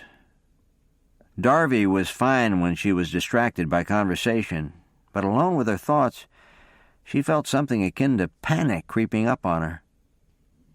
Part of her mind simply couldn't accept the fact that she was headed back to Aurora, and not just to the town, but to the very train station where those two men had taken her. A glance at Dakota's profile told Darby he was as confident as any man could be in his ability to protect her. But going back to Aurora was causing her no end of anxiety, and the wig in her bag didn't help. She shook her head at her aunt's scheme. What could the woman be thinking?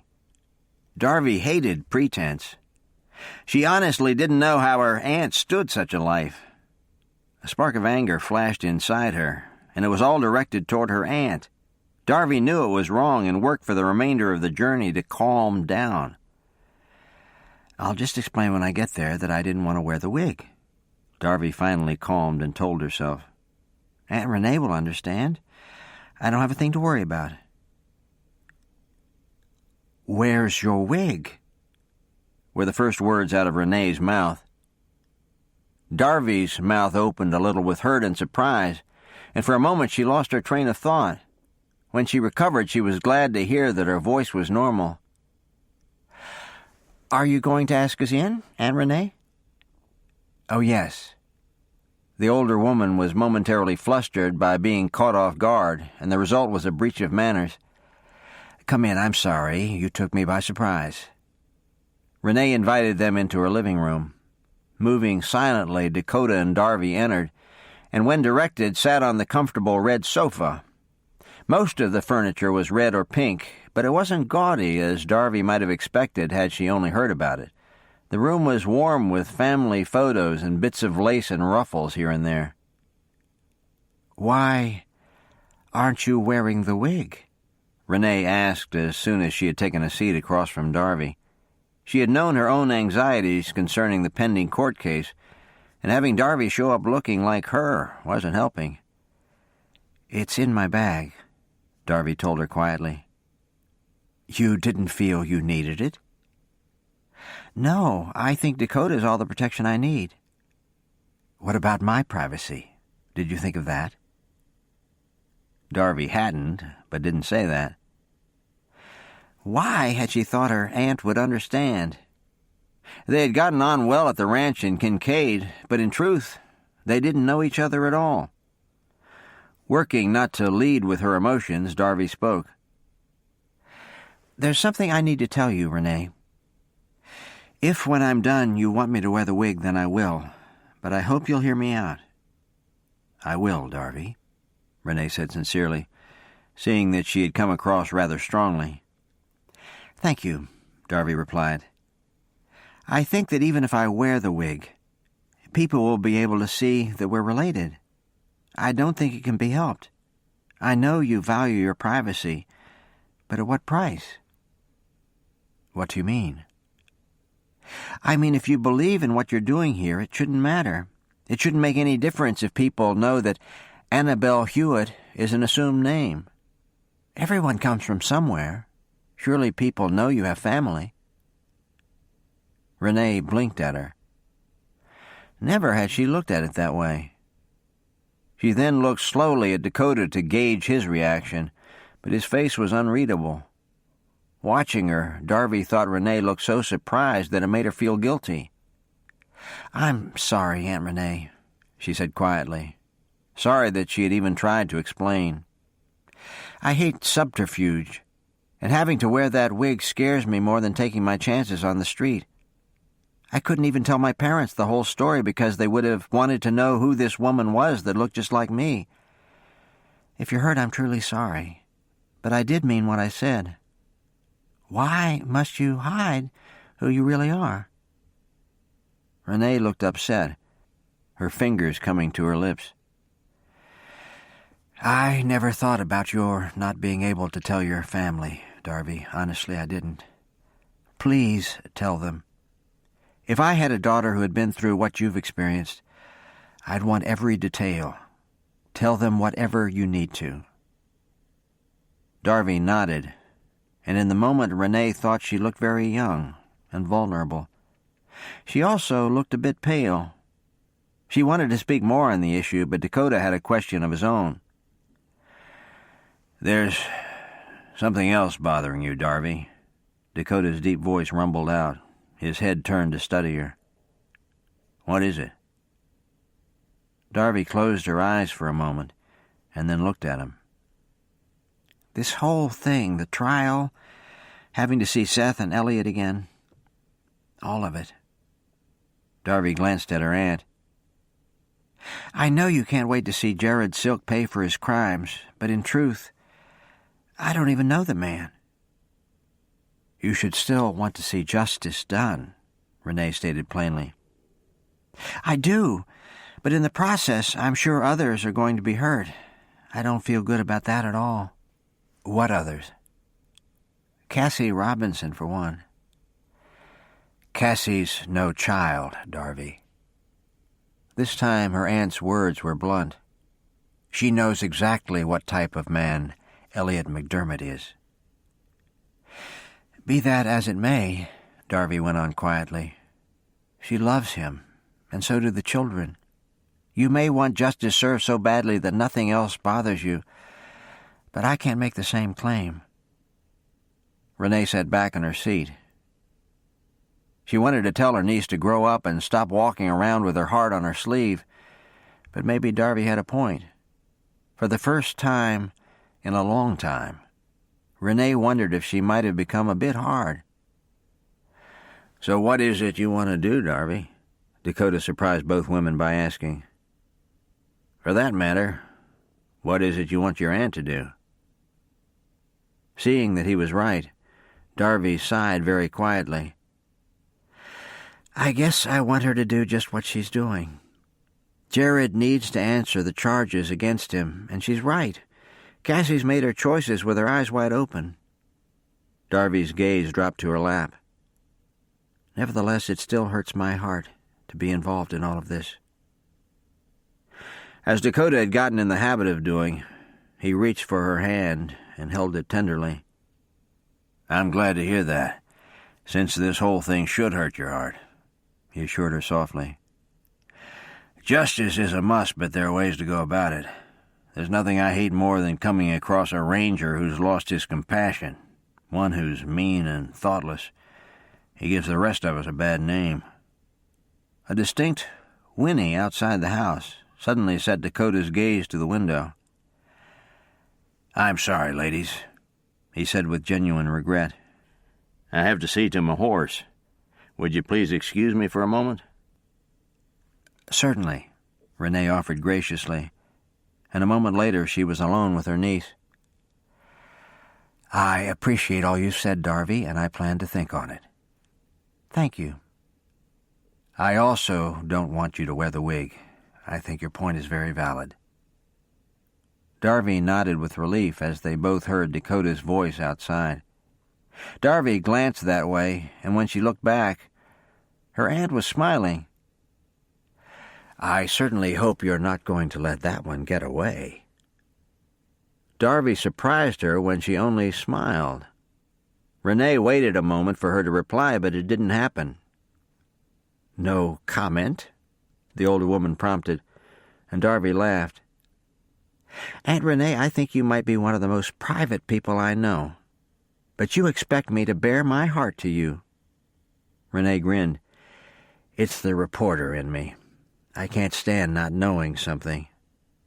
Darby smiled back, and Renee's eyes widened when she realized her niece wasn't going to answer. The older woman actually moved to the edge of her seat, reminding Darby of a 6-year-old. So tell me, how do you feel about him? Darby laughed and watched her with amusement. Darby Lee Wingate, She was very stern now. "This is your aunt speaking, and I expect an answer." Darby hadn't even opened her mouth when they both heard the front door. Dakota was returning. The younger of the two women had all she could do not to laugh at her aunt's aggrieved expression.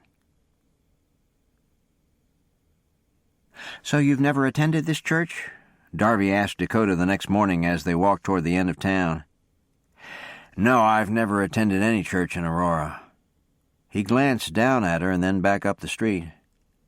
"I found myself looking for a certain strawberry blonde when I was last here. I'm afraid I thought of little else." Darby studied the firm, clean-shaven line of his jaw from a shorter vantage point and knew she had been complimented. She shifted her gaze away again before speaking. "My aunt seemed pleased that you asked her to join us." "True, but if you'll notice, she's not here." "No, she's not. She would say that my mother can't deal with the fact that I need a relationship with God, but I'm not sure she can either." "It's easiest to be blind to our own sins." Darby silently agreed as the church came into view. The boardwalk would end in another 30 feet, and the church was still a block from there. They were nearing the end of the board slats when a horseman rode up. Dakota turned swiftly and brought them to a halt, but Darby, whose hand was tucked in his arm, felt him relax. "Sheriff," the ranger greeted the rider. "How are you, Rawlings?" "Fine. And yourself?" "I'm fine, thank you." With that, the man tipped his hat toward Darby. "You must be Miss Wingate." "Yes," Dakota spoke up. "Darby, this is Sheriff Laverty." "It's a pleasure to meet you," Darby greeted him. "Your aunt tells me you're headed to church." "Were you at the house this morning?" Dakota asked, his mind working so fast that he didn't let Darby answer. "No, she came by my office as soon as Seth Redding showed up at her door looking for Miss Wingate." Darby's eyes grew large at this announcement. "I'm not worried that he's going to try anything stupid," the lawman went on smoothly. "But I'd just as soon not have you out and about today, Miss Wingate. In fact, if you don't mind, the lawyer representing some of the bank customers was tied up yesterday when you came into town and would like to speak with you today. He's at my office." "How did Seth know I was in town?" Darby asked. The sheriff's smile was lopsided. "Seth and Elliot seem to have eyes everywhere. Your coming in on the train would be no secret." "And he was actually bold enough to go to my aunt's door?" "Yes, she said he was very polite about it all, but that he seemed determined to speak with you." From that point onward, Darby's Sunday plans fell into a heap around her. Her expectation of spending some time in church and possibly fellowshipping for a time with the congregation was swiftly put aside. Knowing it was best to do as the sheriff asked, Darby went with Dakota to a back room at the sheriff's office to meet with a Mr. Danby. He was a polite man, but all business. Some of his terms confused Darby, but she asked enough questions to understand what her role would be the next day. "All of this will be quite unnecessary," he said more than 2 hours later, his papers already in his case. "If Mr. Silk will simply admit to guilt, something we don't expect, but one can always hope." Darby could think of nothing to say to this, but something niggled at the back of her mind, even as the man stood, thanked her, nodded to Dakota, and went on his way. Dakota, good at his word, was with Darby the whole time. He had been silent during the proceedings and was still quiet, giving Darby time to think. A few minutes later, she knew what was bothering her. "This is all about Jared Silk, isn't it?" "What do you mean?" "No charge is being brought against Seth and Elliot for abducting me." "Not at this time. Your testimony is about their involvement with Silk." Darby looked thoughtful and said with quiet conviction, "I'm going to have my say in that courtroom, Dakota. Even if none of the lawyers ask me about it, I'm going to tell them what happened to me." Dakota smiled. "Go to it." That smile was all Darby needed until she had one more thought. "Dakota?" she asked. "Why aren't Seth and Elliot in jail? Why is Seth allowed to roam the streets and look for me?" "Because the law is imperfect, Darby. I also suspect that his lawyer might have had something to do with it, along with the fact that you weren't here to file any charges."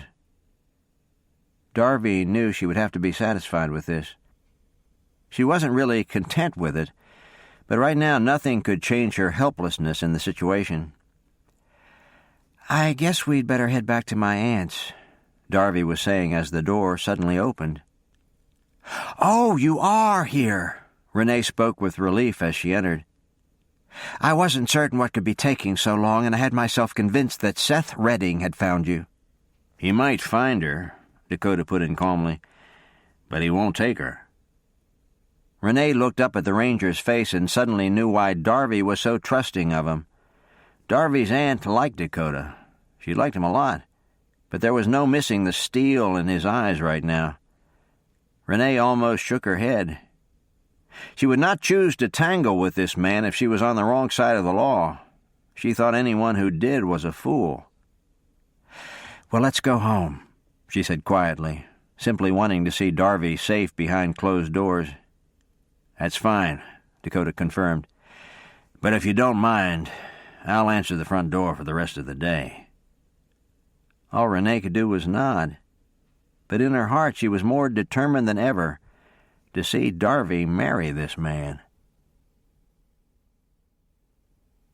Sunday turned out to be a very quiet day, which made the noise and crowded courtroom all the harder to take the next morning.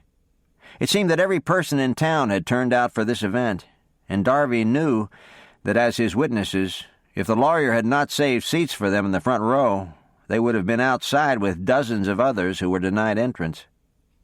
The courtroom was set up with a center section of seating flanked by two angled sections. Renee, Dakota, and Darby had seats in the far right side.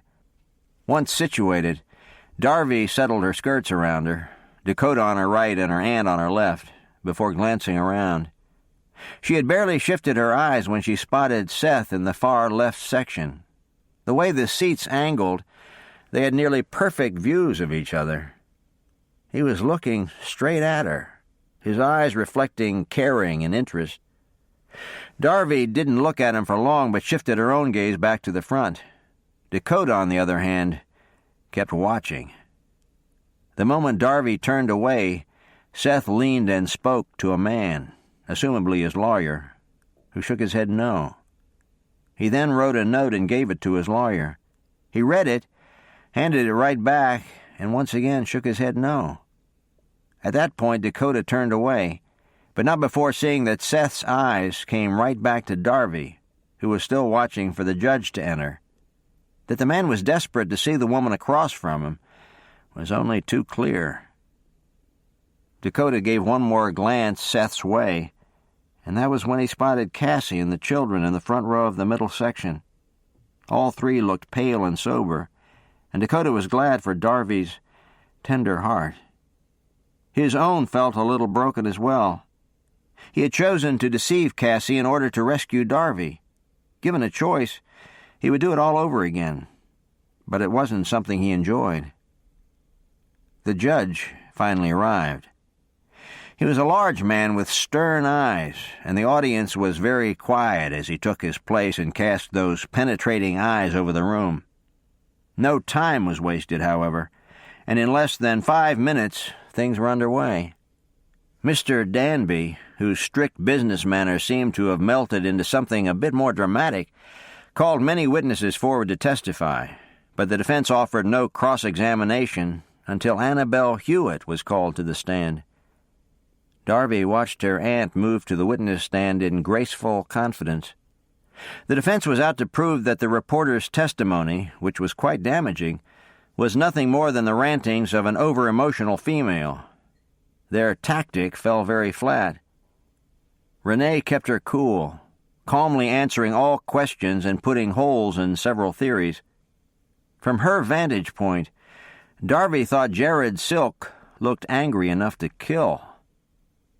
The day moved on slowly, and Darby, to her surprise, wasn't actually called to the stand until the next morning. She thought she caught the softening of the judge's eyes at one point, but in her nervousness she couldn't be certain. She took the stand and tried not to feel the awful pounding of her heart. "State your full name, please." This came from Mr. Danby, and Darby did as she was told. "Darby Lee Wingate." "Address, Miss Wingate?"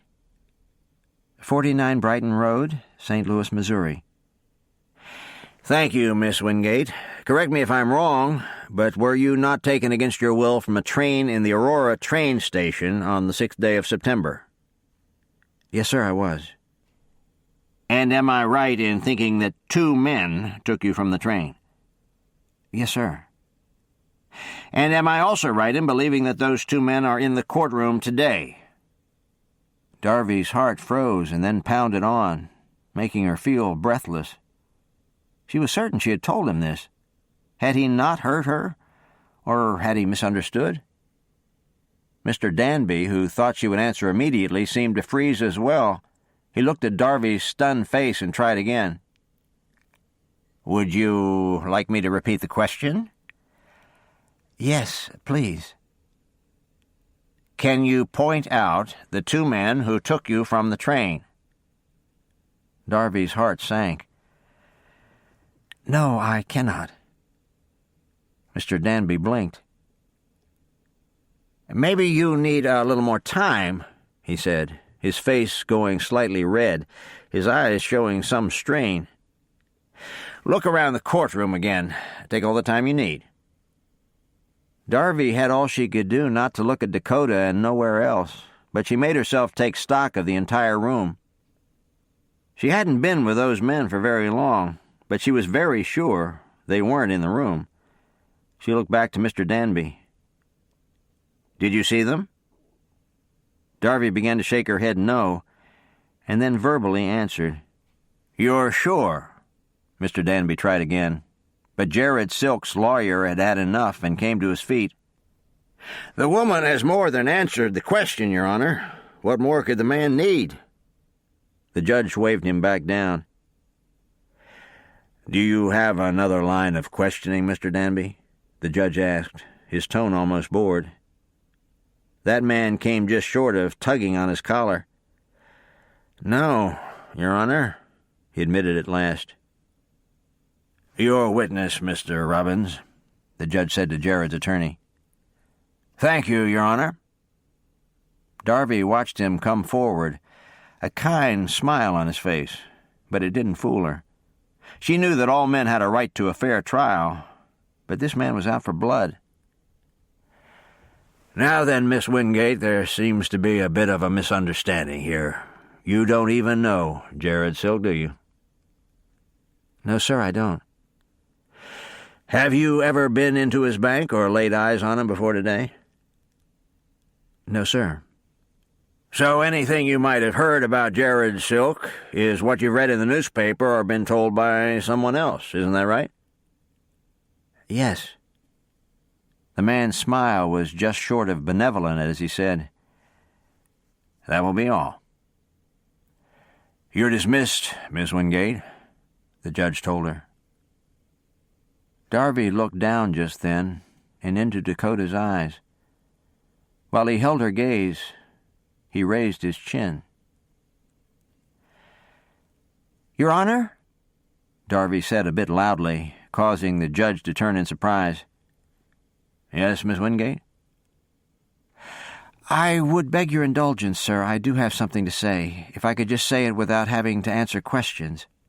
"This witness has been dismissed," Mr. Robbins nearly shouted, his calm face deserting him in a flash. Even Jared came to his feet. "Sit down, both of you," the judge said in a frigid voice. "I want to hear what the lady has to say." Darby's eyes were huge in her pale face as she turned to face the judge, who was leaning toward her in full attention. Darby made herself swallow and start. "It's true, Your Honor, that I've never met Jared Silk. and that the men who took me from the train are not here today.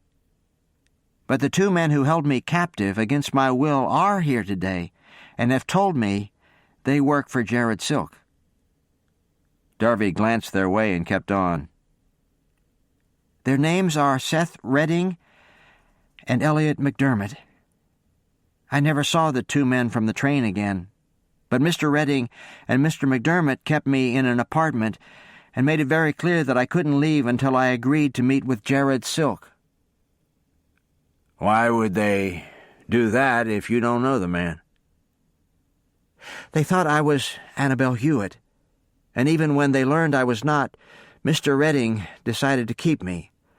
I was held at the apartment for 2 days and then taken against my will to Cassie Robinson's ranch. I had no idea where I was and no way to leave there." "But you did get away?" "Yes, a friend found me and got himself hired onto the ranch as a cook. We left one night after dark." The eyes that the judge turned on the defense lawyer and Jared were colder than ever. "Thank you, Miss Wingate. If there's nothing else, you may step down." Darby did so on shaking legs. She made her way back to her seat to the sound of the courtroom buzzing around her.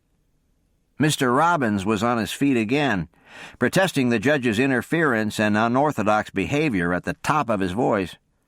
From their seats with the rest of the audience, the accused brothers and their lawyer had their heads close together, the lawyer doing all the talking. All 3 seemed to be completely unaware of the courtroom's state of pandemonium. The judge finally pounded his gavel to gain order and make an announcement.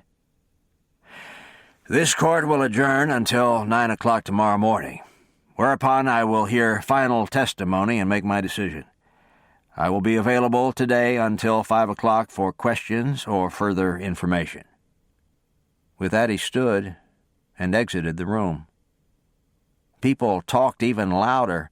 Babies cried, and in the midst of it, Dakota had Darby's arm in a steel grip. Getting her outside as swiftly as he could manage, he moved her along through town, cutting off on a side street in hopes that it would be a shortcut to Renee's house. In better time than he'd figured, the house came into view.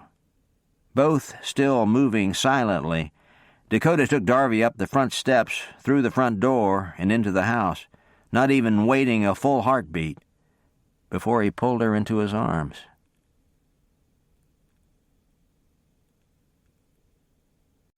Chapter 22.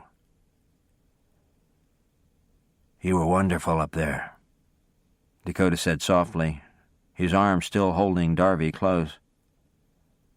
Darby let her head rest against the solid wall of his chest, thinking about how much she needed this man. "I almost broke down," she said at last. "Could you tell?" "No." "It was when I caught sight of Nate and Lindy. I was so angry at Cassie for putting them in this position that I almost cried." "You hit it very well, and you said everything that needed to be said." The judge was furious with Robbins. Dakota's chest vibrated a little with silent laughter. "You could see he believed every word you said, and Jared Silk looked as if he were going to explode." Darby put a few inches between them so she could look up into his face. "I'm so glad you were there." "I told you I would be," he said, thinking he wouldn't have missed it for the world. Seth Redding was still a free man, and for a moment Dakota's thoughts clouded with all Darby had been through and how much he wanted to protect her. He looked into her face and studied her eyes with tenderness before bending and kissing her very gently. Still holding her gaze with his own, he kissed her again. "I was right," he whispered. "About what?" Darby breathed. Steps outside drew them apart, and just after that Renee came inside. "How are you?" Renee asked Darby as she came to hug her. "I'm all right." "You did so well. I was so proud of you." "What do you think that judge will say tomorrow?" "I think he'll end up throwing the key away where they're concerned. At least I hope he will." Renee hung her hat on the mirrored hat stand near the door. "I've even heard that some of Aurora's crooked police will eventually be dragged into this." Smoothing her still perfect coiffure, she finished. "Come to the kitchen. I'll make us some lunch." Renee sailed ahead, clearly pleased with the way the morning had gone. Dakota brought up the rear, and as he held the door for Darby, he bent and whispered close to her ear, "Your mouth is very kissable." By the time Darby arrived next to the kitchen table, her face was the color of ripe watermelon. Renee turned to say something, took in that pink glow, and changed her mind. She went back to her lunch preparations with a huge smile on her face. "Are you going to try to see her?" Elliot asked Seth as he studied that man's back. Seth stood at one of the windows in the apartment living room, his eyes on the street. "I want to," he said at last. "But you won't," Elliot guessed. Seth turned. "No, I won't. I know this is our last day of freedom, but I can't take the chance that that ranger will shoot first and ask questions later." "He didn't do that when he was at the ranch." "No, but jail time or not, I can't take that chance." Seth turned back to the window. Elliot watched him in frustration. He hated this. It was never supposed to be this way. Jared wasn't supposed to mess up and get caught, bringing them down at the same time. And Darby, she was supposed to love his brother and make him smile again. A moment later, Elliot told Seth goodbye and went on his way. They had just met with a judge. He had told them both to stay in town that night, but Elliot couldn't. If this was his last night of freedom, he wanted to be with the woman he loved. "I've made a decision," Darby told Dakota that night. Renee had some business to attend to at the news office, so Darby and Dakota were doing the dishes. "About the trial?" "No. Believe it or not, I've been thinking about my mother, and your mother is the reason." "How's that?" Darby paused with her hands in the soapy water. "You have such a wonderful relationship with your mother. She could even ask you about what you believe.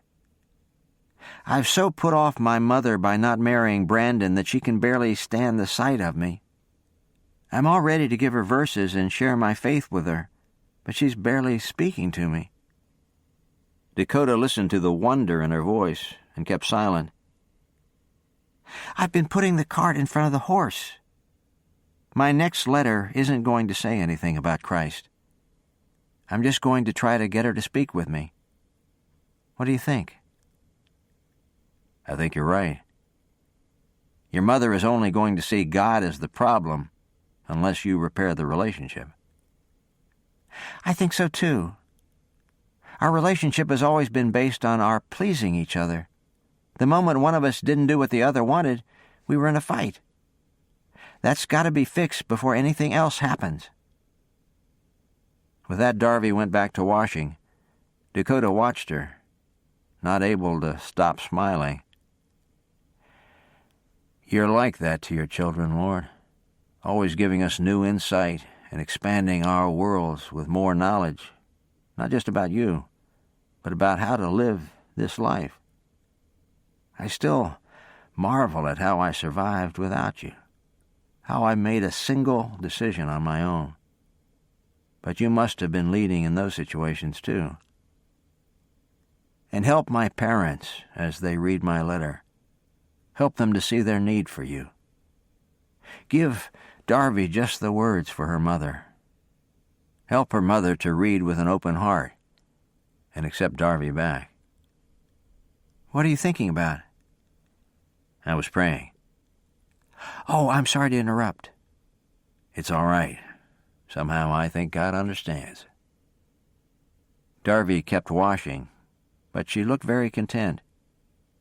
Dakota didn't think there was another place on earth he'd rather be than in Texas with Darby. For the third day in a row, the courtroom was packed. From their front row seats, Renee, Darby, and Dakota noticed that things became very quiet when the judge entered.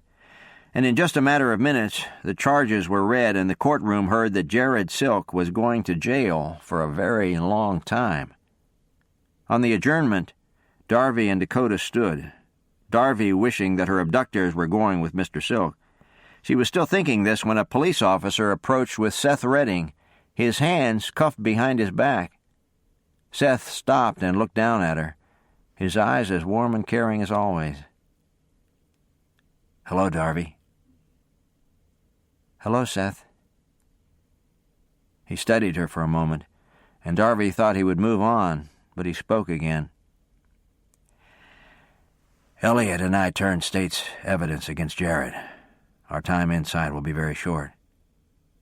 He paused now, as though giving her time to think about it.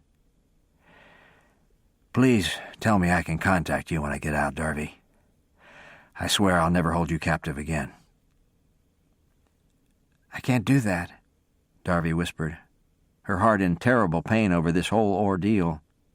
She shook her head and tried to find words.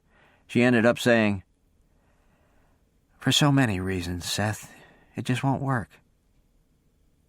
The temptation was very strong to say cruel things and make her feel as badly as he was feeling, but Seth couldn't do it.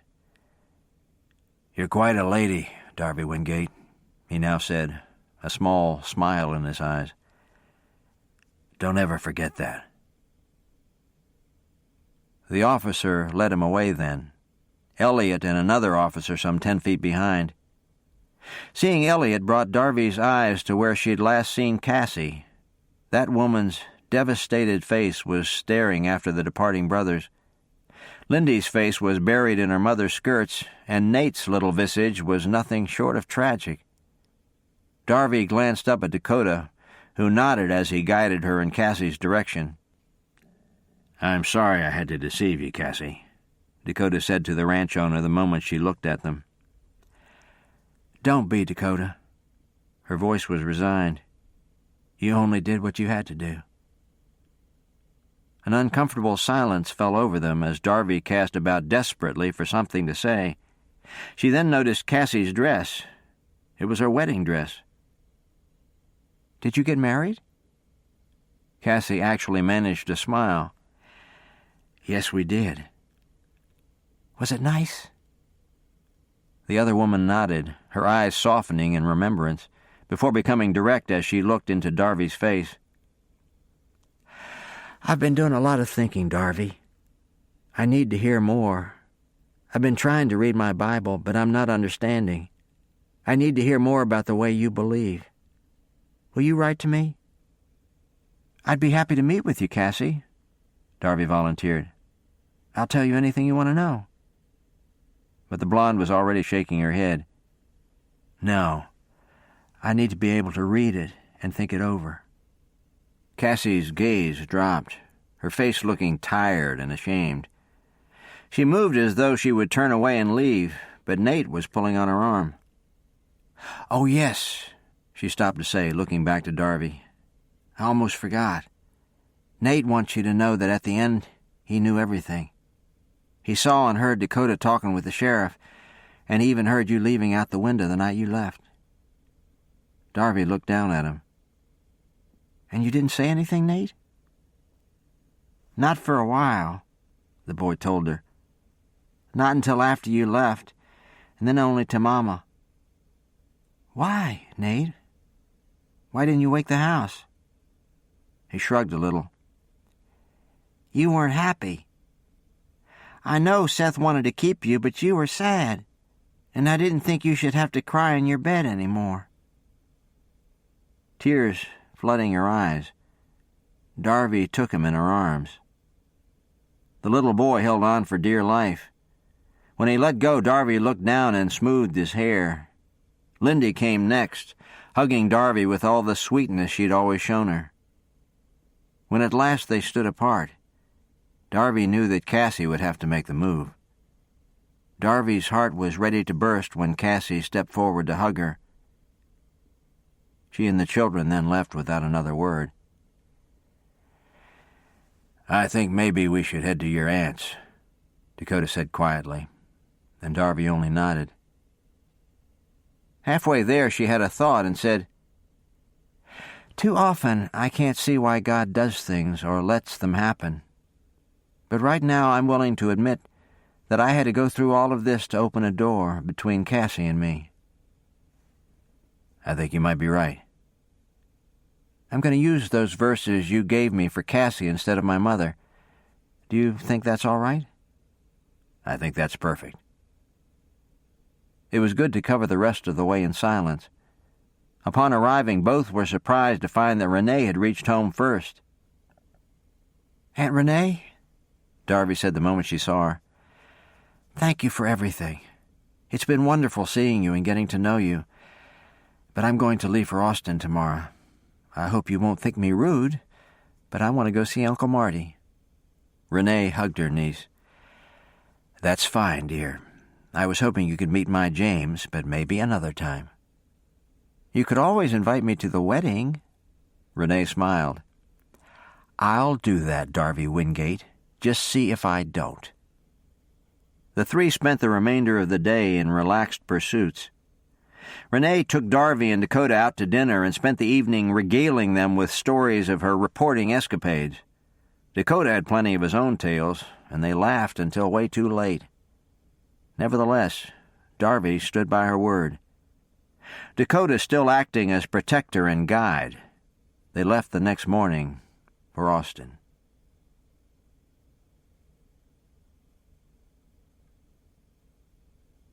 Epilogue. Austin, 1 month later. Dear Darby, the children love the letters you wrote just for them. You would not believe their excitement. They are working on letters back to you, but I wanted to reply first. I can't thank you enough for your words to me.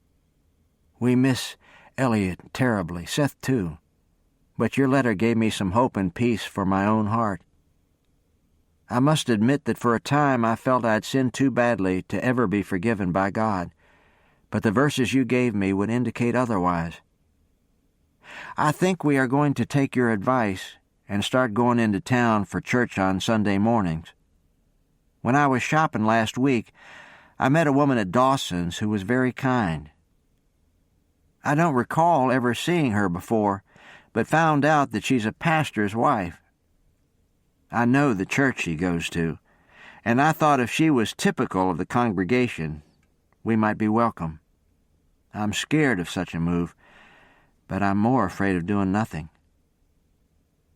Well, I've run out of words. Thank you again for the list of verses. The Bible does make it very clear. I just need to figure out what my heart should do. Take care, Darby, and I'm sorry for all the pain we caused you. I wouldn't mind hearing from you again. Sincerely, Cassandra McDermott. Darby lay her head back, her heart so blessed that she could barely think. She'd received 4 letters and hadn't known where to start. A little afraid of what her mother's letter might say, and certain that Mary's letter would be good news, she had put them aside in favor of Cassie's.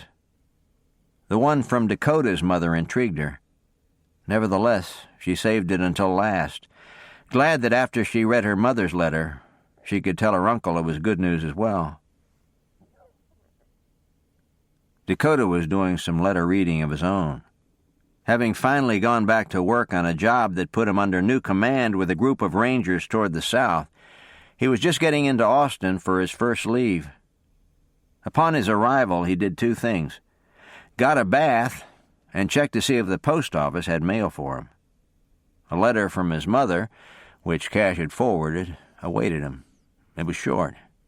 She thanked him, told him she would think about all he said, and went on to talk about some plans she and his father were making for the winter, possibly even a trip to Texas. Dakota put the letter away with great hope. He didn't think he'd belabor the point in his letters back to her, but she hadn't slammed the door in his face. His heart content, he heeled Eli toward Marty Bracewell's house.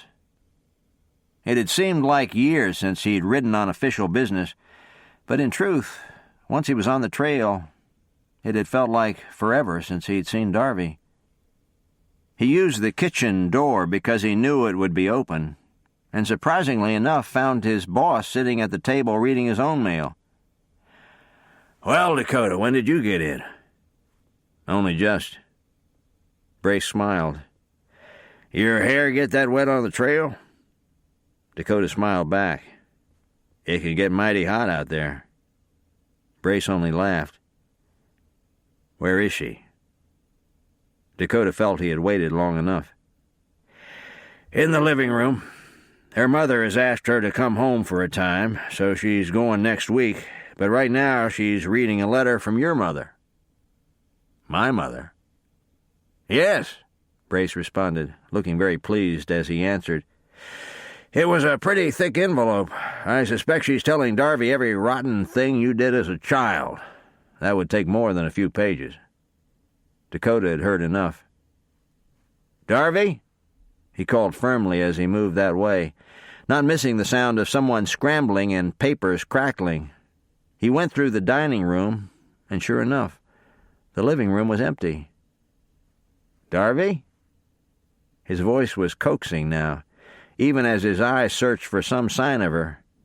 He hadn't heard her on the stairs, and it took some doing to spot a bit of her skirt sticking out from the door that opened into the dining room. The door was open against the wall, and he could now see that she had scooted behind it. He moved it slowly and tried not to laugh at her attempt at an innocent face. "Dakota, when did you get in?" He came close and put his hands on the wall on either side of her head. "Just now." "How nice," she said a little too brightly, all the while keeping her hands behind her back. His eyes dropped down for a moment before coming back to hers. "A little birdie told me you got a letter." "A letter?" Darby appeared to think on this. "Now let me see, have I received any letters lately?" With that, Darby couldn't hold on. She laughed and brought out several pages. "Is this really from my mother?" "Yep," she teased him. "Every word. I'm learning an awful lot."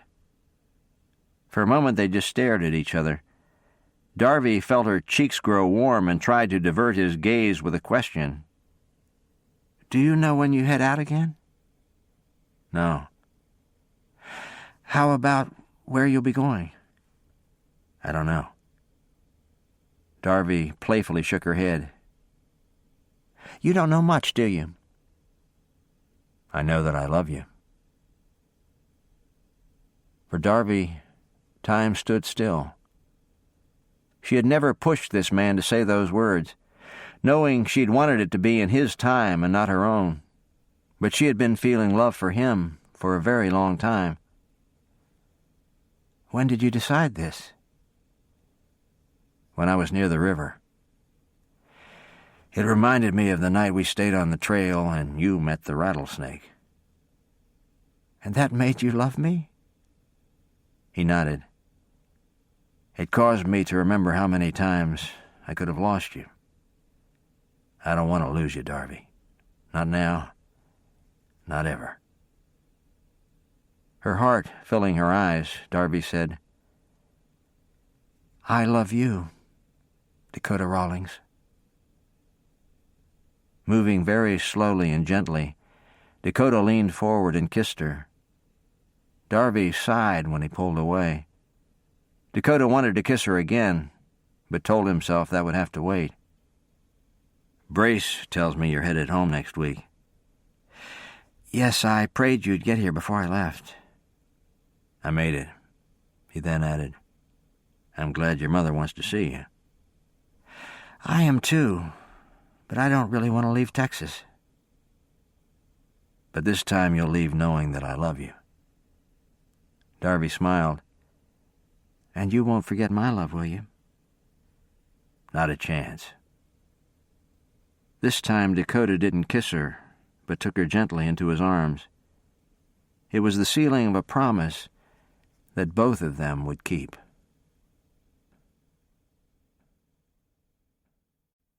The end. You've been listening to A Texas Sky by Lori Wick, narrated by Ed Sala. If you've enjoyed this book and this performance, Recorded Books Inspirational recommends Edge of Honor by Gilbert Morris, also narrated by Ed Sala. You'll find more titles in the Recorded Books Inspirational catalog, so to order another audiobook or for a copy of our latest listing, please call us using the telephone number on the back of the book. You can order by phone using any major credit card, or by writing to us, or by faxing us. Don't forget to ask about easy 30-day rentals by mail. Recorded Books Inspirational is represented on the World Wide Web at www.recordedbooks.com, where you can browse the catalog, hear about the latest releases, place orders, or tune into narrator profiles and author interviews. So visit us there. And thank you for listening to Recorded Books Inspirational.